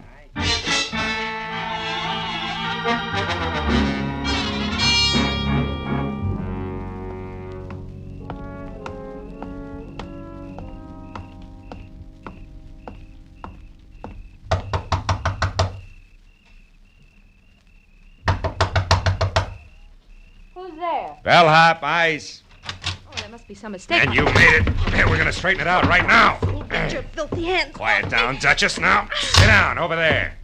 Don't as much as bat a false eyelash. While you do what? Take inventory, baby. I know you're alone because I played Peeping Tom before I played bellhop. Chambermaids do a much-needed job on bedspreads. All right. So it's under the pillow. So you've got the sheath. Now, what are you going to do with it? And without the sword? Are you kidding, Duchess? You don't think I missed that back room at the cottage, do you? You found the sword there? And Kurt Babesco, who's wearing the sword the hard way, through his insides. Somebody was killed with a sword. Oh, come on. It's a little late for that wide-eyed pitch, baby. Doesn't your carrot-top partner tell you every time he kills? Marlowe, you got everything wrong. Oh, sure I am. Yeah, sure. But just for laughs, let's pass it and you along to the cops, huh? Oh, no, please don't. Please. I'll tell you everything, Marlowe.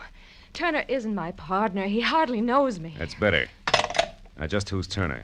The man with the red hair. Uh-huh. Oh, Marlowe, believe me. I can explain everything. Okay, let's try it. Did you steal the sword from my client, Henry Pound, yes or no? Yes. Why? Marlowe, let me start at the beginning. A week ago in Manila, please. All right, let's have it.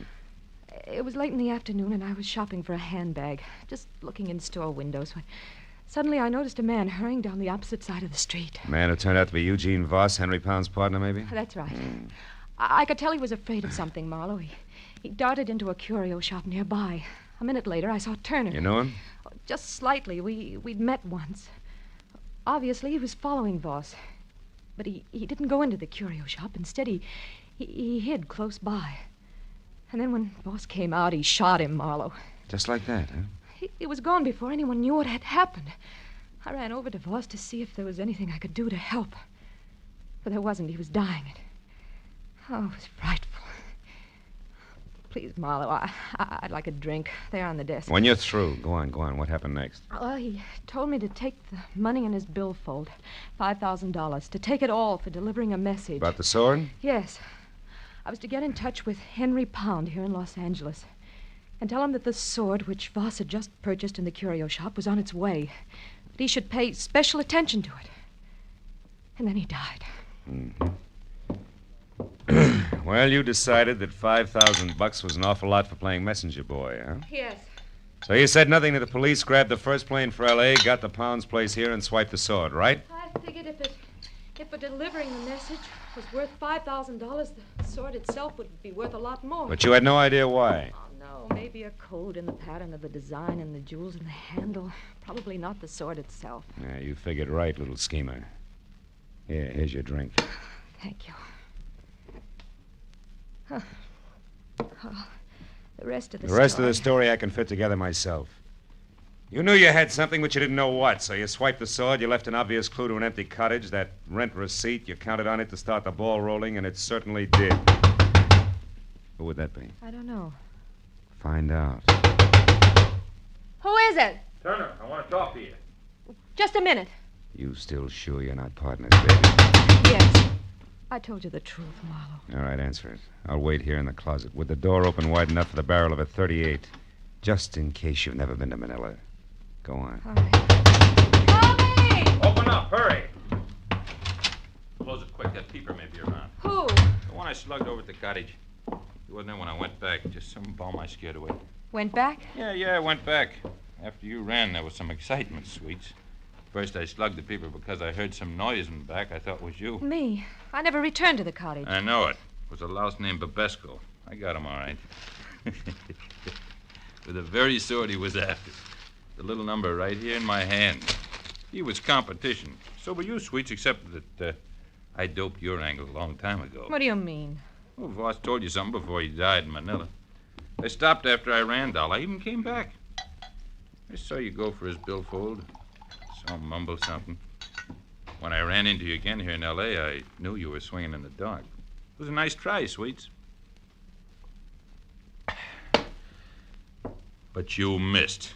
Now give me the sheath. These two belong together. Come on, hand it over. You don't want me to be rough to you, doll. No. Here it is. Oh, that's better. Like I said, they belong together. Huh. That's funny. They should fit. What are you laughing at? The answer, Sweets. A slip of paper with a list of people on it. I think it's crumpled in the bottom of the sheath here, and that's why the sword won't go all the way home. Yeah, here it is. A piece of paper. A valuable piece of paper. Sure, names and numbers of all the players. Had to...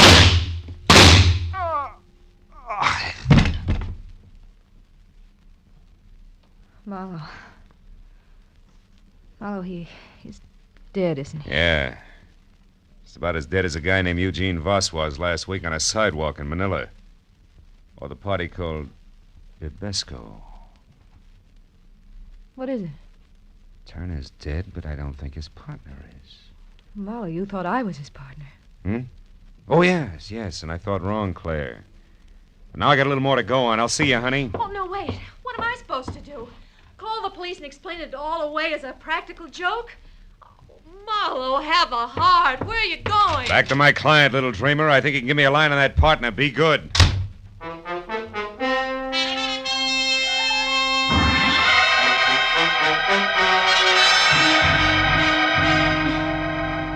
I was an hour plus driving slowly back to the transplanted world on Crestline Drive, and all the way I kept adding and subtracting all the screwball figures I'd run into, hoping that someplace I'd find a mistake.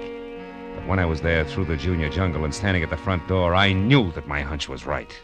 Marlowe, you've got the sword? Sword and sheath alike, Mr. Pound. They're in my car. Also, I got news. Babesco's dead. I'm not sorry. So is Turner. I don't know any Turner, but why haven't you brought the sword and sheath in with you? Because they don't count, Mr. Pound. There wasn't any code in the pattern on either one. The answer was a slip of paper jammed down in the sheath. Here. Is that what we're after? Let me see. Yes, Marlowe, this is it. Oh, I knew he wouldn't fail me. I knew Voss was loyal. I knew it. Oh, better than that, Mr. Pound. You counted on it. And don't move a finger, Happy. It's a great night for killing. Now go on. Into the study. We're going to use the phone. Marlowe, you're insane. Sure I am. So much so that I let the hairs from an affectionate Siamese cat change my mind. About everything. Keep moving. The cat? What do you mean? I mean the Turner who shot Eugene Voss in Manila, who murdered Babesco out at the beach, who I just killed before he could kill me, Had white hairs from a molting white Siamese cat all over his suit. The same kind of white hairs I got on mine when Shoo rubbed against me. Now, go on, open that door. In other words, Pound Turner was a friend here, not foe, and from there on in, it all figures. Or do you still think I'm insane? Yes, No, Marlowe, you're right. You bet I'm right. Turner was in this with me. A partner, you might say. You see, I knew that Eugene Voss was worried about competitors. Like Babesco, go on. Well, I knew that Voss would see I got his client's list, the pearl dealers, if his life was really in danger. That gave you a brilliant idea. Put his life in danger. So you sent Turner to Manila to kill Voss once the list was on its way. Oh, how neat. But tell me, clean cut, why didn't you let Turner know about the sword at once? Because he was tricked. Voss planted a fake list at his hotel, hoping that Turner would find it and go his merry way, which Turner did. He didn't know it was fake until he arrived here this morning. Which, of course, didn't affect the scheduled murder. Nice and thorough, aren't you? Or have you left out some little detail I should know, like why you bothered having Turner get mixed up in this at all tonight? I would have brought the sword and sheath back for you without him. I know you would, Marlowe. That's why I hired you. But I also knew that there was a good chance that in finding the sword, you would also find that I deal in opium, not pearls. Oh, fine. And Turner was right behind me all the way, ready to kill me if I found that out from say, Babesco, huh? Precisely. Turner was right behind you, Marlowe, even as Heidecky is right behind you now What in did the you- dark. You fool. Why do you think I kept talking here, kept confessing? Speak up, Heidecky. Heidecky, talk! He can't, Mr. Pound. What? Heidecky is very unconscious. She's what? I hit him with a vase. A Filipino No, island vase. No, you're lying! Heidecky! Heidecky! Pound, hold it, Pound! Oh, my leg! Oh, no. Marlowe, you got him. Marlowe! What's the matter? Behind that curtain. There's nothing there, honey. Nothing more than a friendly cat named Shoo.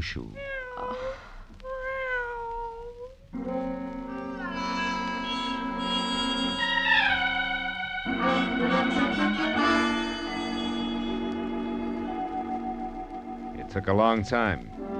It always does. But finally, the police in Los Angeles and the police in Manila knew exactly who had done what to whom and why. All of which left Henry Pound, the vicious little character who wouldn't even recognize honor among thieves, with a short, unpleasant future. And I thought about him and every rotten thing he'd done as I walked through his imported island jungle to my car. I thought about him and Babesco, about Turner, the houseboy, about Eugene Voss, and I didn't think about Claire Saunders until I got to my car. Was in behind the wheel, headlights on. The words were written in lipstick the length and breadth of my windshield. Phil, dear, I stepped out when nobody was looking. But don't fret, because from here on out, I'm going to be very good. I've learned my lesson. P.S. My plane doesn't leave until morning. Would you like to help me Wait for it at the airport cafe. They have good food and they're open all night. Claire. Airport cafe. It's an hour's drive. Unless I hurry.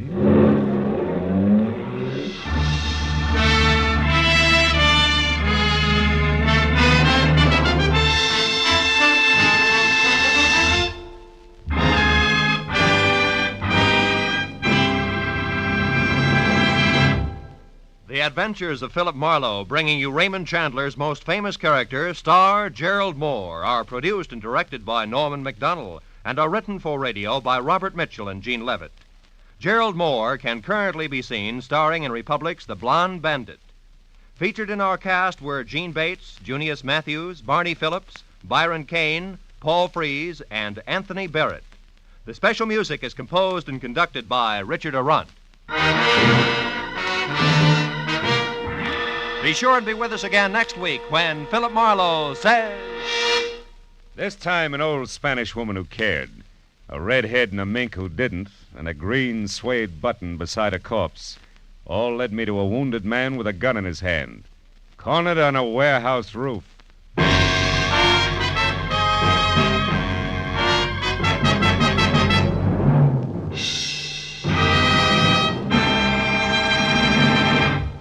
Now, stay tuned for Pursuit, which follows immediately on most of these same CBS stations. This is Roy Rowan speaking.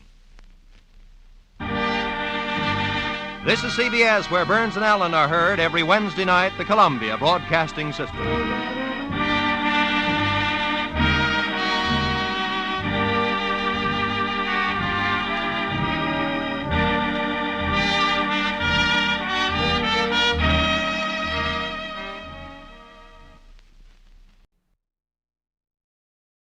Get this and get it straight. Crime is a sucker's road, and those who travel it wind up in the gutter, the prison, or the grave. This time a peddler of pulp for love, a blackmailer with muscles, a south-of-the-border chiseler, a simpering prude, and a corpse in a bedroom. All had one thing in common. Each was a woman. It happened like this. From the pen of Raymond Chandler, outstanding author of crime fiction, comes his most famous character in The Adventures of Philip Marlowe.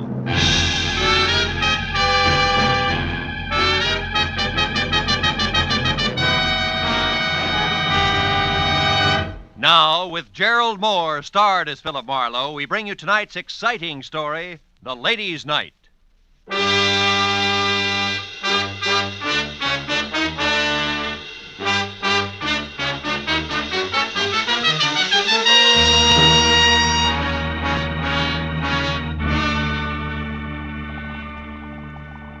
And the moment the sauce is boiling furiously, which is right now, add 1 full cup of tomato paste gradually and stir vigorously. Okay? 1 full cup of tomato paste gradually. Oh, no, not now. I'll be a minute. Yeah, I said I'll be. Oh no. Ooh, ow. All right. So I add tomato paste, cup and all. Okay, I'm coming. Who is it? Western Union, telegram for Philip Marlowe. Oh, I'm sorry. I didn't mean to. Kay Vanneman. Yes, darling. Staunch friend Kay. Am I welcome? Me and my small Western Union Joe? Oh, sure. Come on in. Come on in, honey. We'll go in the kitchen. Oh, it's not Marlowe playing chef again. What is it this time? Well, sauce a la Marino.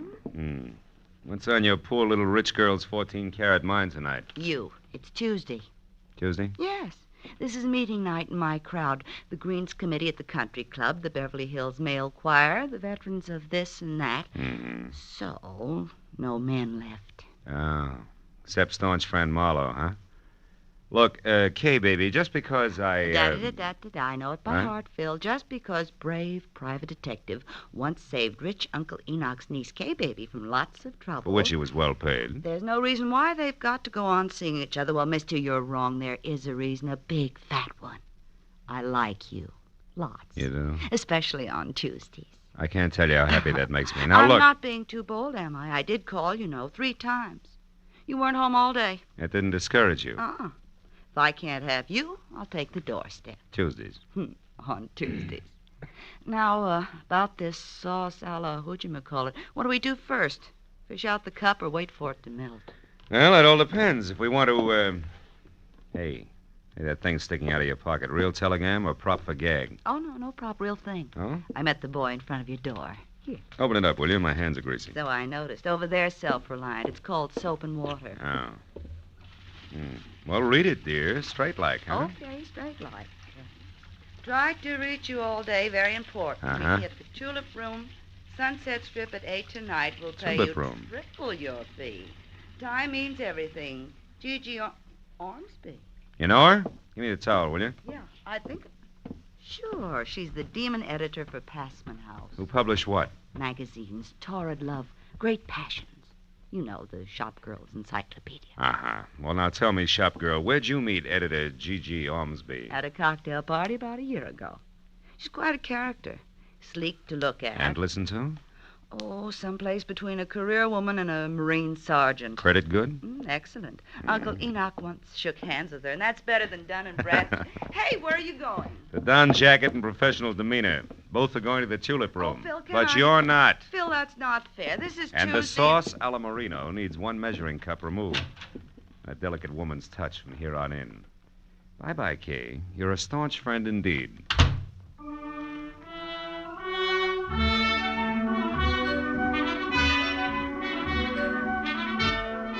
The Tulip Room was one of those extra chic spots, curled up at the foot of the Hollywood Hills, where the velvet and the maitre d's tone of voice made you sure you had egg on your vest. But that, plus the crew-cut glamour girls who lined the booths and shrilled darling, no matter what was said, made finding my prospective client that much easier. In severely tailored banker's gray flannel, she stood out among the neighboring naked shoulders like a wart on a cue ball, as did her voice, which, once it had gone through the introductions, came right to the point. Marlowe, my problem is simple. I want to find a woman in a hurry. Her name is Henrietta Lawrence. She's a good hack writer who disappeared I know not why. Health. Likewise. Now, here it is. 1, 2, 3. A couple of weeks ago, Henrietta Lawrence showed up in my office from someplace like Seattle or Portland, I forget which, and handed me an outline for a 3-installment serial story that was excellent, according to our standards. 3 days ago, she brought in the first 2 installments, also excellent. But the day before yesterday, when the 3rd installment was due, I was sitting in my office window when this happened. She only got as far as the front door. What happened? I don't know. She saw somebody going by slowly in a car. Scared the daylights out of her, and she hobbled for a cab. Wait a minute. Did you say hobble? Yes, she limps. Uses a cane. Mm-hmm. Anyway, she piled into this cab and took off. Haven't had a word from her since. I'm worried, Marlowe. She's a nervous thing, the kind who'd go to pieces, little ones fast. So I want you... Gigi Ormsby, as I live and breathe this stale nightclub bed, darling, how are you? Busy, Jeanette, busy. So I see. And what's the handsome gentleman's name, or am I supposed to guess? It's Dracula, darling. We're counting the white throats. Goodbye. Oh, Gigi, you're priceless. Goodbye, Jeanette. This is business strictly. Well, I was only being friendly. Excuse me, darling. Happy business. Oh, what they let loose after dark. Anyhow, Marlowe, I want you to find this girl. She may be in an awful jam. Now, what do you want to know? Well, description might help, Gigi. Okay. Henrietta's about 35 on the drab side. No makeup, no jewelry. Each time I saw her, she was wearing the same thing. A plain brown coat, a plainer brown hat, low heels. All in all, the sex appeal of a tumbleweed. Mm-hmm. Last address you had on her? It's the only one. The Brace Hotel for Women, room 7. It's over on Fountain near La Cienega. But she hasn't checked back there in 2 days either. The giggling flower of the old South desk clerk I talked to on the phone today hasn't the slightest idea where she is. But I figure for you, she might, Marlowe. She's probably got a face like wet hemp. Her name is Clarice. Well, we'll try it. Where can I reach you, Gigi? At my home in Brentwood. Sunnyside 9, 1011. 1011? Yeah, I'll stay next to the phone. Really do your best, will you, Marlowe? Okay, Gigi. It'll be my best, all right. Don't worry about it. I'll call you.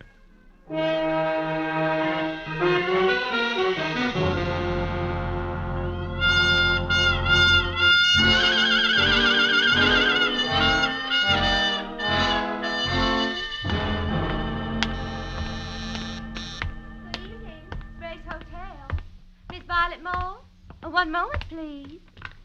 Go ahead. Oh, hello. Can I help you? Are we alone? Is the switchboard closed? Why, yeah. Good. You see, I'm a private detective named Marlowe, Clarice. A private detective? And you know my name. Oh, we find things out. Oh, how can poor little old me help you? Well, it's about Henrietta Lawrence, the girl with the cane. Mm-hmm. She's in trouble, and I think it's a man. So do I. Who? Well, I don't know. You sure? Positive. She was always so quiet, so mysterious. It was enough to make a body curious. Oh. So one night I followed her. She went to Annie Stringer's Hollywood Health Club. That's a ladies' Turkish bath over on Santa Monica Boulevard in Doheny. Well, maybe she ducked in there because she knew you were following her. Oh, no, I was very careful. Besides, she had something to say to a woman there. I know. I saw him talking in the doorway when I went by. Couldn't see who it was, though. No man, huh? No. But I keep my eyes open when she comes back. Oh, you do just that. Keep 'em wide open, Clarice. They're lovely eyes. Oh. Good night, honey.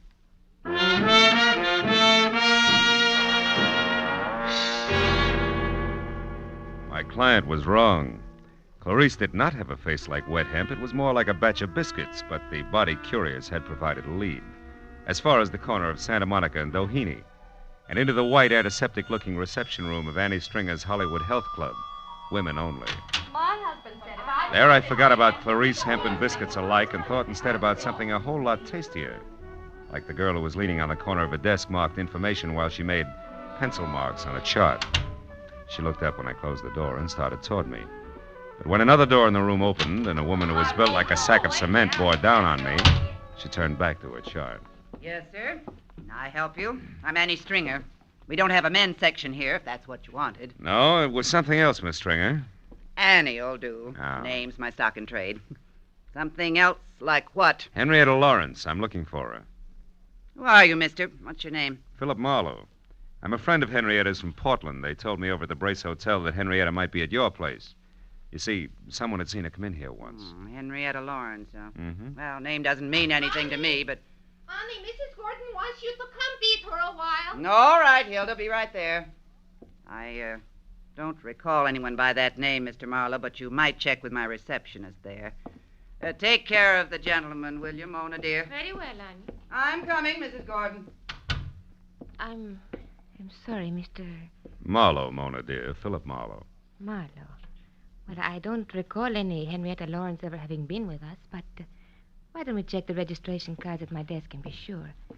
I might be mistaken. All right. She's a woman about 35. She wears no makeup and... Never mind. Huh? I know her, amigo. What? Just listen.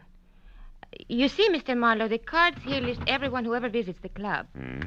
Why do you really want Henrietta Lawrence? Well, I'm a private detective with an interested client. Who has money, amigo? It could be. What's your connection here? Receptionist. Oh. And good friend to Annie. Her confidant, you might say. All right, say it. Meet me in the alley behind the hardware store across the street in a half hour. We close then. Well, I'm sorry, Mr. Marlowe, but we don't seem to have any listing of a Henrietta Lawrence. But perhaps in the future... No, never mind. Thanks just the same. Well, you're quite welcome. Don't keep me waiting, amigo.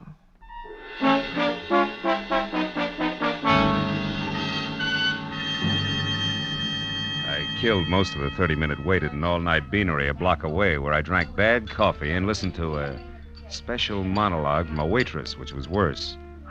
And at exactly 10:30, I stepped into the street and walked to the alley behind the hardware store. Moved cautiously toward the dark shadow of the building until a hand that gripped like a bear trap snapped shut on my upper arm, while another locked my wrist high into my back. 1 inch, Mr. Marlowe, and I'll break it off and hand it to you.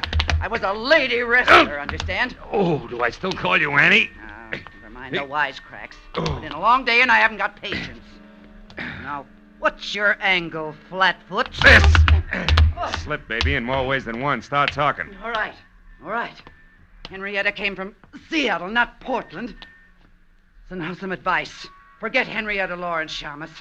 You can't do her any good. You're a liar, Annie, and you know it. Wasting your breath, Shamus. That's bluff, Annie. Hot air. Yeah? I suppose that goes for the letter, too, I suppose. Letter? You slipped again, kid. What about it? You don't know what letter I'm talking about. But Mr. Marlowe, Henrietta Lawrence does. So tell her to call off the bloodhound, or that letter will go right to the cops. They'll know exactly what to do with it. Get going, sweetie. Oh, Kay. What? I'll blow the top of your head off. Go on, feed it while you can still walk. Go. All right. But I'll be around, Marlowe. So don't forget the message I gave you for Miss Lawrence.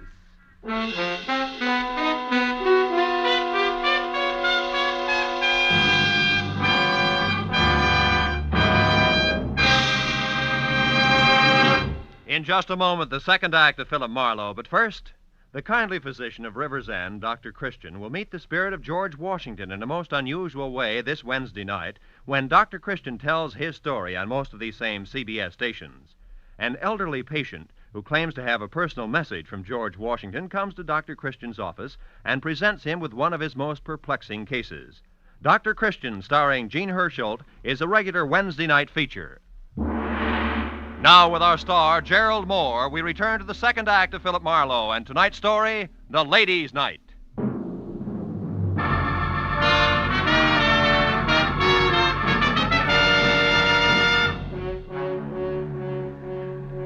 Kay watched Annie Stringer lumber out of sight down the alley. And she turned, tossed me an I told you so smile, and lit a cigarette for me. Here. Well, I guess it's a good thing I chucked that scullery-maid routine and followed you after all, wasn't it? Look, I've already said thanks, so go ahead. Get real corny. Rub it in. Marlowe pinned by a woman. That was no woman, Phil. It was the late Gargantua's cousin. Yeah, I was also outnumbered and surrounded. By the way, where's your gun, Kay? I don't have any gun, just What? a lot of bluff. And curiosity about what you were doing out here in the alley with a creature like that. I was taking a judo lesson. By correspondence, maybe? What was all that about a letter? Well, for my money, the way things stack up, G.G. Ormsby, top writer, one Henrietta Lawrence, is being blackmailed by Annie Stringer, and that letter is Annie's protection. Goes to the cops if anything. Okay, get outside quick. What? What's the matter? Marlowe, not another one. Yeah, my date, Duck. Will you go on? It's important. All right, but don't forget you're a sucker for a hammerlock, so watch it. Phil? Senor Marlowe? Over here, Mona. See, you're here. Are we alone? Yeah, we're alone. Good. It is worth my life what I'm going to tell you. And we like me alive, no? Look, what is it, Mona? You know something about Henrietta Lawrence? See, more than enough. There's a certain letter. Oh, you know about that, huh? Sure. I know where it is and what it says. Bless you, baby. Where is it? I want that letter bad. It's nice. Nice? See, and I would love to give it to you for nothing, but... But what? But my poor mother, she needs an operation. My father, the mortgage on the rancho. Your little sister wants music lessons. Come on, kid. How much? How much is the life of Henrietta Lawrence worth, Phil, dear? To me, to you, to Henrietta Lawrence. Her life, huh? I'll see what I can do. You better do real good, amigo. It's a very serious thing. I take a great risk. Annie Stringer is stupid, but she's also strong like a bull. You come to my apartment, 8310 North Ardmore, number D. 1 hour. D, huh? Okay, I'll be there. Good. And please, amigo, you don't hold hard feelings against me. Not for this. You know, business is business. Pleasure is pleasure, no? Maybe we can mix them. In an hour. I'll be waiting for you, Phil. How do you like that? It was as touching a little scene as I've ever witnessed. Skip it, Kay. This deal is liable to get rough before it's over, and I've got a call to make. Let's go. And I was dumb enough to warn you against the hammerlock. The hammerlock that kid holds is like a pat on the head. Can I go with you just for laughs? Yeah. We're going to call on my client. You're scramming. Come on.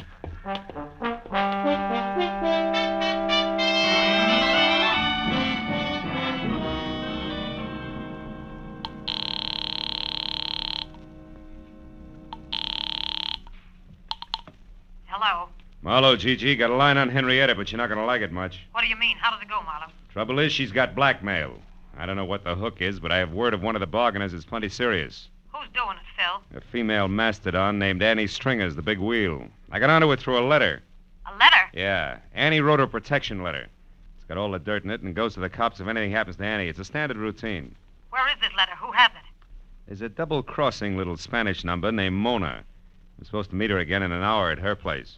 Phil, we must get that letter. Yeah, it's no cinch, Gigi. Mona's not bright, but she's sly. It's liable to be expensive. That doesn't matter. Okay. Anything I can do to help Henrietta, I want to do now more than ever. What does that mean? I've heard from her, Marlowe. She called me just a few minutes ago. Where was she? That's the tough part. She was crying. Said it was the end of everything. She tried to tell me about the last installments of the story, then she was interrupted. She gasped out something that sounded like American Airlines ticket office. Then the line went dead. There are 3 of those offices in town. Yeah. Well, we better check them. Look, can you take the one out in Beverly Hills? I'll get the others. All right. And Marlowe, where does this Spanish dame live? North Ardmore, 8310, apartment D. I'll meet you there in an hour.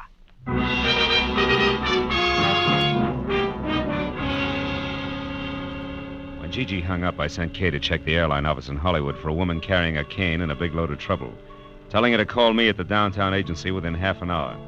Then I headed south for the office on 6th Street. Halfway down, it began to rain. You know, the kind of dismal, misty drizzle that makes your clothes smell like blankets at a fire sale? I spent a fruitless half hour peeking into corners and trading descriptions, and finally, when Kay called in a negative report from the Hollywood office, it was high time to beat it out to my appointment with Mona.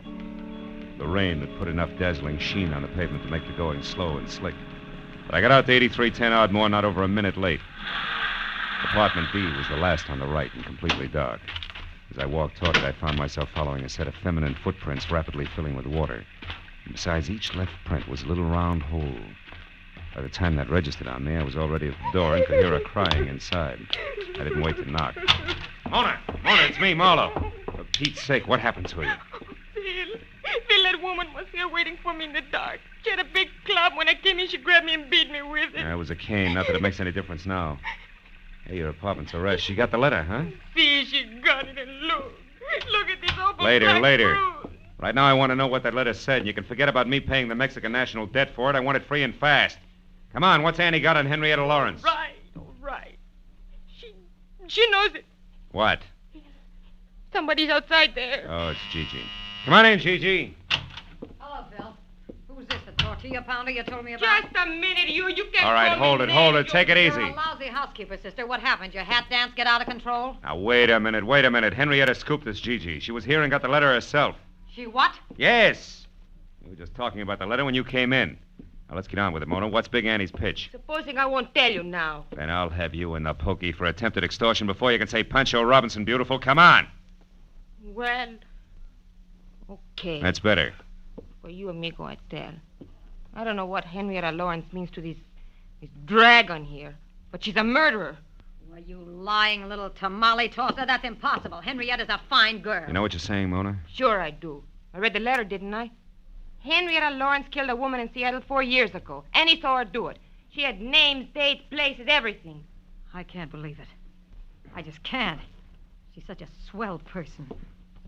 Look, she even left this, the final installment of the story for me, in that Wilshire ticket office. What'll we do, Phil? We gotta help her. Okay. Since neither she nor Annie counted on Mona here reading the letter, the best way to help her is to try to keep her from committing another murder. What, are you crazy? What are you talking about? Come on, Gigi, get with it. The letter was worthless except as Annie's string as protection. Yet Henrietta went to all the trouble of getting it. Why? So she could shut Annie up, and there's only one way to do that. Kill her. Holy mackerel, I didn't even think. You should, Senora. You got nothing else to work with. Drop Stop it, both of you. Oh, crazy. Better stay clear of it from here on, Gigi. Go home and wait for me. Okay, Phil, whatever you say. Call me as soon as you can. Sure. All right, come on, Mona, let's go. Me? Yes. Oh, no, amigo. The letter's gone, and so is Mona's interest. I'm very tired. Now, listen, you cut yourself in on this right up to your sombrero. You know Annie, so you may be able to help me. It's that or spend the night in the cooler. Add it up, sweetheart. Andale. All right. You're so forceful, amigo. Come on, let's go.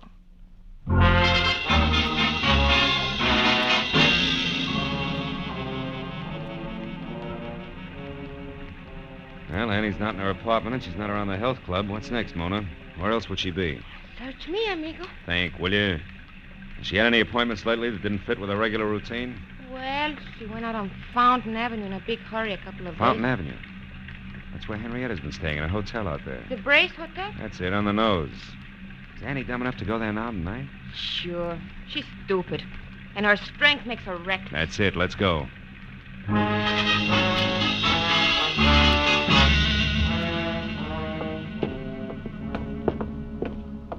Come on, Mona, it's here on the first floor. Hey there. Now, just one moment there. Where do you think you're... Oh, it's you again, Mr. Marlowe. Yeah, it's me again, Say, Clarice. You're Now, looking for that Miss Lawrence Yeah. in number 7? Uh-huh. Well, you're sure in luck, Mr. Marlowe. She's in now. She came back about a half hour ago with a friend, the biggest woman I ever saw. Annie, it's true, amigo. You were right. Yeah, come on, let's get back there. Oh, Mr. Marlowe, you can't go back there. You're a man, and this hotel is for Now, women look, only. sis, you got a pass key there, haven't you? Come on, this entire night from start to finish has been for women only. Getting sick and tired of it, present company included. Now, where's number 7? Phil, this is it right here. Henrietta! Unlock it, Clarice, fast. Get back.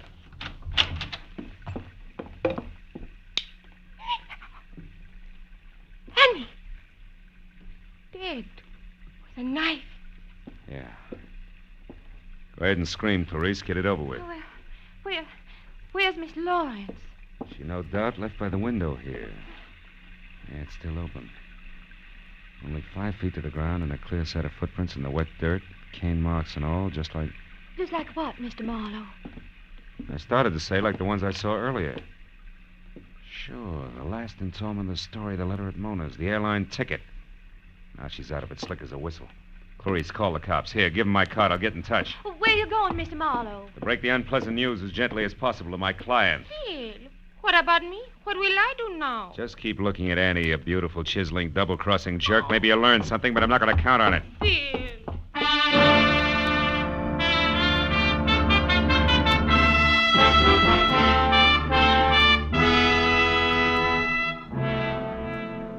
Gigi had a lot of lights on in a glossy Brentwood house.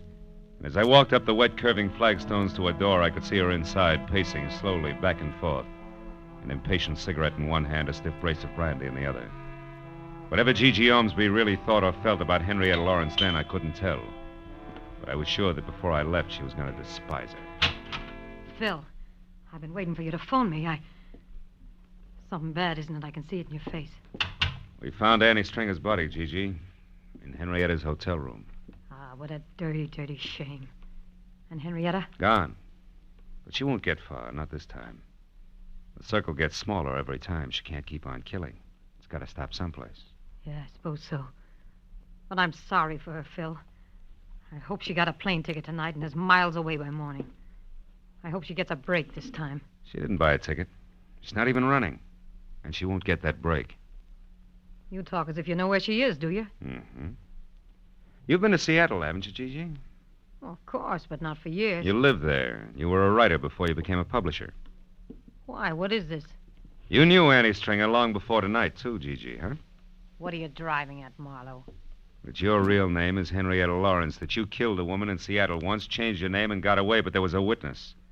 And a couple of weeks ago, purely by chance, that witness, Annie Stringer, ran into you, recognized you as Henrietta, and grabbed at the chance for blackmail. Stop it, Marlowe. So you had to bring Henrietta Lawrence back to life, just long enough to get rid of the witness. But first you had to get a letter she'd written, and also have someone who tell a straight story to the cops. So you hired me, planted the right leads along the way. Get away from that desk! Don't try it, Gigi. You can't win, so at least lose gracefully, will you? If this was in one of my books, no one would believe it. You're right, I can't win. It's all true, Phil. Where was the loophole? It started only as a hunch, but everything fit.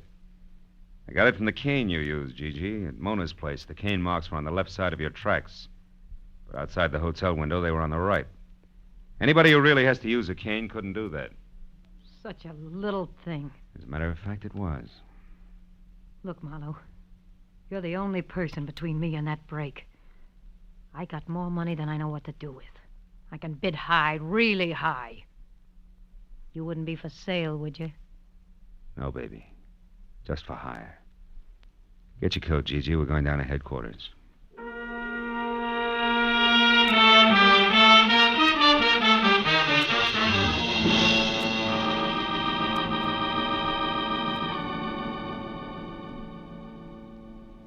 Getting the whole business down on police stationery, one orderly step at a time, was a process as full of, well, as full as the fiscal report of the First National Bank. Took twice as long to whip up. But finally it was all over. I was on my way home to my bachelor apartment. And then I remembered something. Never mind explaining what took you so long, darling. You're here now. Dinner is ready and waiting. The martinis are ice cold. Just come on in and close the door. Yeah.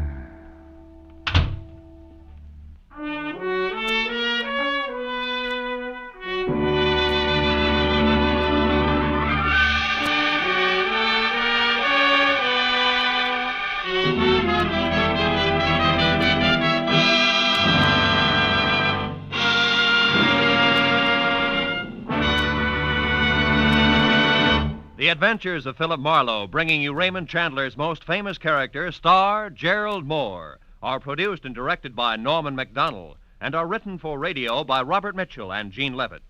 Featured in the cast were Jeanette Nolan, G.B. Hunter, Constance Crowder, Lillian Baeff, Gene Bates, and Michael Ann Barrett. The special music is composed and conducted by Richard O'Runt. Be sure and be with us again next week when Philip Marlowe says... This time a friend with millions, a myopic chemist and a long-haired piano player were thrown into a panic because a brilliant young lady with a gun was taking a big step in the wrong direction.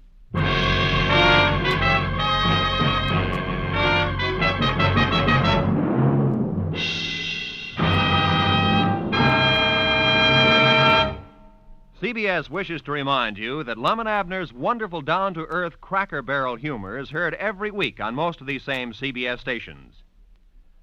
This is CBS, the Columbia Broadcasting System.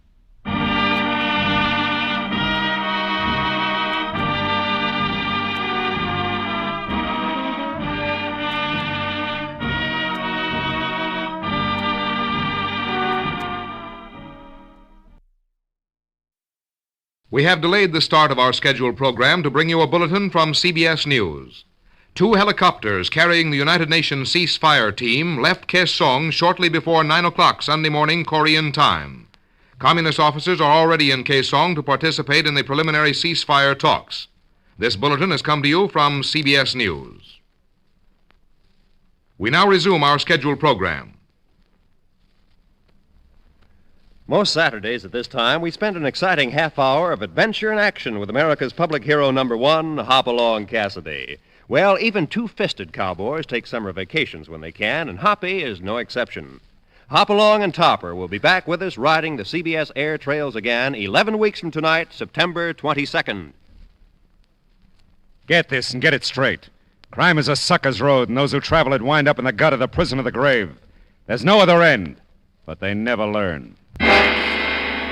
From the pen of Raymond Chandler, outstanding author of crime fiction, comes his most famous character in The Adventures of Philip Marlowe.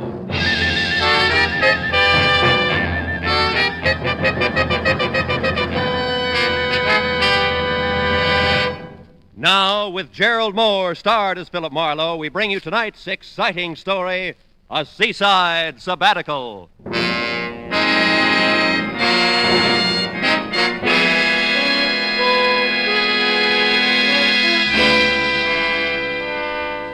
Wire in my hand said it all. Need your help, urgent. Meet me at 8:30 tonight, Ship's Galley Cafe, Long Beach. Signed, Dale Higgins. The time and the place were known factors, the need for help, the urgency, and most of all, Dale Higgins were unknown. And my hazy recollection of algebra told me that 3 unknowns are mathematically impossible to find. Call it a challenge, call it money, call it a chance for a shore dinner, call it anything you like. But 8:15 found me pulling into a parking lot on Ocean Boulevard, not far from the amusement pier. Just leave it there. I'll be right with you. Oh, hello, Mr. Marlowe. Hiya, Red. How's it going? Oh, great, thanks. What brings you to the capital of Iowa? Corn. My aim's getting bad, Red. I thought I'd come down to the Pike and try for my limit at a shooting gallery. Gee, really? Yeah. Greatest practice in the world. Is it still 35 cents and no questions asked? Huh? Oh, to park the car. Yeah, that's it. Okay, kid, keep it. Oh, thanks. Hey, mind if I recommend the Quick Quack? How's that again? Used to be the Dead Duck. Best shooting gallery on the Pike for my dough. Oh, that Quick Quack. Oh, sure. Anybody be a fool to go anywhere else, Yeah, huh? my sentiments exactly. See you, Red. You bet, Mr. Marlowe.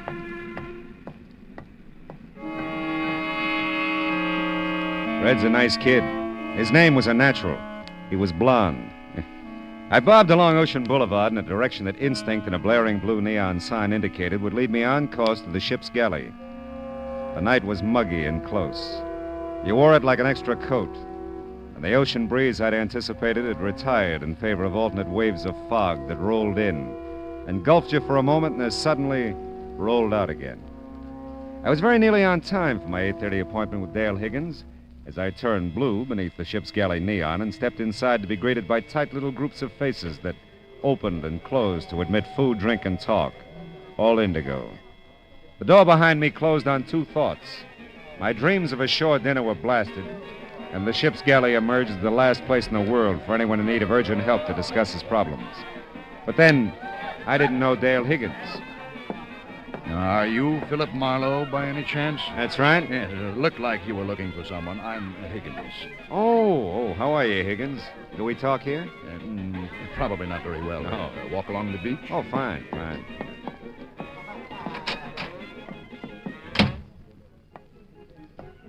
Oh.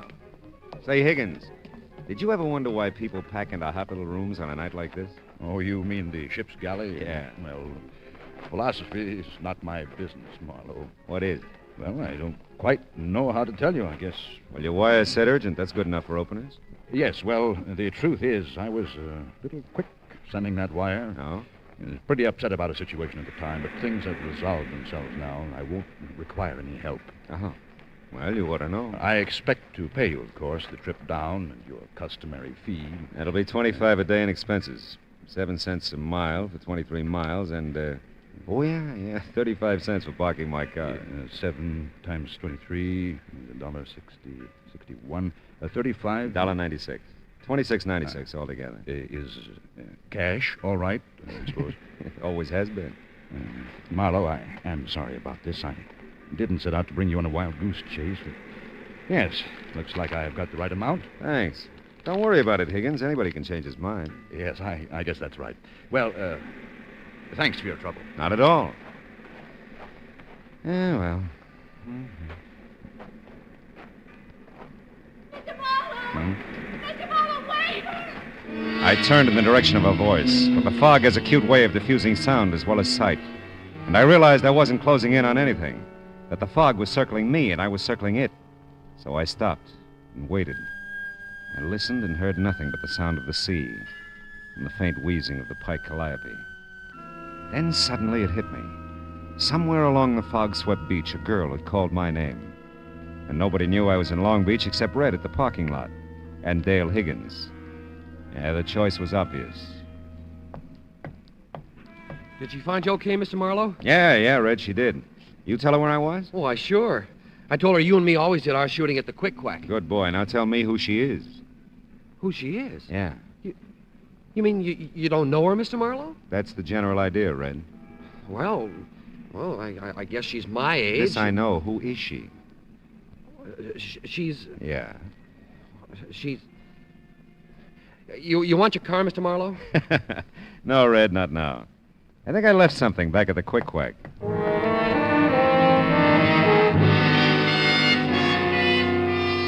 Everything that was young and pretty along the pike was hanging onto a sailor's arm. Around Gene Arno's Quick Quack, the nearest thing to youth and beauty were the neatly lined 22s poised across the counter. Try your luck, mister? No, thanks. Just looking, not buying. Yeah. See, I just lost my girl. Well, don't blow your brains out here. These guns is for shooting ducks. I see what you mean. We said we'd meet here if we got separated. Have you seen her by any chance? She's 7, 8 feet tall, glandular case. She's 3 stalls down, built with toothpick. Thanks so much. Still just looking, not buying. Still just look... Try it from a distance. It looks even better. Go on, bud. Beat it. I spotted her. At least I'd spotted a frightened fawn of a thing who caught my eye as if we were the only two on the pike. And there was something about her that made me wish we were. I followed her away from the crowded amusement section up the ramp toward Ocean Boulevard. Suddenly, she broke into a run, darted into an alleyway. I wasn't far behind her. No one saw you, did they? Follow me? Like who? He might have. And there may be others. I don't know. That makes 2 of us. Now, wait a minute. Let's talk, huh? I saw you meet him. I thought it was you at the parking lot. I saw you meet him, the ship's galley. Something like you lost in a mob. I'll kill you, you know. If you're with them, I'll kill you. I've got to before someone kills me. I don't know about Now, listen, you. baby, I'm with you. Don't come any nearer. All right. I can't be seen with you. I can't walk out of here with you. He's around somewhere. I know he is. Oh, Mr. Marlowe, you'll help me. You'll have to. There isn't anyone else. Of course I will. Well, then look. As soon as you can, get your car. Don't let Val see you now. Val? You know Val. Listen, in your car. Meet me at 7th and Anaheim. I'll get there. I'll have to. And then we can talk. Yeah, but wait a minute. 7th Hold it. and Anaheim, Mr. Marlowe. Oh, I'm Dale Higgins.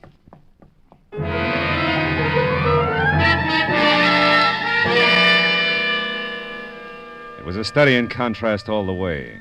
The din and kaleidoscope of Rainbow Pier against the lonely sound of a foghorn.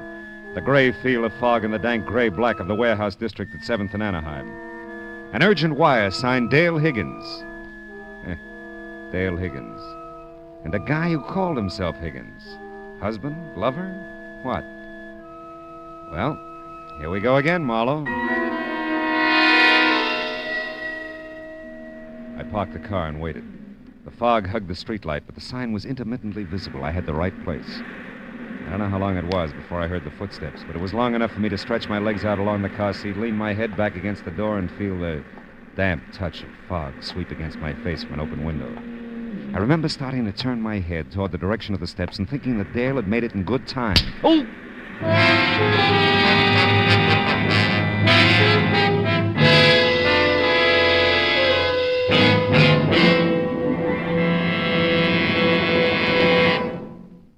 In just a moment, we will return to the second act of Philip Marlowe. But first, just as systematic exercise builds a strong body, so does systematic saving build a strong future.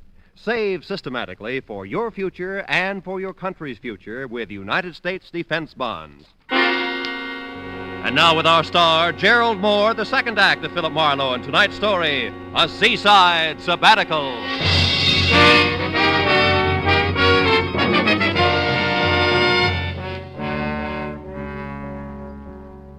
I could almost hear the chain pulleys clanking the first time I opened my eyes.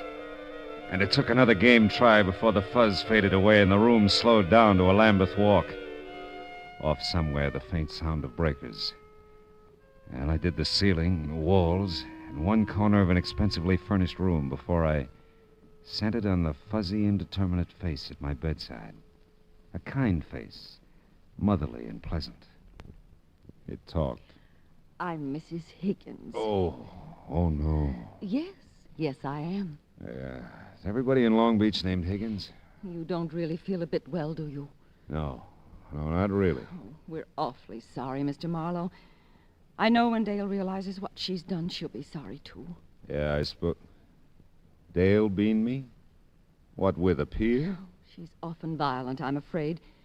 Such a high-strung girl. Gives way so easily, you know. Yeah. Imagines all sorts of things and then, well, just gives way. Yeah. But I won't worry you with that. Dale's my problem. I won't worry you with anything, Mr. Marlowe. Just you get a nice rest. I'm a cinch. We'll pay whatever damages there are, of course. But I won't hear of you leaving now until you're much better. Oh.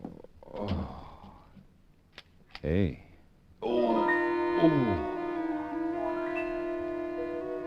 The mother of the Higgins clan had locked the door and walked away.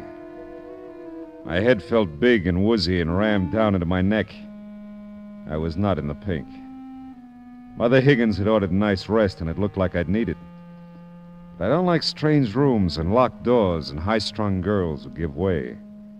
I was still trying to get out of bed when another door clicked slowly open on the other side of the room.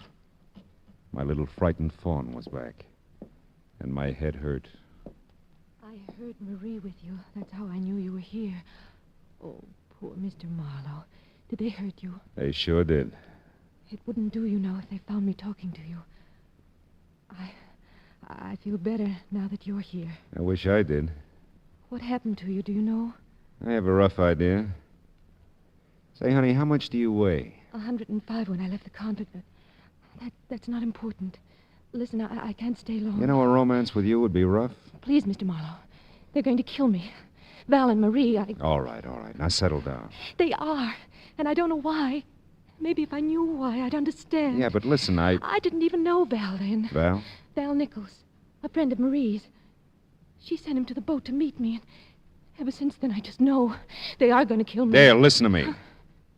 I don't know Val. As a matter of fact, until you told me, I thought his name was Higgins, and I don't know Marie. Well, what makes you think they're going to kill you? You met Val last night. The ship's galley. You talked to him. And Marie was just here. Oh, don't try to confuse me. You're all I have. All right, honey, but tell me, isn't Marie your mother? My stepmother. Daddy's dead. And when I got off the Orange Coast the other night, whenever it was, there was Val. The Orange Coast? That's how I came back. Mr. Marlowe, you're not trying to understand. If you won't help me, then... He's coming. Don't let him... I hope that you're not bothering Mr. Marlowe, Dale. No, I'm not. He asked me to come in. He likes me. Well, of course he does, dear. We all do. No.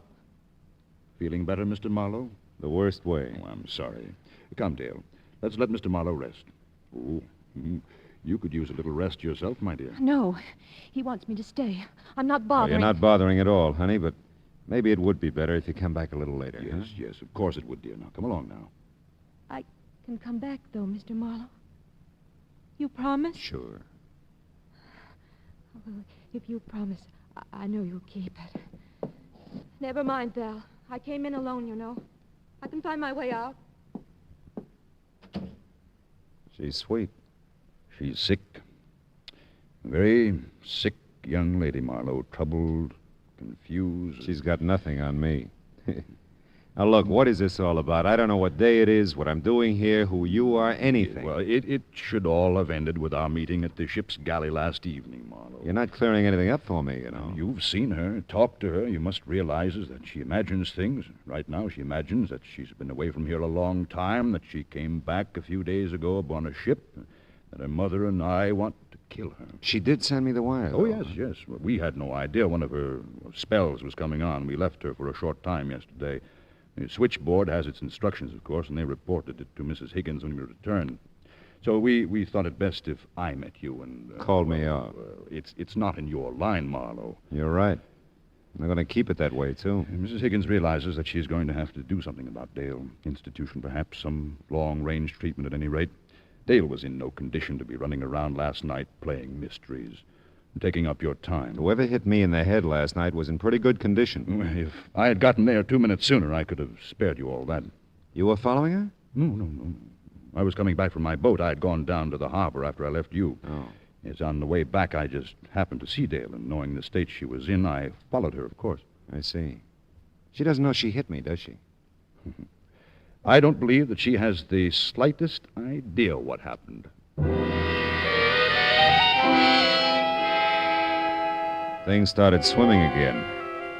Val Nichols became part of the draperies. I was trying to think, but it hurt. Everything hurt. The chain pulleys were lowering my eyelids again. And that was all for a while.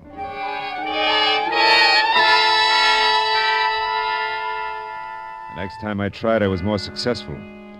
The sunlight was streaming in the room. The clock on the night table, visible for the first time, said it was almost noon. So I got up. It was still pretty fuzzy on the edges, but I found my clothes hung neatly in the closet. Managed to get them on in the right order and made it to the door that had been locked before, but it wasn't this time. Mr. Marlowe, you shouldn't be up. Well, I'm always flying in the face of great odds, Mrs. Higgins. Bill's character. Even so, you should stay in bed a while. Oh, really, I'm fine, thanks. But you're not leaving. I won't think of it. You'll lunch with us at least. No, really. No, I've got to go, but I'd like to see Dale first. I sort of promised her I would. Oh, my. She's sleeping, Mr. Marlowe. Oh? We gave her a sedative. Doctor's orders, of course. She's had such a trying time, you Oh, know. I wouldn't want to disturb her, no. But maybe I can call later. Oh, huh? that would be so thoughtful of you. I know she'll be disappointed at not seeing you, but I... Oh, Val, Up and about so soon, Marlowe? Yes, Well, she's sleeping, isn't she, Val? The sedative and all. I mean, I was just telling Mr. Oh, Marlowe yes. She's resting very well, Marie. Now, don't fret about her. Well, I'll take you to your car, Marlowe. Oh, yes. Well, Mrs. Higgins, it's been... It's been downright dreadful, and I know it, Mr. Marlowe. If I can do anything to right this terrible wrong, please let me know. Well, if I can think of anything, I'll let you know. Goodbye, Mrs. Higgins. Tell Dale goodbye for me, will you? Oh, yes. Yes, of course I will. Well, it looks like another lovely day, doesn't it?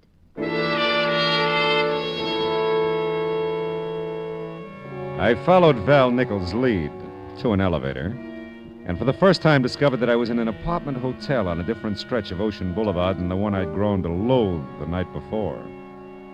Val filled in a few last details as he walked me to my car in the underground garage.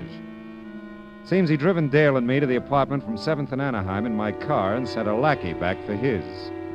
It fit. We shook hands, and that hurt my head, too. I drove off. Somewhere in the harbor district, the need for coffee and a few lungful of ocean air forced my hand. I parked the car and found both in a ship-shaped spot with a clear view of the docks. The first cup cleared my head, and the second one down near cleared the counter. Hey, watch it. I am. Oh, I'm sorry. That's okay. It'll wipe up. How about you? Get any on you? No, I don't think so. You know anything about ship schedules? Like what? Like that first one out there at anchor. The Orange Coast? Yeah. Well, seems to me she landed 3 or 4 nights ago. Don't know how long she'll be tied up. She's a fruit boat, though. Their office is just a block from here. Oh? More than likely, they're booked solid, but if you want to check...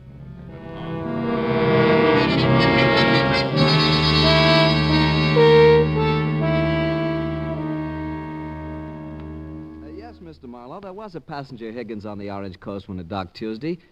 Miss Higgins it was. Miss Dale Higgins, according to our records. Any record of where she boarded the boat? Let's see now. Oh, yes, at Macapa. Macapa? Brazil. Macapa, Brazil. Was she traveling alone by any chance? I really don't know. There's nothing here to Any indicate... other Higginses aboard? No. How about a passenger named Nichols? Any chance of that?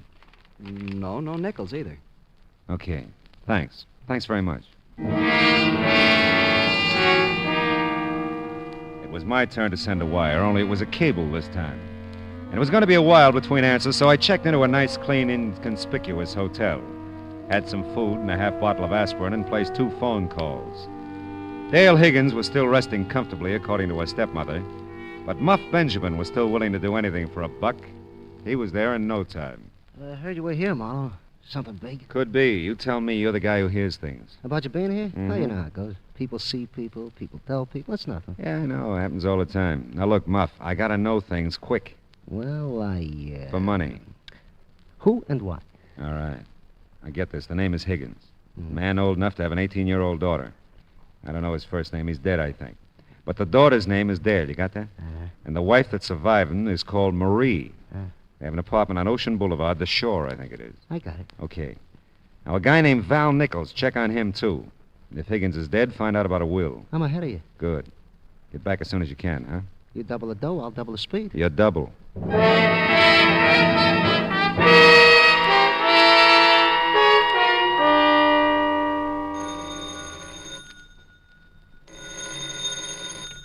Hello. Mr. Philip Marlowe, please. Speaking. I have a reply to your cable to Macapa, Brazil. Oh, good. Give it to me slow, huh? Dale Higgins, accompanied to boat by none. None? Order of the Holy Cross has convent near here. Suggest you check there. Signed Emerson Ward, Macapa Fruit Exporting Company. Did you say Order of the Holy Cross? That's right. Do you wish to send a reply? No. Oh, not yet, anyway. Thanks.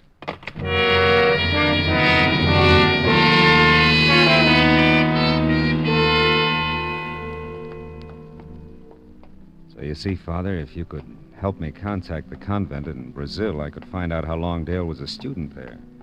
That might shed some light on the situation, huh? I see. I'm not schooled in your ways, Mr. Marlowe. Still, we're both seekers after truth, aren't we? In this case, a very specific truth. That's right, Father. I want to help, of course. Your cable said this was a Sisters of the Holy Cross convent? Yes.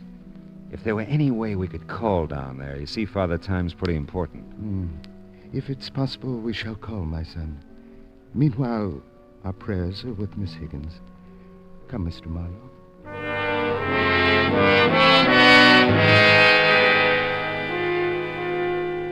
My prayers were with the phone company, too, and with Muff, and, of course, Dale. Because if her version of things were true, she was in real trouble. And until I knew what it was for, there was very little I could do for her.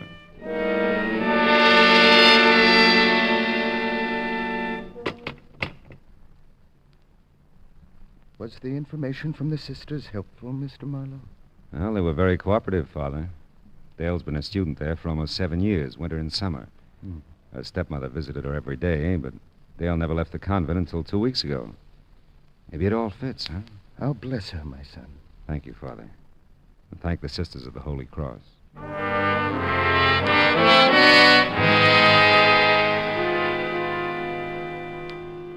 Muff Benjamin was waiting at my hotel when I got back. It was another study in contrasts. So far, I dealt with a priest, an informer, and a sister superior. And together, we were all coming close to an answer. His name was Dale Higgins, too, the doll's father. Died 7 years ago, loaded. Yeah? Left his second wife, Marie, a good income. But the big load went to the kid. All right, what'd you get on Val Nichols? Oh, he's a bad one. Yeah? Specialty is knocking down rich widows. Currently fraternizing with this Marie Higgins thing. Bless you, Muff. Huh? I mean, here's your dough.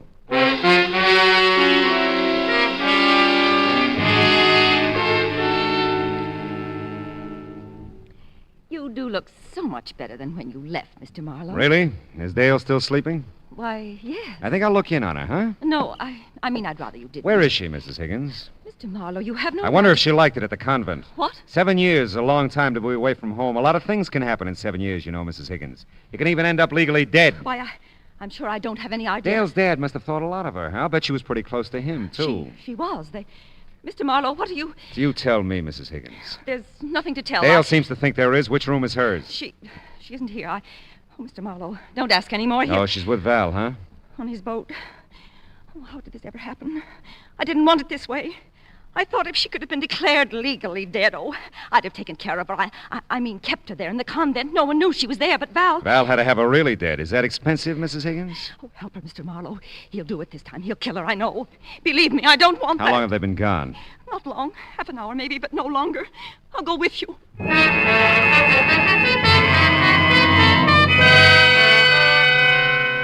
Marie really cracked on the way to the harbor. It was going to be a fishing accident in the channel. And Val would get away with it, too, unless we found something that could outpower his 30-footer. It was called the Queen Marie, one guess who had given it to him. I found the boat I needed, all right, but the skipper seemed reluctant to go for it. Wildest thing I ever heard of. I tell you, it's a matter of life and death. The Coast Guard can't go on every... Look, a month ago we needed you off Balboa when our motor conked out and you came. But we've received no distress call from the Queen Marie. What do you think this is I'm giving you? Please, don't waste time talking. All right, come on, how about it? Okay, but if this isn't on the level, you're in some trouble, Marlowe.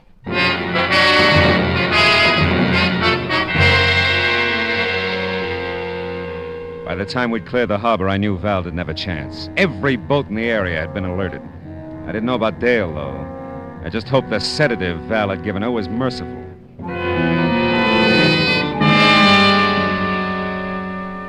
The Coast Guard took care of Val once we came alongside the Queen Marie, and I took care of Dale. She was in the galley, tied securely. Still dopey, but she came around after a while. Oh, Mr. Marlowe, you... Take it easy, baby. You're okay. I was afraid you'd forgotten your promise. No. But you didn't, did you?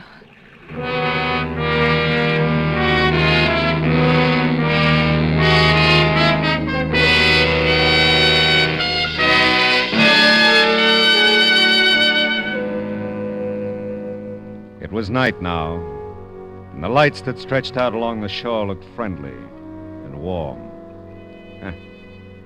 Friendly and warm.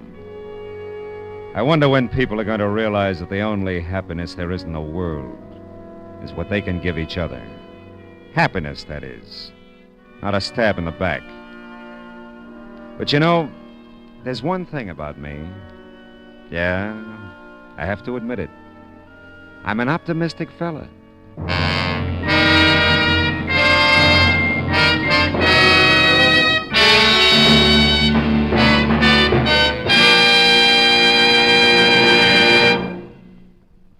The Adventures of Philip Marlowe, bringing you Raymond Chandler's most famous character, star Gerald Moore, are produced and directed by Norman MacDonald and written for radio by Kathleen Height. Featured in the cast were Gene Bates, John Daner, Irene Tedrow, and Lee Millar, with Harry Bartell, Barney Phillips, Lou Krugman, Donna Hayner, and Stan Waxman. Gerald Moore may soon be seen in the Santana production Sirocco. The special music is composed by Pierre Garrigank and conducted by Wilbur Hatch. Be sure to listen again next week at the same time when Philip Marlowe says... This time an old lady got taken for a new kind of ride by a new kind of chauffeur. And I got involved up to a gun in my ribs. All because I decided to spend a quiet day at home.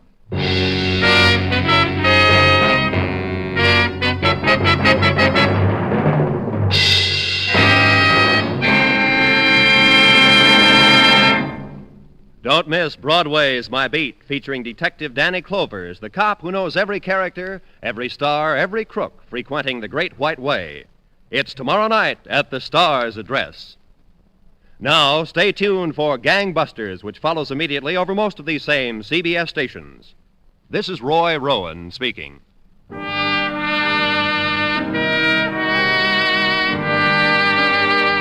This is CBS. Hear Horace Hyde every Sunday night, the Columbia Broadcasting System.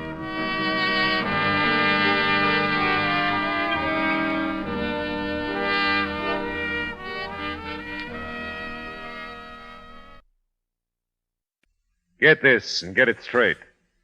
Crime is a sucker's road. And those who travel it wind up in the gutter, the prison, or the grave.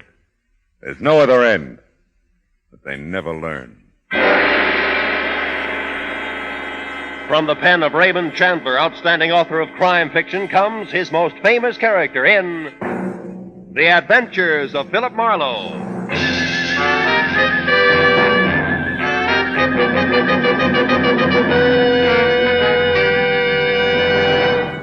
Now, with Gerald Moore starred as Philip Marlowe, we bring you tonight's exciting story, The Good Neighbor Policy.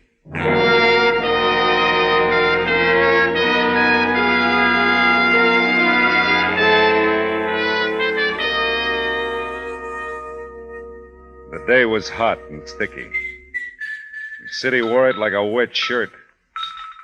And to make things worse, there was a xylophone playing somewhere in the building, and that started me thinking about my neighbors. Mostly I was thinking two things about them. One, I didn't know any of them. And two, I'd like to shake the hand of the fellow that banged that xylophone day and night and break it. Not a very neighborly thought, but then it had been one of those days. You know the kind that prompts the neighbors to set the dogs on each other. Yeah, but now the sun had called it a day. The wind had switched from the desert to the ocean, and I was figuring I'd be a better friend to man and woman if I took a long, cool shower. Well, there's got to be some legal way to kill xylophone players.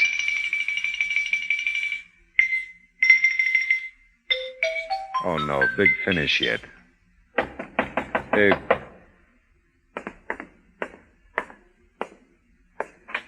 Yes? Your name Marlowe? Phil Marlowe? Yeah, that's right. I live 2 apartments down the hall. You got a call on my phone. I got a call on your phone? Look, the call's there. I'm a busy guy. You want it or don't you? Well, sure I want it. Okay, come on. All right. I didn't catch your name. No, you didn't. In here. Oh. Phone's over there on the desk. Snap it up, will you? Yeah, sure. Regular charmer, this fella. Hello. Phil, it's Ann. Oh, hiya, honey. Something must be wrong with your phone. I keep dialing your number and getting a very unpleasant little man. Yeah, he's not so little. What's on your mind? Oh, it's out tonight, Phil. Oh, no. Beanie sprained her ankle a little while ago, and I'll have to fill in for her at the hospital tonight. That does it. What? Nothing. We'll do it again, huh? Soon, I hope, Phil. Call me tomorrow? Yeah, sure. Goodbye, honey. Bye, Phil. The lady says she keeps dialing my number and getting you. I'll report it. Yeah, why don't you?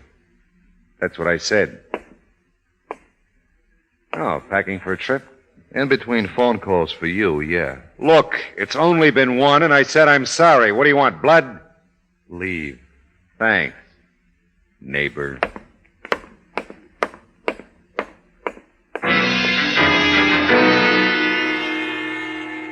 Like I said, it had been hot all day. And I wasn't getting any cooler exchanging pleasantries with Laughing Boy. Back in my own apartment, I mixed myself a tall, cool drink and thought about Ann, who was neither. I just about decided on that shower again when I remembered about calling the phone company. I reached for the phone, and just as I did... Hello? Art, this is Rena. Listen, Ernie's crossed us. I can't talk now. I'll pick you up in 10 minutes. We'll clear out alone. Hey, look, 10 minutes, Art. Be ready. Sure. Yeah, I'll be ready, baby. Oh, my name isn't Art. And it isn't. Oh, well, one good turn and all that.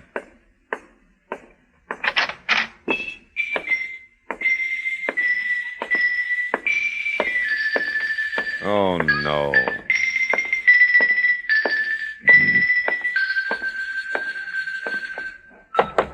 Hey, Laughing Boy. Come on, open up, will you? I got a message for you. Come on, answer the door. Anybody home? My, we're being rather boisterous out here, aren't we? Yeah, oh, I'm sorry. I guess he's not home, huh? It would almost appear that way, wouldn't it? Yes, I guess it would, yeah. You're apartment 6, aren't you? Philip Marlowe, is it? Well, yeah, I am. Mrs. Miss Garrity. Oh. Miss Adelaide Garrity. Rather a nice name, don't you think? Well, yeah, I do, Miss Garrity. I'm apartment 2. Are you really? Well, apartment 2. I've passed you ever so many times in the hall or coming in and out of the door, you know. But I just never felt that I'd known you somehow. No, I suppose not. But then, you see... I often say to Mrs. Evans, she's apartment 1. Isn't it shameful, I say, that we don't know our own neighbors anymore? Here we are, under the same roof, as it were, and yet, what do we share with each other, really? The utilities? Oh, but that seems so little. Why, except for Mrs. Evans, the Randalls, the McCombs, the Nelson girls, and, oh, let me see now. Oh, yes, that young girl who plays with that softball team. Oh, what's her name? Well, I really don't know. Hattie. Hattie, that's it. Yeah. Hattie Netherton. Well, as I say, except for those 2 or 3 people, I don't know a soul in the building. Well, that's the way it goes, isn't it? Some days you don't know a soul. Tell me, Miss Garrity, among the people in the building you don't know, do you also not know the fellow who lives here? Apartment 3. Yeah, this door I've been beating on. Who's that? You don't know? And you're making all that fuss? Yeah, well, it does seem silly, doesn't it? Well, I should say so. But I'm afraid I won't be much help to you there, Mr. Marlowe. He's our newest tenant, you know. Moved in less than a month ago. Oh, well, I just thought... No, I don't feel that I really know him at all. He's rather a tall young man, brown hair, quite nice eyes, I've always thought. Oh, that sounds like my I phone. never see anyone with him, though. Something's a lone wolf type, I guess. Yeah, well, look, thanks, Miss Garrity, but my and phone now is... that I think of it, I have seen someone come in with him. Can I catch up to you again, Miss But Garrity? whether That it was call- man, woman, or child, I really couldn't honestly say. Mostly Mr. Minter keeps to Mr. himself. Minter, huh? Well, thank you, and good night, Miss Garrity. Well, find out.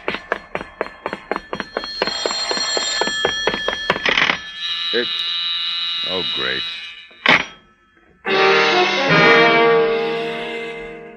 Whoever it was, it hung up while Adelaide Garrity was telling me all she didn't know about the man named Minter.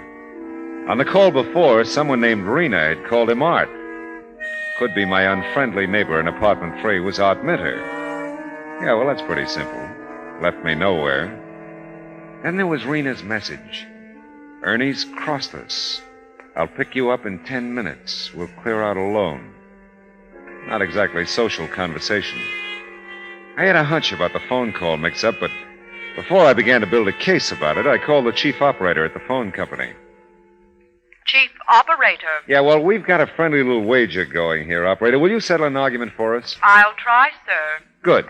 Is it possible for 2 telephone wires to get crossed in some way so that I could dial one number correctly and actually get the other number? Yes, sir. That is possible. Uh-huh.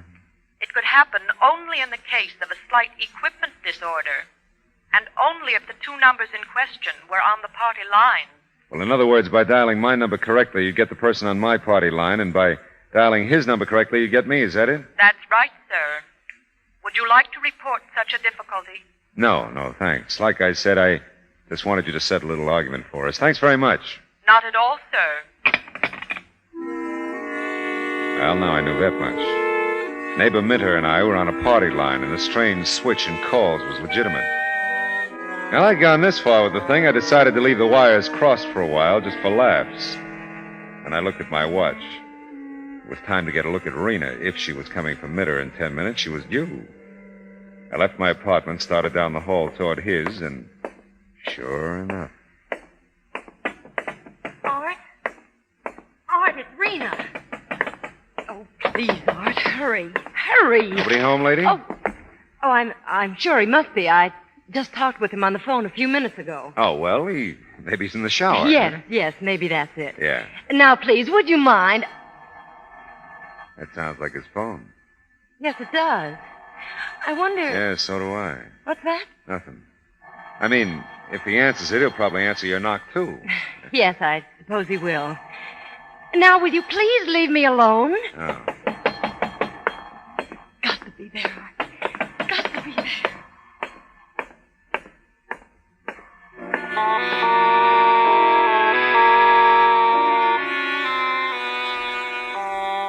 The phone ringing in Art's apartment was far more frustrating to me than it was to Rena. I knew darn well the call was really for me. I opened the front door out of the welcome freshness of the evening breeze and the scent of night-blooming jasmine. By the time I'd inhaled a little of both and walked out to the end of the sidewalk, Rena suddenly barged out of the building, looked desperately up and down the street, and then headed toward a car parked across the way. And her car had an Arizona license. In a minute, she drove away.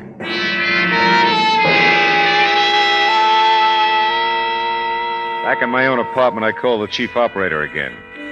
Only this time I leveled with her about the crossed wires on my party line. After that, I took a shower and decided to end a dull day by putting in some sack time. The last conscious thought I had was Rena's urgent voice on the phone. Ernie's crossed us. I can't talk now. I'll pick you up in 10 minutes. We're clear on load.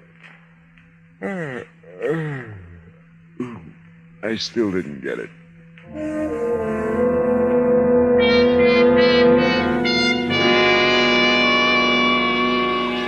I didn't get it the next morning either.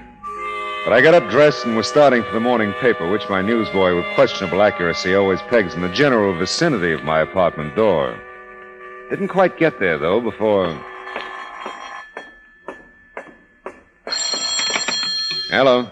Mr. Philip Marlowe? Speaking. This is the telephone company calling, Mr. Marlowe. Oh? The difficulty with your phone that you reported last night has been remedied. Normal service may be resumed. Oh, fine. Thanks for calling. We hope you haven't been unduly inconvenienced. Oh, not at all. It's been grand. Thank you for your patience, sir. Yeah. Well, goodbye. Well, that's that. Okay, I'm coming.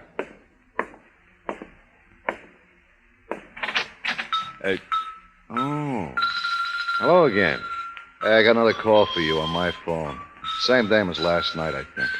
Yeah, but the phone company just Look, told you me... always argue there's a call for you on my phone. I'd come on and answer it. Well, how can I resist an invitation like that? Funny, though. Wonder how that happened. Yeah, you said that before. Yeah, I know. I did, didn't I? Did I say before that I don't much care for xylophones? Or you? I don't remember. I don't care. No. In here. Yeah, and the phone's over there on the desk. Hey, Buster, that phone's hung up. There's no call for me. What is this? This? This is a gun, Marlowe. Yeah, I see it is. You know too much, Marlowe.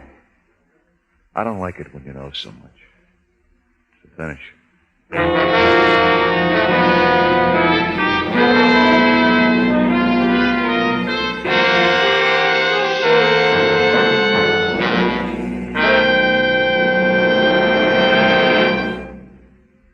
In just a moment, we will return to the second act of Philip Marlowe. But first, a blind auction racket in which employees in a customs house have a confederate purchase a battered suitcase containing a fortune in jewels. That's what CBS Radio's gangbusters have to contend with in The Case of the Nazi Diamonds, tonight on most of these same CBS stations. Don't miss Gangbusters tonight for a suitcase full of jewels and thrills. Say, friends, the flood victims of Kansas, Missouri, Oklahoma, and Illinois need your help. Many are injured and homeless, and you can help to give them food, clothing, shelter, medical care. You can do your part by giving through your local chapter of the American Red Cross.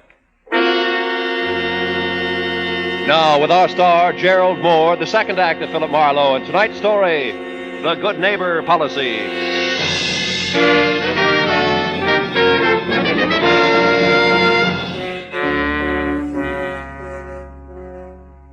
Admit it's quite nice eyes, as Adelaide Garrity had described them. Were as cold and deadly as the automatic he rammed into my stomach. It was the first time I'd gotten a really close look at him. This one was too close for comfort. I had to keep looking at him, though. I knew that if I glanced away, blinked an eye, or made anything resembling a key move, he'd blast me to kingdom come. A little ahead of my time. He was dead wrong on one score, though. You got my call from Marina last night. You know too much. How can I know too much? I don't know anything. Now, look, Minter. When I saw you last night, you didn't know my name. You've been asking questions around, huh? Yeah. Well, so have I. Come on, Gumshoe. We're going to take a little walk. Now, look, kid, you're all wrong. And after we take that little walk, we're going to take a little ride. You can tell me all about how wrong I am as long as you can talk.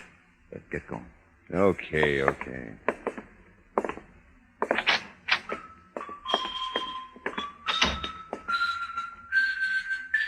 Remember, Marlowe, you're just going to walk down the hall and out of the building with me. No funny stuff. This gun staying right in your back. I see what you mean.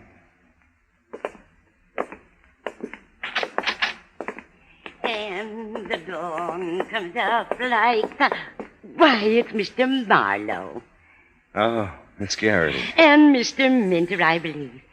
Well, we're up early, aren't we? Yes, we are. A little too early, if you ask me. Oh, have you the hiccups, Mr. Marlowe? If you do, I know the best cure. Just put your hands up high over your head. No, I don't have hiccups, Miss Garrity. Oh, then perhaps it was Mr. Minter. No, lady, I don't have hiccups either. Well, someone hiccuped, and it wasn't me. Oh, but no matter. I just came out for my paper. I won't keep you gentlemen. I know you must be off somewhere. And it's such a lovely morning. I don't believe it's as warm today, do you? Seems warmer to me somehow. No, I don't believe it is. Do you, Mr. Minter? Look, lady, we're in a hurry. Well, I'm sure I'm not keeping you. I must say I was just trying to do the neighborly thing, that's all. Yeah, I was saying to Mrs. Evans just the other day, what happened to the old-fashioned good neighbor policy? Look, lady. And this little incident this morning is certainly answer enough for me. It's gone. That's where it is. Gone. Get moving, Marlowe. Miss Garrity, you're the one who plays that delightful xylophone, Why, Marlowe. yes, but... Oh, you can see it from the doorway here. Yeah. Oh, dear. Well, I'm so glad you enjoy it, Mr. Marlowe. Oh, I do. I wanted to tell me, would you... Oh, I know it's a lot to ask. Play something for you. Yes. Mr. Marlowe, come in. You make one move for her door. Gonna kill her too, Minter? She's right in front of me. Well, come in, gentlemen. Or aren't you a music lover, Mr. Minter? Oh, yeah, sure I am. It's just that I'm Let me get your paper for you, Miss Garrity. Get inside your apartment, Miss Garrity, quick. Not this time you won't, Minter. Stay over along that wall, Miss Garrity. Don't get near the door. Well, what on earth possessed you, Mr. Marlowe? Why, you struck him in the face with my paper. Yeah, I did. Wait a minute. Shh. Can you see the street from your windows, Miss Garrity? Yes, but... Oh, here's your paper. Sorry it's wrinkled. Oh, thanks very much. Well, I'm afraid I still don't understand your behavior, Mr. Marlowe. Yeah, he beat it, all right. He'll get lost in that traffic in no time. What will Mr. Minter think? You're striking him that way. Well, I've got a mean streak. Hey, wait a minute. Let me see that headline. Well, I'm sure I don't know what's in it. If you remember, I haven't had Will a you let me chance to see it a read minute, the please? Well, Oh, yeah. Man murdered in investment holdup. Ernest Toland, 38, employee at Hinshaw Investment Company, was found shot to death when the company opened its doors this morning. Upwards of $50,000 in cash and securities were missing from the safe. Police believe Toland worked late last night and drove to the thieves to lose the company safe. Officials say police were attempting to locate Toland's widow, Mrs. Rena Toland, whom neighbors saw leaving the house with a suitcase. Wow! Ernie and Rena. friends of yours, Mr. Marlowe. No, but Minter's right. I do know too much. Oh, I'm sorry, Mr. Marlowe, but I don't feel up to playing for you right now. What? You know, this morning has gotten off to such a peculiar start. I'm just not in the mood for the xylophone. Oh, I know how you feel. Don't give it another thought, Miss Garrity. Ever again.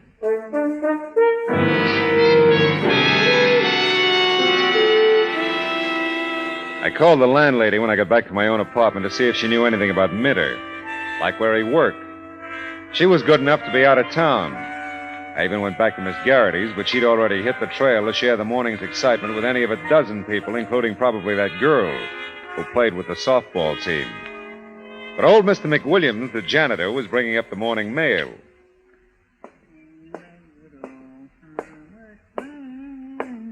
Morning, Mr. Mack. Well, morning, Mr. Marlowe. How's the mail situation? 12B has 2 packages again. Again, huh? How about me? Well, sir, you don't even rate an advertisement this morning. How it is. Sorry. Yeah, well, you can't win all the time, huh? No, can't. Tell me, how about Mr. Minter? How's that? Mr. Minter, you know, he's in apartment 3. He asked me to pick up his mail if there is any. Sure. If you can carry it all. just this postcard. Oh, I can manage, yeah. Well, thank you. It's from his mother in Tucson. Really? They're all well. Oh, well, that's good. That's good. Nice to see you again, Mr. Mack. Same here. Same here. Hey, say. Yeah? Is it hot enough for you? It was. And Mr. Mack was right. Mitta's family were all well, except for the return address in Tucson. There wasn't a lead on the whole postcard. But who puts leads on postcards? I took the card back to the apartment with me and called a questionable character I knew in Tucson and told him to find out all he could about Art Minter, quick. Then I remembered about Rena's car having an Arizona license and asked him to check her. Yeah, and Ernest Tolan, too. Called back in an hour. Well, he's got no record, Marlowe. This Minter guy asked me to check on. Oh, only get this. What? About a year ago, he gets divorced by his wife. You hear? Yeah, go ahead. And right away, she hops over to Mexico with this Tolan fella you ask about and marries him. Rena did? Wait a minute. I got it written down here, so. Yeah, Rena, that's her name. Yeah. Now, Tolan was with an investment outfit here in Arizona. Yeah. Yeah, but he transferred to L.A. a month ago. Yeah, that checks. What about Minter? Find out where if he works here, will you? If he does, that is. Oh, yeah, Marlon, listen, this'll rock you. What? He works at the Hollywood Library. Hollywood Library? Honest, his old lady told me. It rocked me, all right. The whole thing did. Ernest Tolan, now dead, had been set up as a pigeon a year ago back in Arizona. Only at some point yesterday, he got wise and decided to do the investment job alone. Trouble was, Rena didn't get to Art with the news in time. She got to me. Now even the law couldn't locate Rena. And the last time I saw Minter, he didn't act like a fellow who was heading for the Hollywood Library. Still, you never know. I started out into the hall, observed gratefully that Miss Garrity's xylophone was stilled, if only for the moment. But when I got about even with Minter's door, something happened very like a familiar song starting all over again. It was Minter's phone ringing. I listened at his door. But there was no move from inside to answer the ring. And something told me here was another lock that needed springing. Yeah? Art, it's Rena. Where have you been? Out for a while. Are you all right? You don't sound it. Yeah, just winded. Where are you? I'm in the... You sound so funny. Is someone there? Yeah, that's right. Oh, not the police, Art. No, neighbor. You talk, huh? Oh, because you can. All right, I will. I'm at the Bellflower in Ventura. If you call here, ask for Mrs. Guthrie. That's me. Got it. You got everything, didn't you? When you... Well, I mean, about Ernie. You're still going to split with me, aren't you? Yeah, sure. Oh, I was afraid after I ran out. But you understand, don't you? You weren't home. Skip it, huh? All right. Art, you get off work at 4, don't you? Nothing's happened about that. 4, yeah. Well, come up here as soon as you can after that. Well, just hurry, Art, please. I will. Bye.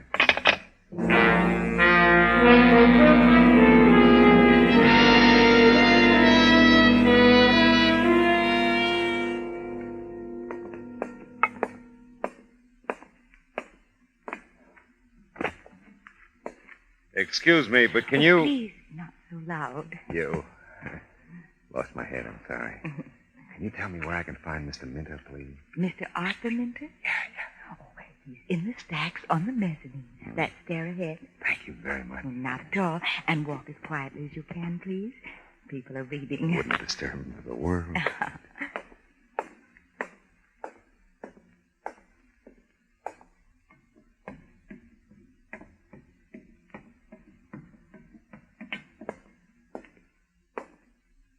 Well, no one's supposed to come up here. These are files. No one's allowed here. I was looking for something in investments. I said no. Hello. Come on. Take it easy, Minter. I got a message from Rena. Yeah? She says you killed Ernie. Look. Oh. Yeah, and I got a message for Rena, too. The Ventura cops probably have her by now. My call Lieutenant Matthews did any good, and it always does. I'll kill you, Marlowe. You're in a rut, aren't you, Minter? Come on. Where's the dough you took from Ernie and the securities? Are they in these permanent files, too? Is that why you had to show for work today? Yeah, Gumshoe. But you never get them on me. Throwing books is a good idea. No!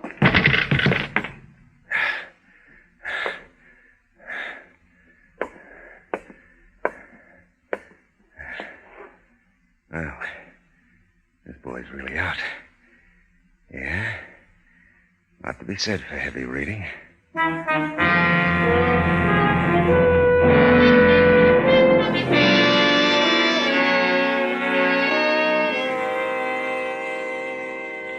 I kept my foot on his neck till Miss Hush downstairs called Matthews. I needn't have. He didn't come to. And I waved the squad car off to headquarters from the library curb. Yeah, well, that's that. On the way back to my apartment, I got to thinking about a house with no neighbors, no xylophones, no crossed wires. No fun either. You know, all kinds of things go on in apartment houses. All kinds of people leading all kinds of lives. What's the line? Love thy neighbor as thyself? Yeah. But most people act like they hate themselves. Oh, well.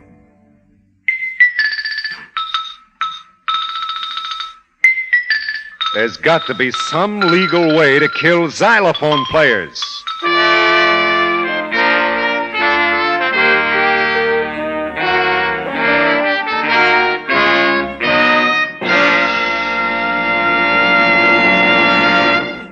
The Adventures of Philip Marlowe, bringing you Raymond Chandler's most famous character, star Gerald Moore, are produced and directed by Norman MacDonald and written for radio by Kathleen Height.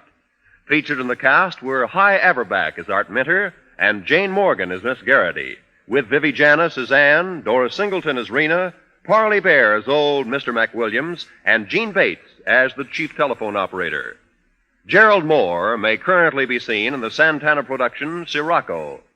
The special music for Philip Marlowe is composed by Pierre Garrigank and conducted by Wilbur Hatch.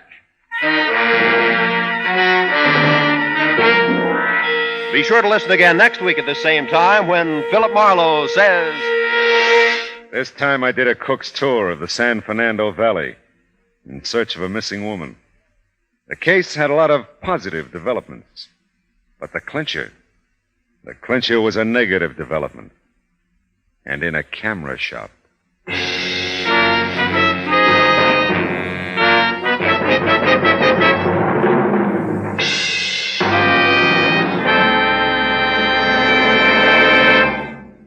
There's fine musical listening on CBS Radio tomorrow.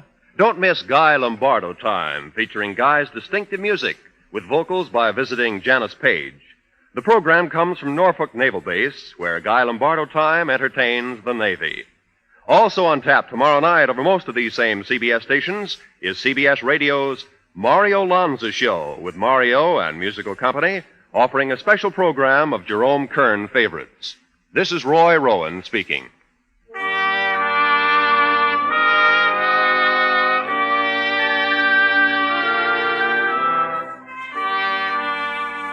Just as systematic exercise builds a strong body, so does systematic saving build a strong future. Save systematically for your future and for your country's future with United States defense bonds. There's no safer investment in the world. Defense bonds are guaranteed by your government. So for the defense of your future, for the defense of your country's future, buy your full share, regularly, systematically, of United States defense bonds. This is the CBS Radio Network.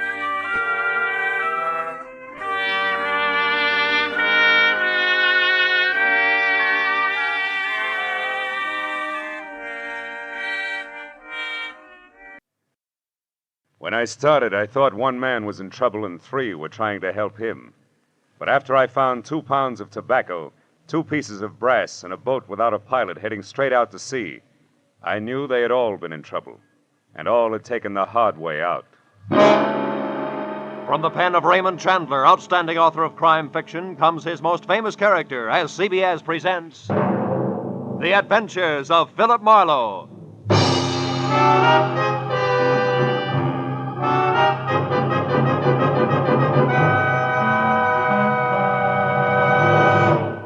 And now, with Gerald Moore, starred as Philip Marlowe, we bring you tonight's exciting story, The Hard Way Out.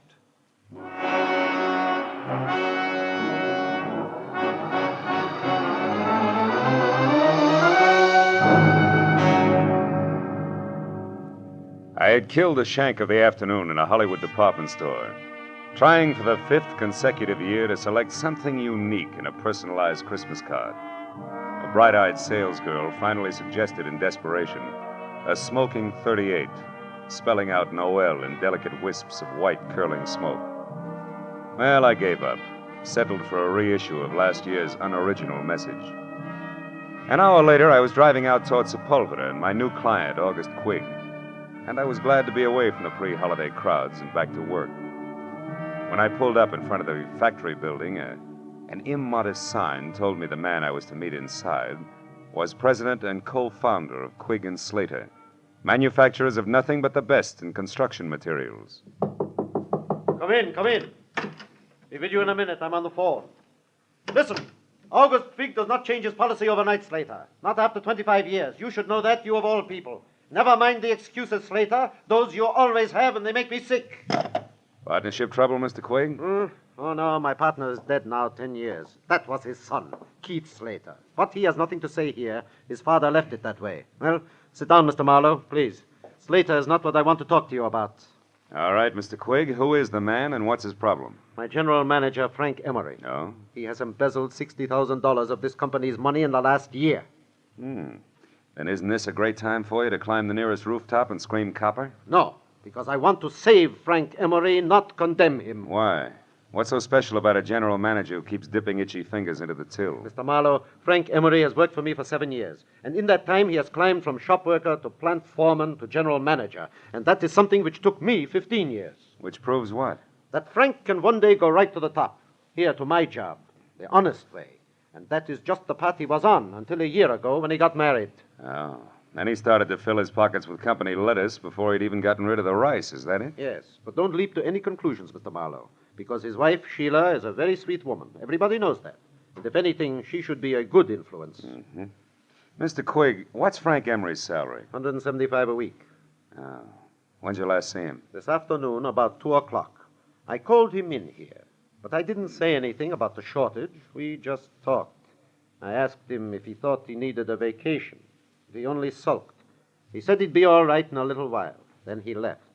But when he got back to his desk, he only stopped there long enough to pick up his hat. That was 3 hours ago. You've called his house since? Twice, but I got no answer. Here's the number, Marlowe, and the address. Now, we better stop talking, start moving. I must know what Frank Emery plans to do. Yeah, this is my private number. Oh. The plant will close in half an hour, but I'll be here working late. Okay. But before I get going, Mr. Quigg, one more question. Just so all this will make some sense to me. Were you ever in a jam like this yourself? A long time ago, maybe? And you know what it's like to be in Emery's shoes? You're a pretty alert fellow, Mr. Marlowe. I do seem to remember a rich man who once kept me out of a lot of trouble. But the details aren't very clear anymore, so good night and good luck.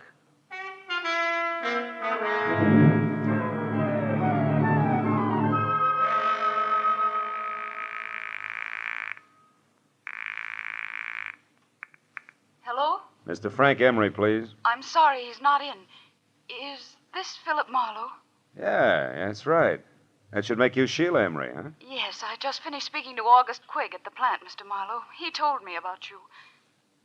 And about Frank. Take it easy, Mrs. Emery. Crying isn't going to help Frank any. Yes, I know. But how can I help Frank? What can I do? I'm not sure, but look, can you meet me right away? I'm at the Golden Crown. It's a cocktail lounge on Santa Monica Boulevard near Bradley. Yes, of course, Mr. Marlowe. I'll be there as soon as possible.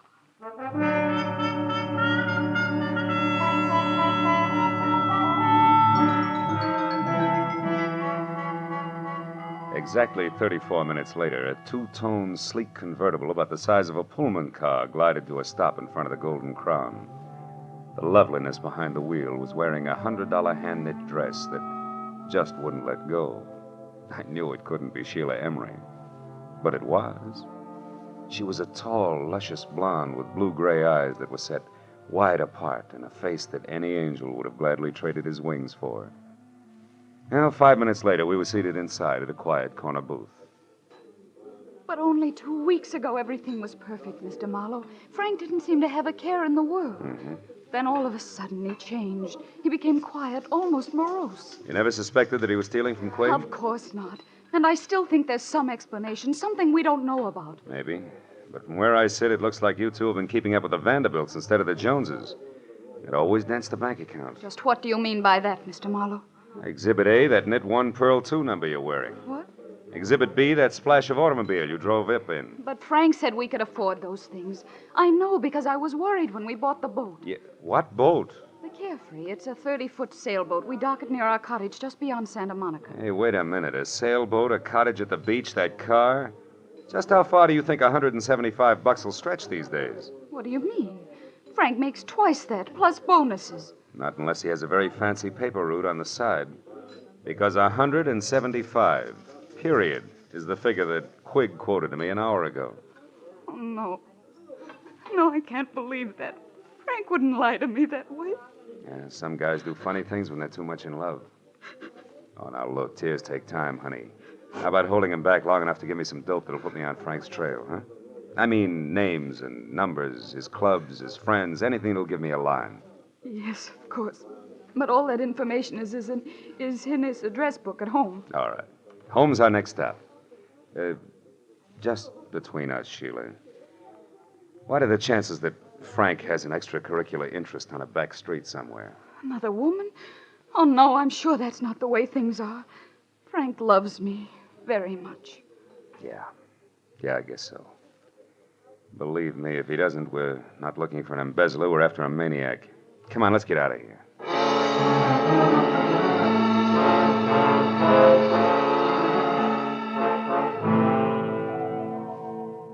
When we left the Golden Crown, Sheila was still crying and in no shape to drive. So after parking my coupe in a nearby lot, we floated out to the Emery place in Brentwood in a two-tone Nash, which did everything at the push of a button except dry a girl's tears. At her house, Sheila pulled herself together long enough to give me a handful of addresses that might possibly lead to Frank Emery. But just as I was about to leave, I noticed a single phone number scribbled in pencil on the edge of a desk blotter. It was Crenshaw 2, 2131. And since Sheila couldn't explain it, I wrote it down on a slip of paper and filed it in my pocket and left.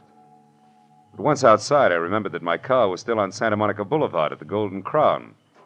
So I started back to the house to call a cab. I stopped suddenly at the sound of somebody in the shadows alongside the house. When I moved toward the noise, a man darted out between two trees, and I went after him. Get your hands off of me. Why? So we can play another round of hide and seek? No dice, brother. I'm getting too old for it. Now, who are you? What are you doing around the Emery place? Come on, let's have it. Say, wait a minute. Aren't you Marlowe? The man August Quig hired? That's right. You still haven't answered my question. Oh, no, but I will now that I know who you are. I'm Keith Slater. Surely dear Quig must have told you of me, the wastrel son of his late partner. He did, but you're still parrying, Slater. Why were you hiding behind those trees? Correction, Marlowe. I wasn't hiding. I was waiting for Frank Emery. All right, we won't argue terms. Why were you waiting? Because I wanted to get hold of Emery and help him before he goes too far. You see, Marlowe, he came back to the office after you left. What? Did he talk to Quig? No, the place had just closed and the old man was out for dinner. Did you talk to Emery? Yes, and it wasn't much fun. That poor fella's just about out of his mind, Marlowe. Why, he raved on for an hour and a half about how unfair Quig was. Said he knew that I was the one who'd get to run Quig and Slater after the old man died. I don't follow that. When did you become the fair-haired boy around there? Oh, I'm hardly that. But I do own a quarter of the plant, unless, of course, Quig fires me one day.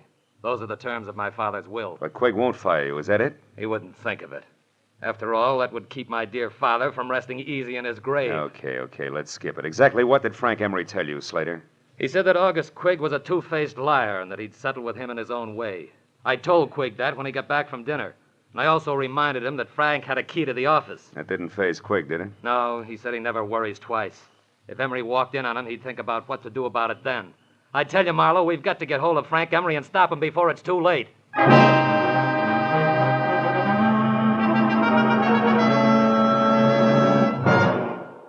In just a moment, back to the adventures of Philip Marlowe. But first, just 1 hour from now, over most of these same CBS network stations, Eve Arden will be midway through her regular Sunday night role of Our Miss Brooks, America's most charming and most highly unusual schoolteacher. You've seen Eve Arden make her hilarious way through many a Hollywood movie. Now you can hear her every Sunday night as our Miss Brooks, just a little later over most of these same CBS network stations. And now, with our star, Gerald Moore, we return to the second act of The Adventures of Philip Marlowe and tonight's story, The Hard Way Out.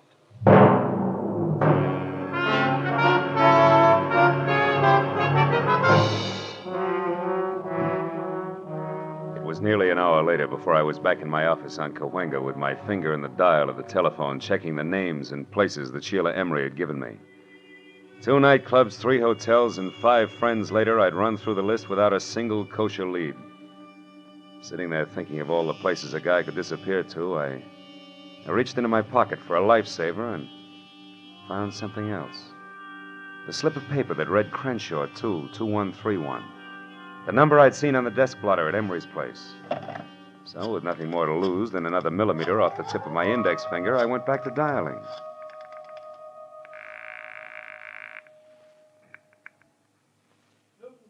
Pipe and tobacco shop, Sam Newton talking. Newton's what? Pipe and tobacco shop, what can I do for you? Not a thing, old-timer. My mistake. Pipe and tobacco shop.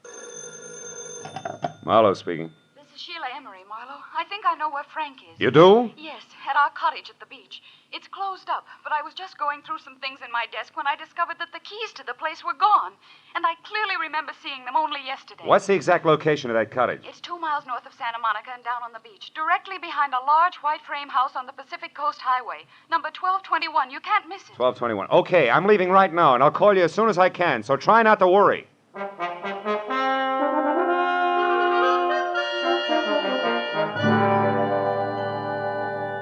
Somehow or other, I made it straight out along Sunset to the beach and then north as far as the large white frame house without being tagged for low flying by any of the boys in blue.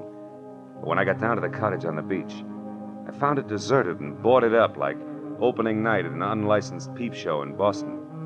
Except for a couple of stray gulls who probably had insomnia, I was all alone. But the gregarious streak in me didn't suffer very long, because a minute later I had an unannounced visitor. It was a nasty caliber .45 automatic. And the man on the other end who gripped the handle like he knew what he was doing was none other than the general manager of Quigg & Slater, Mr. Frank Emery. Mind telling me who you are and what you want here? Well, the name, which probably doesn't matter, Mr. Emery, is Philip Marlowe. But my business with you is something else. I'm working for your boss, August Quigg, and believe it or not, he wants to help you. That's a lie, Marlowe. Nobody wants to help me, and you know that. This is a smart trick, but it won't work. It can't work. And I'll tell you why. When the police do get to me, Marlowe, they won't find anything but a corpse. Is that clear? Suicide. Don't be a fool. What about your wife? Marlowe, that's why I took the $60,000. So save your breath. And unless you're interested in joining me, do exactly as I say. Now here, pick up these keys and open that door. Go on. Now, throw the keys back gently. Please, Emery, listen to me. No, I've listened to too many people already. Now it's my turn to talk. But all I'm going to say is goodbye in my own way. You don't know what you're doing, Emery. Stop a minute. Think. This isn't the time to think, Marlowe. This is the time to act. Now, get in. Emery backed me into the cottage, stepped outside, and pulled the door shut. I waited a moment until I heard his car start. Then I tried the door and knew I was wasting my time. Emery had run a piece of pipe through the handle, and Gargantua himself couldn't have opened it from the inside. It took me 10 minutes to kick enough boards off one of the windows to wiggle out, and another 5 to get to a phone. When I told Sheila that her husband was on her way home in a very desperate frame of mind, she promised to hold him at all costs until I could get there. 20 minutes later, I was in Sheila's house on Bundy Drive. Marlowe, what happened? Where's your husband? I don't know. He hasn't been here. Oh, fine. After you called me, I waited, but he didn't come back. Marlowe, what did you mean when you said Frank was desperate? I'm afraid Frank intends to kill himself. Kill himself? Oh, no, he can't. Now, we still may be able to stop him. When he left the beach house, he was heading someplace to say goodbye. I figured for sure that meant you, but wherever he was going, he didn't want to be followed. He locked me in and... The gun. Holy smoke, where's your phone? Right over there. Oh. Well, what about a gun? Does Frank have one? Yeah, 45. Didn't come here to make his last goodbyes. That only leaves August Quigg. Do you know what you're saying? Come on, answer that phone. No answer on Quig's private wire. You're accusing Frank of murder. He hates Mr. Quigg, yes, but I know he couldn't kill him. He couldn't. Now, you listen to me. Your husband's cornered, and he's decided to blast his way out of a hopeless situation. I'm going to Quigg's office. If Frank comes back, try to keep him here. But don't try too hard, because it might be dangerous now, even for you. I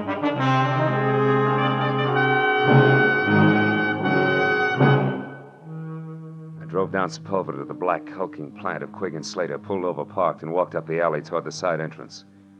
Through a barred window, I saw the feeble nightlight that glowed in the outer office. Otherwise, the place was dark. When I got to the door, I stopped.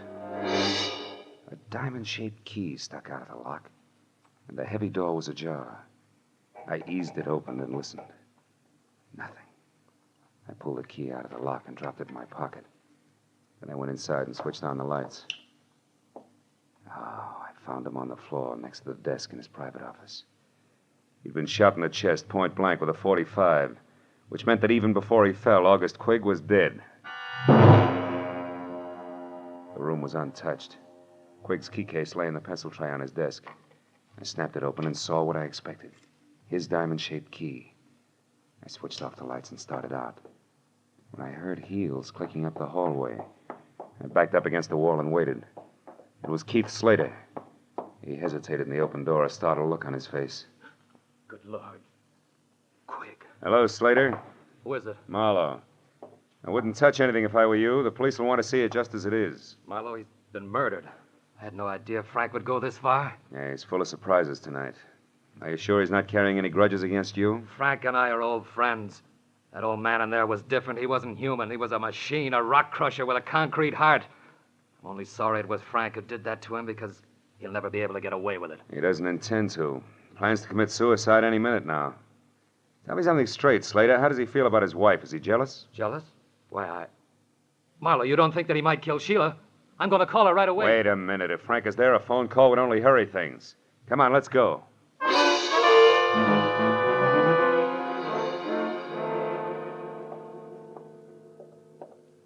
I don't like the looks of this, Marlowe. Neither do I. Sheila? Frank?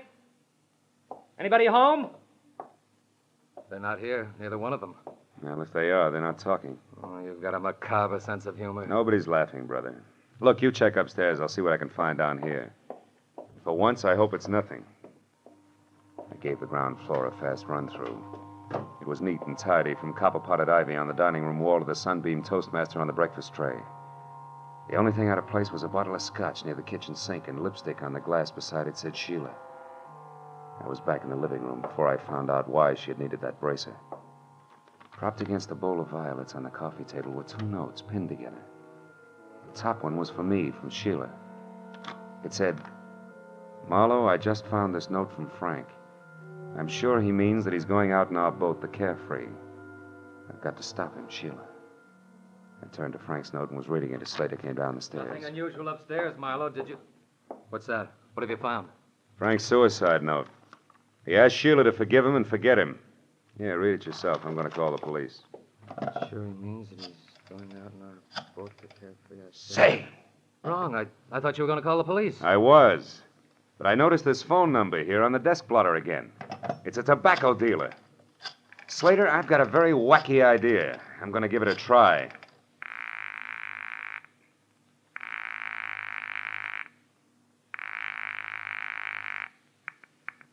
Hello? Newton Tobacco Shop? Yes, but we're closed.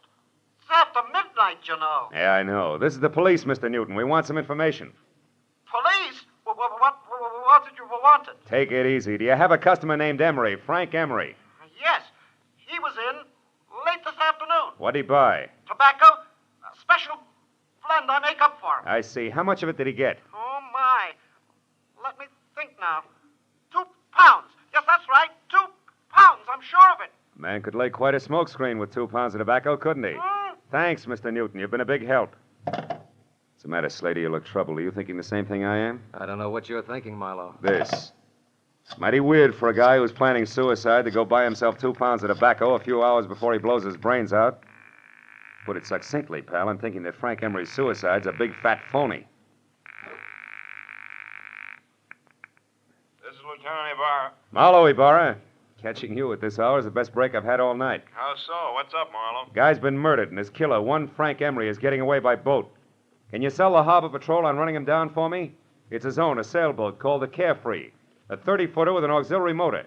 He'll be outerways, off Topanga Canyon. Well, that can be arranged, but where'll I find you? I'll need some particulars. I'm going to his beach place. It's in a little cove 2 miles above Santa Monica. There's a pier and a boathouse a couple of 100 yards beyond. Okay, Marlowe, we'll find it. Now, listen, don't get your feet wet. Wait till we get there.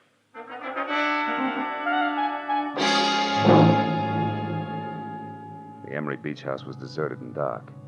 So Slater and I went on to the boathouse, which was dark, too.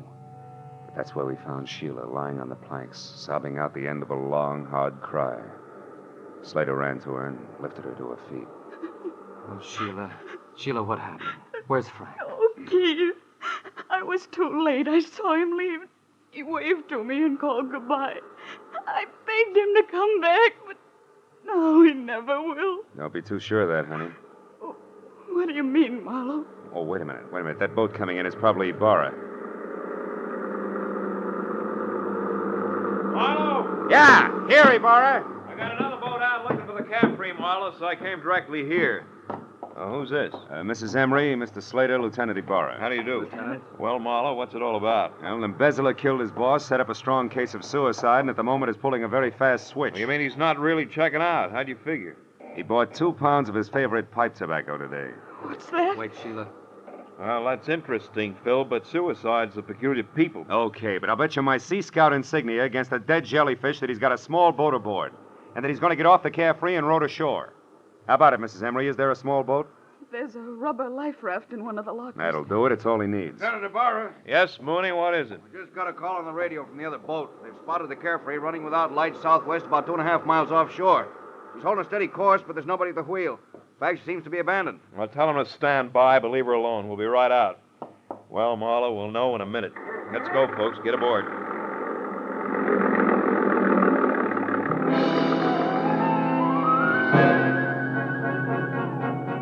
A harbor patrol cutter sliced through the black swells with the easy grace of a head waiter after a $10 tip. And all the way out, it looked as though Marlowe was going to be the bright boy of the evening. When we pulled alongside the Carefree, made her fast and boarded her, it still looked that way. It looked great, right up to the point when Ibarra peered through the porthole in the closed cabin, jerked the door open, and went inside. After that, it didn't look so good.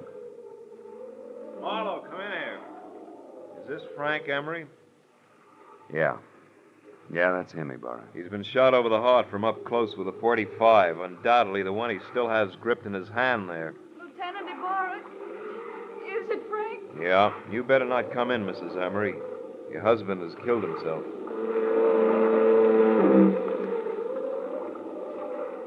I walked back to the stern and sat down. Ibarra was going through his grim routine inside, and I felt lousy. I stared down vacantly at my feet and only gradually became aware of the little brass cylinder that danced across the deck with every roll of the boat. I picked it up. It was an ejected cartridge from a .45. I'd found an empty .45 cartridge. All at once, things began to take shape for me. Ibarra! Ibarra, hold everything! I was right. Emery didn't commit suicide after all. Phil, the man's body's right here, the gun in his hand. I know, but he was murdered. Now, look, I found this out on deck, and the door to this cabin was closed. Do you remember? When a man is shot with a .45, he drops. He doesn't walk in, close the door, and then fall. Well, that's... Did Emery have any keys on him? Yes, these are his. They're in the ignition by the wheel. Sure. Look, this diamond-shaped one. It matches one I've got in my pocket. Come on out on deck, Ibarra, and watch closely. Hey, Slater! Slater, can I see your key to the side door of the factory? Why, certainly, Marlowe. It's right here in my pocket. What? It's not in your pocket because it's here in my hand, Slater. You were so excited when you shot Quigg, you ran off and left it sticking in the lock. No. And here's one for you, Mrs. Emery. While the Carefree was still tied up at the dock, you stood right here, surprised your husband in the cabin door, and shot him. This little cartridge was ejected back to the stern. But you forgot about that, because after you shoved him inside and put the gun in his hand, you closed the door. Then you started the motor, locked the wheel, and cut the boat loose. I don't know what you're talking about. Look out, Ibarra! Ibarra's after your gun! That was nice, Ibarra. Marlowe, I wouldn't have believed this.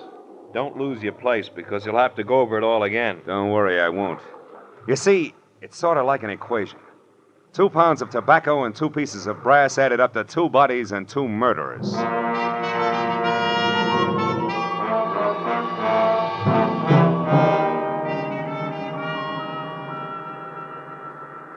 Well, Marlowe, it beats me. That Mrs. Emery seemed to be nothing but sweet, soft, and stay-at-home nights. Yeah. Yes, she pulled one of the richest double crosses on record. Ibarra, she let her husband steal a fortune for her and even helped him plan a fake suicide to get away. Then she turned around and used this plan, only no fake this time, to kill him. So she'd be free to marry Slater. But you didn't want Slater without the money, right? Right. And as long as August Quigg lived, Slater could never be sure of his income. So Slater killed him, and they hung that on Frank Emery, too. Mm-hmm. And they worked a fast routine of pass the detective right through the middle of it all. While Slater killed Quigg, I was with Sheila. Then Slater took me over while she killed Frank. They make a great team in a shell game, Marlowe. Yeah. But you did all right. Well, see you tomorrow, the report, you know. Good night, Phil.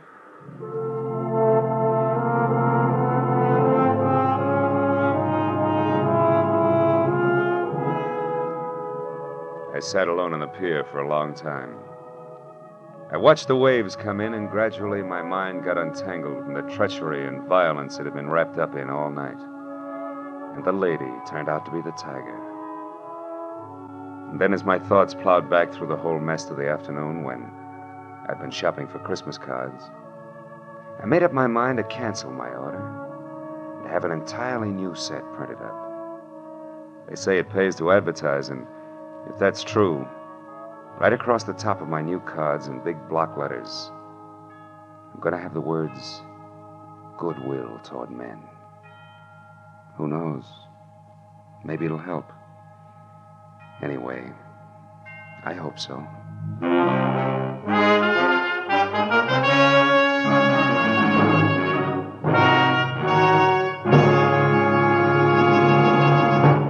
The Adventures of Philip Marlowe, created by Raymond Chandler, stars Gerald Moore, and is produced and directed by Norman MacDonald. Script by Mel Donnelly, Robert Mitchell, and Gene Levitt. Featured in tonight's cast were Barbara Fuller, Louis Van Rooten, Bill Lally, and Edgar Barrier. Lieutenant Ibarra was played by Jeff Corey. The special music was conceived and conducted by Richard Arant.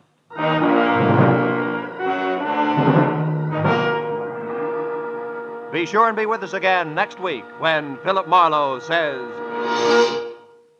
I walked into it smiling because it had all the corny elements. The weird doctor, the beautiful girl, the gloomy house on the windswept cliff, even the hulking menace. Only one thing was missing, the body. And that's when I stopped smiling, because I turned out to be the corpse myself, almost.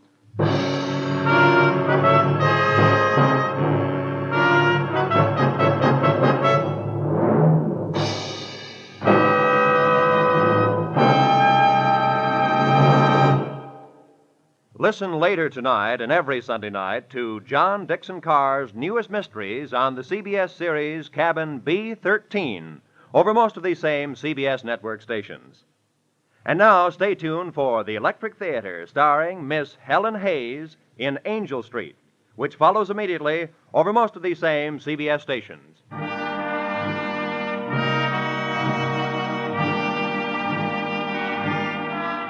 This is Roy Rowan speaking for CBS, the Columbia Broadcasting System.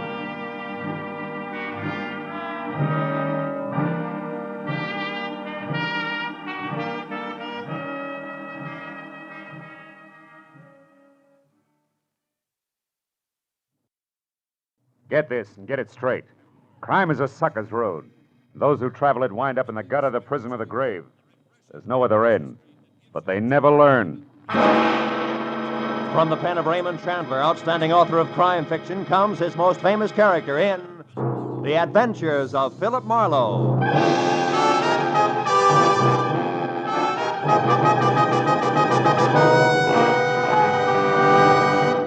Now, with Gerald Moore starred as Philip Marlowe, we bring you tonight's transcribed story, The Cloak of Kamehameha.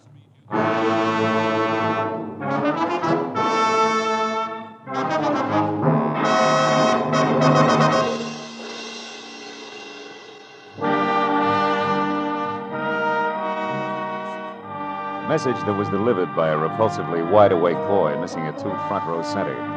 Arrived at 6 in the a.m. and had come in 2 parts. The first, scrawled in black ink on a wrinkled piece of paper, said, Marlowe, get hold of a taxicab. Pose as the driver yourself, and at exactly 8 o'clock this morning, come past 8840 North Ogden Drive. Signed, Pollard Schindler. The second half had made more sense. It was printed in neat letters on neater green paper, and under an engraving of Benjamin Franklin read 100 silver dollars, payable to the bearer on demand. So at exactly 8 o'clock, I was behind the wheel of a hired cab, leather jacket, peak cap, toothpick, and all, and within hay taxi distance of number 8840. Mr. Pollard Schindler, a round man in square clothes with haircut to match, was not late. You there! Taxi, wait! Yes, sir. Cab? Of course. Why do you think I am shouting my head off? I want to go to the international airport. Do you understand? The international airport at Inglewood. Okay, Inglewood. International Airport it is.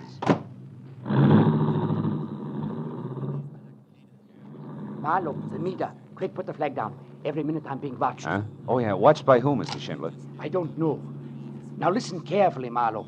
Later, you are to go to the Alleyways Hotel and wait for a young lady named Lenny Collier. Uh-huh. Then, at the hour she designates, you go to her house, number 44 Diamond Head Circle, and pick up the cloak. Now, wait a minute. Holly Moana, Les Diamond. What is it? The hotel isn't by any chance in Hawaii, is it? Didn't I mention this in my notes? No, you didn't. Or did you mention picking up a cloak? That just proves I haven't been myself ever since yesterday. Yesterday, I received this anonymous letter that's postmarked Honolulu. All it says is, Kamehameha's cloak of golden feathers will bring no less than death. Oh, great. Marlowe, have you ever been to the islands? Yeah, twice. Once on business and once pleasure. But then surely you've heard people speak of King Kamehameha. Yeah, I think I do. He was back around the 1780s, right? Yeah. Big organizer, conquered Oahu by driving the defenders over the cliff that divides the island in two in the... The Pali. Oh, yeah, Pali. Now, Marlowe, the feathered cloak that Kamehameha wore was about 100 square feet, and every inch of it a golden yellow feather. Uh-huh. And valued at more than $500,000. Hey, how come? The feathers. Oh, the feathers, yeah. They are from the now extinct black mama bird, Marlowe. There was only one yellow feather on each bird. Well, I could explain why they're now extinct. But don't tell me that all this is a game of Collier to Marlowe to Schindler with a cloak that belongs to the museum. Oh, no, Marlowe, it isn't with the cloak you speak of. But Lonnie Collier has another one. Less valuable, of course. It's 1/4 the size. Oh? But it also belonged to the king. And it also is made of the priceless feathers. And is this her property to have and to hold legal-like? Yes. Lonnie is wealthy. About 25. Went to fashionable schools here in California. And as a result, cares more about fun and pretty clothes than she does priceless heirlooms. I can't understand that. So, for $50,000, I have bought the cloak to resell to a New York millionaire for almost twice that sum. Eh? He loves the island, Lord. Marlowe, I was right. I'm still being followed. Don't look back. Drive faster? Don't do nothing. This is exactly as I want it. Now, whoever it is will follow me, not you. And when I am in Honolulu, they will still follow me. Well, I take care of the business on hand. Huh? Yes. Now, there's a reservation for you on the next plane. So, after you leave me and collect your cab fare, which will be $500, you drive away. Then later, Marlowe, get back here, aboard your plane and underway. And tonight, when I've got the cloak? Take it back to your hotel room at the Alleyways and sit on it hard. Because unless I am a complete success as a decoy, you will have your share of trouble too, I'm sure. But Marlowe, from what specific direction it will come, I do not know.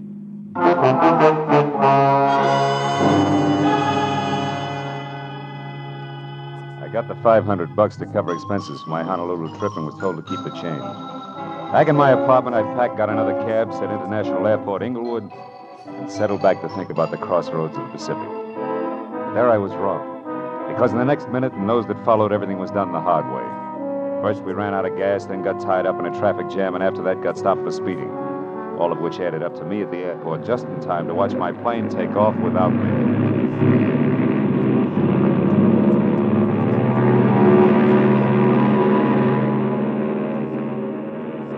A few minutes later, when I told a cherubic clerk in a gray flannel and insipid smile that my name was Philip Marlowe and that I wanted a reservation on the next flight, which was leaving in an hour, things got even worse. You can't be Philip Marlowe, sir. That is not the Philip Marlowe who was on Flight 21 that just left. You have a reason for saying that, huh? I most certainly do. There were 36 seats on that plane, sir, and when she took off, all 36 were full. I know. I checked them myself, and I don't make mistakes. Well, bully for you, boy. But I happen to be both Philip Marlowe and the man who was supposed to be on that plane. Also, Buster, I'm just about out of patience. How do I get on the next plane or don't I? Come on, I can't stand indecision. You what? Mr. Marlowe, I think it can be arranged. That's better. As a matter of fact, I'm almost sure of it.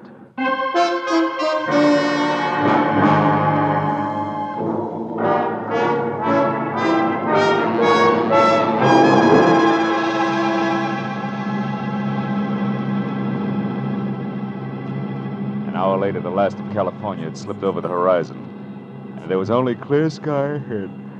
Oh, I began to relax. My mind drifted pleasantly. Frosted Hawaiian punches, warm white beaches, and lovely hula hands.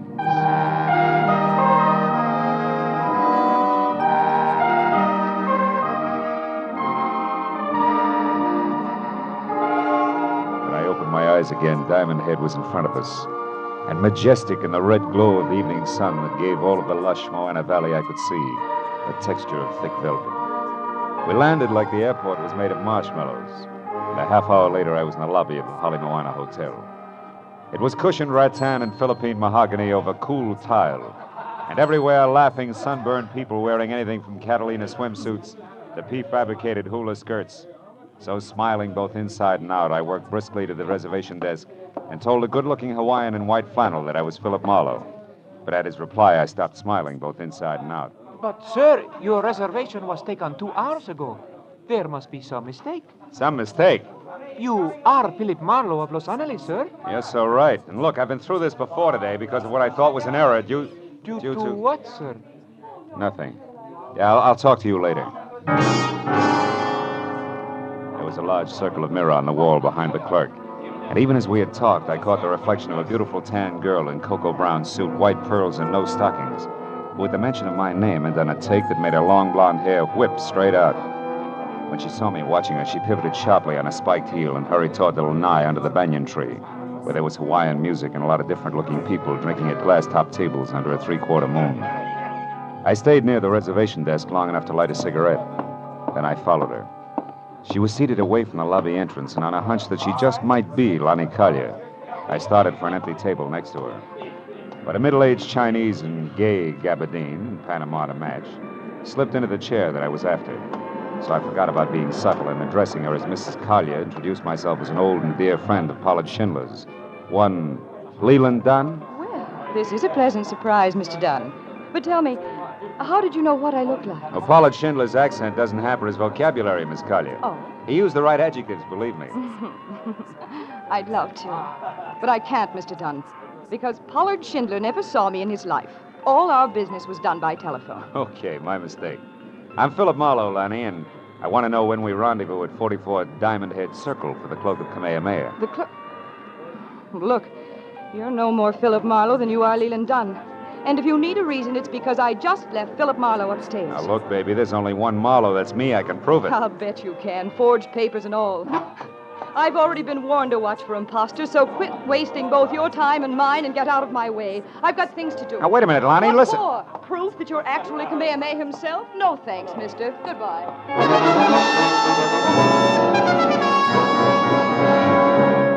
Now I had two clues. One, an obvious party who had assumed the name of Philip Marlowe, and the other, Lani Collier. Less obvious, but more intriguing. So figuring the road company Marlowe would keep, I followed Lani, who by this time was getting into a long yellow convertible. Before I got to her, she lurched from the curb, so I ran across the street to what I thought was a taxi. But I was wrong, because it turned out to be a chauffeured limousine and being helped in by a small, swarthy item of dubious lineage in a wrinkled cotton uniform was the Chinese in gay gabardine and Panama to match, who had been sitting near us on the lanai. What counted more was that he obviously sensed my problem. You wish to follow the girl, sir? Yeah, you know, it's a lover's spat. You know what I mean. I think so. Jolo, quickly. Yes, sir. You know where she is going, sir? I'm not sure. Maybe Diamond Head Circle. Lady is cleaning, sir. Oh, well, then let's make it Diamond Head Circle. Is there a faster way there, a shortcut? Oh, yes, there is. Jolo, okay. Which means what? Means never mind Diamond Head Circle. Drive fast to the factory instead. And do not move, Mr. Marlowe. Marlowe? Oh, heavy artillery. Okay, Fu Manchu, what's with the factory? You out of the way until the cloak of Kamehameha is mine. Which won't work, believe it or not, clever one. There's another Philip Marlowe who at the moment is a lot closer to that collection of fancy feathers than either of us. You lie. A stupid bid for freedom. A bid that will not get you any... Yola! That truck! Look out! As we hit, I slapped at his gun, then jerked the handle of the door and jumped. When I got to my feet, I was on the sidewalk and bruised, but better off than the China boy who was draped over the back of the front seat. A crowd that included a towering Hawaiian policeman who promptly told mine host to shut up gathered in a hurry, so I ran for a cab, gave the driver $10, the address I wanted, and took off.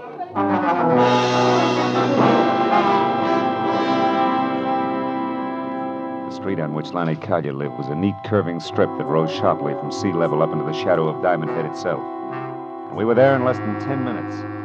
Finding number 44 was something else. And another 30 minutes disappeared before we finally parked away from the place, which was glass and Kona wood, tucked deep behind a thick grove of date palms. I told the driver to back down the hill without using his motor. Then I slipped into the grounds and carefully moved toward the house, until what I thought was the trunk of another palm stepped into my path. Fast. Stop where you are. On the top, which was over 6.5 feet, there was a shock of flaming red hair. The whole frame was half covered in dirty yellow shirt, once upon a time white ducks and battered brown sandals. Who are you? Someone with an appointment to see Miss Collier. Why? You belong to this place? Yes, and this place belongs to me as well. All of it, Miss Collier included. She's mine to protect, you understand that? Malahini. Malawitch? Malahini, greenhorn tourist, a kind that I hate. A kind that's ravaging all that's beautiful, stealing the islands from those they belong to. Take it easy, Red. I'm not here to stick your pretty island in my pocket when you're not looking. All I want is words with Lonnie Collier. You're like the rest of them, trying with cunning and deceit to turn her head away from these shores and toward the mainland where you come from. I won't stand for it. Why don't we break this round table up and get to the house? I'm in a hurry. All right. But I'm sure that Lonnie will be on my side. So sure, in fact, that we really shouldn't disturb the flower. Should we? Should we, Malahini?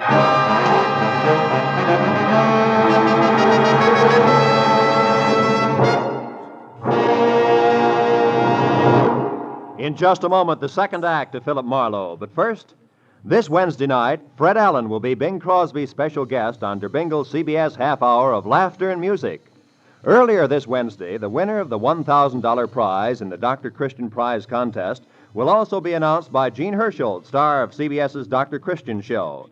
And don't forget that Groucho Marx and Burns and Allen will also be here on most of these same CBS stations this Wednesday. Now with our star, Gerald Moore, the second act of Philip Marlowe, and tonight's story, The Cloak of Kamehameha.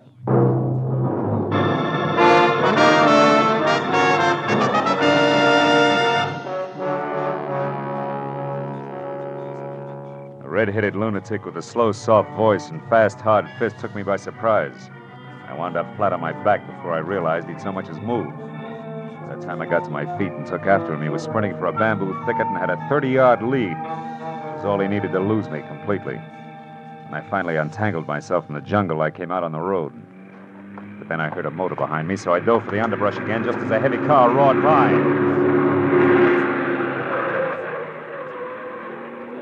I had seen it before. In fact, I'd been in it. It was the limousine that belonged to the Chinese. The back seat was empty, but the half-caste chauffeur Jolo was crouched behind the wheel like his life depended on it. And as I walked back toward the house, I saw that a door was standing open and spilling a shaft of yellow light across the dark grounds.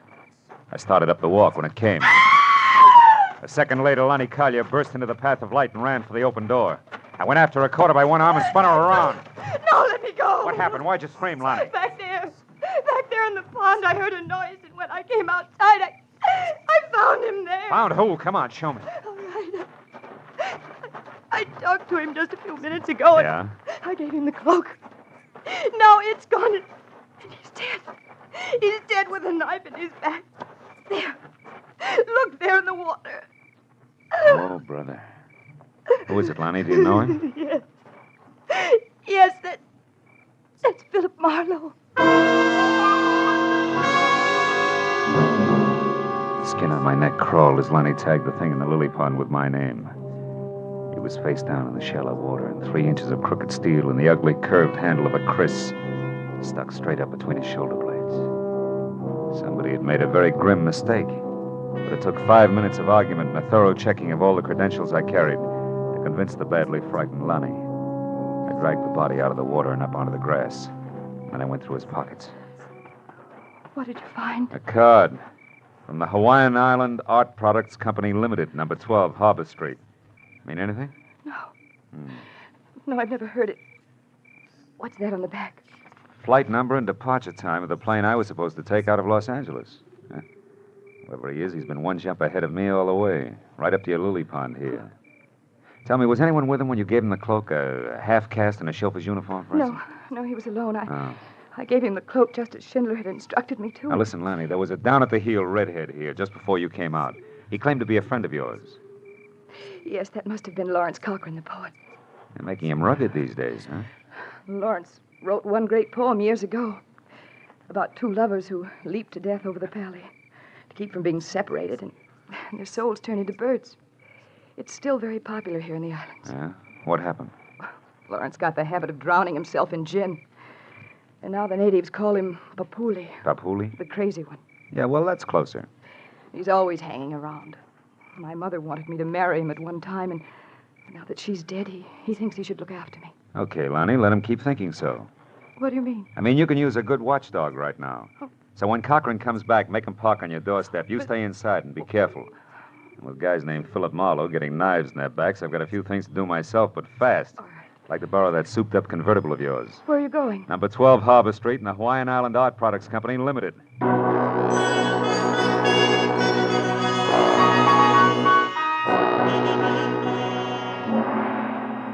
Harbor Street was a narrow, twisting alley 2 blocks below King Street. A social sargasso where the derelicts of the Pacific quietly foundered in dives, built into damp crevices between warehouses. However, number 12 turned out to be a practically blank wall. There was one small window high up, a door with a heavy iron grill over the glass on which Hawaiian Island Art Products Limited, I.K. Lee, President, was painted in small black letters, and a thin passageway blocked by an iron gate at the side of the building. A light burned inside, but the door was locked. So after I'd ruined my shoe shine and skinned all my knuckles, I managed to climb over the gate and edge down the passageway to the rear, where I could hear water running. There's a marble fountain playing in the center of a walled garden as oriental as the Forbidden City. I eased across its rigid daintiness to an open door, peeked in, and then reached for my gun. Because sitting inside at a sleek white mahogany desk was the Chinese in the Panama. Well, this is a somewhat unexpected turn of events. Please, be careful with that gun, won't you? You be careful, Lee, and you won't have to worry about the gun. Tell me something. Why'd you break your neck to get Kamehameha's cloak? You know what'll happen if you try to sell it? My good man, I can sell that cloak every day for the rest of my life. A few feathers at a time. Yeah? The world must be full of feather collectors. Oh, it is. I manufacture the beautiful feather lace that islanders wear on their hats. And while the bird is extinct, the desire for its gleaming feathers is not. 1 or 2 golden mamo feathers in each lay. And instead of a mere $100 apiece, I can get double that or triple. Now, do you understand, Mr. Marlowe? You know, you got things a little mixed up, haven't you, Lee? Mix up?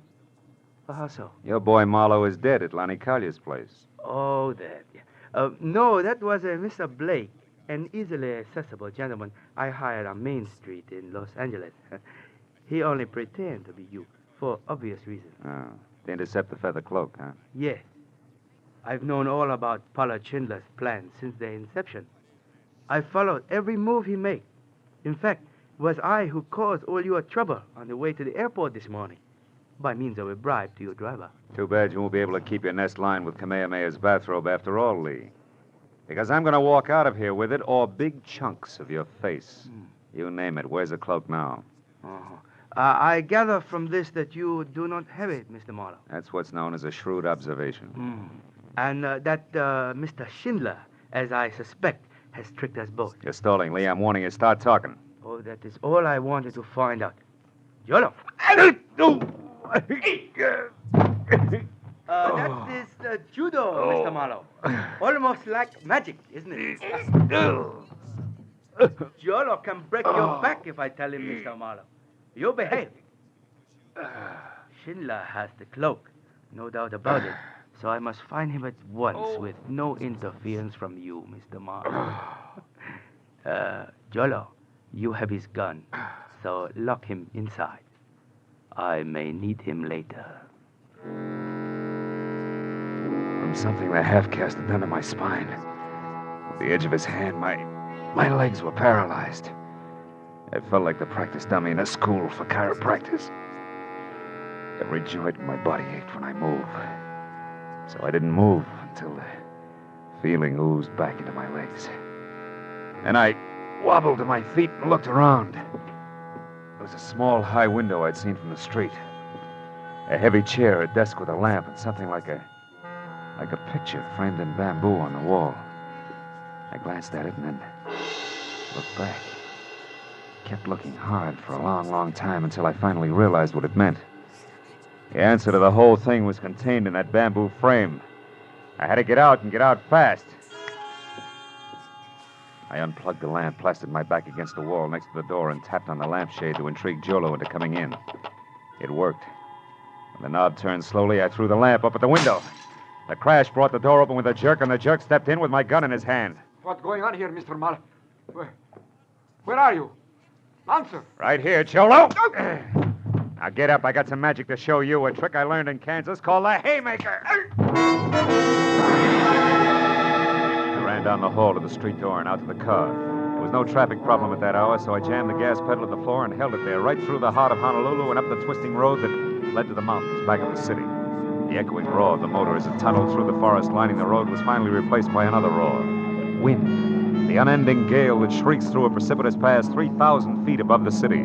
The Polly. I swung the car to the side of the road and ran the rest of the way, out to where the rocks rose to a knife edge that dropped a sheer 1,000 feet to the valley floor. Then I spotted them. Lonnie lying at the cliff's edge and standing over her, his red hair ripped by the wind, was the mad island poet. Drunk as a lord and flapping around his shoulders like a pair of huge gold wings was the cloak of Kamehameha. No, don't weep, my love. I offer you the freedom of the birds. Come, Lonnie. No, let me go, Lawrence. You're mad. No, Lonnie, you're the mad one. To think you could sell your treasures and leave the islands. No. Your destiny is here. No, stop it. Stop it, you murderous lunatic. I tried to warn Schindler, but the fool kept on. So I killed his courier, the man you gave the cloak to. And I'd kill 1,000 times again to keep you here with me. No. You belong to the islands, Lonnie, like this cloak and I. We must never leave. Come, it'll all be over soon, and our souls will turn to birds and live forever in this paradise. Cochran, stop! Marlowe, help me! Stay back! Don't interfere! Duck, Lonnie!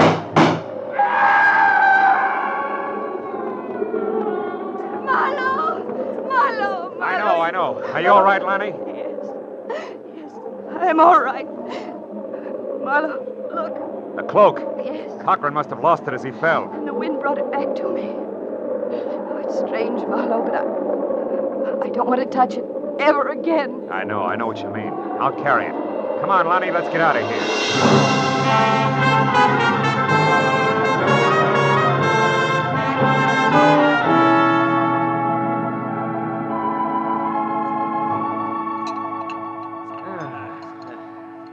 Nothing like ham and eggs and good black coffee in the morning sun to make one forget an ugly night. Right, my friends? Oh, you're absolutely right, all Mr. right. Schindler. More coffee, Phil? Mm-hmm. Oh, thanks, Lonnie. So, Lee was picked up by the Honolulu police, huh? Sure. I had it all set up. He'll spend some time in prison. And Jolo, too. By the way, he was still unconscious when we got to him. What in the world did you hit Jolo with, Marlowe? Enthusiasm, mainly. And that's when you got away and came up to the Pally, wasn't it? Mm-hmm. Phil, how did you know it was Lawrence and where he'd be? Well, it's all tied with that one popular poem that Cochran had written, Lonnie. Oh? That anonymous letter you got in Los Angeles, Mr. Schindler, was a line from that poem. Oh, Kamehameha's cloak of golden feathers will bring no less than... How did you find that out, Marlowe? Well, you see, when I was locked up in Lee's factory, I saw a full copy of the poem on the wall in a little bamboo frame. Oh. When I came to that line you just quoted, it stuck out like it was printed in neon. See, for me, that pegged Cochran as the killer. And going on that hunch, I tried to look at things from his angle. He was a murderer, sure to be caught, desperately in love, insanely possessive of everything he thought belonged here in the islands. And he was an unbalanced lush as well. Rest of it figured, that's all. Oh, I see. And when he was cornered, he went back to the one important thing that he'd ever done. Exactly, Lonnie. He was lost. So he identified himself with the hero of his poem and took that as the only way out. It's amazing. Yeah, truly an amazing thing. Yeah, it's a terrible thing, too, Mr. Schindler. Well, we all got what we went after, didn't we? Each of us. Even Lawrence Cochran.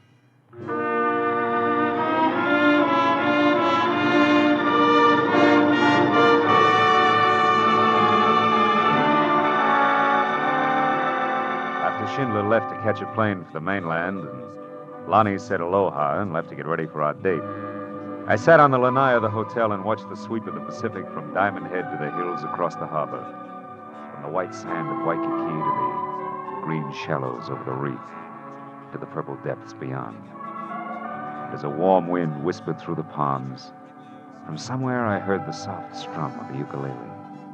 And it suddenly occurred to me, what does aloha really mean?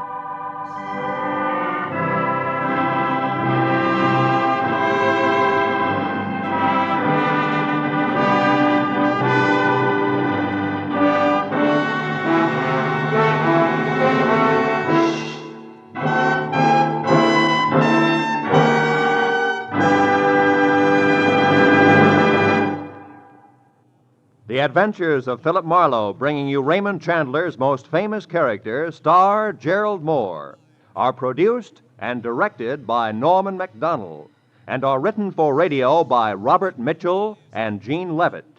Featured in tonight's transcribed cast were Wilms Herbert, Lynn Allen, Jack Crucian, Dan O'Herlihy, Byron Kane, and Peter Leeds. The special music is composed and conducted by Richard Arant. Be sure and be with us again next week when Philip Marlowe says... This time a dead witness, a $100,000 bribe, the eyes of a beautiful dreamer, and a corpse in a tool bin were all tied tight to the same thing, a fox's tail.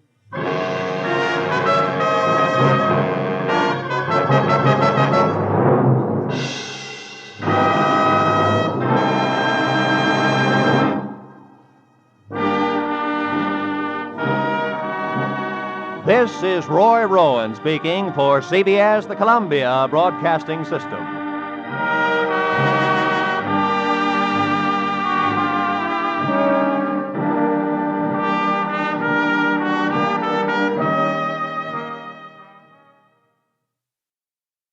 Get this and get it straight. Crime is a sucker's road, and those who travel it wind up in the gutter, the prison, or the grave. There's no other end, but they never learn.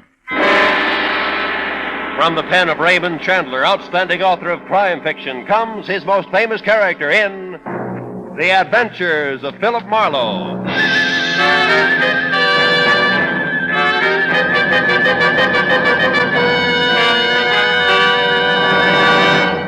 Now, with Gerald Moore, starred as Philip Marlowe, we bring you tonight's exciting story, The Long Way Home.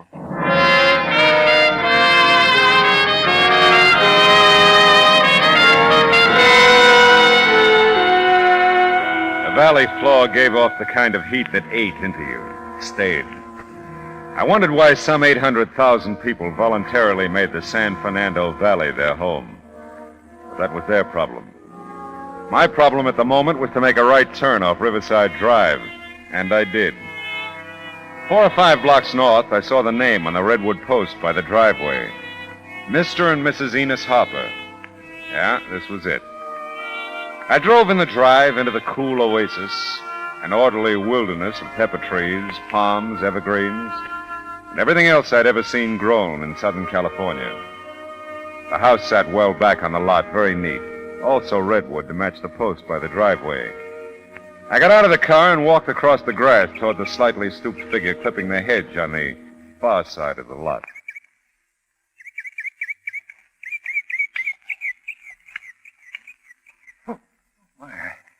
I didn't hear you coming. I'm sorry. Hope I didn't frighten you. I'm Philip Marlowe. You Mr. Hopper? Oh, yes, indeed, Mr. Marlowe. I'm glad you're here. Here, I'll pull up this chair. Oh, that's for you. all right. I'll get it. It's all right. I've got it now. Oh. There. Sit down, Mr. Marlowe. Oh, well, how about you? Well, if you don't mind, I'll keep on clipping the hedge here while we talk. I feel better doing something, you know. Oh, sure. We could go into the house, I guess, if you'd rather. Well, it bothers me to be in there now. Yeah, I expect it does. How long's she been gone, Mr. Hopper? Since Monday morning. Oh? About 9 o'clock, I guess it was. She got the laundry together, said she was going to the laundromat, and that's the last time I saw her. Monday, that's 2 days ago. Did she take the car? No, Amy doesn't drive. I offered to drive her. The laundromat's about 5 blocks from here, in that little community center on Riverside. You probably passed it. Oh, yeah. She said no. She thought the walk would do her good. And she hasn't called or anything since, huh? No, nothing. Oh. Well, how about friends, relatives? Well, I've inquired around the neighborhood. You see, we haven't lived here long, Mr. Marlowe. We're not really what you call well acquainted with anyone here. You mean the valley? Well, in California, really. We're from New Jersey, came out here right after the first of the year. Amy always wanted to live in California, and, we moved out. Yeah, but about those relatives, you didn't say whether I have none living. Oh. Amy does have a cousin out here, cousin Beatrice. That's all I've ever heard her called, Beatrice. She lives in Burbank.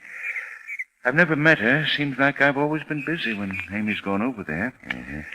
Cousin Ray usually picks Amy up. That's cousin Beatrice's husband. Well, have you called there since Amy's disappearance?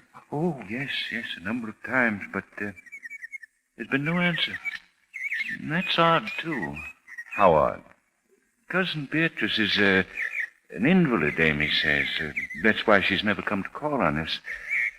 Well, perhaps they were out when I called. Maybe so. Tell me, Mr. Hopper, you and Amy, have you been happy together? I mean, you haven't quarreled or anything. Oh, no, Mr. Marlowe. Amy and I have never raised our voices to one another. We've been very happy. Yeah. Well, it isn't much to go on. Oh, by the way, if you checked the hospital, there could have been an accident. I thought of that first. Yes, I've called them. No one fitting Amy's description. Oh, that's the point about that description. You have a recent picture of your wife? Oh, yes, of course.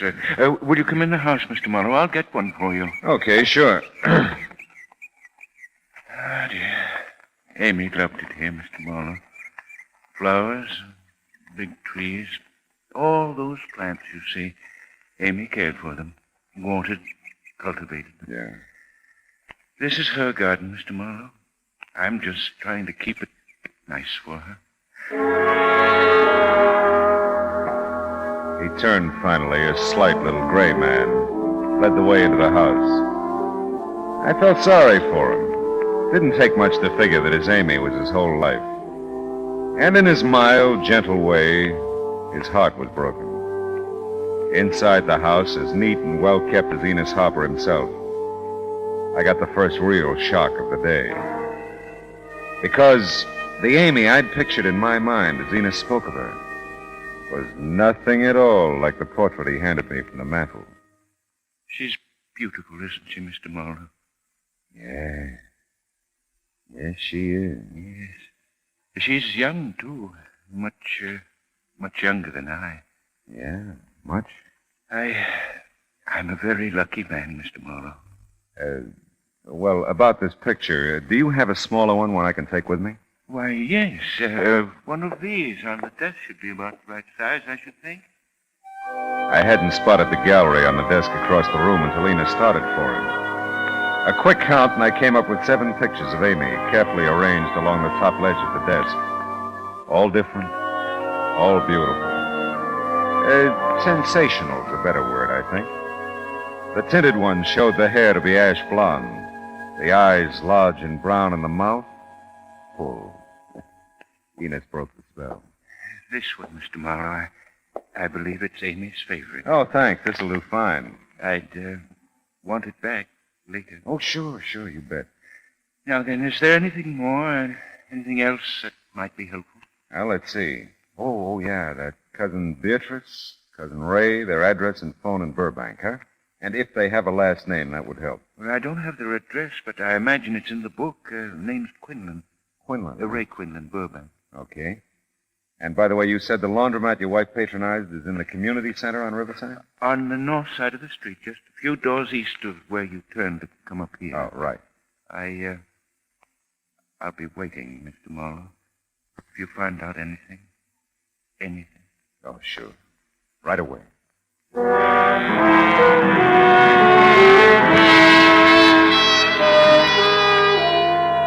The little community had no name, but it had everything else. A series of one of each shops and services, all the way from health foods to a branch bank. Well, I parked on the street in front of the laundromat and studied the picture of Amy Harper again. Tried to figure her with a laundry bundle and couldn't. Tried to figure her with Enos and decided to go back to the laundry bundle. Made more sense. I went inside. Never smelled anything so clean. Morning. Can I help you? Yeah, I'm trying to get a line on someone, a Mrs. Harper. Do you know her? Mrs. Harper. Mrs. Enos Harper. Oh, here. Here, look at this. She looks like this. Oh, Amy, sure. Yeah, well, when's the last time you saw her? Well, let's see. A day or so ago, I guess. Let me check the bundles here. That'd tell us. All right. Let's see. Oh, yeah, here we are. Monday it was. Monday morning, I think. Yeah, well, what I'd like... Excuse me, but my daughter's double parked out in front. Can I pick up my laundry? You can if you got the right ticket. Oh, yes, here it is. Banning. Just washed, was it, Mrs. Banning? No ironing? Just washed. Here we go. Now, that's 62 cents. Well, for once I had the right change. Thank you. Can I take it out for you, Mrs. Banning? Oh, thank you. No, I can manage. Oh, and thank you for letting me barge in. Oh, think nothing of it.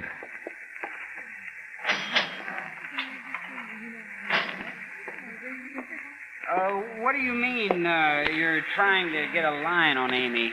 Oh, well, just that. Anyone ever come in with her? No, can't remember anyone. Well, can you remember if you noticed anything special about her when she came in Monday? Yeah? What? You got her picture. Yeah, I mean beside that. No, she was just Amy. Uh-huh. You want to pick up her laundry? I don't have her ticket. I was doing great, huh? Enos had told me Amy went to the laundromat on Monday morning, and now I knew as much as he did. Well, I took a picture with me into all the transportation offices around, bus, train, plane, car rental. Everyone liked the picture, but no one had sold her a ticket on anything. The supermarket and the drugstore were every bit as helpful, and then I remembered her green thumb. Well, I must say I've seen her many times. Many times. With Mr. Harper, of course. Well, do you think you might have seen her Monday? No, not Mrs. Harper. I do believe Mr. Harper was in Monday, though. Seems to me it was about his zinnias. Yeah, well... or was it his asters? I really couldn't say. I believe it was his asters. Of course, it really doesn't matter too much. They're the same family, you know. Who?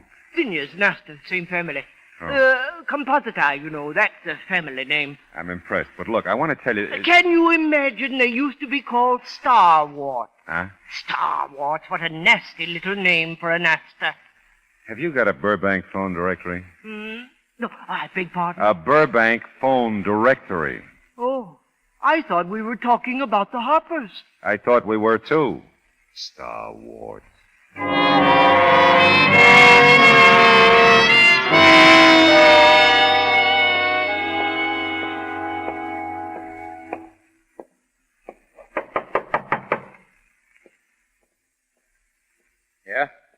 Ray Quinlan?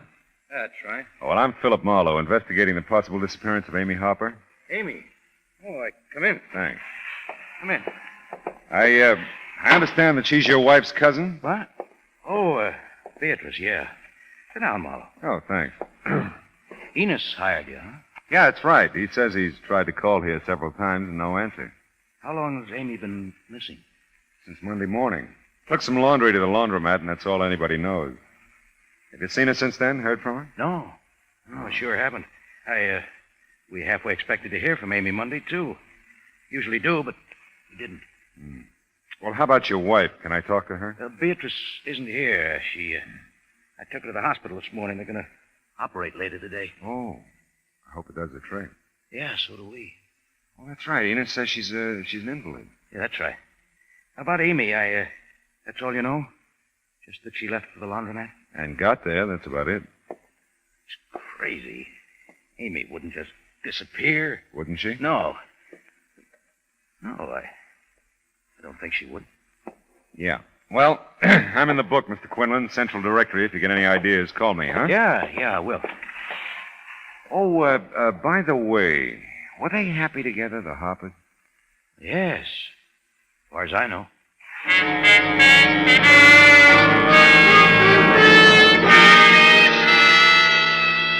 The late afternoon sun was just at eye level as I headed west again on Riverside Drive. Cousin Ray was a brown, solid man, not fat, but husky. Not too tall, 5'10" maybe, must be about 35 or so. Enos wasn't home when I got back to Amy's natural habitat, so on a hunch, nothing more, I checked with the next-door neighbor. Mrs. Brownlee, her name was spooning her yogurt straight and propelling her patio glider like she was closing in on the finish line of the Honolulu yacht races. Well, I saw her coming out of the laundromat and offered her a ride home. Monday was just real warm, you may remember. Oh, Lulu, yeah. Well, yes, you might put it that way. Anyway, I told her I was driving right after her. I picked up some wheat germ and some blackstrap molasses. I'd be going home, and that she was welcome to ride with me. And she gave me that nice smile of hers and says, "No, thanks, Miss Brownlee. The walk will do me good." Now, just why a walk in the hot sun would do anyone any good is beyond me. But I'm not one to push myself onto other people. And the ride was there. She could take it or leave it. Yeah, tell me, did you see her after that? Yes, I did. This time from across the street. But there's no mistaking her for anyone else, you know. No, I don't suppose there is. Well, there she was, going into Pliny. Just a minute. Pliny's? The camera shop. Pliny Branstedter's place. Hocus pocus, out of focus. That's what Mr. Brownlee calls Pliny. But then they're in the lodge together, you know. Yeah. That makes all the difference. Well,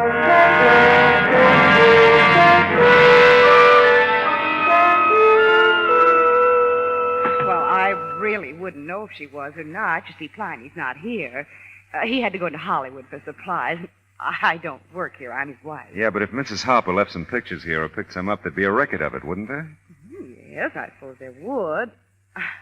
I just left the door open to keep cool. We're really supposed to be closed. Yeah, I realize that. Well, I just thought for a member of the lodge, you know, Pliny might be willing to... Why didn't you say so? Well... Left your emblem on your other suit, I'll bet. Yeah. Oh, Pliny does it all the time. You men. That's right. I'm in the auxiliary. Are you really? Mm-hmm. Well, now, let's have a look here. Pictures for Mrs. Harper. Ought to be here, if they're back yet. Amy Harper? Yeah, that's right. Yeah. There you are, Mr. Harper. Oh. That'll be 73 cents, including tax. Oh, about that. 73 cents, Mr. Harper. Oh, yeah, well, I want to tell you two things. I think Mrs. Harper would want to pick these up herself, and, I'm not Mr. Harper. I slowed to a walk around the corner, got in my car, and thought about what I'd seen. A cozy selection of pictures taken at the beach of Amy, mostly. But one or two of Cousin Ray lifting weights yet. And one of Amy and Ray together. Who took it? Enos? Cousin Beatrice? I don't think so. Well, it was almost dark now as I eased the car into Enos's driveway. And when I got there, it was dark. The sky above still held the afterglow of early evening. But the web of compact trees and shrubs that surrounded the Harper house made patches of blackness all around me. I got out of the car and I saw a light somewhere in the back of the house. And back there, too, a faint sound I couldn't distinguish. There was a sudden movement from the hedge behind. Oh! Stay out of it, Marlowe. Stay out of it!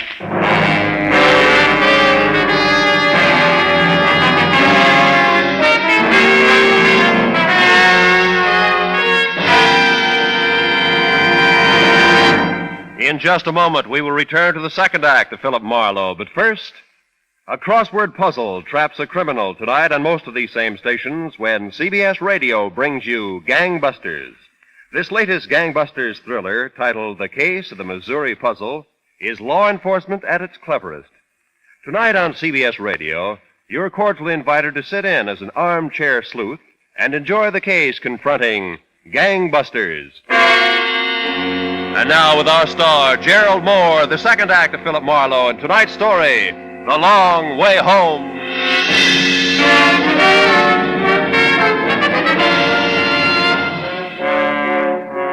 There was a sharp knot of pain at the top of my spine. But the bulldozer who jumped me from behind wouldn't settle for that. My face smashed into the dew-soaked grass, and I inhaled a lungful of wet Vigoro while someone with the strength of 10 flailed away at my back. Why I wanted to turn over and take it head on, I'll never know.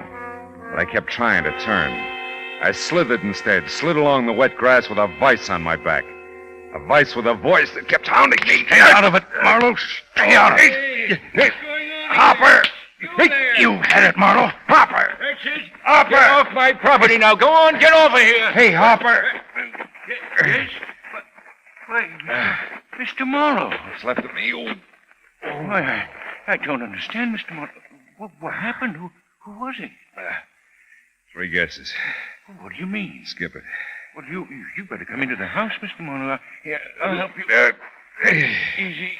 Is it loud enough for you to hear out back? Loud enough? Oh, yes, I came running, didn't I? Yeah, you sure did. Well, come along now. I'll take care of you, Mr. Marlowe. Someone beat you to it, Enos.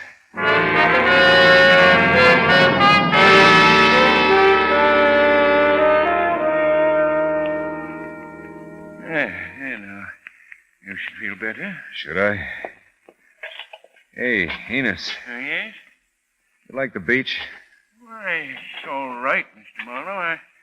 I'm not much of a swimmer anymore. Well, Amy never cared for the beach, so we never went. Uh-huh. Why do you ask? I don't know. Why do you ask anything? Mr. Marlowe, I know you've been through a lot. I wouldn't blame you if you'd want to give up looking for Amy. If you would. Forget it, Enos. I'll give up anything.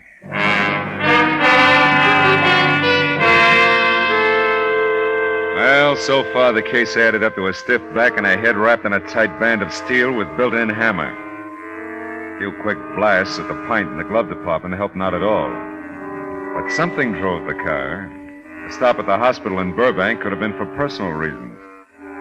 The attendant at the main floor desk looked real surprised when I asked what floor Cousin Beatrice was on. It's nearly 9:30. Visiting hours are over at 8:30. Oh, well, I lost track of time, I guess. Can you tell me where she is anyway? I'll come back tomorrow. What did you say the name was? Quinlan, Mrs. Ray, or Mrs. Beatrice. Could be either one. Mm-hmm. Quackenbush. Quinby. That's it. No Quinlan list. You sure? I just looked. Are you sure? No, as a matter of fact, I'm not. Thanks for asking me.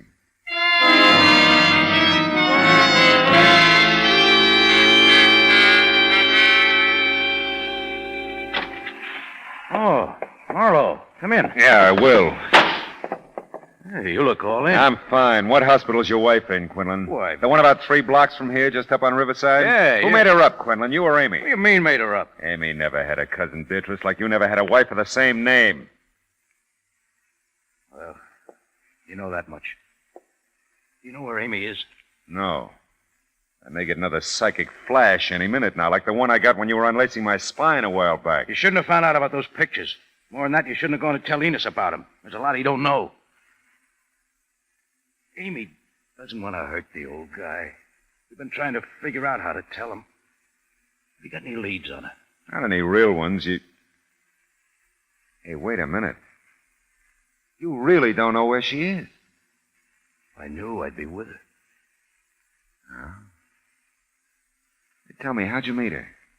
At a bar over in Riverside near where she lives. Yeah? She'd already invented Cousin Beatrice all by herself to give her someplace to go. Well, we liked it being together. Got kind of brave about it after a while. Sometimes I go right up to her door for her. The rest of the time, we have a regular corner where I pick her up. This corner, is it near her house? Not far. I was supposed to pick her up Monday, but she didn't show up. Yeah. Hey, you know what's funny? I was all set to beat your head flat when I came in.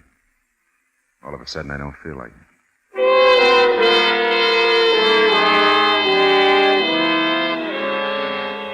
When I got back to the car, I thought my head would cave in. Every inch of me screamed with pain, and sometimes you got to give in to these things. I tried for home, but I only made it to a motel on Riverside. I was out before the light was.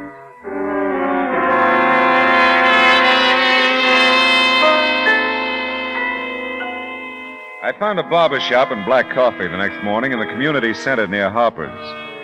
It was a thick, fuzzy 10 o'clock when I reeled out onto the street and headed toward my car. That's the one, Clyde. The tall man. Hey, you there. Wait a minute. Me? Yeah, hey, you.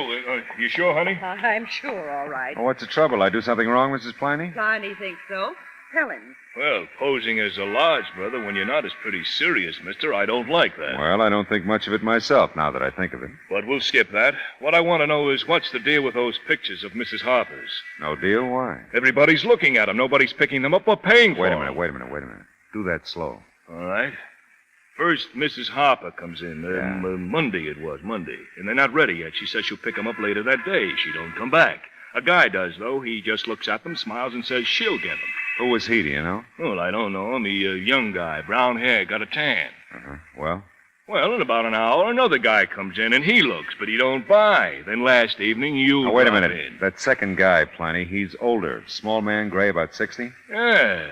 Now, here's my problem. Who wants those pictures?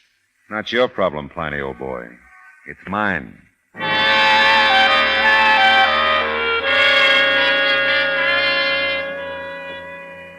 The house was open, so I walked in. Enos was out in the back, pouring something out of a sack onto a flower bed along the back fence, then working it into the soil around the flowers. I looked around and found a bedroom that had to be Amy's. Everything was neat, in order. I turned and started out of the room, and then I saw it sticking out from under a cologne bottle on a dressing table. I picked it up, and as I turned to go out, 3 matched pieces of luggage pointed an accusing finger. And then I found my way back into the garden. Hi. Good morning, Mr. Marlowe. Have you, found out anything? Yeah, I think I have. This laundry ticket, Enos, I found it in Amy's room. Oh? Why didn't you tell me the truth in the first place? I don't know what you mean. Amy was here after she left for the laundromat. The ticket proves it. Well, You found out about Cousin Ray, didn't you, Enos? You looked at the pictures in the camera shop. Maybe you'd suspected for a long time, and this cinched it. So you picked her up on the corner instead of Ray, and you came home. Mr. And you had a Marlowe. big, fat fight about Ray, didn't you? Yes, we did. I said some horrible things, Mr. Marlowe. Horrible things. Now you're sorry. You want it back, don't you? I'd give anything to have her back, Mr. Marlowe. I love her, you know. Yeah, I know. Enos, I looked through Amy's closet. It's pretty full of clothes. Her luggage is still there. Yes. Amy has a lot of clothes. She wears them well, too. Amy didn't go very far, Enos. No. The man in the garden shop says you're the gardener around here. Not Amy. Did he? That sack of lime is almost empty, Enos. 50 pounds is a lot for a garden, isn't it? Depends on what use you put it to, Mr. Marlowe. Did you have to kill her, Enos? To keep her, I did. She wanted to leave me. Go away with him. I couldn't stand that. Did you think I wouldn't figure it out? I didn't know. But I had to find out. Didn't I, Mr. Marlowe?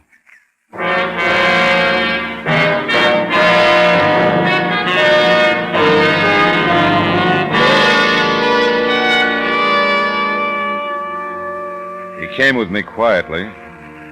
Everything about him was quiet and neat and gray. He was the mildest, gentlest man I ever met, and yet he'd killed the thing he loved most, his Amy. For the oldest reason in the world. She wasn't his anymore. What was it the old man said? I had to find out, didn't I, Mr. Marlowe? Yeah. Curiosity killed the cat. It also killed Amy.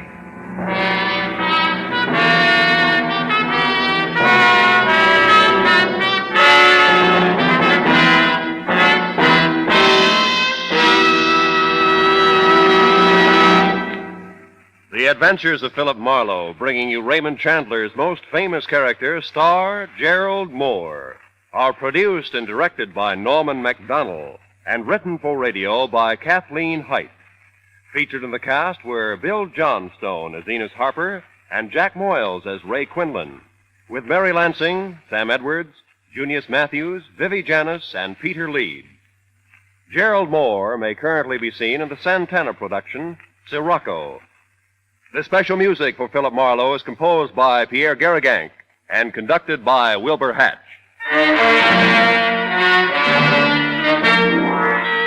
Be sure to listen again next week at the same time when Philip Marlowe says... This time the parlay was divorce, the kidnapping, the blackmail. And everybody was a wise guy, the dame, the racket boss, and the private eye. But the wisest guy of them all turned out to be an 8-year-old kid.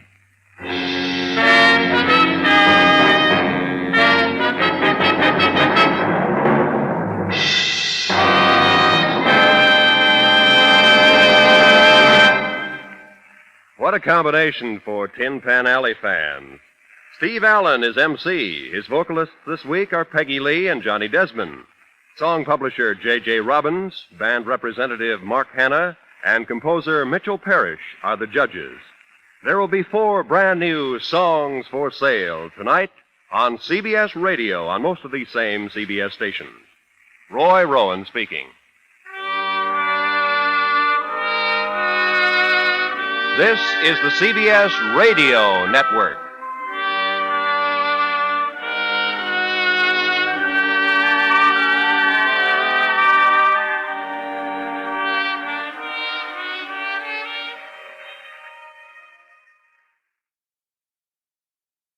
Get this and get it straight. Crime is a sucker's road, and those who travel it wind up in the gut of the prison of the grave. There's no other end, but they never learn.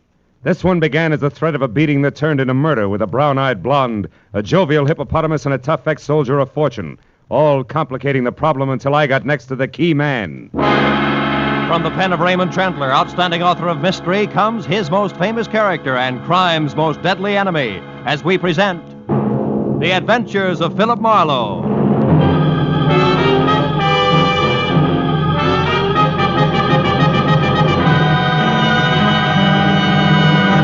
Now, with Gerald Moore, starred as Philip Marlowe, we bring you tonight's exciting story, The Key Man.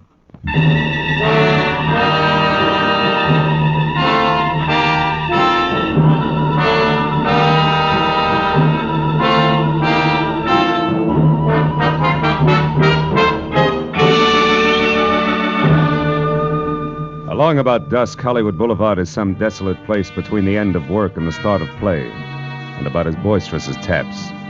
So except for a sallow-faced masher leaning against a nearby storefront warming up his evening leer, I was alone on a lot of fancy pavement when I walked up to the box office of the Newsreel Theater near Cahuenga. Paid my 40 cents admission, tax included, and started inside, where, of all places, I was to meet my new client, one Mark Hummel. He'd called my office at 6:35, and in a tight voice, fringed with fear, urged me to find him in the last row, last seat, far left of the Boulevard Cinema at once, if I could use a $50 bill. It was exactly 6:45 when I crossed the length of lobby to aisle 4 and entered the theater proper, which was almost empty. It was 2 minutes after that before I could see well enough to tell that the man all alone in the aforementioned seat, who wore white French cuffs protruding out of gray flannel, a pleated frown and not paying any attention to the bathing beauties on the screen who were water skiing through Florida's Cypress Gardens, had to be my client. I eased in and sat down next to him. I could see he was watching me out of the corner of his eye. Marlowe? Yeah. My plane leaves for New York in half an hour. Watch it, honey. You ought to see that I'm on it and in good health. Who wants it otherwise? Barney Kovac, an ex-soldier of fortune who thinks with his fist. He works as straw boss in a garage where they park cars. He's threatened to kill me with his bare hand. Why? What'd you do? Nothing. It was perfectly legitimate. Mm-hmm. He had a chance to get out of Hippo Link's place. Get out of whose place? Hippo Link. Oh. Kovac had a chance to buy a location of his own. But you got there first. Look, Mr. Hummel, why don't we continue this in the lounge? It's quieter out there. Yes, what if you think? Yeah, come on.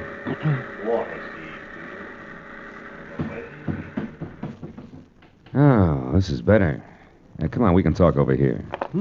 So, you beat Kovac out of the property he wanted. Then what happened? When he found out, he went crazy. He swore I bribed the real estate broker, high-pressured the owner. All that kind of wild talk, you know. Mm-hmm. Now, Marlowe, the place I bought from under him is a good investment. Oh, yes. But chicken feed compared to the deal I'm going to close in New York tomorrow. If I get there. So for $50, I'm to see that you do just that, huh? Yes, but I've already made your work easier. I told Hippo Link, all 300 pounds of him. Oh? I told him in a loud voice this afternoon that I was going out of town by train at 7 tonight, figuring, of course, that Kovac, who's nearby, but wouldn't do anything with people around, would overhear me. Mm-hmm. And your connection with Hippo is what?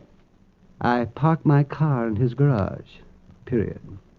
Anyhow, at 5:30 tonight, I drove downtown to the Union Station. I left my car on the lot there and went inside. After which you doubled back, got outside into a cab, and headed for here in a comfortable wait until plane time, which you're afraid might not fool anybody, including the tough Mr. Kovac, since you've hired me, right? Yes, that's right. I never caught sight of him trailing me, Marlowe, and, frankly, well, I'm afraid of him. Can you understand that? Sure. Fear is always understandable. Well, what's the itinerary, Mr. Hummel? Here to the airport? No. First to my house. I still have a bag to pack. I'll take a cab. You follow in your car. Then wait outside my place. That's 4100 Fountain, and just below La Cienega. Yeah, I know. Yes. Now, when I get back into the cab, you follow again until I'm safe aboard the plane. Yes. Now, here's your money. Thanks. Anything else? Yeah. Mm-hmm. Do you carry a gun, Mr. Hummel? Ordinarily, no. But tonight, Marlowe, yes. It's a service gun, 45. And believe me, if I have to use it, I will. Now, let's get out of here. Quickly. I was 20 minutes playing Follow the Leader up through Hollywood to Fountain Avenue as far as the neat cube of stucco that was number 4100, where I parked behind the taxi, lights out, and waited. Until I heard a frightened scream from what had to be Mark Hummel. I piled out of my car and darted past the cabbie who said he had enough trouble in his life and ran up the front steps and into the house where in the light of a single overturned lamp in the bedroom, I found my client face down in a widening pool of his own blood. I started for the rest of the rooms, but then the sound of a motor roaring out of the alley behind the house told me I was wasting my time. When I returned to the bedroom, one glance at Hummel's still form said that the man who had been afraid for his life only 30 minutes ago was already very dead. Next to his body was the .45 he never got to use, and alongside of that, the miniature crystal ball splattered with blood that had killed him. There was a key which I found fit the front door, lying in the middle of the carpet. The drawers and closets were all open, as well as his half-packed suitcase. It was a good time to call the police.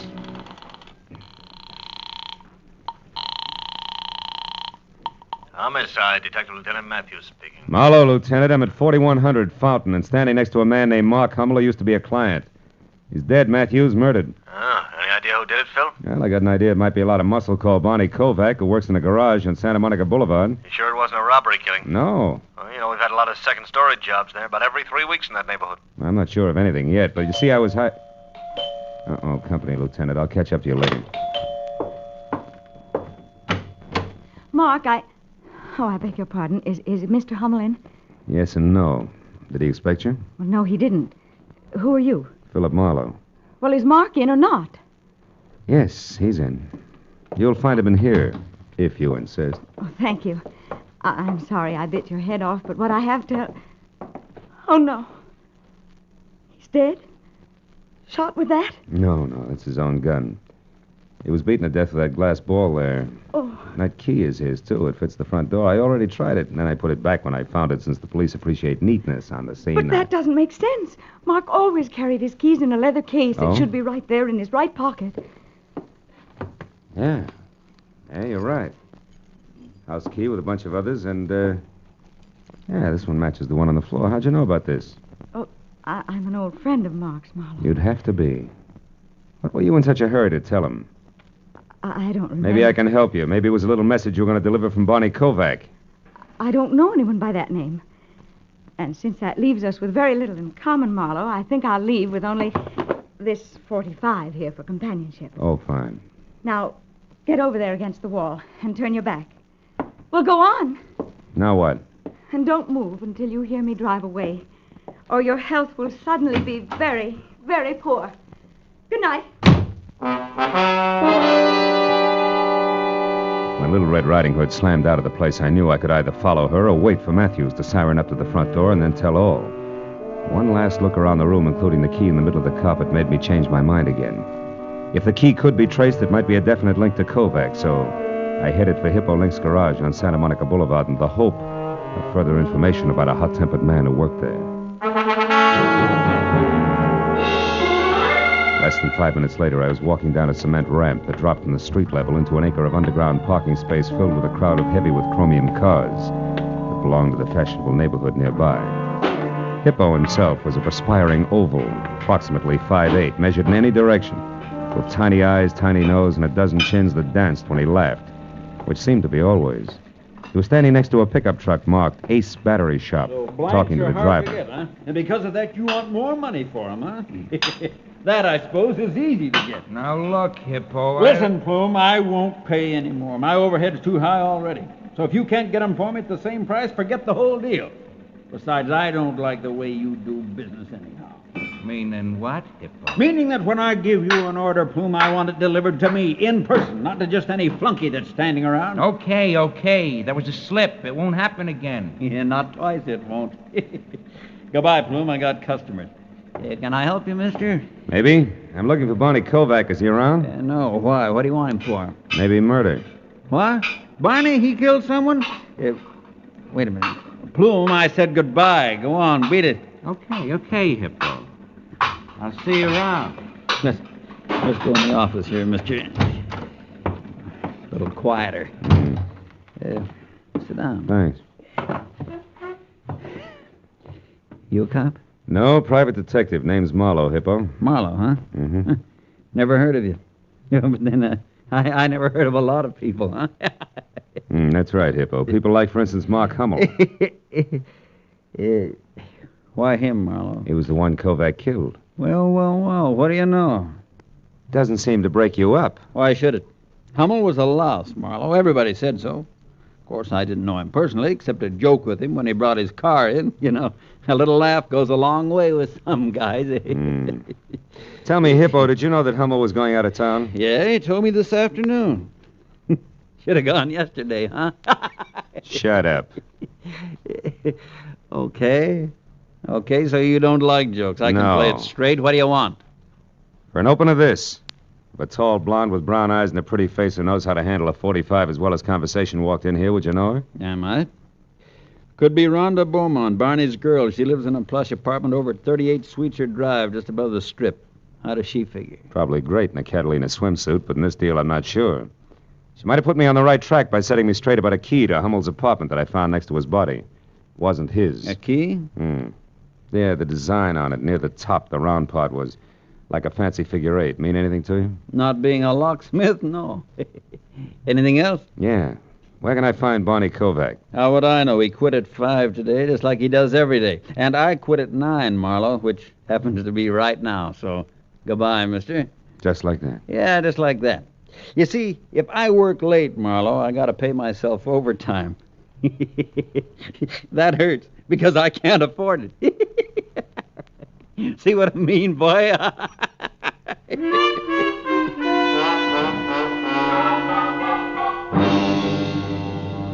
was out on the street and behind the wheel of my car before I saw the man in the back seat who had a snub-nosed .38 leveled at my hairline. He looked rugged enough to be no one else but Barney Kovac. Drive, Marlowe. Straight to the corner of Melrose and Orange Drive. I live over a store there, and it's quiet, so we can talk without being disturbed. Go on, drive.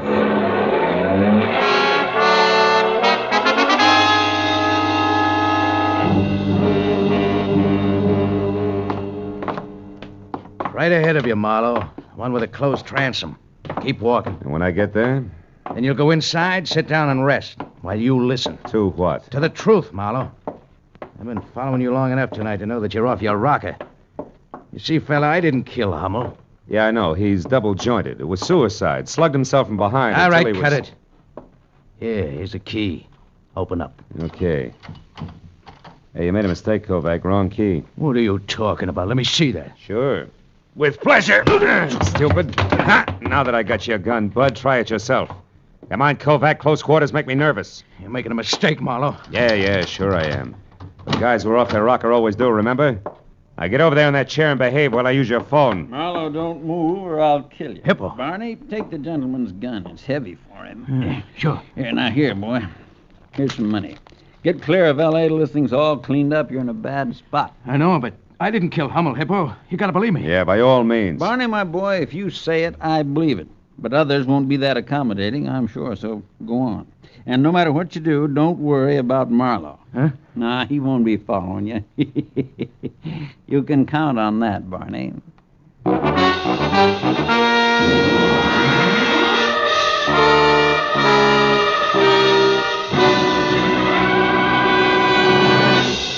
In just a moment, the second act of Philip Marlowe. But first, programs on a summer Sunday afternoon come to you at home, in your cars, on the beaches, and 101 other places where you are at ease. And for your leisure time listening, what is better than music? Every Sunday afternoon, CBS brings you 2 outstanding programs of music. Gems from the great composers played by the Symphonette, and the sweet, memorable songs of the outstanding modern composers and semi-classicists sung by the Choraleers. Each program is designed especially for fine, summer Sunday afternoon listening. Hear both the Symphonette and the Choraleers tomorrow afternoon on most of these same CBS network stations.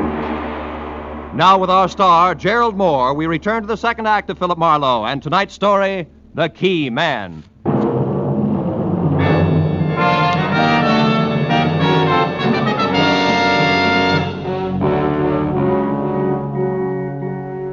gun wrapped in the thick, fat fist of Hippo looked like a toy as he leveled it at my chest while Kovac got away. And the fat boy kicked the door shut, leaned his ponderous 300 pounds against it, and smiled. The smile faded gradually and finally died, but the muzzle of the gun in his hand didn't so much as twitch until the battered alarm clock on the dresser had clanked off a monotonous 15 minutes. At that point, Hippo Link leaved his face up into another smile, waddled across the room, and laid the gun down on the table in front of me. Okay, Marlowe. You behaved yourself real nice. Barney's got all the head start he'll need, so you can leave now.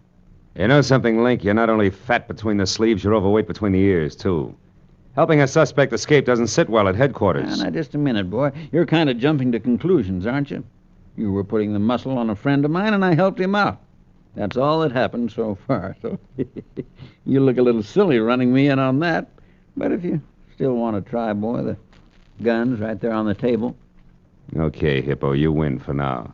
But don't think I buy that silly 1, 2, 3 story of yours. May not be Peck's bad boy, but I don't see you as Sir Galahad either. Well, how do you put the story together, then? I don't know that that's any of your business, and even if I thought it were, I wouldn't tell you. But I'll let you in on this much. I don't know for sure that Kovac is guilty, but then I don't know for sure where you or Kovac's girl Rhonda Beaumont fit either. I wouldn't know. You said you knew her. So? You seem to think a good deal of that kid, Kovac. So? So couldn't it be possible she paid you to come up here and see that her boyfriend got away? Like you said, Marlowe. I don't know that it's any of your business. How much cash does it take for you to stick your neck out as far as you have, huh? Or could it be you've got a thing going for Kovac's girl and would be glad to see him out of town? You're kidding, Yeah? boy. Look, why don't you leave it alone? What's it to you now? My client was knocked off right under my nose, remember? Now, you gonna let me out of solitary? Sure. Pick up your pistol and run. And if you need me for any more help, why, be sure and let me know. I left Hippo standing in Kovac's flat, and downstairs I stopped in a phone booth long enough to have the latest developments for what they were worth relayed to Lieutenant Matthews. Then I drove out to where suites are turned straight up into the hills and parked in front of number 38, the Morrow Apartments.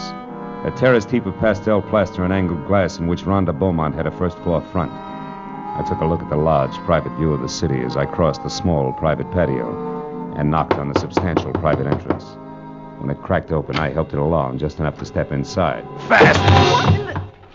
Marlowe, you will come in, won't you, whether you're asked or not? Yes, and it's sweet of you to ask me, Rhonda. Is he here? He? In a city of 4 million, half of which are male, that borders on being a stupid question. But the answer is no in any case, because until you strong-armed your way in here, I was alone. I can't buy it. I figure Bonnie's the kind of a boy that would want to take stuff like you right along with him when he leaves. Bonnie leaving? Mm-hmm. What are you talking about? He's running away from that mess over on Fountain. He's leaving town. You're lying. I've heard enough from you, Marlowe. I'll take the handbag, baby. Heavy enough to have that cute .45 caliber compact inside, right? Okay, it's in there. Take it. I don't care. But look, Marlowe, is that the truth about Barney leaving town? As if you didn't know, yes. And while we're on that subject, why did you show up at Mark Hummel's place tonight? Well, I went there to warn him about Barney. Wait a minute. I thought you were in love with Kovac. I am. Do I have to draw you a picture? Barney Kovac's strong and reckless, but he was trying hard, awfully hard, to get started for himself, and then... Well, I used to go with Mark before I met Barney, and because of that, Mark deliberately beat him out of the best deal he'd ever had, the louse. Just to spite me. Well, Barney was furious, and I knew something terrible would happen if they ever got together, so I went to tell Mark to stay out of his way, that's all. You got there a little too late, is that it? I don't know. Well, at least give me a handkerchief out of my bag, Marlowe, darn it. Yeah, sure. Here, Hey, these keys. Rhonda, this one, the one with the figure 8 design. Where'd you get it? Oh, it's my new door key. Yeah, I know, but where'd you get it? I don't know. Barney had it made for me one day while we were having lunch. Who's the guy who made it? I don't know. Where were you eating that day? A Hungarian place on Fairfax near Santa Monica. Well, where are you going, Marlowe? Fairfax, near Santa Monica. Here's your bag, Rhonda, and if you got any sense, stay put and try real hard not to shoot anybody. At least until I call. Okay. So long, baby. Bye.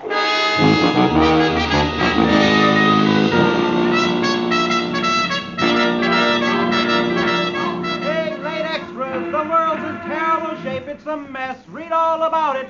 Late extra papers. It's all over now. Paper, mister? No, thanks, kid. Tell me something. Where's a locksmith on this block? Locksmith? Ah, there ain't none. Oh, come on. Sure there is. A guy who makes keys. It's got to be. Think hard, will you? It's important. Think hard, he says. Look, mister, I know this whole neighborhood like the back of my own hand. No key maker. Uh-huh. Well, how about a guy who sharpens saws, scissors, things like that? No, nothing like that. We got filling stations, bars, a delicatessen, drugstore, shoemaker, dry goods store, 3 restaurants. One's Hungarian, that's on Fairfax. Ace Battery Shop there across the street, a toy store on the corner, a lampshade joint. Shop. Wait a minute, hold it. Battery. Ace Battery. Plume. Plume. Yeah, that's it. Old man Plume owns the joint. Ah. A real sour apple, you know what I mean? This place is a dump, too, but he works hard. He's probably over there right now, working in the back room. Bless you, my boy. Thanks a lot.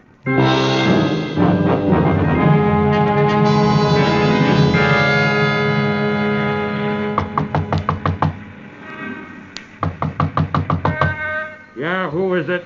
Customer, my battery's dead. You gotta help me. Now, look, mister, my place is closed up. Come back. Hey, what is this? Sorry, Plume, but tomorrow's a long way off. This is an emergency. Now take it easy and you'll be okay. I got a job for you, and it's got to be done tonight. Well, listen, I said my place Shut is... up. Now get this, Plume. I'm a friend of Hippo Lynx and Barney Kovacs, all of which makes you perfect for my job. Now, what kind of a job you talking about? This. It's a key. Duplicate it. A key? Hey, buddy, this is a battery shop. I can't make keys here. In the first place, you got to have a license. I said this was an emergency, didn't I? Get busy. With what? My fingernails? I don't know how to cut keys. Somebody's stringing you, pal, and I... Plume, keep away from that drawer! Well. Whole drawer full of blank keys, huh? And that 38 in the drawer here must be that license you spoke of. Come on, you, get up. Wait. Leave me alone. I didn't do anything. Now listen, Plume. I want one straight answer out of you, fast. You made a delivery to Link's garage sometime today, and it wasn't batteries. Who'd you give it to? Come on. I left it with Barney Kovac. He was the only one around, but it was nothing, an envelope. Yeah, full of keys. Thanks very much for your help, Plume, but I'm in a hurry. And just so I'll be sure to see you later, good night! I ran out to my car, piled in, and headed straight out Santa Monica for La Cienega. And when I got within sight of the dark, cavernous entrance to Hippo Link's underground storage garage, I slowed down and looked for a phone that I could use to call Matthews and still keep an eye on the garage because the way things stood now, I couldn't afford to miss a lick. But then I got a break. I decided to try a mobile gas station on the corner when the scream of a siren shoved me up against the curb, and a squad car swerved out from a side street, ground to a rubber-burning stop in front of the garage and disgorged Matthews himself and the driver on the double. I slammed out of my coupe and belted across the street after him. Matthews! Hey, Matthews! Marlowe, get back! Over this way. We got Kovac cornered down inside there. You're just... Now, wait a minute. Matthews, you got this deal all wrong. Oh, no, we haven't. I got two men out and back. He's trapped. We'll get him No. Hold everything, Matthews. Listen to me. I'm going down there and talk to him. I'll be back in a minute. Oh, come back here, fool! Kovac, this is Marlowe. Come on out. I got all the answers now, Barney. I just had a talk with Plume, and I got a lot of truth out of him. Come on, Barney. You're not helping anything. Marlowe! Phil, you all right? It's my shoulder, Matthews. Oh, I knew this had happened sometime. No. This Kovac over there. No, listen to me. Don't shoot. Don't! Look at my arm. Listen, Matthews, Kovac didn't do it. What? The shot that got me came from back there on the other side. Yeah, that's it, Pete. Further back. There he is, Matthews. That's the boy. That's the fat guy runs this That's joint. right. Yeah, Hippo Link, second lieutenant. He's your killer. Stop, Link! Stop! I got him, Phil. He's down. Yeah, that's one nice thing about Hippo. You can't miss him. Oh, thanks. I think I better sit down a minute.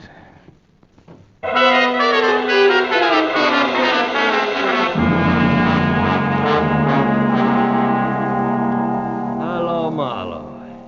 You feeling better now? Oh, great. You can't beat these hospital beds for comfort, Lieutenant. I'm getting one for my apartment. You can crank it into 30 different positions. You know that? Yeah, I know.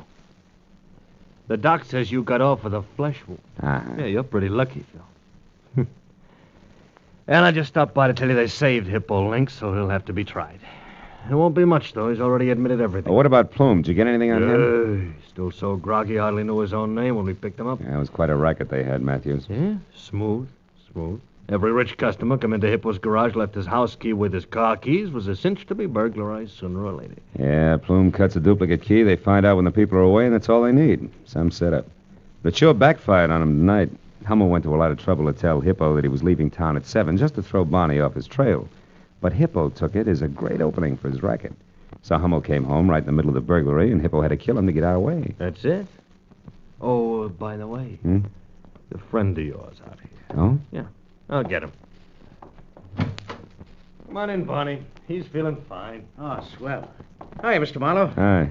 I guess Rhonda and I owe you quite a vote of thanks. You owe me nothing but an explanation, Kovac. Why'd you run? Oh, I don't know. After the way I shot my mouth off about Hummel, I figured I was hooked for sure when he turned up dead. Once I started running, I couldn't stop. Kept getting worse. Yeah, it's exactly what Hippo figured. Yeah, that's one I don't get, Marlowe. Why'd he help me in the first place? He had to, brother. Hippo knew that my best clue was an extra door key. He also knew that Plume had left a bunch of keys with you to give to him. He was sure that if we ever got together and talked about keys, he'd be stuck. But as it turned out, I got the same lead anyway from the key Plume made for Rhonda. Hey, Matthews. Yeah? Crank me up in the middle, will you? What, like this, Phil? Oh, yeah. That's perfect. Barney, turn off that reading lamp, will you, please? Sure. Yeah. Anything else, Marlowe? Yeah. You see that no visitor sign there? Yeah. Well, just hang it on the door on your way out. I'm here for 3 days, fellas. I'm going to make the best of them. Good night, all.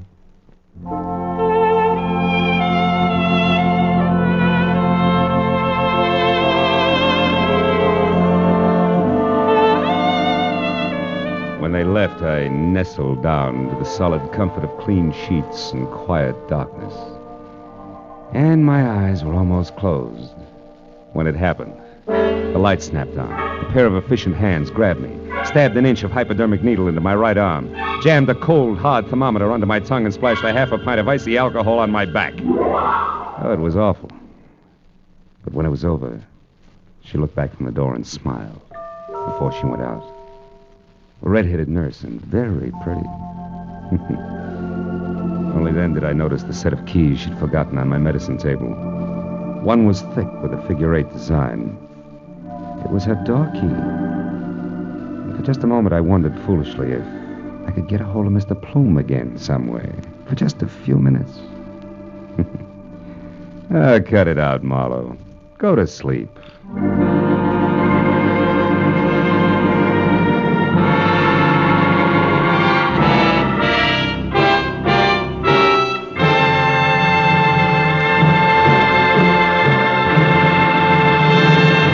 The Adventures of Philip Marlowe, bringing you Raymond Chandler's most famous character and crime's most deadly enemy, star Gerald Moore, and are produced and directed by Norman MacDonald. Script is by Mel Donnelly, Robert Mitchell, and Gene Levitt. Featured in the cast were Vivi Janis, Parley Bear, Jack Moyles, Howard McNear, Shep Menken, and Don Orick. Detective Lieutenant Matthews is played by Larry Dobkin. The special music is written by Richard Orant. Be sure and be with us again next week when Philip Marlowe says... It was going to be a vacation in the wide open spaces, but a black stallion, a tiny emerald, and a battered horseshoe meant a 24-hour delay. It could have been worse, because to the dude from Manhattan, they meant death.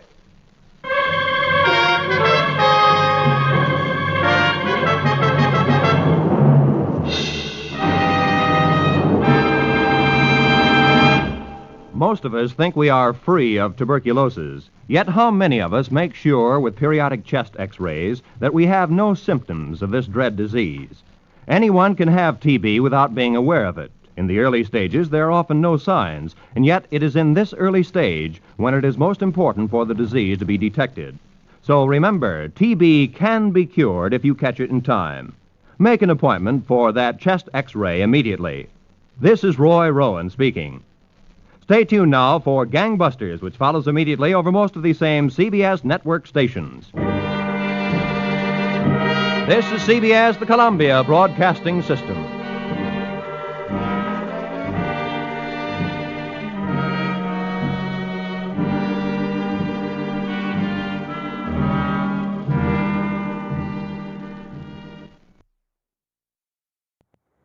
Get this and get it straight.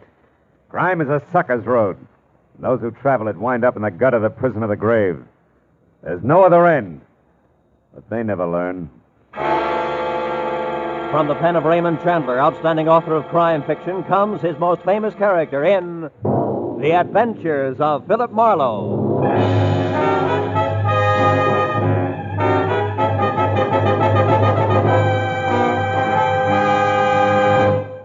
Now, with Gerald Moore, starred as Philip Marlowe, we bring you tonight's transcribed story, The Quiet Magpie.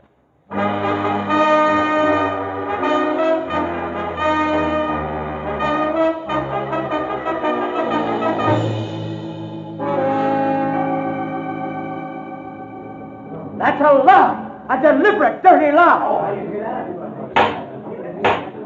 Counsel, will you restrain the defendant, Mr. Calloway, from making another such outburst?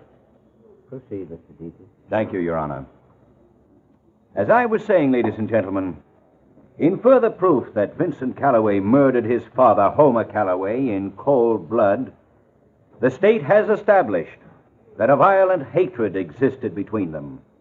A hatred that crystallized through the years as Vincent Calloway grew from a pampered, coddled, only child into an indolent wastrel of a man, content to lavish on himself the profits from the Calloway Oil Company, his father's business, without once lifting so much as a finger in the firm's behalf. That's not true. I worked in the... Counsel for the defense will advise his client that the court will not countenance another interruption of this sort. Thank you, Your Honor.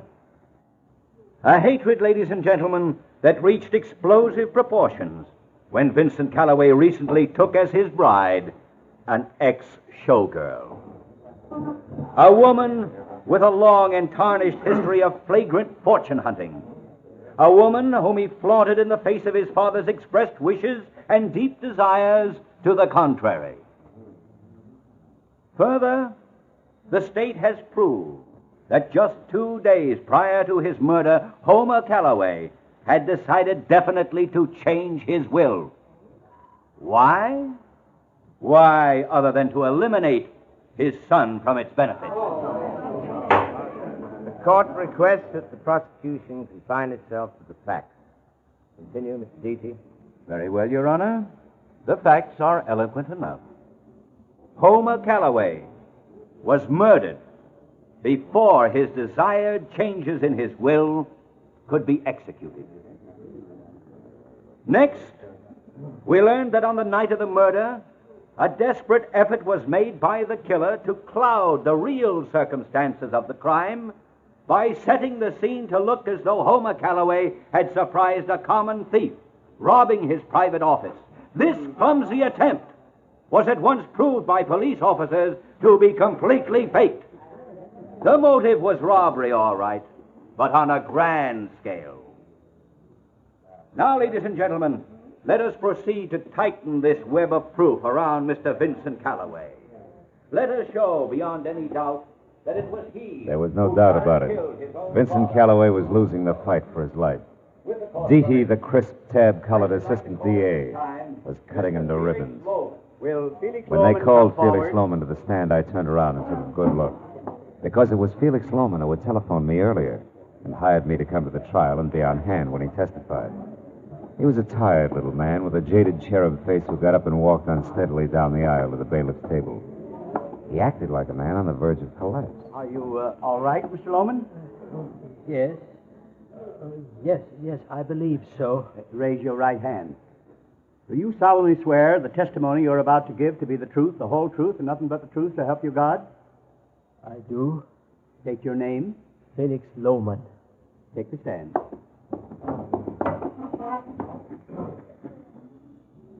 Now, Mr. Loman, will you please tell this court what your association with the late Homer Calloway was? Why, yes, sir. I was Homer's best friend for many years. I was his personal advisor and confidant until I... Mr. Loman, the man's ill. Get a doctor. No, that won't be necessary, sir. It's nothing. Really, I have a friend here. Mr. Marlowe. Philip Marlowe. He'll help me. Is there Mr. Marlowe here?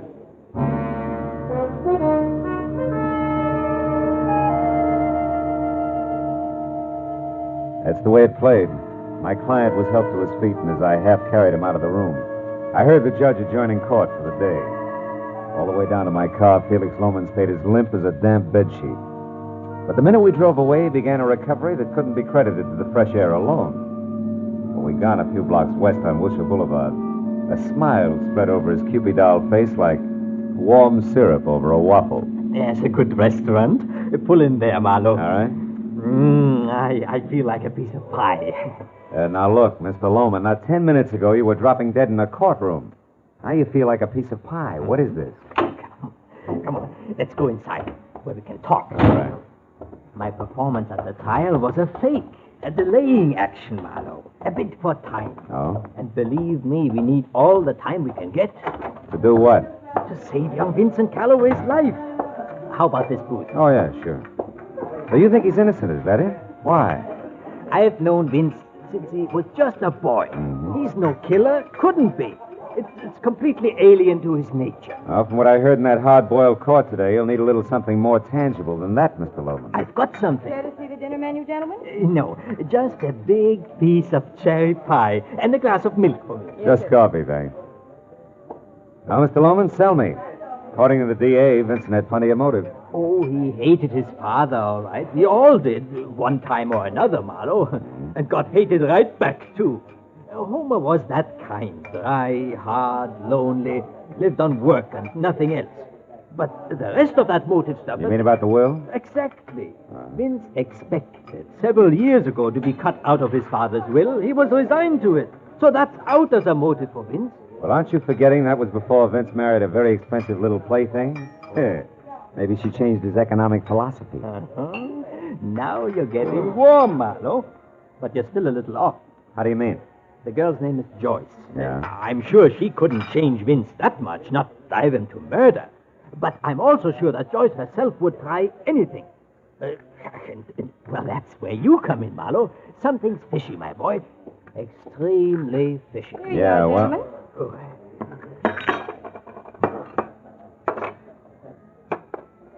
That's fine, thank you. Now, tell me, what's fishy, Felix? Are you trying to say you think Joyce is a killer? I don't know. I don't know, but I do know that item one, Vince was worried about her for some reason a few days before his father's death. So, when this mess broke, I checked up on her myself. Followed her home a few times. That's at 2313 North Ogden. And item two, I saw a man hanging around the place. A fellow with two gold teeth right in front. And dark, 5 o'clock shadow, kind of whiskers. I followed him once. Know where Angel's Flight is? Sure. That's where I lost him. But I learned that his name is Stoner. Stoner, huh? What about item 3? Blackmail. I don't know how or where, Marlowe, but it's there. Oh. And Vincent's caught in the middle, huh? Good and tight. Yes. We've got to find out about this fast. I wish I could go along, but Joyce knows me too well, and that Stoner has spotted me also, I'm afraid. So I guess it's up to you. Okay, I'll get started. I can reach you where? Home. Gladstone 3962. 3962. And Marlowe, I'm just an old fuddy-duddy. But that boy Vince means a lot to me. And time is awfully short. Give us your best, will you?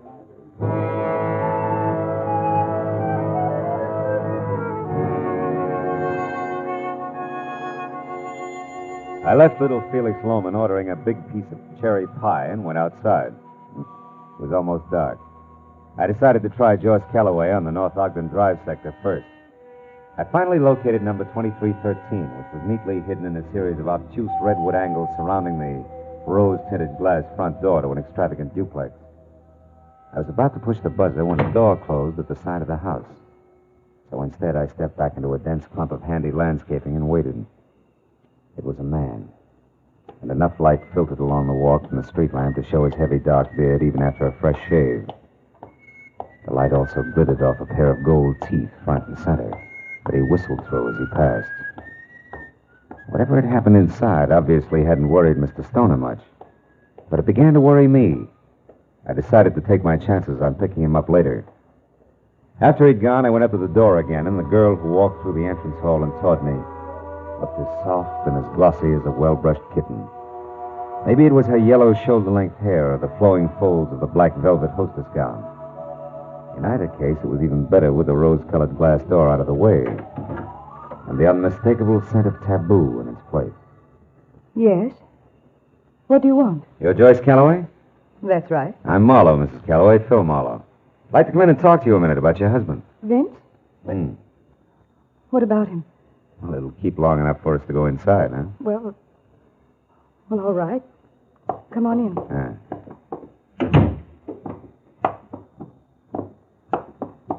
This is my apartment.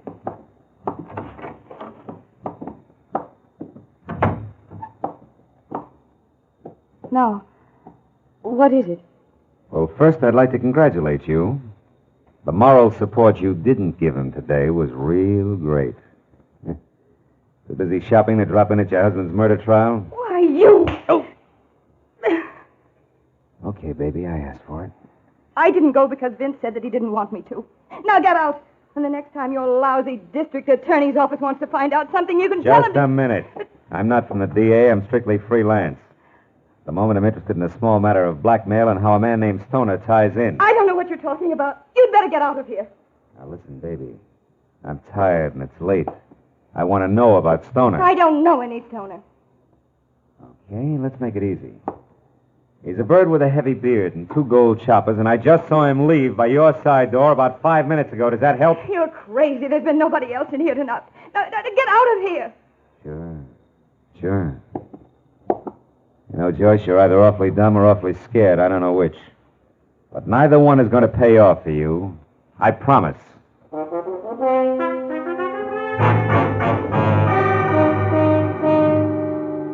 Starting at Angel's Flight and working west, it took 3 solid hours of scraping through the scum on Bunker Hill before I got a lead on a guy named Stoner.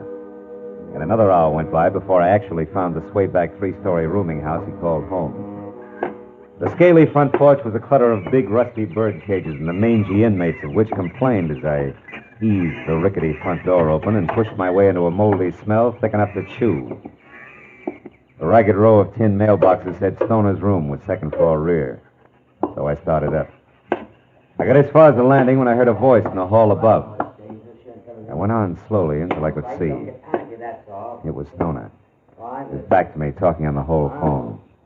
I got my .38 in hand and listened. Yeah, listen, Joyce, don't worry, I'll take care of him. Yeah, I'll be watching for him.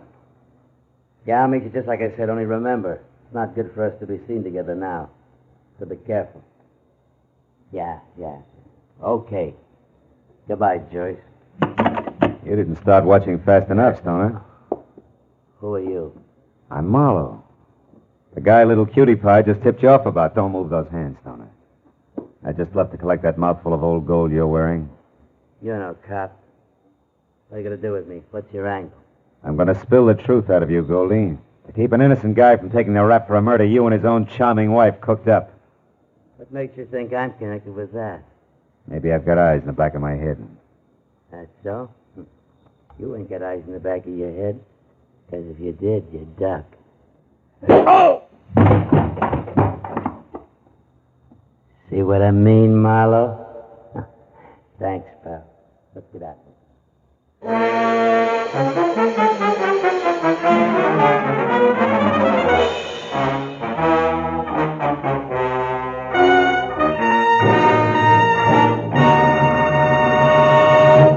In just a moment, the second act of Philip Marlowe. But first, although the intention of the entire world is now focused on the critical situation in the Far East, there are still tragic remnants of another war in Europe. There are still hungry people, children who need clothes. There is still sickness and the ever-present misery and poverty. Now as before, it is your job to help these people. Help them through your generosity, through care.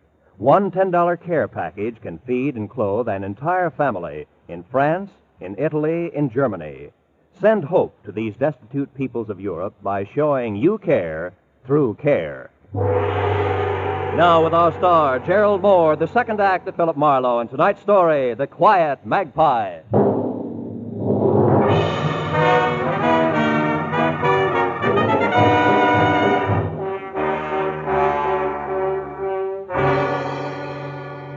The feeling of being hit from behind becomes more or less routine. There's an explosion against the back of your head. Your backbone is suddenly electrified and your legs melt. And a chunk of the floor rushes at you from a cockeyed angle. Where it connects, there's a second explosion and you start down that long black corridor. Very sick to your stomach. Yeah, it's routine, all right. But that doesn't make it any easier every time it happens. I rolled over onto my back in that musty hallway at Stoner's rooming house and forced my eyes open. As I did, I felt a stinging pain like a pinprick in the center of my spine. Then as things started back into focus, I saw a beer bottle gripped in a fat, freckled hand that belonged to a fat, freckled face that peered into mine. It started a conversation just before I could get the pinprick in my back. Well, look what the cat has dragged in. And who are you, chum? The Jewel T-Man. You need... Oh, my back. What's the matter, chum? A little gold ornament. Well, you must have rolled onto it, chum. Yeah. Whoever slugged me must have dropped it. Huh. What is it? It looks like a bird or something. Yeah. A magpie. In flight. Looks like it broke off or something. Probably a pin from some babe's handbag or bracelet Or it's yours, maybe, huh? Well, if it was alive, it might be. Birds are my speciality, or ain't you noticed? Oh? You the landlord here? Yes, that's right. So now back to you. Who are you, chum? And how come you're folded up in my hallway? Well, it's a long story, and I won't keep you from your birds with it. Hey, wait a minute. Now, don't let the Audubon pitch throw you, chum. I've got a couple of hobbies. Like sticking your nose in other people's business? Like bending noses that get stuck into my business. So clear out, chum, and stay out or you'll see what I mean. Okay, yeah, sure. Whatever you say, bird lover. After all, this is your nest. So long.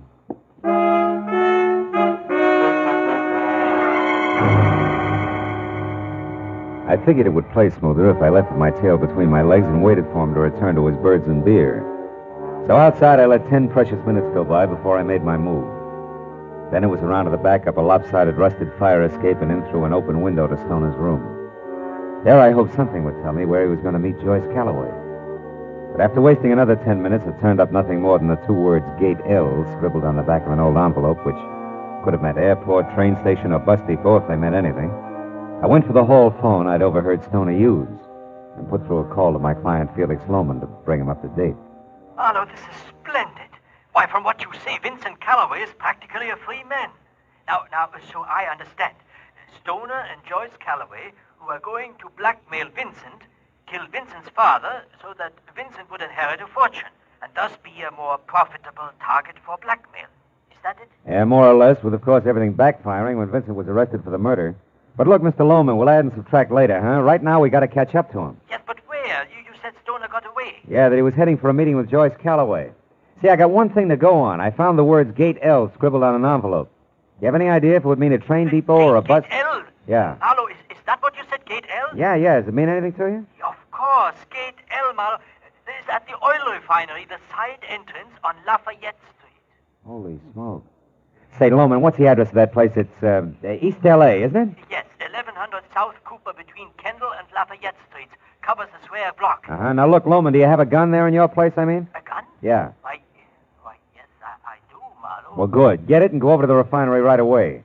I may need someone who knows the inside, the names and numbers of all doors, windows, and pipes. You got that? Yes, but why not the police? Because they come with bells on. We can't take a chance. All right, just as you say. I'll be waiting for you. Good. I'm closer than you are there at Angel Flight. Goodbye, Marlowe, and a million thanks for what you've done already. Why, without you... Yeah, we'll talk about it later, Mr. Lohman. Goodbye. And for me, hello. Oh, fine. Now, don't move an inch, chum. You'll get this beer served, bottle and all. Now, Nosy, what made you come back? Buried treasure. You see, it's up here, I know. One of your little birds Now, told me. shut up. Remember, smart bloke, you're an housebreaker. And anything I do to you is okay with the law. Now, what's with you and Stoner? Why, do you keep a diary? No, a neat bank balance. And all of it comes from cutting in on the right thing at the right time. So once more, chum, what's with you and Stoner? Well, you see, we went to the same prep school, and I promised the headmaster I'd always keep an eye on... Okay, Snooper, you asked for it. A light gun. I figured right, bird boy. Bum aim goes with a bum temper. It's only just beginning, sweetheart. It's black in here like a pit. But when I get my hands on you, you're going to be sorry. You hear that? Well, talk up. Talk up. Come on, Yellow Belly. Let's hear from you. Come on. Okay. So it's hide and seek, huh? No. Tag game, bird boy, and you're it. Oh!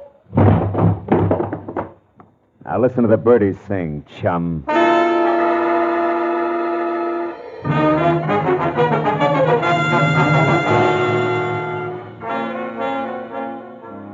was a 20-minute drive from Angel's Flight to the Callaway Oil Refinery in East L.A. and all the way through the wide, deserted streets that the city's heavy industries called home.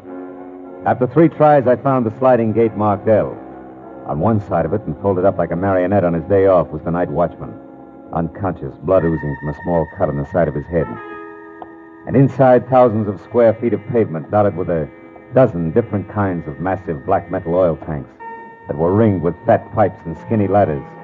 And in the pale glow of a half moon looked like the kind of distorted stuff bad dreams are made of. I slipped my .38 out of its shoulder holster, moved into the narrow shadow of a long, low building, and slid a careful step at a time toward a center structure. It was shaped like a giant fishbowl on stilts. And then I heard it. It had come from someplace just under the fishbowl. And as I ran toward it, I was ready for what would be left of Felix Lohman. And I started to curse myself for ever letting him come on ahead on his own. But when I was close enough to where I could see, I quit calling myself names. Felix Lohman was there all right, but very much alive. Alive and holding on tight to a smoking revolver that was still pointing down at the crumpled form of Stoner at his feet. Stoner, who was very dead. Marlowe, she's up there. She has a gun, Marlowe. Look, up on that platform behind those pipes. Hold it, Lohman. Get down. But, Marlowe, you must... Get down. She's got cover up there. We haven't. I don't care. You rotten, scheming woman. You are going to pay for all this. You are going to die even as you killed Vincent's father. No, Felix, I didn't. Yes, Mrs. Calloway. There's no other way out for you. It's too late for you and your lives.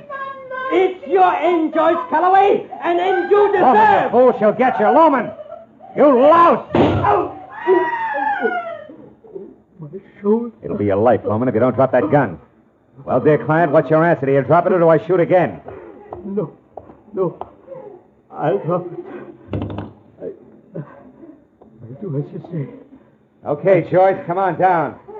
Get a good look at your husband's benefactor, who incidentally murdered Homer Calloway, murdered his accomplice Stoner here, and tried to murder you. My shoulder. You know, for a smart guy, you're pretty stupid, Lohman. You should take better care of your cufflinks. That gold Magpie shines in the moonlight, especially when you extend your arm to shoot people. Marlowe. Here, Lohman's the mate, the one that broke off in the hallway at Stoner's place. That much of you can still be patched up.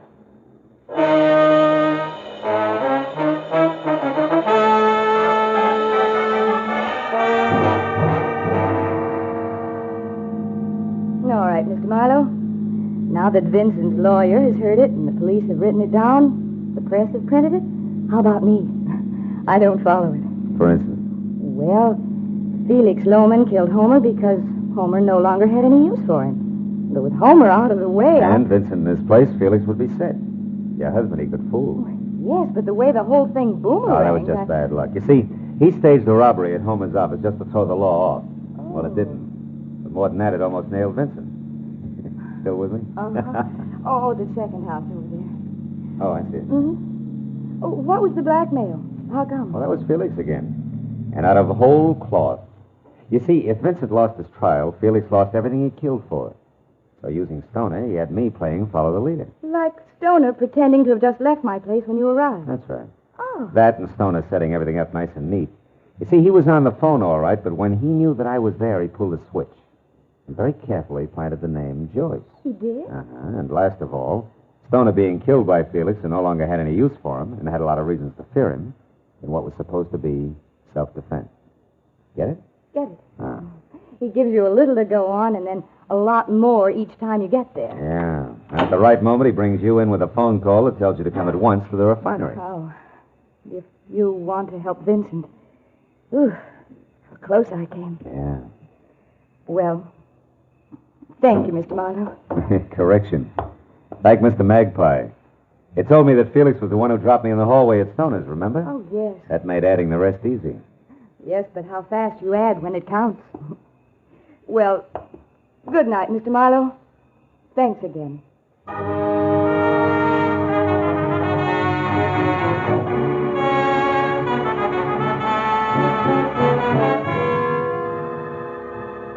By the time I pulled up in front of my apartment on Franklin, the black in the sky had started to melt into a slate gray.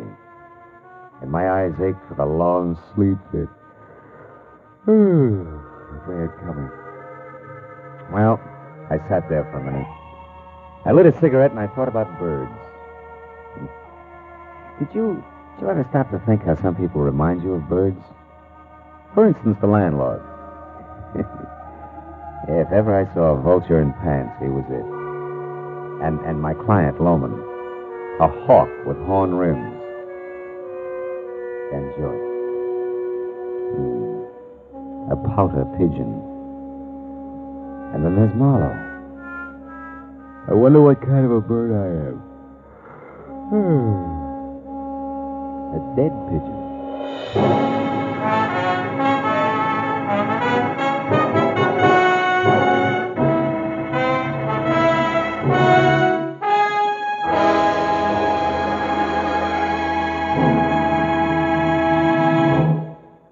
The Adventures of Philip Marlowe, bringing you Raymond Chandler's most famous character, star Gerald Moore, are produced and directed by Norman MacDonald and written for radio by Robert Mitchell and Gene Levitt.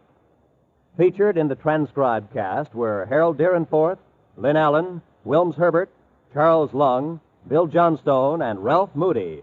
The special music is composed and conducted by Richard Arant. Be sure and be with us again next week when Philip Marlowe says... This time, an eager young kid took a beating in an alley. A lobster face began to boil, and a pair of month-old corpses got together. All because a woman in a dark tunnel kept a secret that didn't belong to her.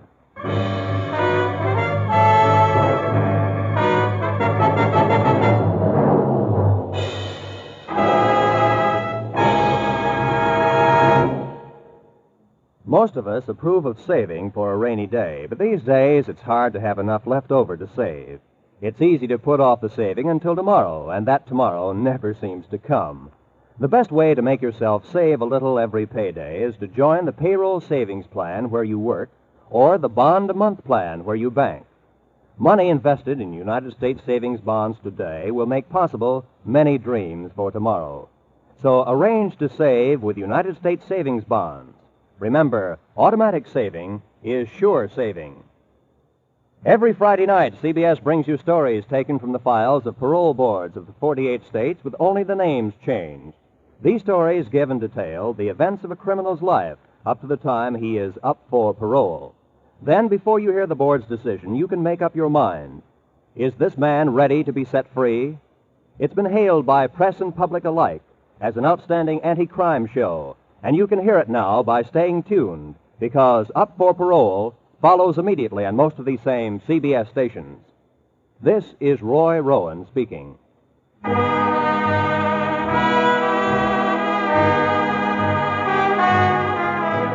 This is CBS, where you find songs for sale every Friday night, the Columbia Broadcasting System.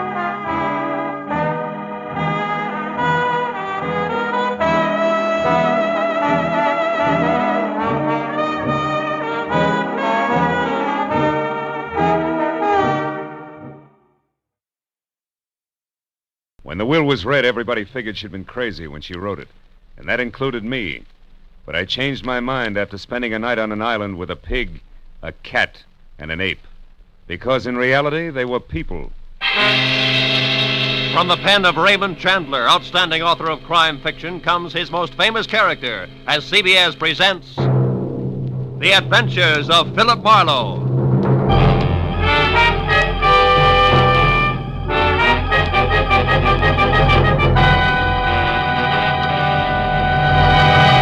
And now, with Gerald Moore starred as Philip Marlowe, we bring you tonight's unusual story, Where There's a Will.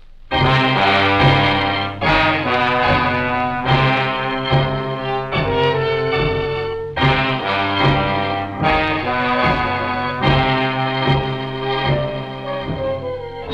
had spent the whole day on a noisy job which had concerned itself with a lot of people who talked a lot and said nothing. When I finally locked up my office for the night, I was worn out. As I drove slowly along the street, I was glad to be heading for home and a little peace and quiet. At least that's what I thought. But when I pulled up for a full stop sign, only a half a block from my apartment, something happened which brought my little dream of peace and quiet to an end. The car door opposite me flew open, and something mighty excited jumped in. I'm being followed. Drive on, please. The law? No, please drive on. Okay, lady, get a good grip on the upholstery.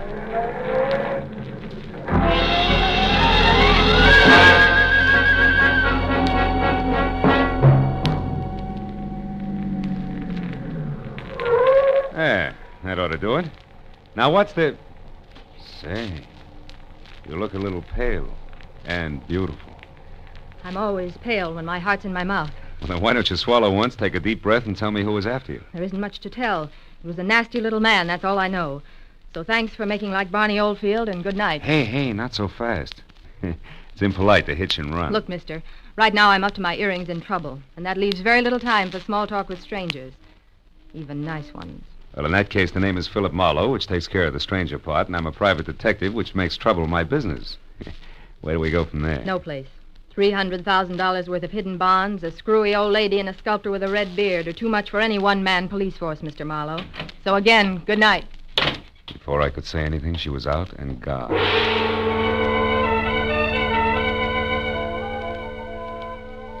There was only the heady scent of taboo in the air, and the memory of a gorgeous profile with jet black hair and pale blue eyes. I sighed like a schoolboy and decided to put her under the heading of things that pass in the night. But I couldn't. Why, out of all the cars in Los Angeles, should she have picked on mine? Well, the next morning, as I was walking down the corridor to my office door, I was still seeing pale blue eyes. Maybe that's why I didn't notice the man who waited outside my door until I was almost on top of him. He was well-dressed and about 35. He looked like a man who had forgotten how to smile. Marlowe. Right. I want to compliment you on your behavior last night, Mr. Marlowe. Barbara told me about it. Oh? Come on in, Mr. Shields. Edward Shields. Would you be interested in aiding 3 people in a search for more than $250,000 in negotiable bonds? 1% of which will be yours if the bonds are found? Being a fairly fast man with figures, yes, I would. Splendid. I'd like a few details. Well, Mr. Marlowe, my aunt, Bernice Mayhew Shaw, died, leaving her entire fortune to charity, with the exception of the bonds I mentioned. Those are to be divided equally among 3 of us, the sole heirs, if we find them within 24 hours. That sounds like something you dream about after a midnight snack of pizza and pig's knuckles. Perhaps, but you didn't know my aunt. Beside myself, the beneficiaries are Barbara Haynes, the girl you met last night. She was Aunt Bernice's personal secretary. And another nephew, Harlan Crane, who, at the moment, happens to be a sculptor. Happens to be? 6 months ago, he was a sailor. Before that, a writer, without even a rejection slip to his name. My cousin is irresponsible, impetuous, and completely self-indulgent. The will itself, Mr. Shields, what are the exact conditions? At precisely noon today, the 3 of us are to meet with Luther Willard, my beloved aunt's lawyer, who will give us each a large sheet of tissue paper covered with specific markings. Individually, the sheets mean absolutely nothing. But combined, one over the other, the transparent sheets form a coherent map to the location of the bonds. But why all the intrigue? My dear departed aunt had a peculiar sense of humor. In addition to this, she was never particularly fond of any of us.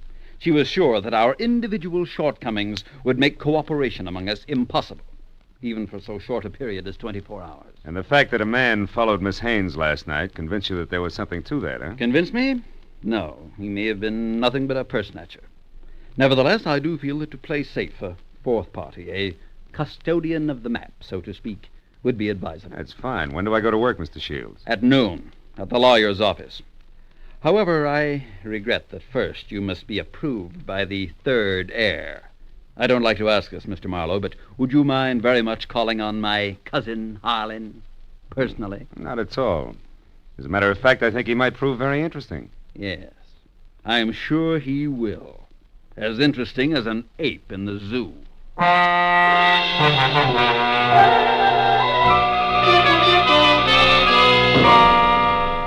I felt like saying, look, Shields, I'm not as gullible as I look. But then I thought a client's a client, and I decided to play along. Harlan Crane, 6 foot, red-bearded giant, talked as he worked, wielding a 10-pound sculptor's mallet like it was an 18th century quill. I'll be frank with you, Marlowe. Money isn't everything to me and never has been. However, $100,000 will buy a lot of marble. Half the state of Vermont, I'd say. But coming to the point, Mr. Crane, do I get your seal of approval? Oh, I imagine you'll be all right. Anyone who can get by Shields, the all-American Scrooge, ought to do. Thanks, a million. I'm not being personal where you're concerned. It's just a matter of facing a fact bluntly. Edward Shields is conniving, avaricious, and dull. I heartily recommend him to nobody. And the girl, Barbara, you feel the same way about her? No, I don't. And the truth of the matter, Marlowe, is that I know very little about Barbara Haynes.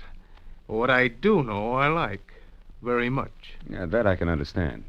Marlowe, do you realize that once you have the whole map in your possession, you're worth an awful lot of money? Of course I do. The whole map I have a market value of exactly $300,000. That's right, fellow. $300,000, dead or alive.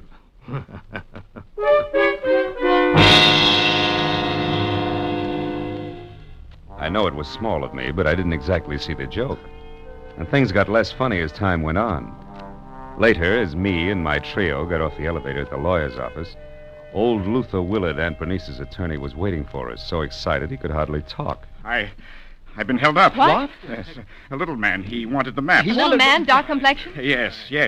Had a scar on the side of his neck. Are the maps all right? The maps? Oh, yes, they're all right. Now, wait a minute, everybody. Give him a chance. Mr. Willard, tell us exactly what happened. This is Mr. Marlowe. We told you about him, Mr. Willard. Of course, yes. Come into my office. You see, I was putting some papers into my safe when this little man stepped up behind me and demanded the maps. Were they in the safe? No, thank heavens.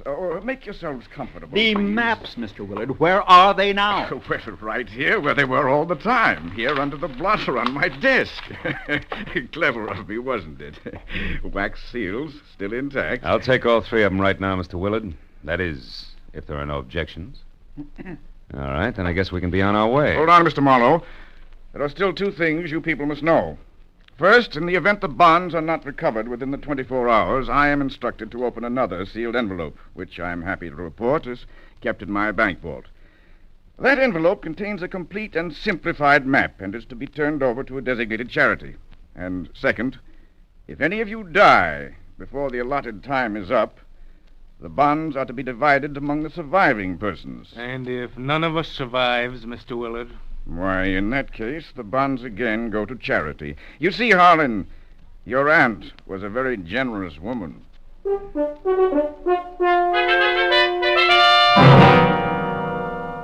After arranging to meet with the three heirs at Shields' place later that afternoon, I headed for the nice and public library, where I figured I'd be able to examine the maps in safety. By placing the three maps exactly one over the other, I saw that the bonds were hidden on the larger of 2 squares of land called Twin Islands, which were the personal property of the late Bernice Mayhew Shaw, and located in Indian Lake in the San Bernardino Mountains. As I left the library with the 3 maps in my pocket, I felt like a well-fed mallard on the opening day of hunting season. And then I knew I was being followed. As I slipped into a doorway and turned, I saw it was the nasty little man with the scar. All right, you, we're through playing tag. Oh, let me go. Ooh. Not yet, Shorty, not until you talk loud and clear. No, don't hit me, please. Please hit me down. I'll talk. I'll tell you everything. All right. If you're sure you can get it all straight the first time, there. Now the whole story, beginning, middle, and end. Yeah, like you say, whole story. Okay. Starts like this. Oh!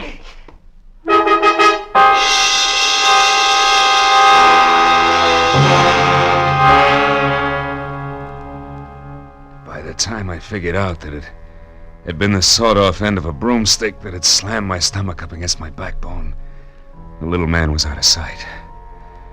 Another 5 minutes went by before I quit calling myself sucker and I started to think straight. Nearest pump depot on Cahuenga.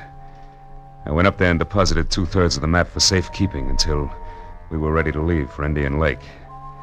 And I found a telephone, and a half a dozen calls later I knew that a caretaker named Jumbo was the sole inhabitant of Twin Islands, and my last call was to him. I wanted some kind of a welcoming committee ready for us. When I left the phone booth, it was only 1 o'clock. So I returned to my apartment where I figured I'd rest until 3, when we were all to meet at Shields' place. But that was my second mistake.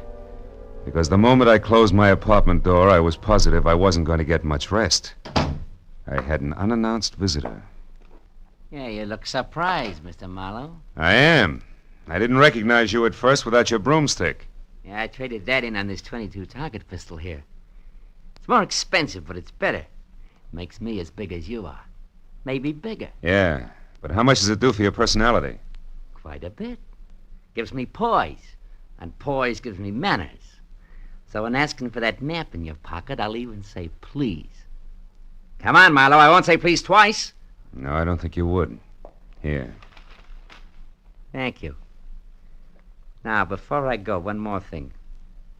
The hall outside here is straight and narrow, right to the stairs, and that makes it fine for shooting.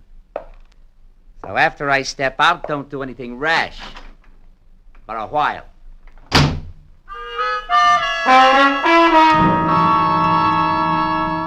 So, loving life as I do, I didn't do anything rash for a while.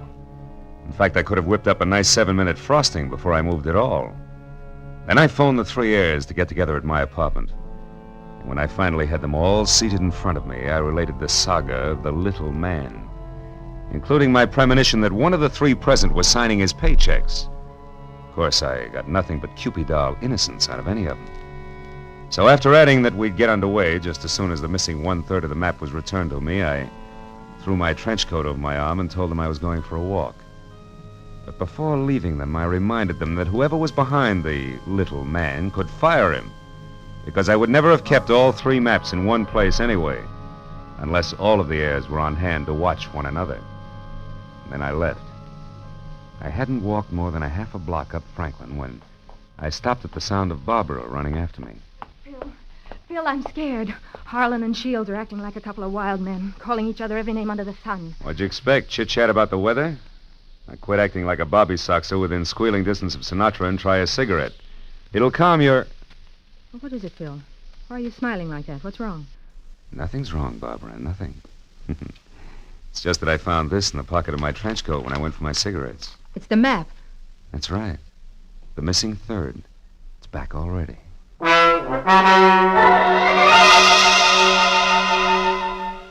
When that missing third part of the map turned up so fast, I figured the heirs had decided to play ball.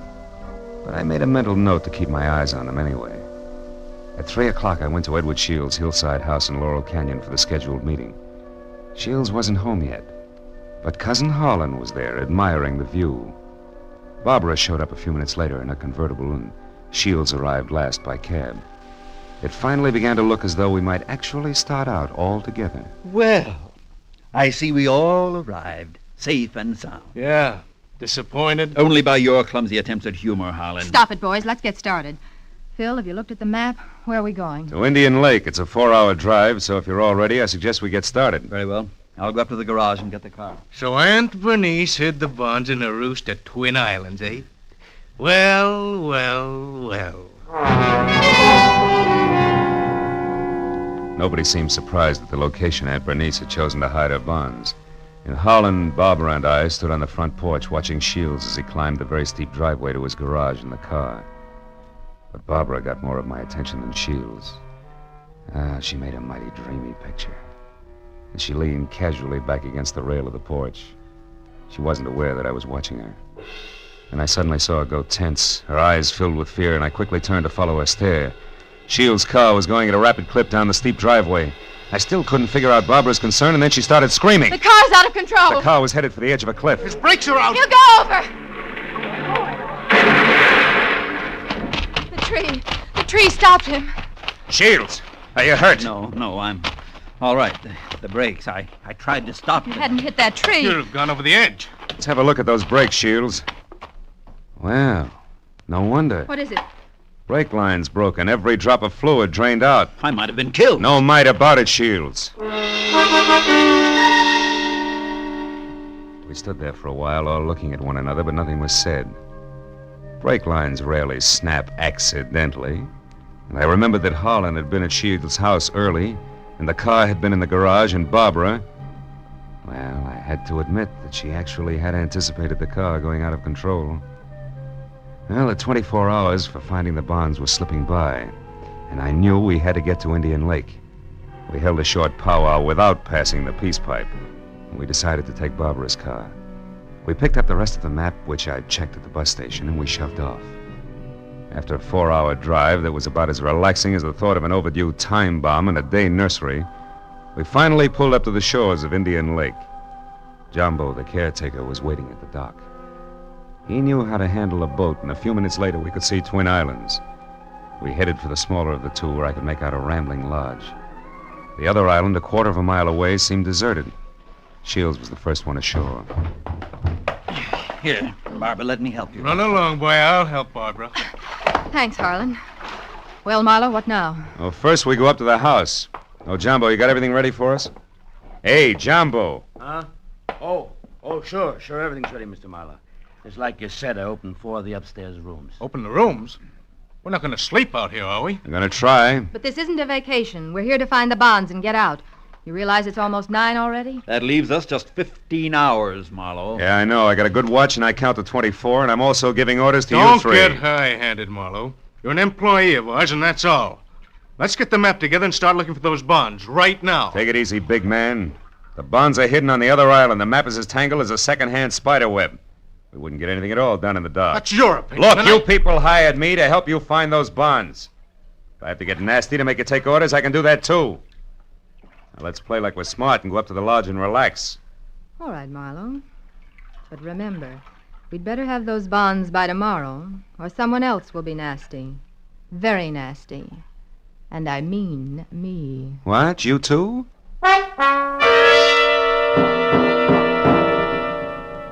Getting the three heirs settled down at dinner table was quite a chore. And when I was sure they'd keep an eye on each other, I slipped outside. I hid 1/3 of the map in a drain pipe. Then I went upstairs to my room, and I hid another third in the window shade. Well, the maps were settled, and I began to think about other things, like the accident to Shields' car. There were too many accidents and coincidences to suit me. So I decided to drop in on Cousin Holland's room to see what I could see. Well, after 15 fruitless minutes, I was about to leave when something in the wastebasket caught my eye. The corner of a half-hidden handkerchief monogrammed H.C. I had just picked it up when I saw Jumbo standing in the open door. That handkerchief there in your hand. That blood on it? No, it looks more like brake fluid. And in this case, it's practically the same thing, huh? I think we'll leave it right here in the wastebasket, Jumbo. Oh, did you want something? Just wanted to say I'll be in my own place out back if you want me. Okay. You know where Mr. Shields is? He's out in the veranda. Alone? Yeah? Thanks, Jumbo. If I need anything, I'll call you. Good night.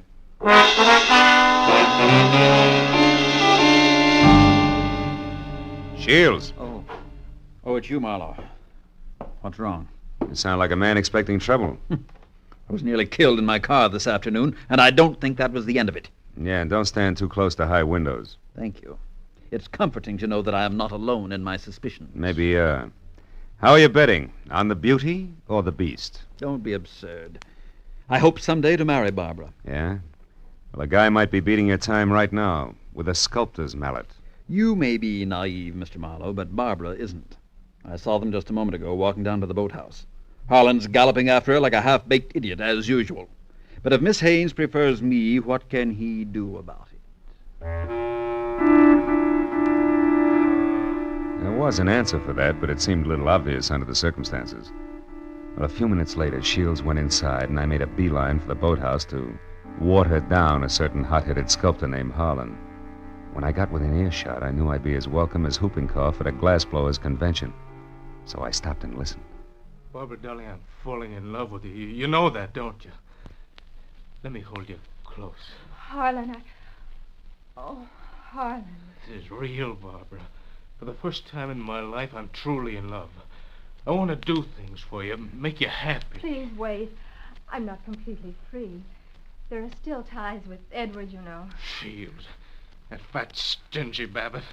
He's no man for you. Why, if he so much as touches you from now on up... Wait a minute, Barbara. Marlowe, you cheap, snooping eavesdropper. Eavesdropping's a minor vice compared to some of the shenanigans going on around here. Just what do you mean by that? A word to the wise is sufficient. You, I'll give a few more. Now, somebody's trying to cut our little triangle down to 2 sides before noon tomorrow. What I've seen so far I don't like, so I'm warning everybody. Just what are you accusing me of? Why, Harlan, stop it. Don't be a fool. Will you cavemen control yourselves until those bonds are found? Come on, Harlan, let's go in. Good night, Marlowe. Don't get your head caught in any transoms.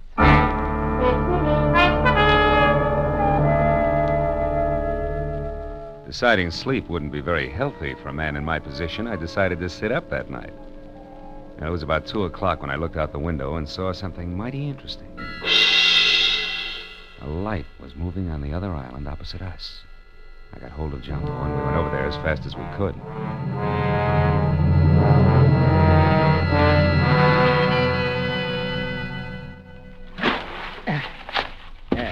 We're beach.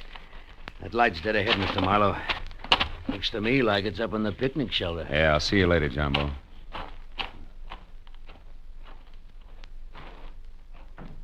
Who's there? Guess who?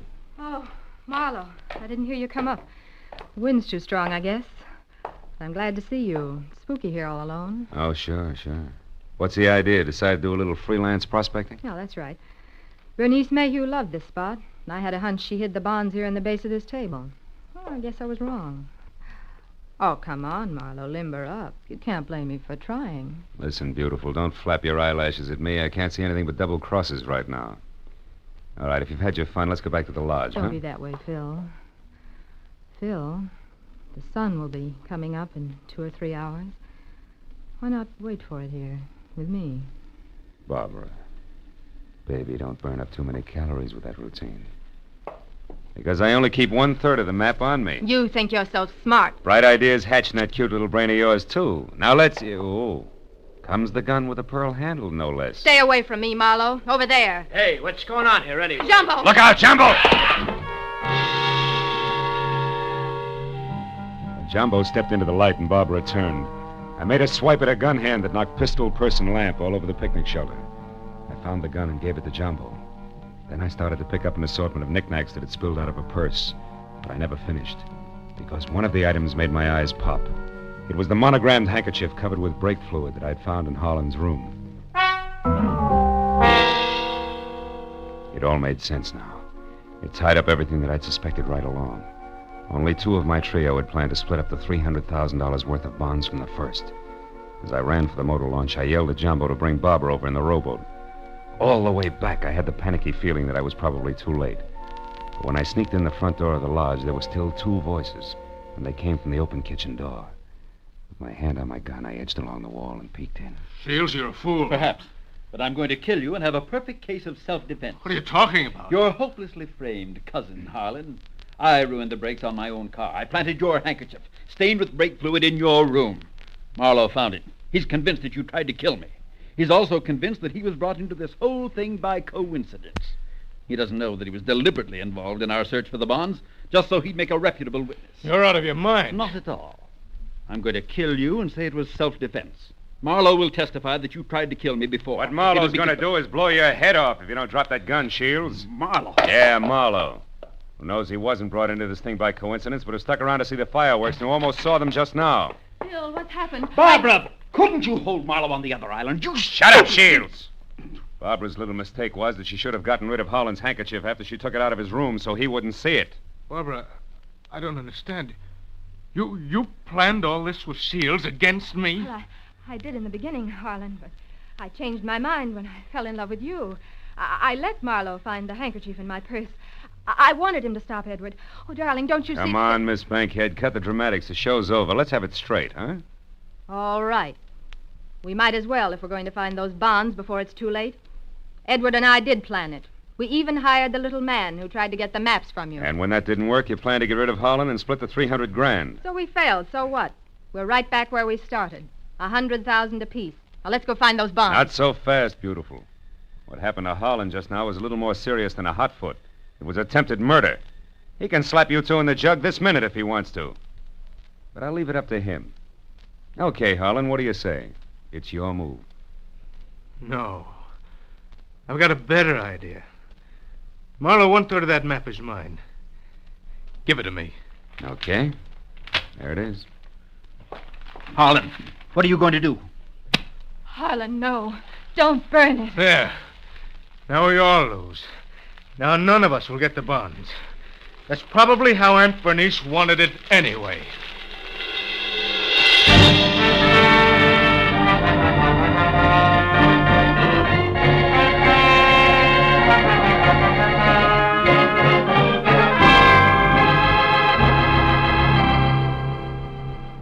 was almost noon. I was standing on the veranda of the lodge, and a scrawny old crow was perched up on the roof. I saw Barbara and Shields quietly pull away in a boat with Jumbo, and I saw Howland lumbering off to the far end of the island to sulk. And as I watched the three of them, I couldn't help thinking. A pig in a pinstriped suit, an ape with a red beard, and an alley cat in nylon. Yeah. Keep laughing, Aunt Bernice. You were right. Greed, treachery, and rashness don't mix, even for 24 hours. And the 1% of the bonds I was to get? Well, that's my contribution to charity. Who knows? Maybe I can take it off my income tax.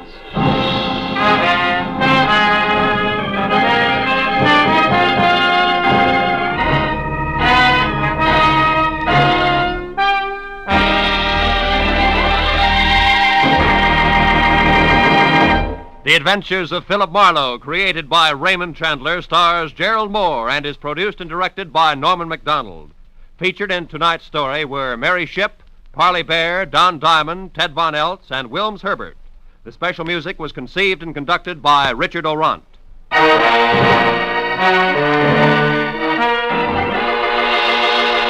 Be sure to be with us again next week when Philip Marlowe says... When I got the crisp $50 bill in advance, I figured my client had a heart of gold. But after I was beat up, double-crossed, and shot at, I realized just how hard a heart of gold could be.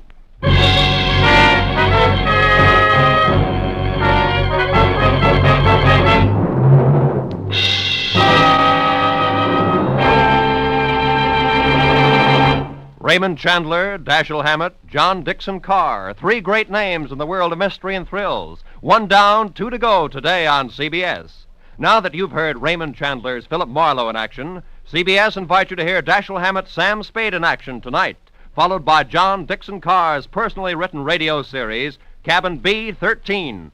Chandler, Hammett, Carr, today and every Sunday, over most of these CBS stations. It's a mystery if you miss them.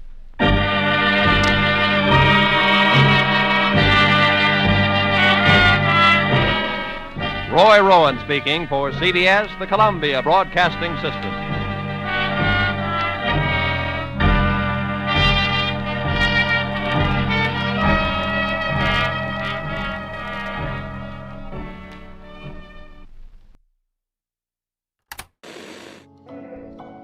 Relax, unwind, and step into the golden age of radio.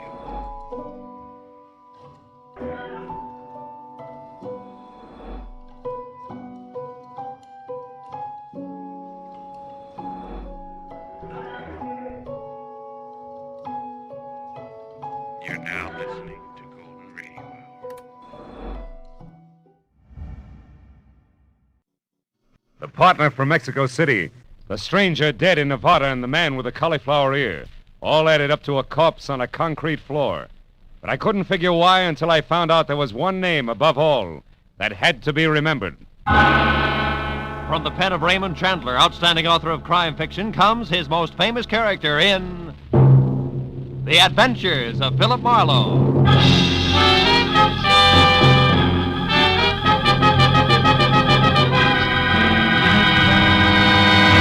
Now, with Gerald Moore, starred as Philip Marlowe, we bring you tonight's exciting story, The Name to Remember.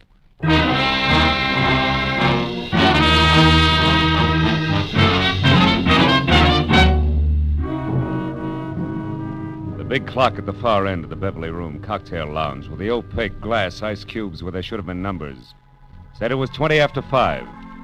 That meant my new client, Eddie Millette, was late. So sitting at an uncomfortable mushroom for two, I waited and worked on a long drink and stared down into the mirrored top of my table. I stopped staring when the reflection in the tabletop changed from red ceiling to gray Hamburg and pale blue eyes in an almost friendly face. I looked up to find easygoing Eddie Millette looking about as he had been a year ago. Dapper in draped flannel, carnation attached, and a thin smile on thinner lips. He sat down, took off his hat, and shook hands all in one quick motion. And I knew he was either in trouble, a hurry, or both. Marlowe, business. Business. You gotta find the nut who's been following me for the last couple of days. He's big. A lot of muscle under a T-shirt and a kind of jacket like the Dodgers wear when they're warming up, you know what I mean? I can't figure out what this bird's after. That bothers me. All the time he's like it. What? hanging around. Oh. And if I go for him, he runs. So what I want you to do is, you get next to him and the answer to this tag. Here, 50, 70, 80, $100. Enough, Phil? Enough.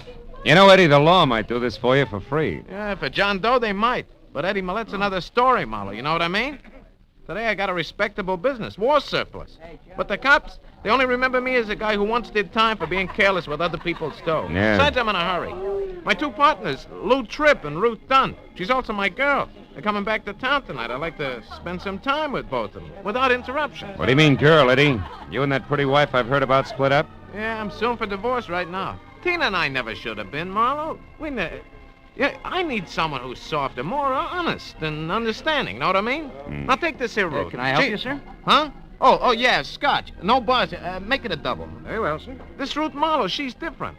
Good head for business, sweet kid at the same time. Like, for instance, the letter I got from her today. She and Lou were both in Mexico City. She's got all the dope on the deal we're working on, plus the fact she's worrying about me. Now, that should bring us right back to T-shirt. Remember, where do I start, Eddie? That's the only place I know of, Marlowe. Yesterday, I kind of turned the tables on this guy, trailed him down to the corner of Wilshire and Western. But he got away in the middle of a lot of traffic, you know what I mean? In a car? Huh? Car. Oh, no, we were both walking. No. No, I figured from his bill and that T-shirt, he could work in one of these health clubs around here. You find out, then come to my place on Hoover before 8, huh? By the way, he's got black curly hair and one ear's all banged up, cauliflower-like. Right one. Anything else? No, Eddie, I'll see you. Know what I mean? Huh?